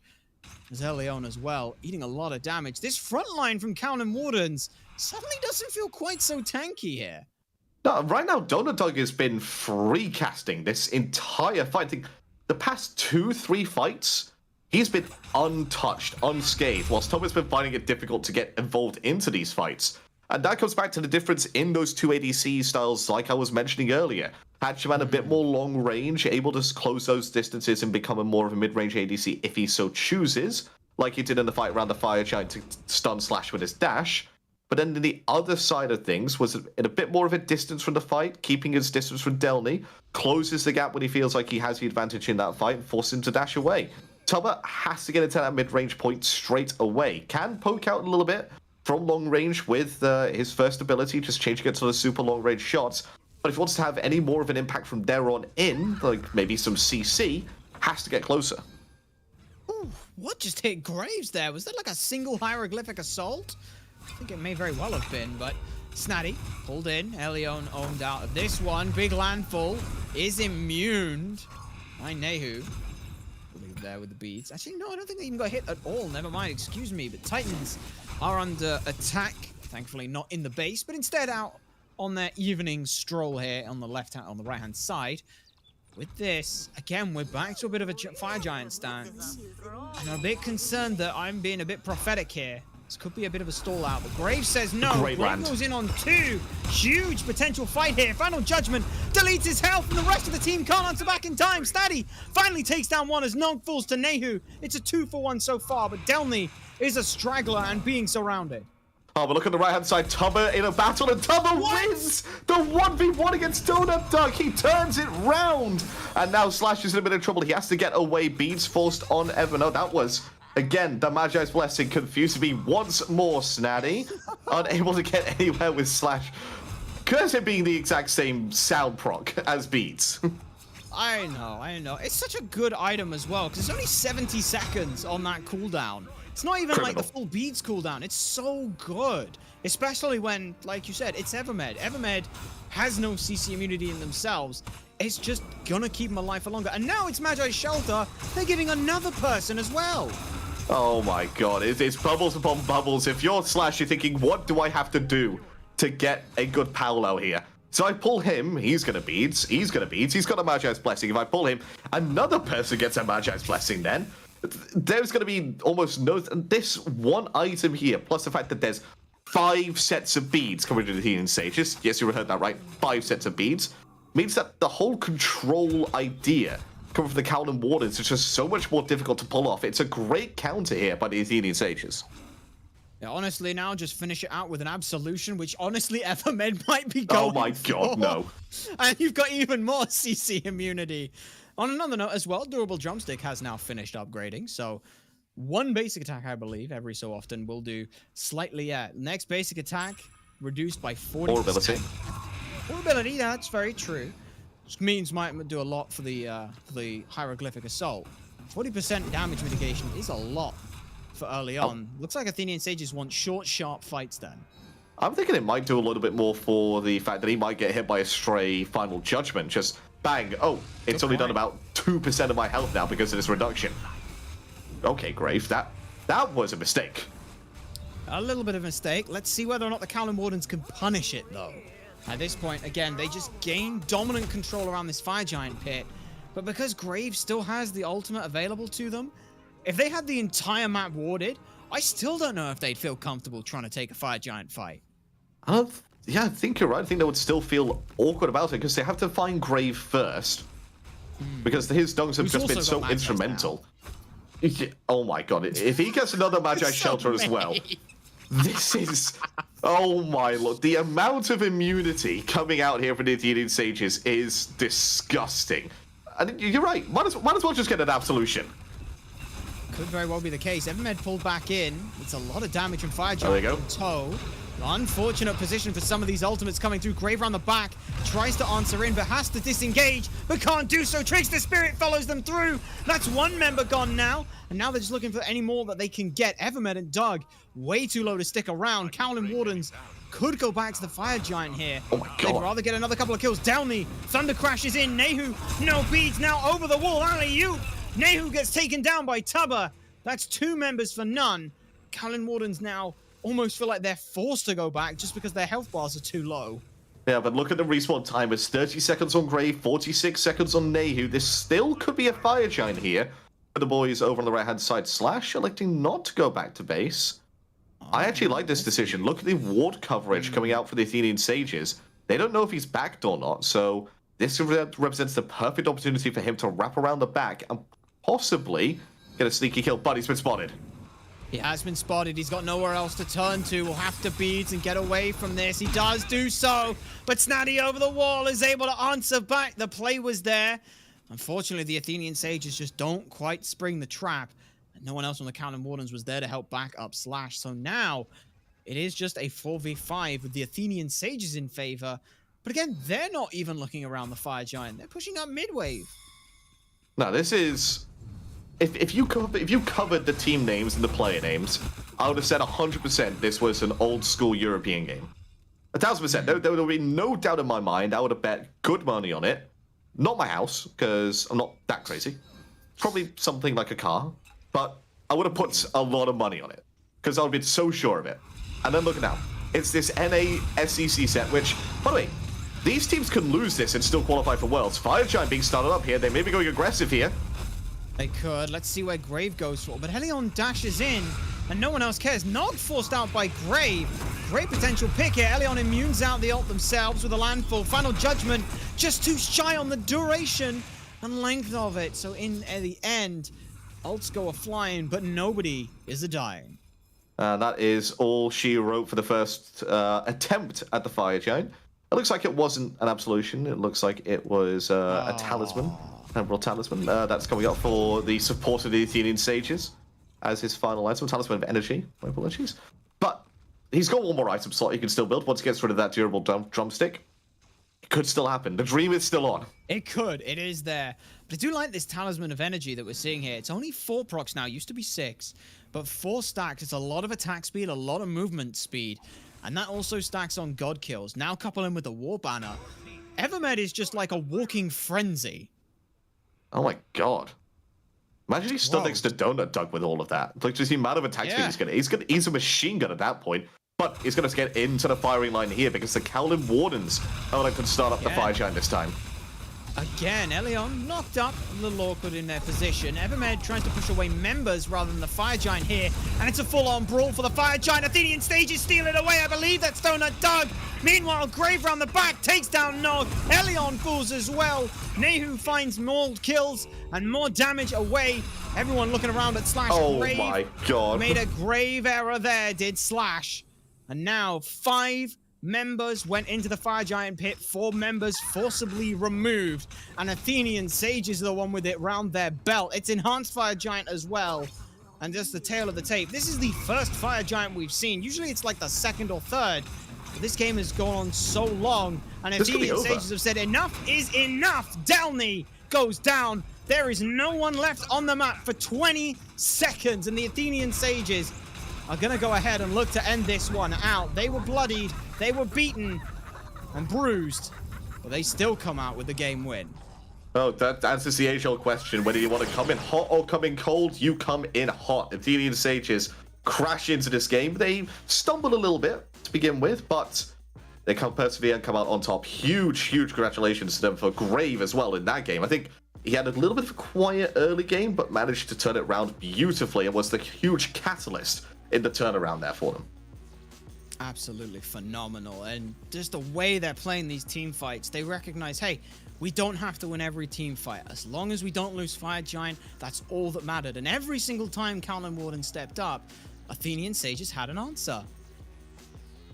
I think that it's going to be an interesting game number 2 here. Kowlin Wardens definitely feel like they have enough in the tank to win that set, win this set, even win that next game. They just have to clean up that one last little mistake that they made at the end. It is all shoulda, coulda, would is here, but game 2 will be coming shortly. Let's go ahead and kick it to a break while we get things set up.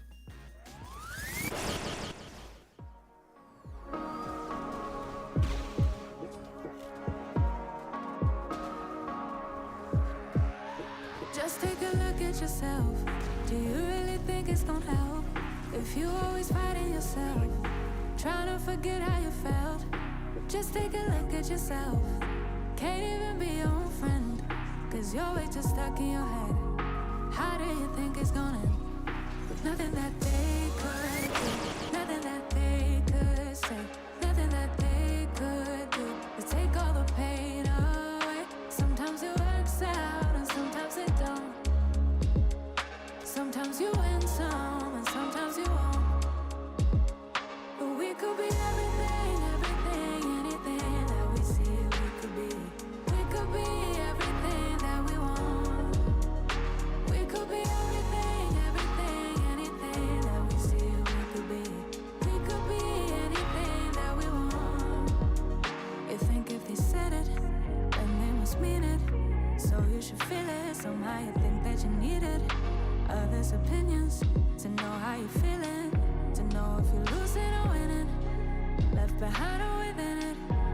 If you're sinking or swimming, existing or living. Nothing that they could do, nothing that they could say, nothing that they could do to take all the pain away. Sometimes it works out and sometimes it don't.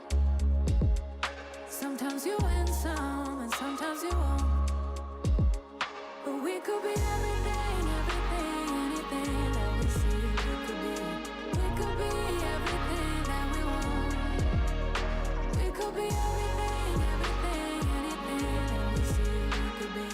We could be anything that we want. But we could be everything, anything that we see we could be. We could be everything that we want.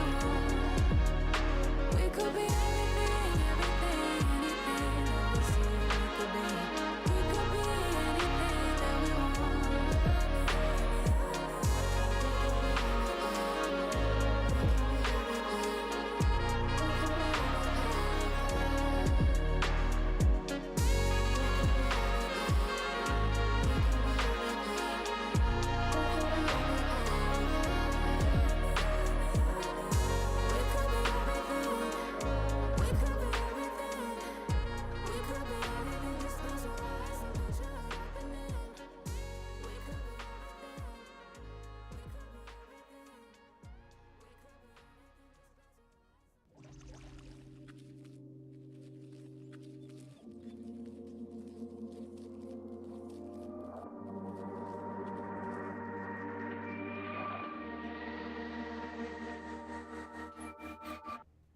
up, wait a second. I need to know your title.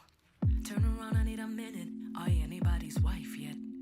Keep holding my breath since the day you left. Can't get no rest. No, no. Deleted all your photos, but they're still burning inside my mind. Threw away all your clothes 'cause I didn't.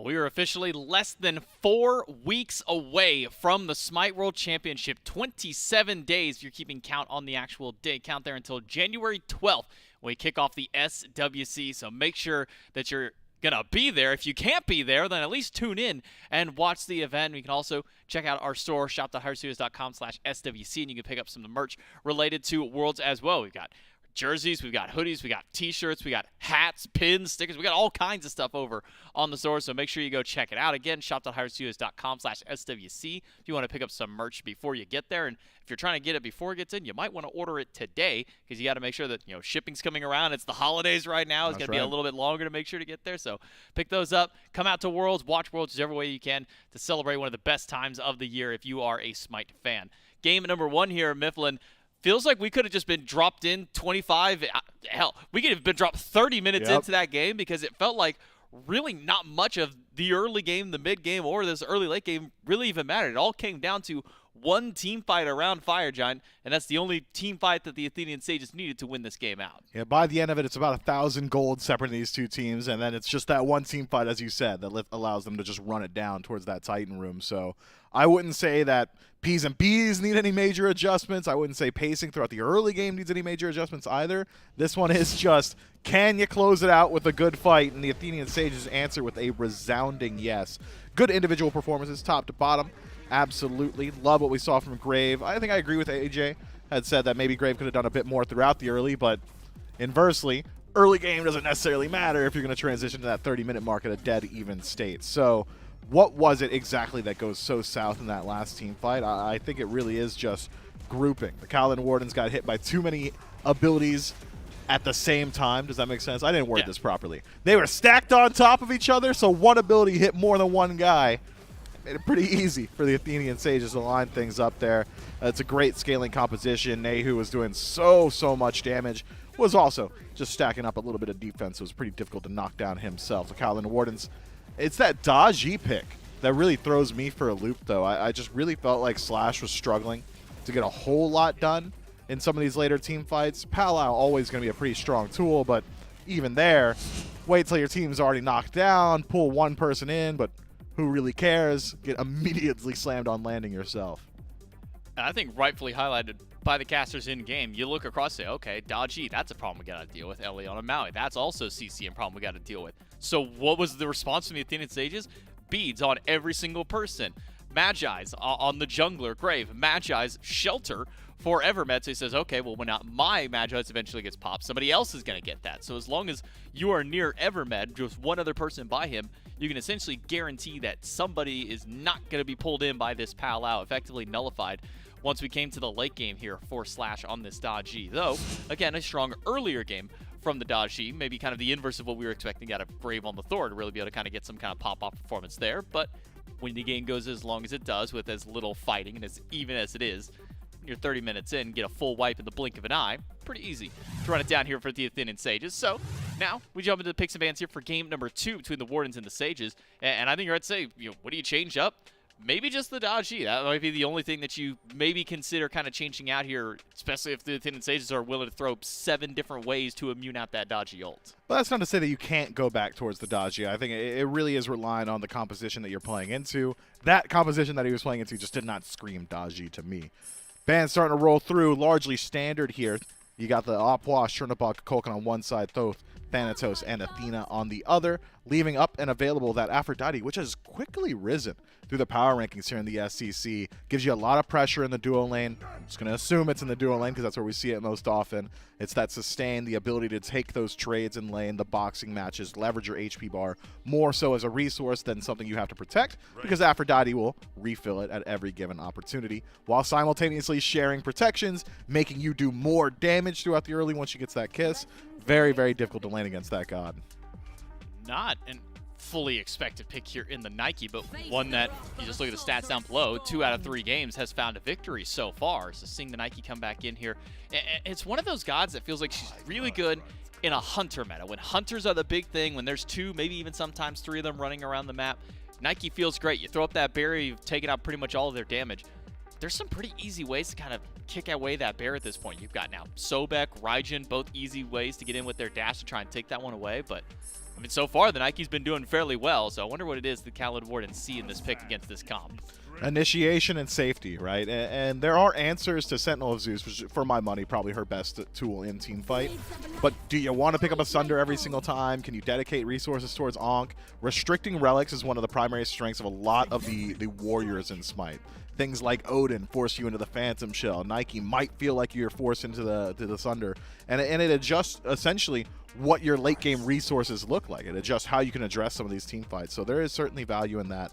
And also, she's just a good dedicated initiator. That leap into a knock-up true combo, I mean, it's just good. It just works. Get the push afterward. Doesn't matter if your shield's getting canceled out immediately, if you've already delivered a squishy target or a viable target to the rest of your team. Now, I wonder if this Nike's going solo or if this one's going jungle. Because we have seen Nike jungles in the past. We've not really seen Nike much at all this year just to begin with. So I wonder if this is one that was going into Delny's hands or into Slash. Because remember, Slash has also played a bit of solo lane themselves. So they have experience on this god. The Tsukuyomis we've been seeing this weekend have been over in the solo lane as well. So maybe some flexibility between these two. We'll get to see where they land out. We'll see if the Khaled Wardens can tie things up, or will it be a sweep here for the Athenian Sages. Let's jump into game number 2 with our casters. AJ, this could very well be it for today. We've had 3 best of 3s go the full distance. We may very well see the same thing come to fruition here.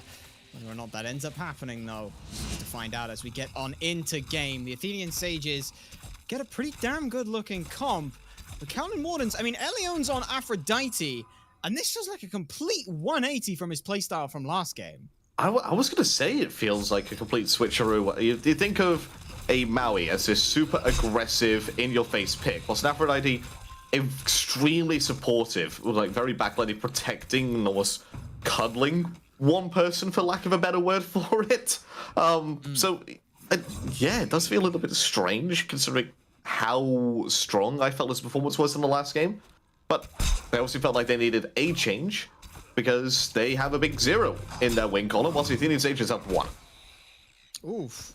Tubba eating a lot of damage off the Impale. Doug actually still going aggressively here. Jumps on in. Tubba pushed so low. Beads are forced as well. Khaled Wardens duo lane not having a fun time, but as long as that health bar stays above 0, Elion will happily cuddle that back up to full HP. Delny here. I was expecting that maybe we see the Tsukuyomi solo, but then when we get Delny taken against the Poseidon, such a good matchup for this, the Nike here. Slash is going to be piloting the Tsukuyomi. Talk to me about what this jungle Tsuku brings. Well, what he brings is he brings that sort of unknown factor to the team fight. Really, but if he starts to fire his ultimate, you just don't know where he's going to land. You don't know who he really hit last, if he's a decent Tsukuyomi in terms of his positioning and his whereabouts, which I imagine Slash would be, given the prevalence that we've seen him play certain other picks of a similar style. But he also brings a little bit more guaranteed control, I would say, than Nadachi. Nadachi's control really comes from the Powwow and the ability to create space with just damage pressure, while Slash, with the fact that he's got a disarm, a stun, he can then just almost poke you out a little bit further away as well. So I think it's a much safer pick here than Nadachi. Well, 2.5 minutes in, we've seen a lot of aggression from the Athenian Sages on the duo lane side of things. Not so much over to the solo side, where both of these two would potentially want to look at it. Grave on the Fenrir. We all know what Fenrir is here for. That's just to try and burn beads. But against the against the Aphrodite, that's going to be so much more difficult to do. Just feels like this duo lane is where all the pressure for the Athenian Sages lies right now, because Elion pulled back in. Doug going an aggressive lean, needs 1 or 2 more basics. Can they find it? Ooh. They find the Impale, but it's still not enough. One more hit on a basic attack, and that would have been a kill. 100%. That was a strong play from the Athenian Sages there to get more pressure on this duo side, but just not quite getting the kill there. Not getting the reward. Evermed just annoying them consistently here. Not allowing them to even take a buff in peace. Did he steal this? He's going to try. Doesn't get to do so. Instead, ends up eating a lot more health than I think they wanted. So now everyone else just gets to go ahead and back out towards the jungle buffs, where they are most comfortable. Doug, though, we've seen like 4 or 5 disperses, at least 3 of them in aim directly towards Tubba here. This just feels like the absolute perfect time for the Onher, especially this early on. With the Sobek in Toda support, they just get so much leeway in this duo lane. Is that going to be something that maybe Evermed sticks around to try and facilitate Doug more, and also to keep Elion out of other lanes? I think so, yeah. I think I'd like to see him stay over on the duo side a little bit more. If not, just to try, like you said, keep Elion away from going over to the other bits of the map. Just try and lock him into this duo lane a little bit more. Because you have the pressure, you kind of dictate when the supports start to rotate a little bit more. Not to say that Elion can't rotate if he wants to. It's just that he would be leaving his ADC a little bit more alone than if Evermed was. And that could spur a little bit of problems here. Snatty over in the solo lane, we saw a little bit there. I mentioned there's a fairly good lane matchup here, but hold that a sec. Doug gets very aggressive just to try and hard clear the wave. Grave is flirting with the idea of potentially being around, but it looks like it might be a bait. I love that. I love that that is the I want to back ultimate. Just, yeah. I've got my item, I'm backing, there's nothing you can do to stop me, I'm out. It's fun. I mean, that's the thing, is like, if you're not going to use the ult for anything else, you may as well use it to clear the wave. You get to do it in solo. Why shouldn't other lanes get to do it? Mid gets to... I think the only lane that doesn't get to do it, or the people who don't get to do it, are the supports. Just because otherwise they'd get accused of stealing farm.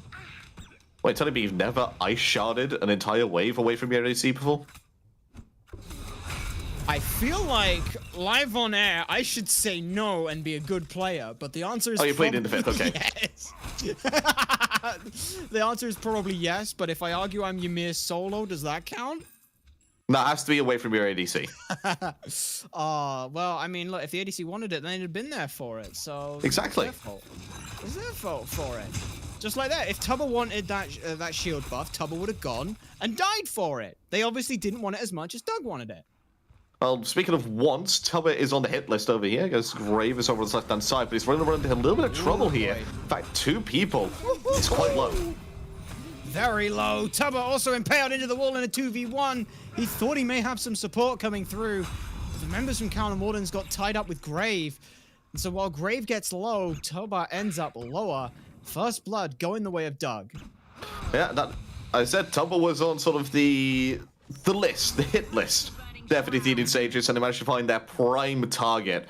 Force the beads and the ultimate as well, so 2 bits of CC immunity just thrown away there for Tubba, and he still gets killed.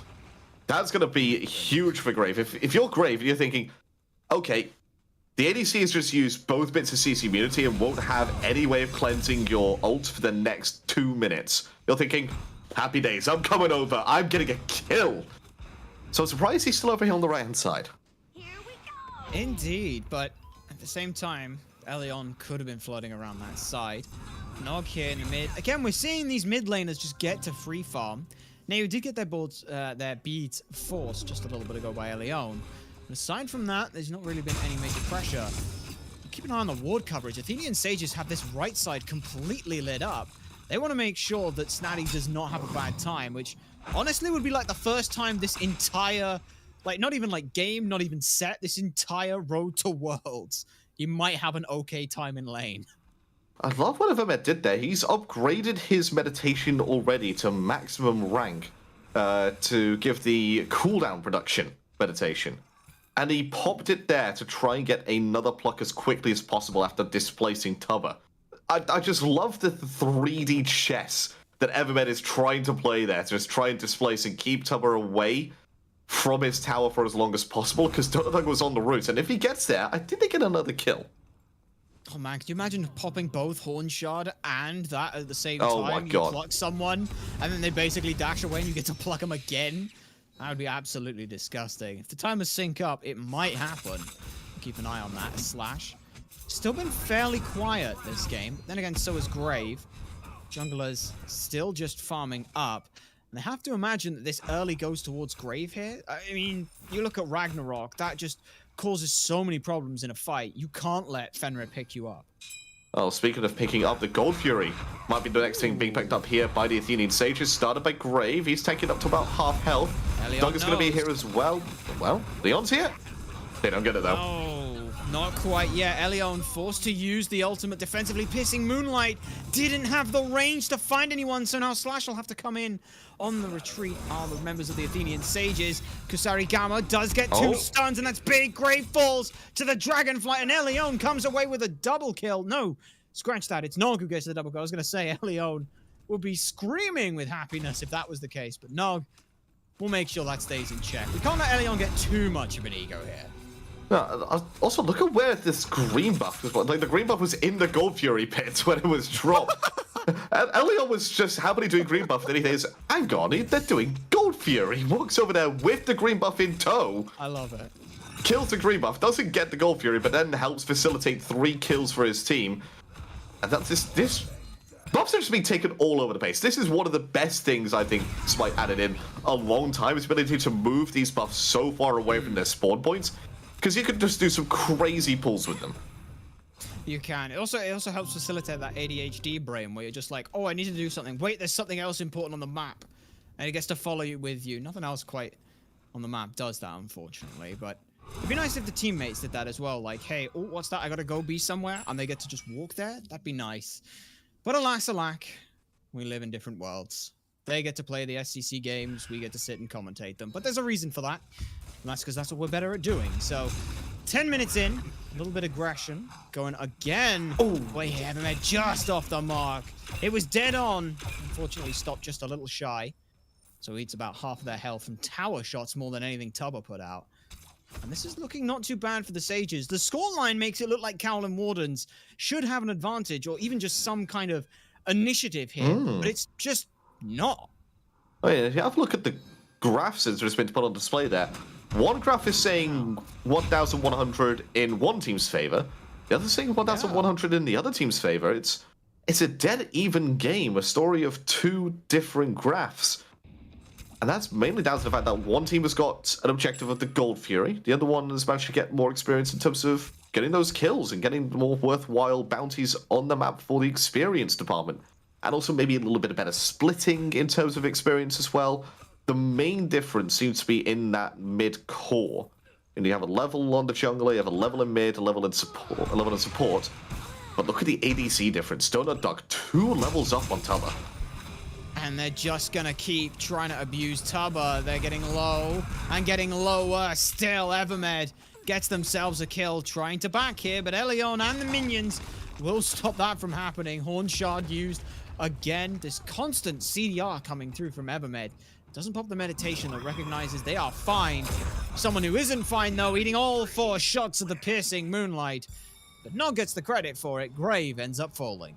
Yeah, Grave not having the greatest start on this Fenrir. But I don't think he's had to... Yeah, I don't think he's had to be that sort of impactful, aggressive early game Fenrir that we can see. I think the fact that the dual lane is going so well for the Athenian Sages means that he's getting a little bit of a pass. And like Mifflin said on the desk, if he's having a little bit more of a quiet early game, but then coming explosive in that mid and late game, I'm all for it. Have a little bit of a quieter early game. Oh, sure, but can Fenrir afford to do that? I mean, I look at Fenrir, I'm thinking as soon as he ults in the middle of a teamfight late game, just drop everything on him and he dies, right? I mean, he's gone full damage so far. Is this going to be pivoted to more of a tanky Fenrir build like we see with Naja's? Potentially, but he also will have to then... I think what he'll do is he'll be the secondary person into team fights. So if you have your primary engager like your Sobek, maybe your Poseidon, maybe engage on this Gold Fury even, as well back to that point in a bit, is, well, Calum Wardens do know this is going down. Oh, and they don't want to end up getting bitten twice on this. Elion was around the corner. Elion forced into the ultimate by Evermed, who eats half their health and damage from Nog, and Nog alone goes locking into the waters. The last shot is good, but they do manage to just swim away. Still holding on to the meditation, so they could come back in if they want. Good heads-up play there from the Cowland Wardens, and we kind of have ended up in the same situation as a bit towards the end of the last game, where it was everyone around the Fire Giant, we take the fight instead of the objective, and then peter away from it. This time it's all around that Fury. It's 13.5 minutes in. Bit of more of a gold lead this time for the Athenian Sages.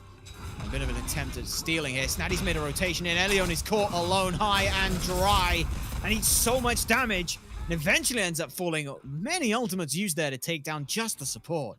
Yeah, that's 3 ultimates used. Evermed's also down still from a bit of a previous engagement. They're going to go straight back onto the Oni Fury. Without that shot caller, without that commanding presence of Leon, it's going to be a difficult task here for the defense. Athenian Stages do secure it. Very close. Delny with the Sentinel of Zeus tried to go for it. I can't blame them about how the rest of the things are going. It's not too bad. And the best part is for the Athenian Sages, they get to back and there's no punish. Usually we've seen in more recent times, whenever there's been a sort of an agreed time for a team to back, one of the other teams will try and pressure out something, be that getting an objective, be that going for Gold Fury or a tower or something. This time Cowland Wardens are just too far behind to be able to do that. Tubba gets beads and dispersed into the wall, tries to disengage from it. Their own ult is forced, and you can just see Donut Doug is having a fun old time here in duo lane. They are feeling themselves. Yeah, that is fear. Straight up, if you asked a dictionary if they could put GIFs in to define fear, that GIF pops up from Tubba right there. Uses beads, dashes away, uses ultimate straight away as well, and just walks away. Pure fear, pure aggression from Donut Dog, and I love it. Absolutely, and you can see how well it's been. Tubba has only just finished getting Devourer's Gauntlet stacked, which goes to show you just how much of pressure they have been under here in this duo lane. Delny, as well, has had a fun time against Snaddy, who I mentioned before, this matchup is so good for the Nike, the knock-up immunity, just the massive health shield, so she can afford to just eat the Kraken and come away fine with it. Huge slows. Delny has made good presence over on that lane, but even so, Snaddy has still found themselves a level up, and now the rest of the team is going aggressive. Evermed, though, misses the dash and has to go in for the ult. Now they picked up Elion, and it's just focus out the support if they can, but he's too tanky. He's not tanky enough. Undying Love is great, but Grave dives in, gets the kill, and also gets the Pyromancer. But look who's aggressing it. It's Slash coming in now. Nog gets a kill as well on the left-hand side of the fight. Snaddy could be the next one down. Kurisama with the Slash there. Double kill for the jungler. Very nice, and look at how good of a frontline Delny is able to be. These warriors are good for something, and that's just high amounts of zone control in just being a body. A lot of these mages, they've got good zone control from their abilities. Delny as a body can just do that. So, situation right now. 7 kills to 4. 16 minutes on the board. Gold difference, just shy of 2,000. Experience difference, I imagine it's somewhere around, actually, it's about 4,000 in favor of the Cowland Wardens. Scratch that. It doesn't feel like either team is purely in control of this game, though.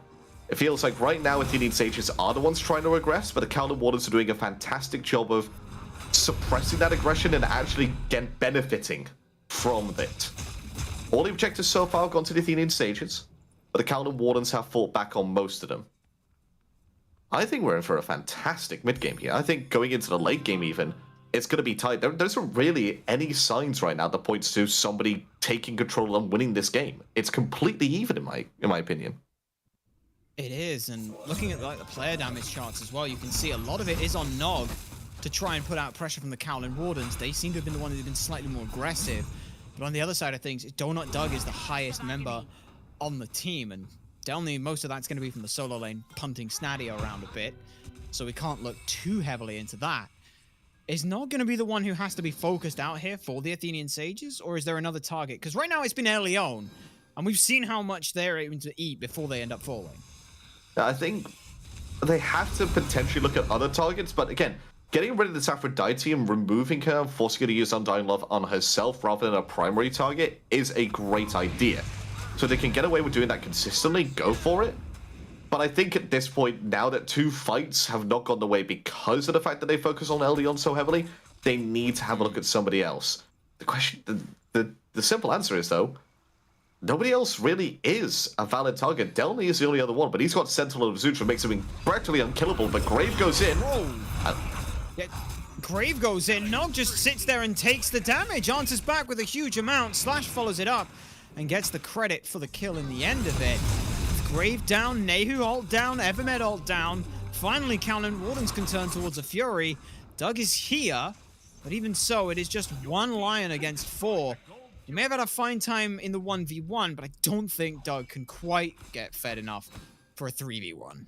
And there we go. First time that one of the teams could really consider themselves in the lead. Not in terms of gold, as they've just leveled that one up, but Kowlin Wardens definitely feels like for the first time a team was in control there. And they picked off Grave very easily. They forced another person back. They got the Gold Fury uncontested. Donut Dog looking for trouble once again. Wants this ADC fight consistently. He's just played this on her. He's just played this on her really, really well.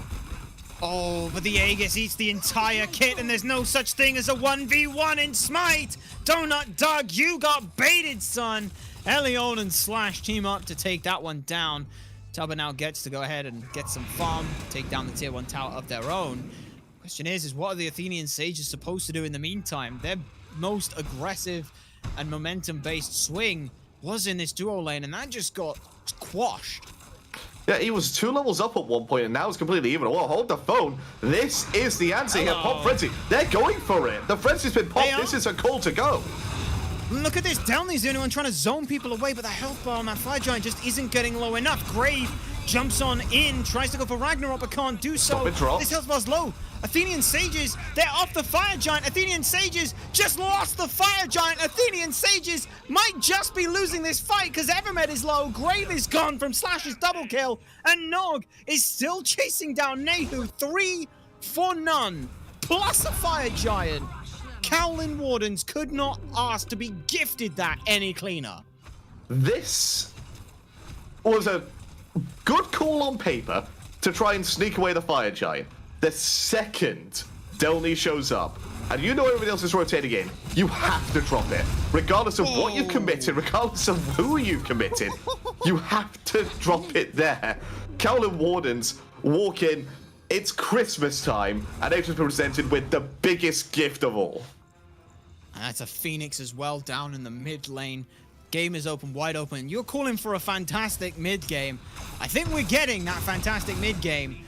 But more so for the Kowlin Wardens perspective, because they now find themselves comfortably in position. 12-4 on the kills.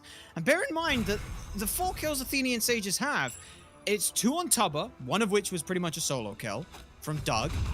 And then it's Evermed trying to pluck back in Elion into these huge fights. Ever since the early opening dual lane stages, Athenian Sages haven't been able to find enough home to get kills with their damage. So I think I may have cracked the code for this set already. So, listen up. All right. So, last game. I'm making notes. Grave got off to a good start, got the first blood with his team, and felt like the Athenian Sages were in control. Kowlin Wardens, then through Slash on the Darji, was able to get some more momentum and get some picks on their way. Then Grave hit some disgusting ultimates on Thor. Athenian Sages win that game. Game number 2.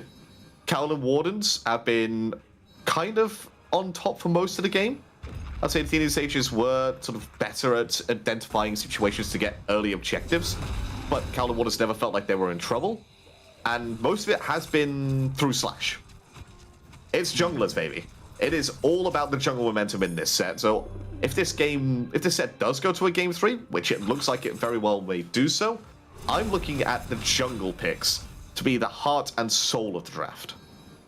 And you say that, I mean, the score tells the exact same thing. It's half of the kills have had the Athenian Sages jungler involved of it. And honestly, more than almost half of the kills for the Kowlin Wardens have been around the Athenian Sages jungler. 5 kills onto Grave. And 6 of them most likely from Slash here. 6, 0, and 4. 10 out of the 12 kills, their favor. 5/6. My maths is right on that one. Slashes. I asked you at the start of the game, this feels like a kind of thing. Is Slash the kind of person to take these Feast or Famine gods? I think the answer is unquestionably yes. Yeah, he showed it consistently through the regular phase of these splits where he was able to pick up these sort of picks. It didn't work out all the time. As we saw in the last game, some of them kind of felt very flat and even didn't work at all at some points. But this game certainly has paid off. I mean, 6-0-4, the stat line speaks for itself. The current predicament of the game speaks for itself. The draft has worked out. It was a little bit more out there compared to the last draft that the Kowloon Wardens had. I think the last draft the Kowloon Wardens had really was a Kowloon Wardens draft. But this one, it feels like they're just playing this one smoother. It feels like they have more practice on this one. And it's working out. Practice makes perfect, as they say. It may not have been the absolute cleanest, but it certainly is looking damn good here to take us towards a game 3. Titans now start moving their way down this right-hand side. Everyone from the Athenian Sages is backed, but look at exactly where the Kowloon Wardens are. They are also grouping up, pulled towards this right-hand side. This could very well even be a bit of a siege. Look at Delny. Delny just going so deep, trying to get some ward vision up for the team. And this is almost a prelude to potential siege fights here. I guess a good time to ask, how are sieges for both of these two teams? I think defensively, Athenian Sages have a little bit more of a better defensive comp than the Kowloon Wardens, but the Kowloon Wardens should have enough to just go in and be able to take a fight underneath the Phoenixes, mainly because of the pure immunity and health bars that Delny and Elleon are able to bring. I'll have to see if that ends up ringing true. For now, though, no real sieges are starting up. It's not even looking towards the Fire Giant yet. That yet to respawn. But the other Titan is driven back, and Mid-Phoenix has respawned. Nog and Elleon are pushing very aggressively up here. This last wave of fire minions now having to be dealt with. So I bought the Kowloon Wardens a little bit of time, but will not amount to much more here. And I'll use this time to give you a quick fact. When using the Ishtar spread shot, if you have just 20% crit chance, it's a 66% chance you'll get a crit. It means a 66% chance that Wind Demon proc goes off. That's pretty good bang for your buck. That's really good, mate. That's really good maths. And Evermed needs to recalculate his position now as in goes Delny. Oh boy. Oh boy, and look how far back the Athenian Sages are pushed. They're on their own speed buff here. Kowloon Wardens know that the Fire Giant's on the table. They just want the fight beforehand. And honestly, the way Evermed has been so instrumental in setting things up, his Kraken's used on Delny. Delny didn't even care. That's a tank, baby. Questionable decisions with the Kraken there. I don't think that was the situation to use it in from Snaddy, but Fire Giant is going to be started up here by the Kowloon Wardens, and I think with the fact that that Kraken was used, that is going to call the end to any form of defense here for the Athenian Sages. Kowloon Wardens rewarded for their aggressive positioning with this Fire Giant, the first one of the game. Well, first one they start up of the game. The first one they started on, yeah. They stole away the one from the Athenian Sages on a bit of a Hail Mary play, but now back on over to this right-hand side. No Titans to contend with.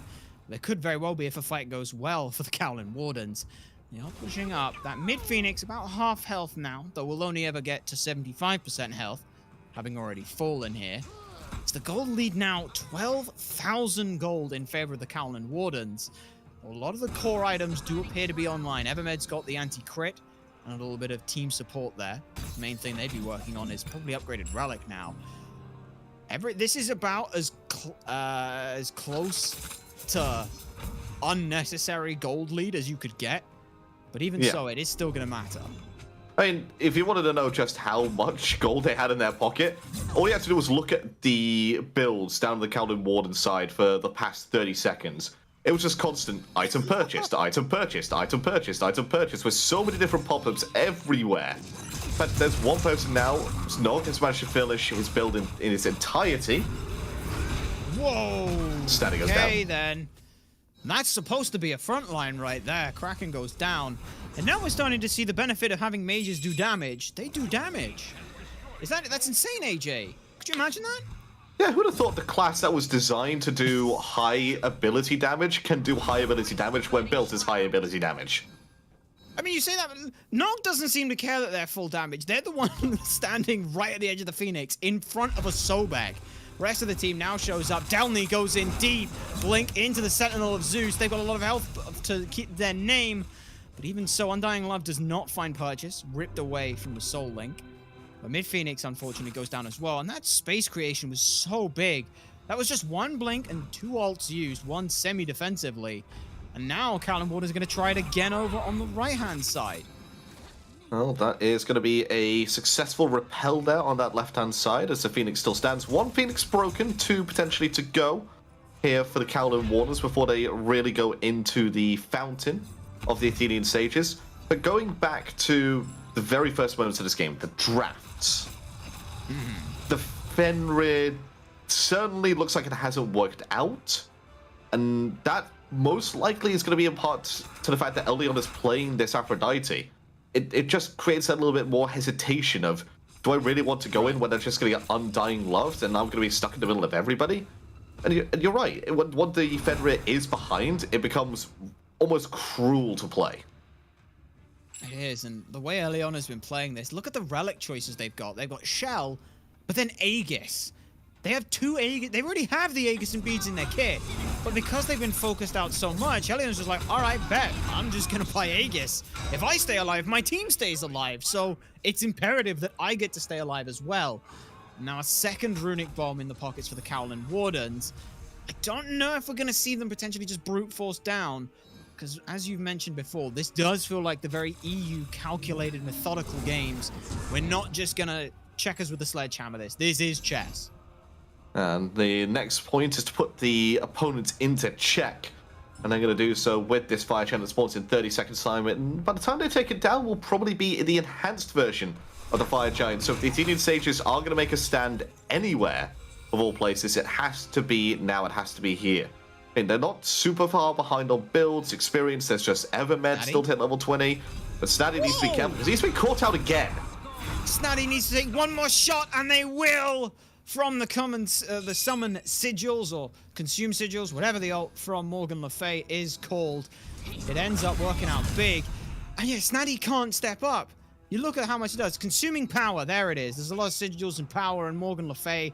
It's also a lot of damage when built full power. Grave now, in an awkward spot, pushed out on their own. Just turning tail and whimpering away from this point. Snaddy gone. There's still no Fire Giant up for another short bit of time here. What are Callum Warden's going to try and do with that? Well, right now, what they're going to do is they're just going to go around, farm up a little bit, grab maybe last items and some potions for everybody, and then go for this enhanced Fire Giant. Snaddy should be up and available for the defense for it, as the Athenian Sages are grouped up on this right-hand side. They're at the point now where they can fight back into this Kowloon Warden's draft. The gold lead at that top doesn't really matter anymore. The experience lead that they have, almost negligible. We are back to an even game at this point, but even games can still be one-sided. Momentum is a huge, huge thing here. The Kowloon Wardens certainly riding the crest of the wave of momentum here. Sure are, and look at this. Athenian Sages, they know Fire Giant's going down, but no one on Kowloon Wardens is worried about it. They are just itching for the fight. A single fight spark to blow this powder keg wider open. And the result will be a victory here, taking us to a game 3. But that's all ifs, ands, or buts in the Kowloon Warden's best interest. Athenian Sages need a small way in. Keep an eye on Grave, trying to loop around with Snaddy. Delny goes in aggressively, looking at Doug. But Evermed just cannot withstand the damage output from this mid laner. Nog credited with the kill. And now Delny finds Snaddy again, piercing Moonlight. Closes the distance in. Grave is out of this, but unfortunately Snaddy can't say the same thing. They find themselves back in the gray screen with 2 members down. Kowloon Wardens don't even seem to care about this Fire Giant. They're looking to take down this mid Phoenix again and push on into that Titan room. Yeah, they're going to go for the left Phoenix now as well. I think maybe one more pick they would have gone for the end, but look, double bombs, good night Phoenix. As down it goes, who needs minions? Who needs a Fire Giant as well? Yeah, and they could... Honestly, I wouldn't be surprised if they just swing back towards the Oni Fury just because they can.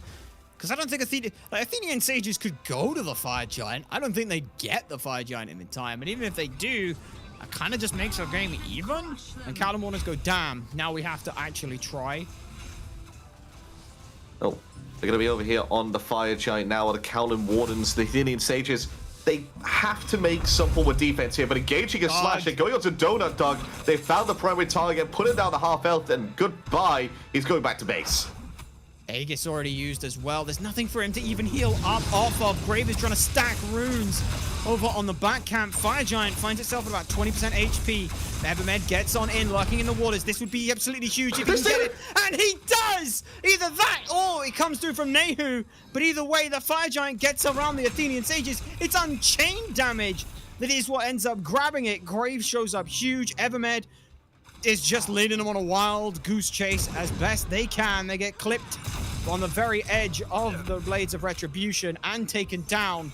The 4 members not having Fire, or 5 members not having Fire Giant on Cowlin Wardens is certainly worth it. Athenian Sages can clutch in a little longer. The question is this a second wind or just a dying gasp, AJ?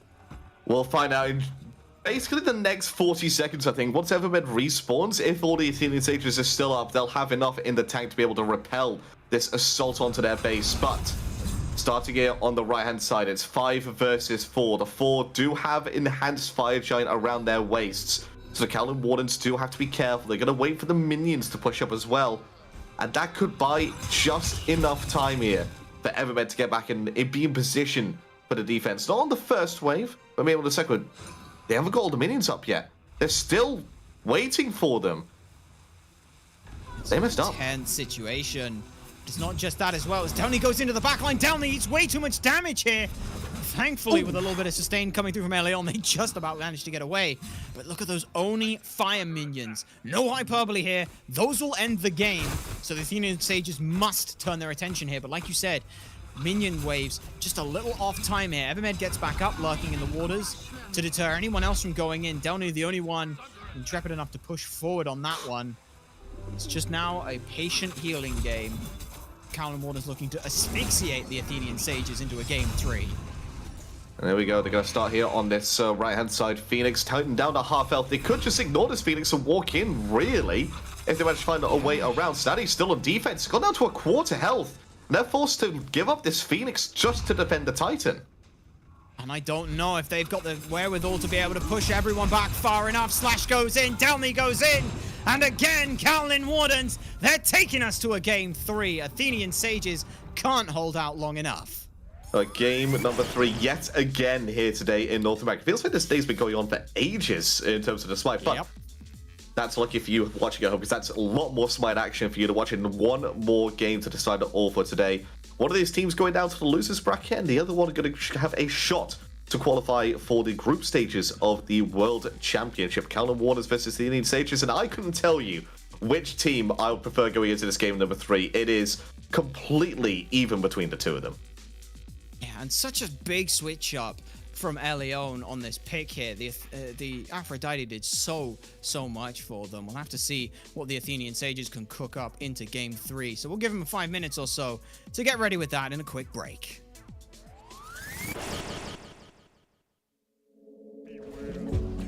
Met your friend the other day. Heard you've been trying to reach me. Good luck with that. I threw my phone into the pool. There's no reason for your feelings.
but you lie and search and pray. Sweet talking dirty on the floor. Look like an honest copy paste. Swarm around my head, look the way he goes. Buzzing like he thinks that he's my hero. Thinking of taking a break, shutting it down to refresh. Honey, it's all for the better. Oh no. So spit it out to my face, it's okay. I've been busy working late, unrehearsed my faith, like repeating my mistakes. It's alright, it's okay, there is no one else to blame. I'm busy loving myself. I've been prioritizing, and you don't make it on that list. Don't get offended, baby. It's just a self-reviving thrift. Swarm around my head, look the way he goes. Buzzing like he thinks that he's my hero. Thinking of taking a break, shutting it down to refresh. Honey, it's all for the better. Oh no. So spit it out to my face, it's okay. I've been busy working late, unrehearsed in my faith, like repeating my mistakes. It's alright, it's okay. There is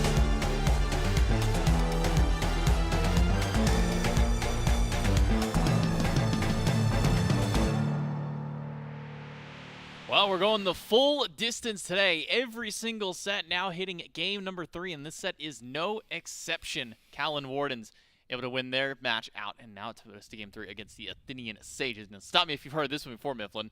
Jungle and mid.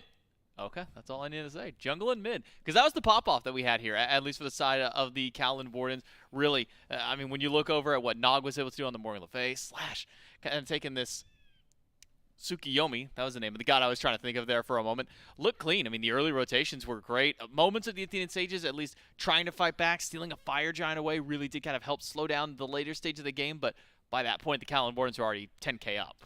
And the Wardens with the lead generally can roll with it, and they do exactly that. Really liked Leon's performance on that Aphrodite as well. Was able to create a lot of space, was already connected to the premier targets, usually Slash, occasionally Nog when he was in trouble as well. And speaking of, and I've spoke plenty on Nog, I'm going to do it again. You can't stop me.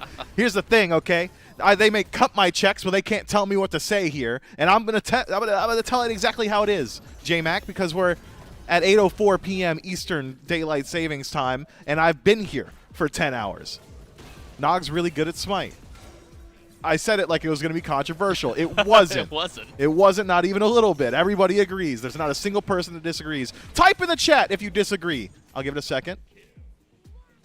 Everyone make fun of all the idiots that just typed in the chat because they're dumb. No, Nog really had to pop off this game. Slash on the Tsukiyomi again. Really making some great space in the early game to allow Nog to be able to make these rotations through. I mean, mid laners have just been popping off this event, same with the jungler. But again, I gotta give some credit over to Leon on the Aphrodite, kind of making his way back in the support role, not his traditional role that he plays when he fills in for teams. Usually it's he's in the mid lane or he's in the jungle primarily. But I've been impressed with what we've seen on his performance. The Maui games have been great from him. This Aphrodite, not the easiest god to just pick up and run with a team, but it's working really well for this Warden squad. Has been. And you know, Leon has really been very vocal throughout the years. This is not a new thing for him about really wanting to play support. Even back when I used to compete against him or with him back in season 4 and 5, I want to play support. I want to play support because he's always been prideful, I should say, of his shot calling ability, and he said he felt hampered in the jungle role. Has to focus on his mechanics, needs to make sure he's on top of his timers, needs to make sure all these other things, right? Oh, I'm a squishy, but I still need to be an initiator. In support, it kind of opens the door a little bit for you to focus more so on that macro game, shot calling. It's not nearly as mechanically demanding as jungle. I said it. That might be controversial, but it's also true. And so I think it's a good fit for him. Well, it's worked out so far here in game number 2 for the Warriors. We'll see if it can work out for another match as we jump into game number 3's picks and bans. Sage is taking the first pick this time, so we'll see what priority gets left open. And when you get to these game 3's, this is after you've seen a couple of games of play. You know, at this point, when they're this far into the tournament, you'll say, okay, this guy's been really good on this pick for one too many times. Maybe we start banning that one away. Would not be surprised if we maybe see this Aphrodite taken away at the very least from Leon, but instead it's going to be the Wardens banning that one out alongside the Athena, which, to my knowledge, I don't think that Athena has made it through the ban phase at all here in North America. We only got a couple of games from her in the EU. We saw why she stays banned. It seems North Americans have kind of remembered that's yeah, we probably don't want to let that got through. Takes away with the Aphrodite and instead leaves open a first pick Chernobog. Now we've seen top pick Chernobogs in like the top 3 usually, but this might be the first time this weekend we've seen #1 pick Chernobog. Yeah, it seems to me the Sages really do want some of that global presence. With the games going slightly longer, that does open the door towards more even game states in the late game to allow you to split push while Fire Giant Sieges are happening or while Tower Sieges are happening. So Chernobog always going to be one of my favorite picks. I would say probably second strongest god in the game right behind that Athena because she is the most crutch pick in Smite. If you're playing Athena, you're not good at Smite, you're good at Athena. Thor and Poseidon locked in alongside it. Kalin Wardens, Raijin, Maui, and Nike. Seems to me that's been their bread and butter for the most part. That Maui in particular has really been serving them well. Leon's the only guy in the SEC playing it, and he's the only guy going towards it in the top 3. Yeah, no other teams are really prioritizing Maui at all, and especially this high out. So definitely wanted to make sure that Elion gets something that he is comfortable and confident on more than anything to come along with the Raijin and the Nike. And then we get an on her. So Maui on her dual lane now for the Kalin Wardens. The Athenian Sages, a pick that we have not really seen very much this tournament. It's about sitting right there at that 60% pick ban rate so far for Yemoja, and not the heaviest of win rates just yet either. Wonder what's been going on with the emoji here for North America. Even over in Europe, we weren't really seeing a whole lot of this god. It's so hard to say because me personally, I still have Yemoja as like a top 5 or 6 pick in Smite. I mean, she is just that powerful. But also there's this interesting, I suppose, phenomena that can happen. All the plot heads in chat can speak to this, where some players just can't play Yemoja. Some players are not good at it. If you're below like Diamond 2, leave Yemoja open in your lobbies. Let the randoms play it, and they'll fall on their own faces. Maybe that's where we're at over here in North America. It's spent so much time in the ban column, no one remembers how to play it anymore. So she's been making her way through. Couldn't say, can say though, she's still really good. She's still good. We'll see if the Athenian Sages can make the god work, or will the Kalin Wardens be able to pull this one back and make their way into the winner's side of the bracket. We can only find that out in game number 3 as we toss it back to our casters. This is it, AJ. There are no more games after this one. This is where everything comes down for these two teams. Athenian Sages lose game 2 and win game 1 after a hard-fought victory here.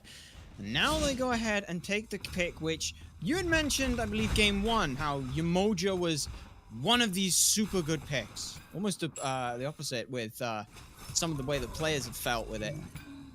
Now it's picked up. Picked up here. Evermed takes that, but Elion gets his signature back again, and so does Tuba as well.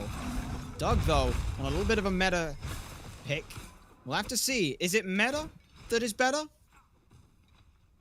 I'm more prevalent to people picking what they feel is strong rather than what is strong. With exceptions, obviously. There is a reason why gods are stronger than others. There's a reason why some gods are in meta and why some gods aren't. But if there are gods which are also like that 2nd tier or 3rd tier, that people are like, I want to pick this over some of the slightly better picks, go for it. Pick those picks up. Nehu nearly falling down early on. I think if the final hit of Percussive Storm lands there, Nehu gets first blooded. Oh, and I'll tell you why that is. Nehu has fixed one thing, and they've put the starter... No, it was Nog who did that. You know, like, scratch that. Nehu just hasn't built a recipe, so already Kalin Wardens set themselves up to fail. Nog's still doing the Nog start of putting the starter in the 2nd relic slot, but like you said, Nehu pushed incredibly low, and Nehu's been instrumental in a lot of these games, setting up a lot of damage. And that brings us over towards the Hera pick itself. She really does feel like she wants to be in the middle of the team fight, throw out Argus, and then dance around with a lot of damage. But, I mean, look at the picks from Athenian Sages. Slash, Nog, Elion, all of them will quite happily eat up that Hera alive. Yeah, it's going to be difficult to play this Hera, which is why I'm slightly surprised. Bear in mind, slightly being the key operative word there, that we didn't see this one go into the solo lane with Poseidon in mid lane. But the reason that we have seen that is because Poseidon solo is one of the strongest picks right now, and why would you sacrifice that, especially in a matchup where you you don't struggle per se against Nike. You just don't have a great matchup against it. I think the Hera would have a lot more of a difficult time against the Nike. Agreed at that point. And as well, it took Delny a lot of time to make that impact felt. Snaddy was still able to rotate fairly well. It wasn't until Delny started becoming that indomitable wall with that Sentinel of Zeus coming through with just the sheer tankiness and, more importantly, support from early on healing them up constantly, that Delny really felt like it was a crucial pick to take this here. So looking across the ways and things, Athenian Sages have their answers to some of this stuff. And sustain games we saw last time when it was just Leon having the sustain, it's so impactful in all of these team fights. I would expect the same could be said of Evermed, yes? I think the same. I think the same can be said of Evermed. I think the Umoja, what Umoja does bring is she brings the ability to separate fights very quickly and very easily. I mean, those walls that she can bring up, the River's Rebuke, just split team fights into 3 different sections, and it becomes very difficult to fight into it if you don't have a leap and don't have a dash. Fortunately for Counter Wardens, every single one of them are able to get out of those River's Rebuke, nullifying the impact of that ultimate just that little bit. A little bit, but at the same time, if you're forcing everyone to use that leap, it may not be quite when they want. We'll have to see if Grave or maybe even just Donut Doug or anyone else can make use of that. Grave goes back to the Thor. Level 5s here for Tuba and Elion. So we'll have to see whether that makes any impact. But no, both Evermed and Donut Doug do manage to get themselves over to 5. Grave was around here as well. You can see just hiding out in that purple buff camp. Goes ahead and backs. Now gets themselves online their Jotun's Wrath. And we're here for a uncharacteristically quiet early game, AJ. Yeah, but then again, it isn't an elimination game, but it is going to put you into an elimination game if you do lose this one, whilst the other one you can win that and qualify for the World's Group stages, as we mentioned before we hit that break. So it's nervy times. This is a game which has a lot riding on it. You want to make sure that you're not giving away cheap leads or dying for First Blood in a way which is very easily identifiable and easy to stop. Grave has other ideas. Grave. Snaddy, that is your own teammate there, Grave. So landing on Snaddy does not get you anything there. And it also reveals that Delny was in a little bit of duress. They'll lead the ultimate, and it will do a fair bit of damage for now. But that's all it will do. Slash is also around here. Doesn't end up in any duress. Nehu. Oh, wow. Forced out to throw out Argus very early here. River's Rebuke comes down. And instead now, it's just going to be a bit more of a fight because Doug's made the rotation. And it's Nog who's within the focus here. Evermed picks up First Blood on them. And Elion might soon follow. The dash forward is big. Up with the landfall to buy him a little bit of time. But two quick early picks. Try saying that 5 times fast with the Athenian Sages. And just almost was a turnaround kill for the Cowlin Wardens. Hey, Slash almost picks Grave up as he tries to hammer away with Mjolnir's achievement, but just about misses the clip with the Powwow there. I'm very surprised, though, that Slash has gone back to this Darchi, given that in game number 1 it didn't perform quite to the standards which I think he was expecting it to. I'm all for Grave going back to this Thor. I think he had a phenomenal performance post about 12 minutes on the Thor. A little bit quieter sort of in that early game, but I think, as Myth pointed out, that's absolutely fine if you're going to be doing that sort of late game explosiveness. So I'm thinking, is there a different pick that Slash could have gone to than this Darji? Well, there are a lot of gods available, but they're all shoulda, coulda, wouldas here, and Slash obviously feels that there is something this Darji can potentially bring to the table. Potentially fighting out on Snaddy, anyone without CC immunity. Nehu also comes to mind. Evermed, sure, but you don't really want to pull the tank in, I suppose. But look at this, Grave going on in, and it's all focused on Nog. Athenian Sages have said Nog is the problem, so Nog just does not get to play Smite tonight. And that is a 3rd kill for the Athenian Sages, but the gold lead is non-existent. It is a dead even game 15. there. Yeah, it's nothing.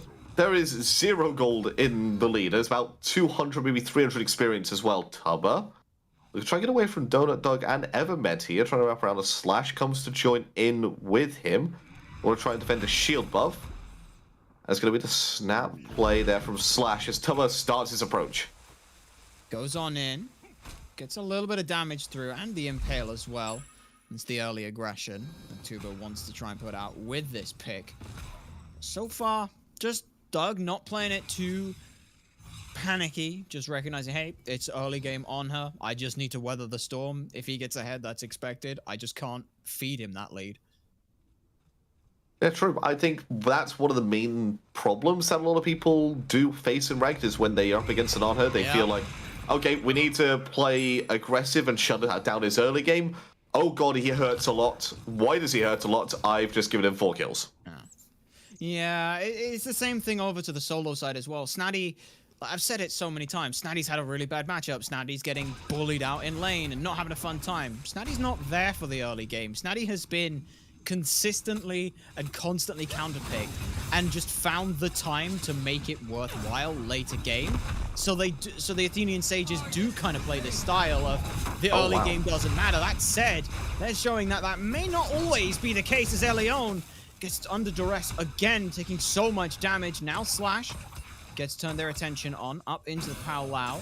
They will not find them much. Tricks the Spirit away. So Elion does get a pull in onto Grey, but Elion may have got the wrong fish there. It almost does, and Nog goes in aggressively as well, because look who's here. Del needs to make the rotation, Snatty falling in just behind. But the second he pokes his head round the jungle and into the mid lane, everybody's backed off, everybody's calmed down, no more fighting, and sort of solo laners and even the ADCs return to their side lanes. It almost sounded like the start of a nature documentary there. And there we see, after all the fighting is done, everyone returns to what they were meant to do. And there is the circle of life. We need a Smite, like, National Geographic kind of thing of just watching players. Like, we've had the heat maps come out, and that's really cool. I just want to see, like, actual, like, and here we see the average ranked gameplay. Oh, it seems one of the players has stopped. Have they DC'd? No, they're just rage typing. Well, that's a quick mute for them. And so on. Sorry, I'm getting PTSD from his own ranked game now. Oh.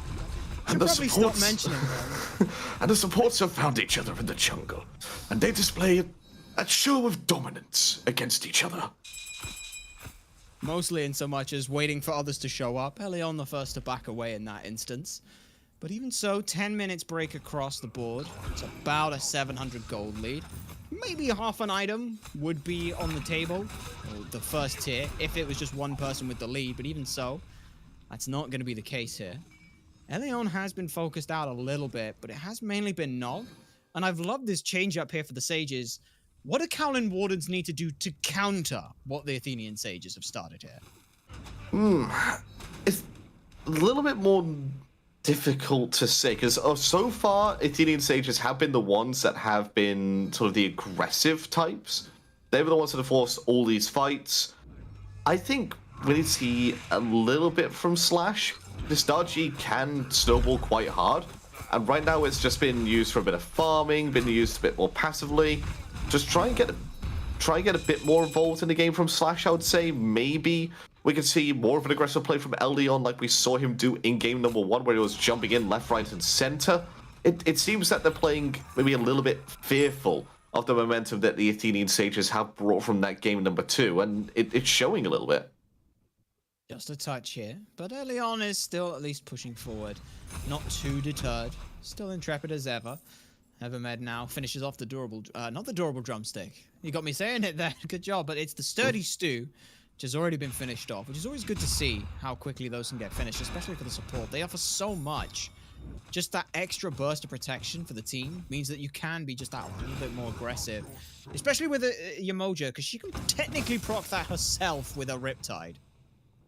Well, and over in the jungle, we're seeing a contest going down over onto the Oracles, as Leon and Nog are able to fend off Evermed. No, Evermed actually steals one, so no vision is going to be granted there. Nice, easy split. I love it when the camps have a very obvious tell as to who's got what.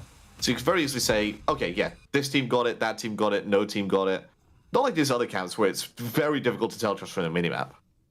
Yeah, and if you're ever interested to see if the buff goes down and it's grey, that will be the Chaos side that has stolen that away or secured it for themselves. If it's got color, then it's on the Order side. That's your best little way to find that one out. So if anyone's interested in doing any of the casting stuff, now you know a little trick. As we find ourselves, again, like, it's been, what, 6-7 minutes since any kind of kills? Are we sure this is NA play here? This has gone from being like EU to EU. I'm loving this. No, this is... Don't drag EU down this slow. I'm not dragging EU down this road. Hey, I know you switched sides. I know you switched allegiances, abandoned the crown, but I'm not going to let you stand there waving your American flag across my proud British heritage, okay? My proud EU brethren. Look, my husband is American. I haven't switched sides. I just now live here. Is Counting Warden steal away the Gold Fury? No. Let's get back on topic here. That was just Desert's Fury. 149 damage is all you need. Just like that. That was River's Rebuke in an attempt, but unfortunately, Tuba just does too much damage through the wall. Hey, how many steals have we seen this set alone? It's got to be a record for the amount of steals in just one set. Maybe not one game. Snaddy doesn't secure his own blue. That's going to be stolen away by Delny. Will be. But look at this. Callum Wardens want to take a fight. They've got Elion and Slash. Oh, they know. Around the corner. It's on a ward, but Evermed knows, yeah. But there it is. They'll spring the trap anyway. Grave pulled back on through, but Slash can't find much damage in on them. Even so, and so they'll Trickster Spirit out. I think Slash actually took more damage than Grave did there. Yeah, Grave comes out a bit worse for wear, but I think he's absolutely fine. We're taking that damage. He's going to heal up just by being in the jungle anyway, thanks to that Eye of the Jungle, just be able to get a little bit of health back. He's going to be A-okay just to wander around and still farm up a little bit more. In fact, might go aggressive onto Nog a little bit. No, he's going to split the Oracles once again. All right, no, he steals both of them. Athenian Sages secure the first vision of the game onto the Gold Fury. They do, and that's not too bad of a look for them. So if this game is going to go for the slower pace, and we are going to see that 5v5, and this does go towards the even stages, I've got to imagine that this is going to come down to a couple big team fights, and honestly, I couldn't tell you, and I'm glad this is why I'm a chair one. I couldn't tell you which one has a better team fight. My money says whoever starts the fight should be the ones ending it. I mean, for me, I have to look at the Athenian Sages as sort of the better team fights. I think in terms of ADCs, when it comes to late game, I think Donut Dog has more of an advantage than Tubba. I think, personally, in a game, I prefer a Yamocha than I would prefer a Maui in a team fight, just because her ability to control space is a little bit better than a Maui's. When it comes to the mid laners, it's sort of a dead even, I would say. Junglers, always love a Thor on my team, just because of his insane initiation potential, the ability to chase down kills.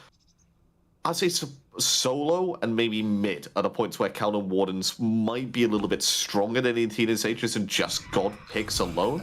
But that just comes down, like you said, to a bit more of team fights just because of how even they are. At this point in time, there's another thing as well where I look at this, like, should either of these teams be trying to take these fights? Because not losing does not mean you are winning. As Evermed eats about 20% of their health, 25 at best, from a little bit of damage coming through. Now Snaddy being aggressed on under their own back camp here. Pulled back in, but Slash doesn't feel comfortable going in. It's just Elion poking them out, poking and prodding, trying to grab out any cooldowns they can, because all 5 members still have beads on the side of the Cowlin Wardens. Now Elion in a bit of trouble. Has to take a lot of damage to get on the way. They do just make it to the wall. Brave. But Brave is going up. Where are they going to land, though? It's a wide shot. They're looking for Elion. Has he got a wall for this?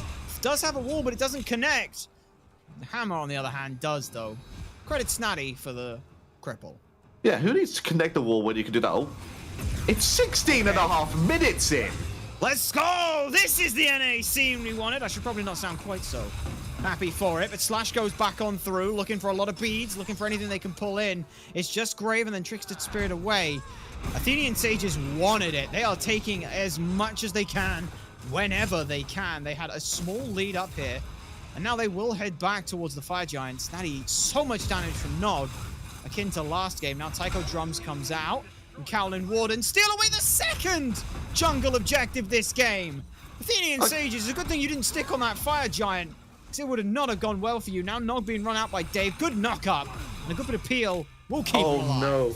They got beads from Grave as well just before he dies. If they paid attention, they know he no longer has beads up.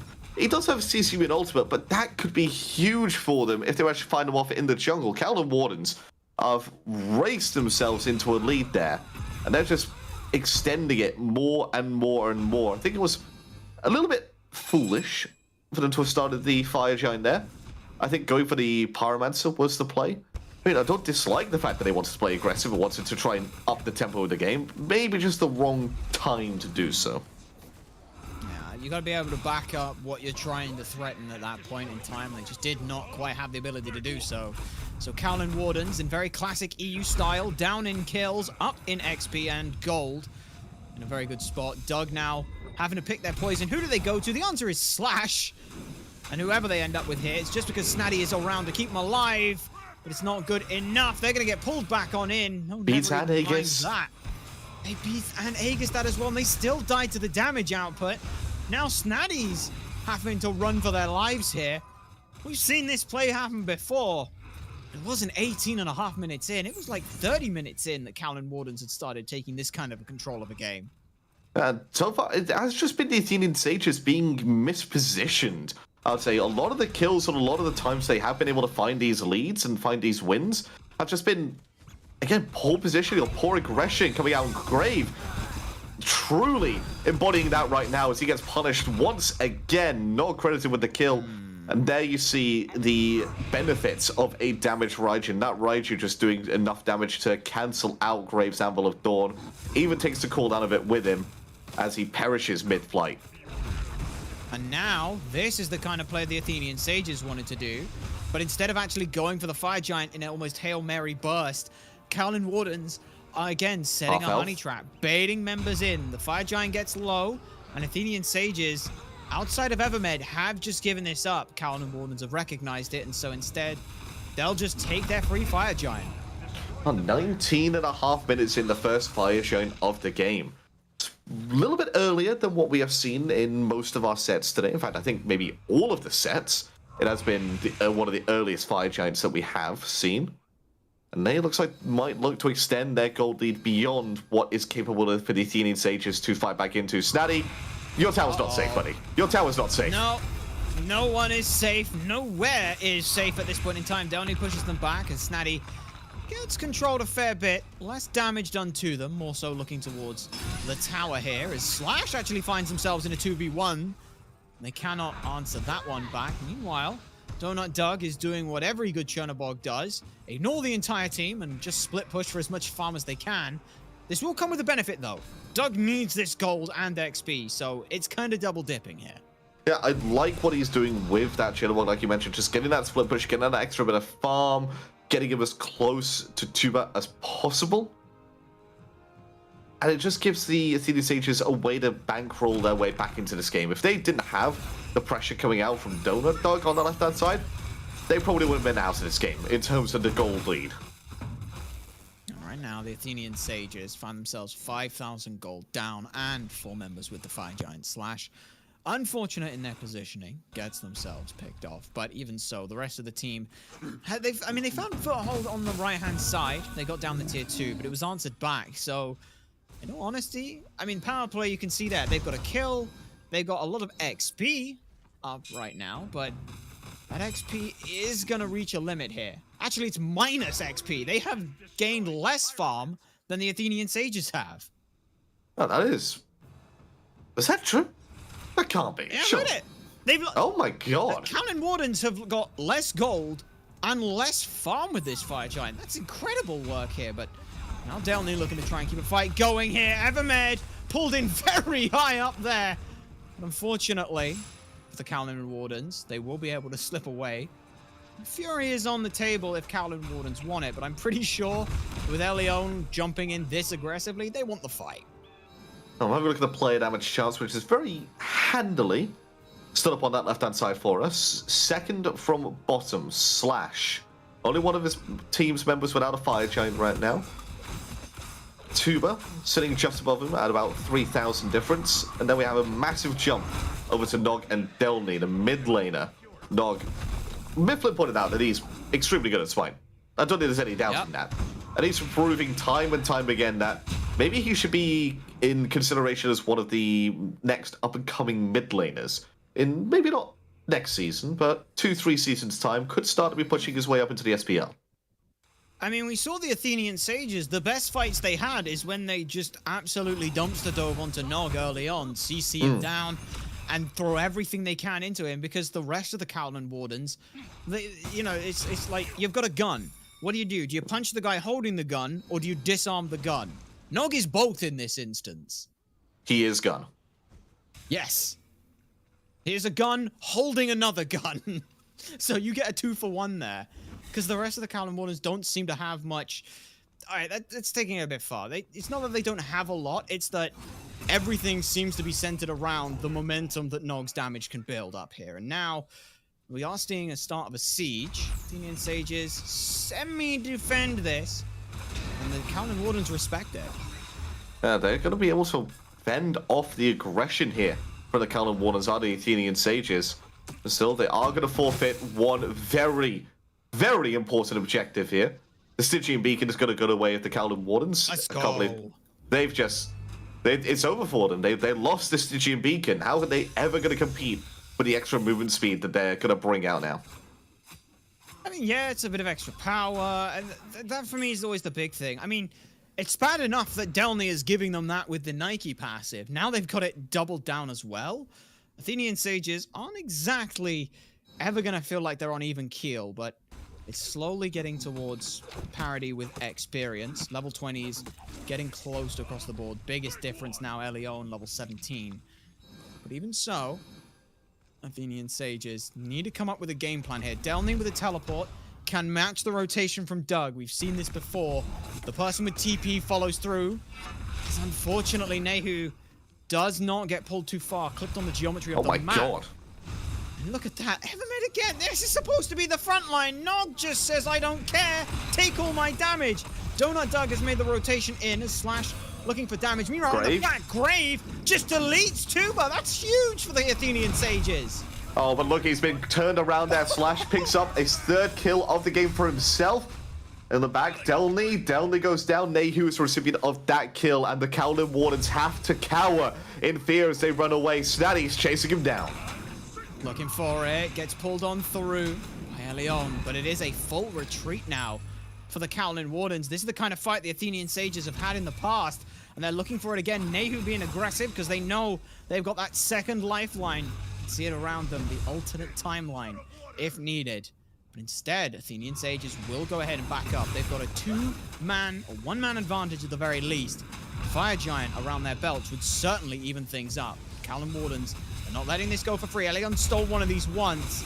Can he do it again? He's going to go for it. Solar Swing will not hit home a second time. Athenian Sages get themselves a Fire Giant and Elion just for fun. All it takes is one team fight. Not just saying that for Stellar Ultimate, you can say that for absolutely anything in Smite. And therein is Exhibit A. Proven completely. Athenian Sages looked like they were a little bit more lost this game. I mean, yeah, they had the kills, but Kowloon Wardens looked like they were the ones in the ascendancy. Just one fell swoop. It's all been taken away from the Kowloon Wardens, and the Athenian Sages pull this game right back to as even as possible. And now, it feels like momentum's completely on their side. At least it will be for the next 3 minutes.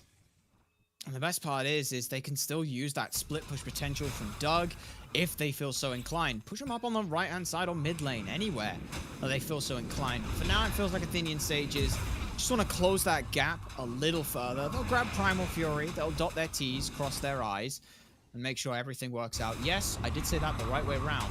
It was intentionally wrong. And that's what makes it funny. But either way, Athenian Sages now, like you said, they have momentum.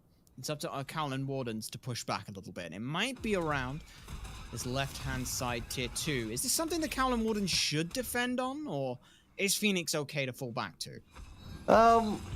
With the gold lead being even at this stage of the game, I think falling back to defending on the Phoenixes is absolutely fine. The tier 2 towers aren't going to change much, if change anything at all, about the complexion of this game. All it's going to do is say Athenian Sages, if they get the next Fire Giant, are able to siege on it straight away rather than having to go through a tier 2 tower, which the next Fire Giant being enhanced, it would just chew through anyway.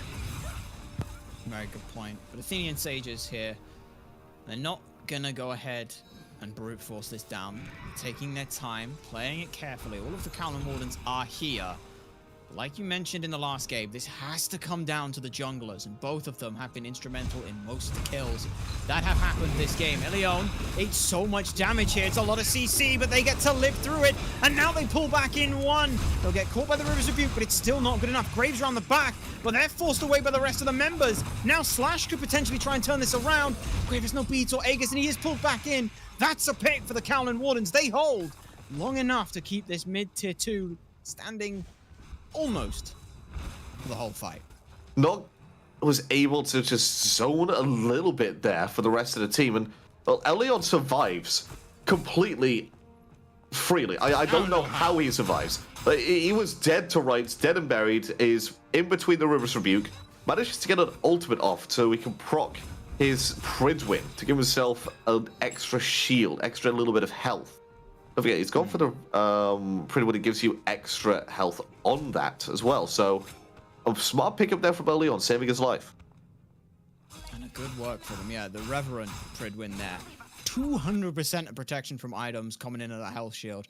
And there are a fair few protections that Elion has throughout the rest of their kit. So certainly being beneficial for them. And in that last engagement, yeah, it felt like it was going back towards the sort of the Aphrodite play. Throw all the damage they can into Elion, worry about the rest of the fight. But like you said, Nog able to come up clutch in this fight. And Grave just couldn't find a home in the back, unfortunately, there. Oh, they're going to be setting up now for the next objective. Fire Giant's going to run out on them in the next, let's say, 10 seconds, more or less. And then it's going to be straight on to waiting that 1 minute longer before it spawns up. And that spawn, like I mentioned before, will be the Enhanced Fire Giant. In between then, you have a little bit of an appetizer, as the Pyromancer is due to spawn up very shortly. In fact, 6 seconds on that clock. Thanks for our handy little widget at the top left.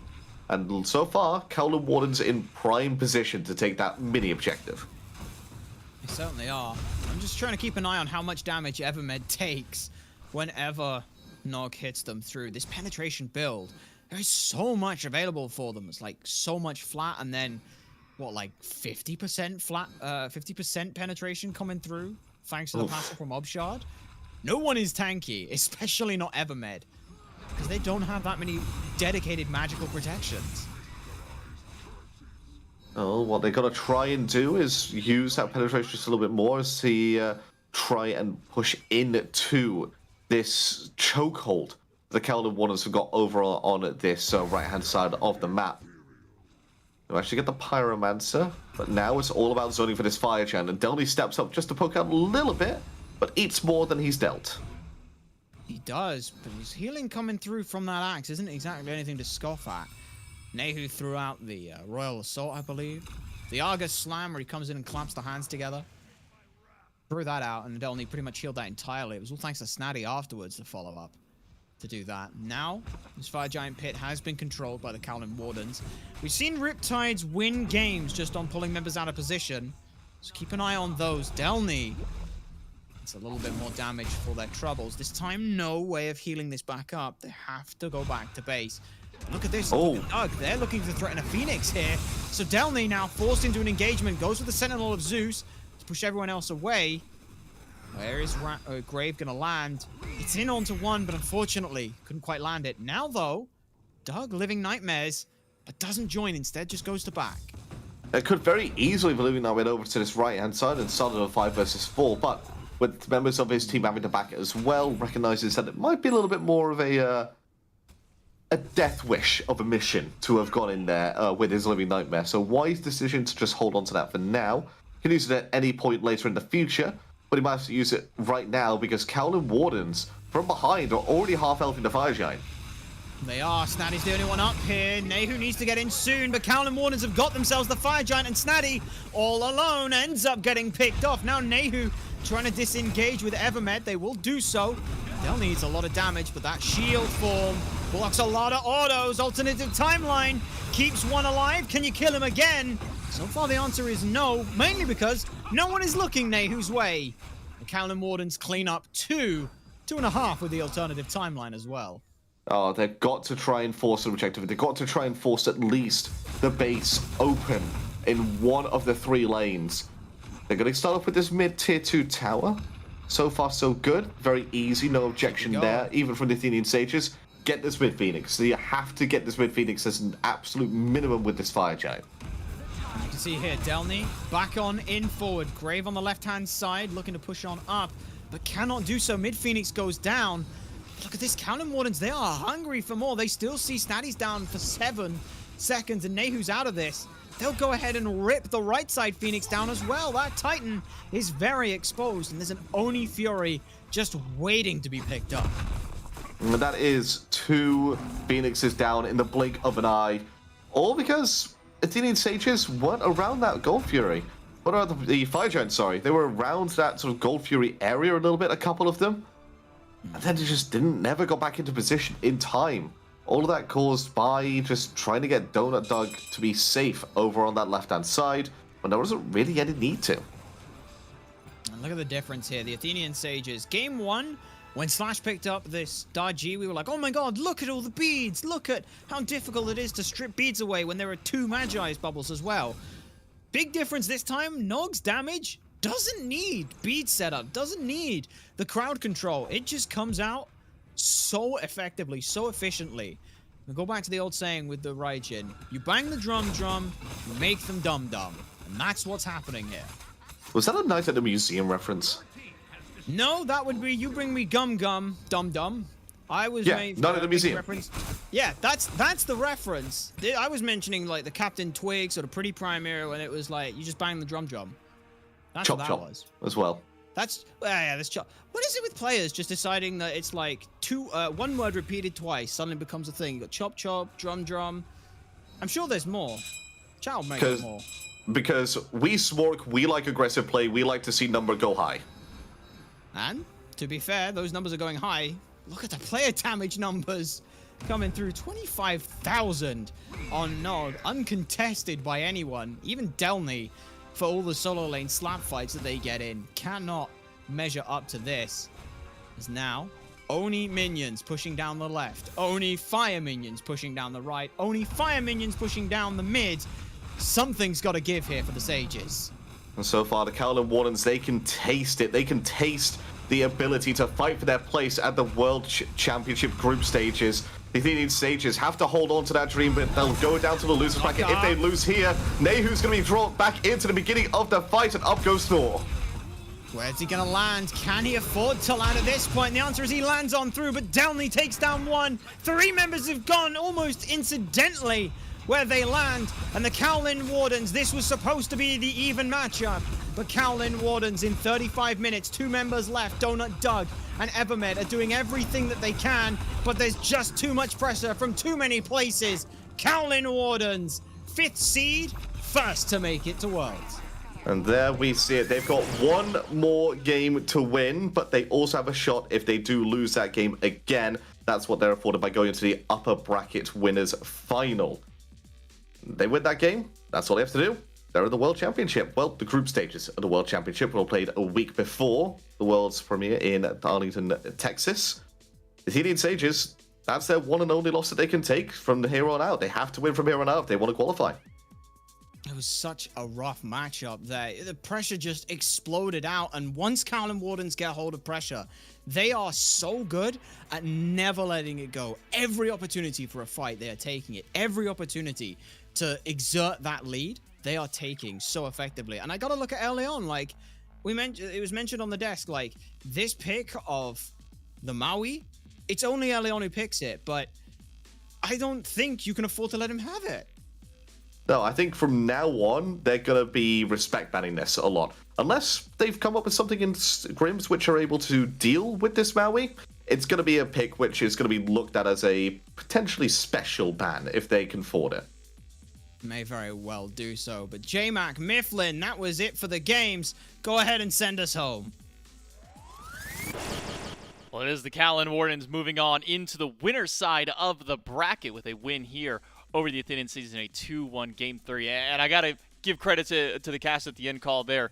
Elion on this Maui has just been great for this team. It's worked out so well. These pulls, the islands, even if he's only pulling one person at a time with these, the space that he's able to create with these ultimates is really allowing the rest of his team to be able to funnel in, get these kills. He's burning beads, so that way Slash on the dodge, he's able to make use of the powwows these times.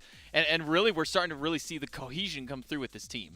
Yeah, and it's also the versatility of that Maui play. When we used to see Maui a little bit more often in the meta, it was always, I'm initiating the fight. It's got to be me. I'm going to go for my leaping aggressively. I'll drop my shell on myself. I'll hit the pools, this, that, or the other. But Elion is very much so willing to play a little bit further into his own backline, utilize that insane, really it is an insane amount of CC to actually peel out for his allies rather than getting involved himself. He'll leave that roll up a little bit more so to Slash or Delny, which is maybe why we see Delny going towards these Warriors a bit more often.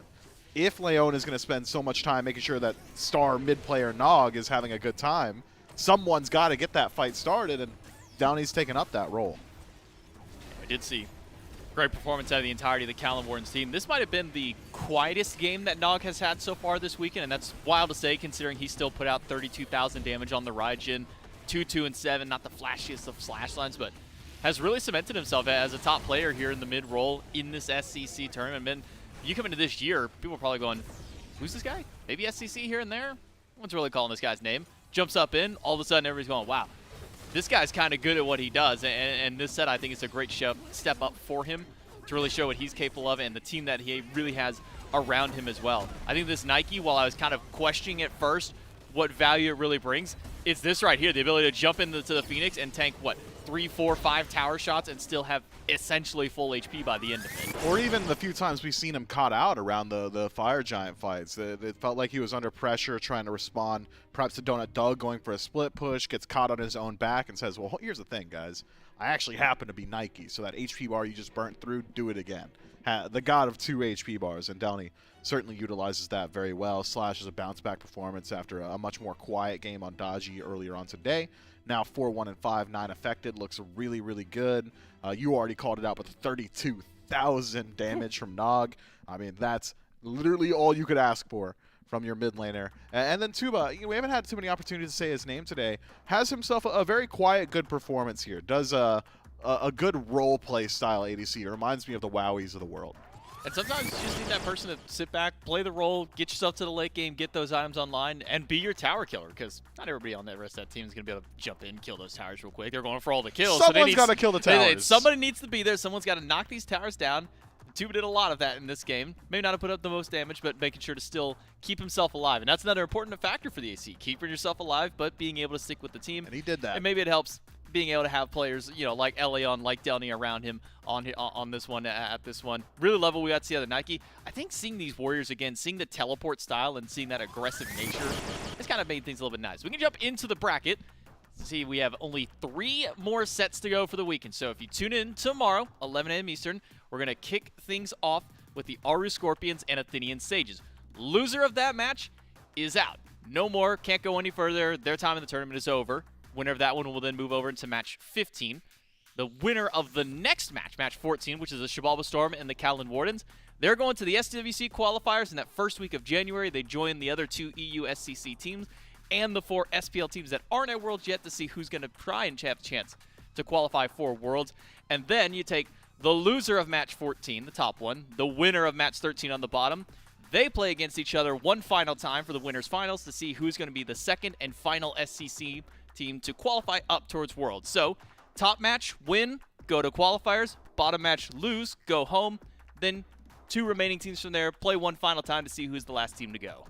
Understood. Sounds simple to me. And you're telling me, hold on, qualifiers, let's talk a little bit about that. Is that like another online tournament that we're going to get to watch, or is that all here in studio? Like, where are they going to be playing? Boys going to be playing here for that chance to qualify up towards Worlds. And remember, the 4 teams that do make it through the qualifiers will get drafted by the 4 teams that have already made it to Worlds to be their opponents. Remember, all the way back, if you can, towards the playoffs that we had for the SPL teams. Styx Ferryman, your number 1. They get a pick who of the 4 teams that qualified through that point, who their opponent's going to be in that first quarterfinal matchup. And then it goes down the list for the remainder until all the teams have been drafted and all the quarterfinals have been decided for SWC.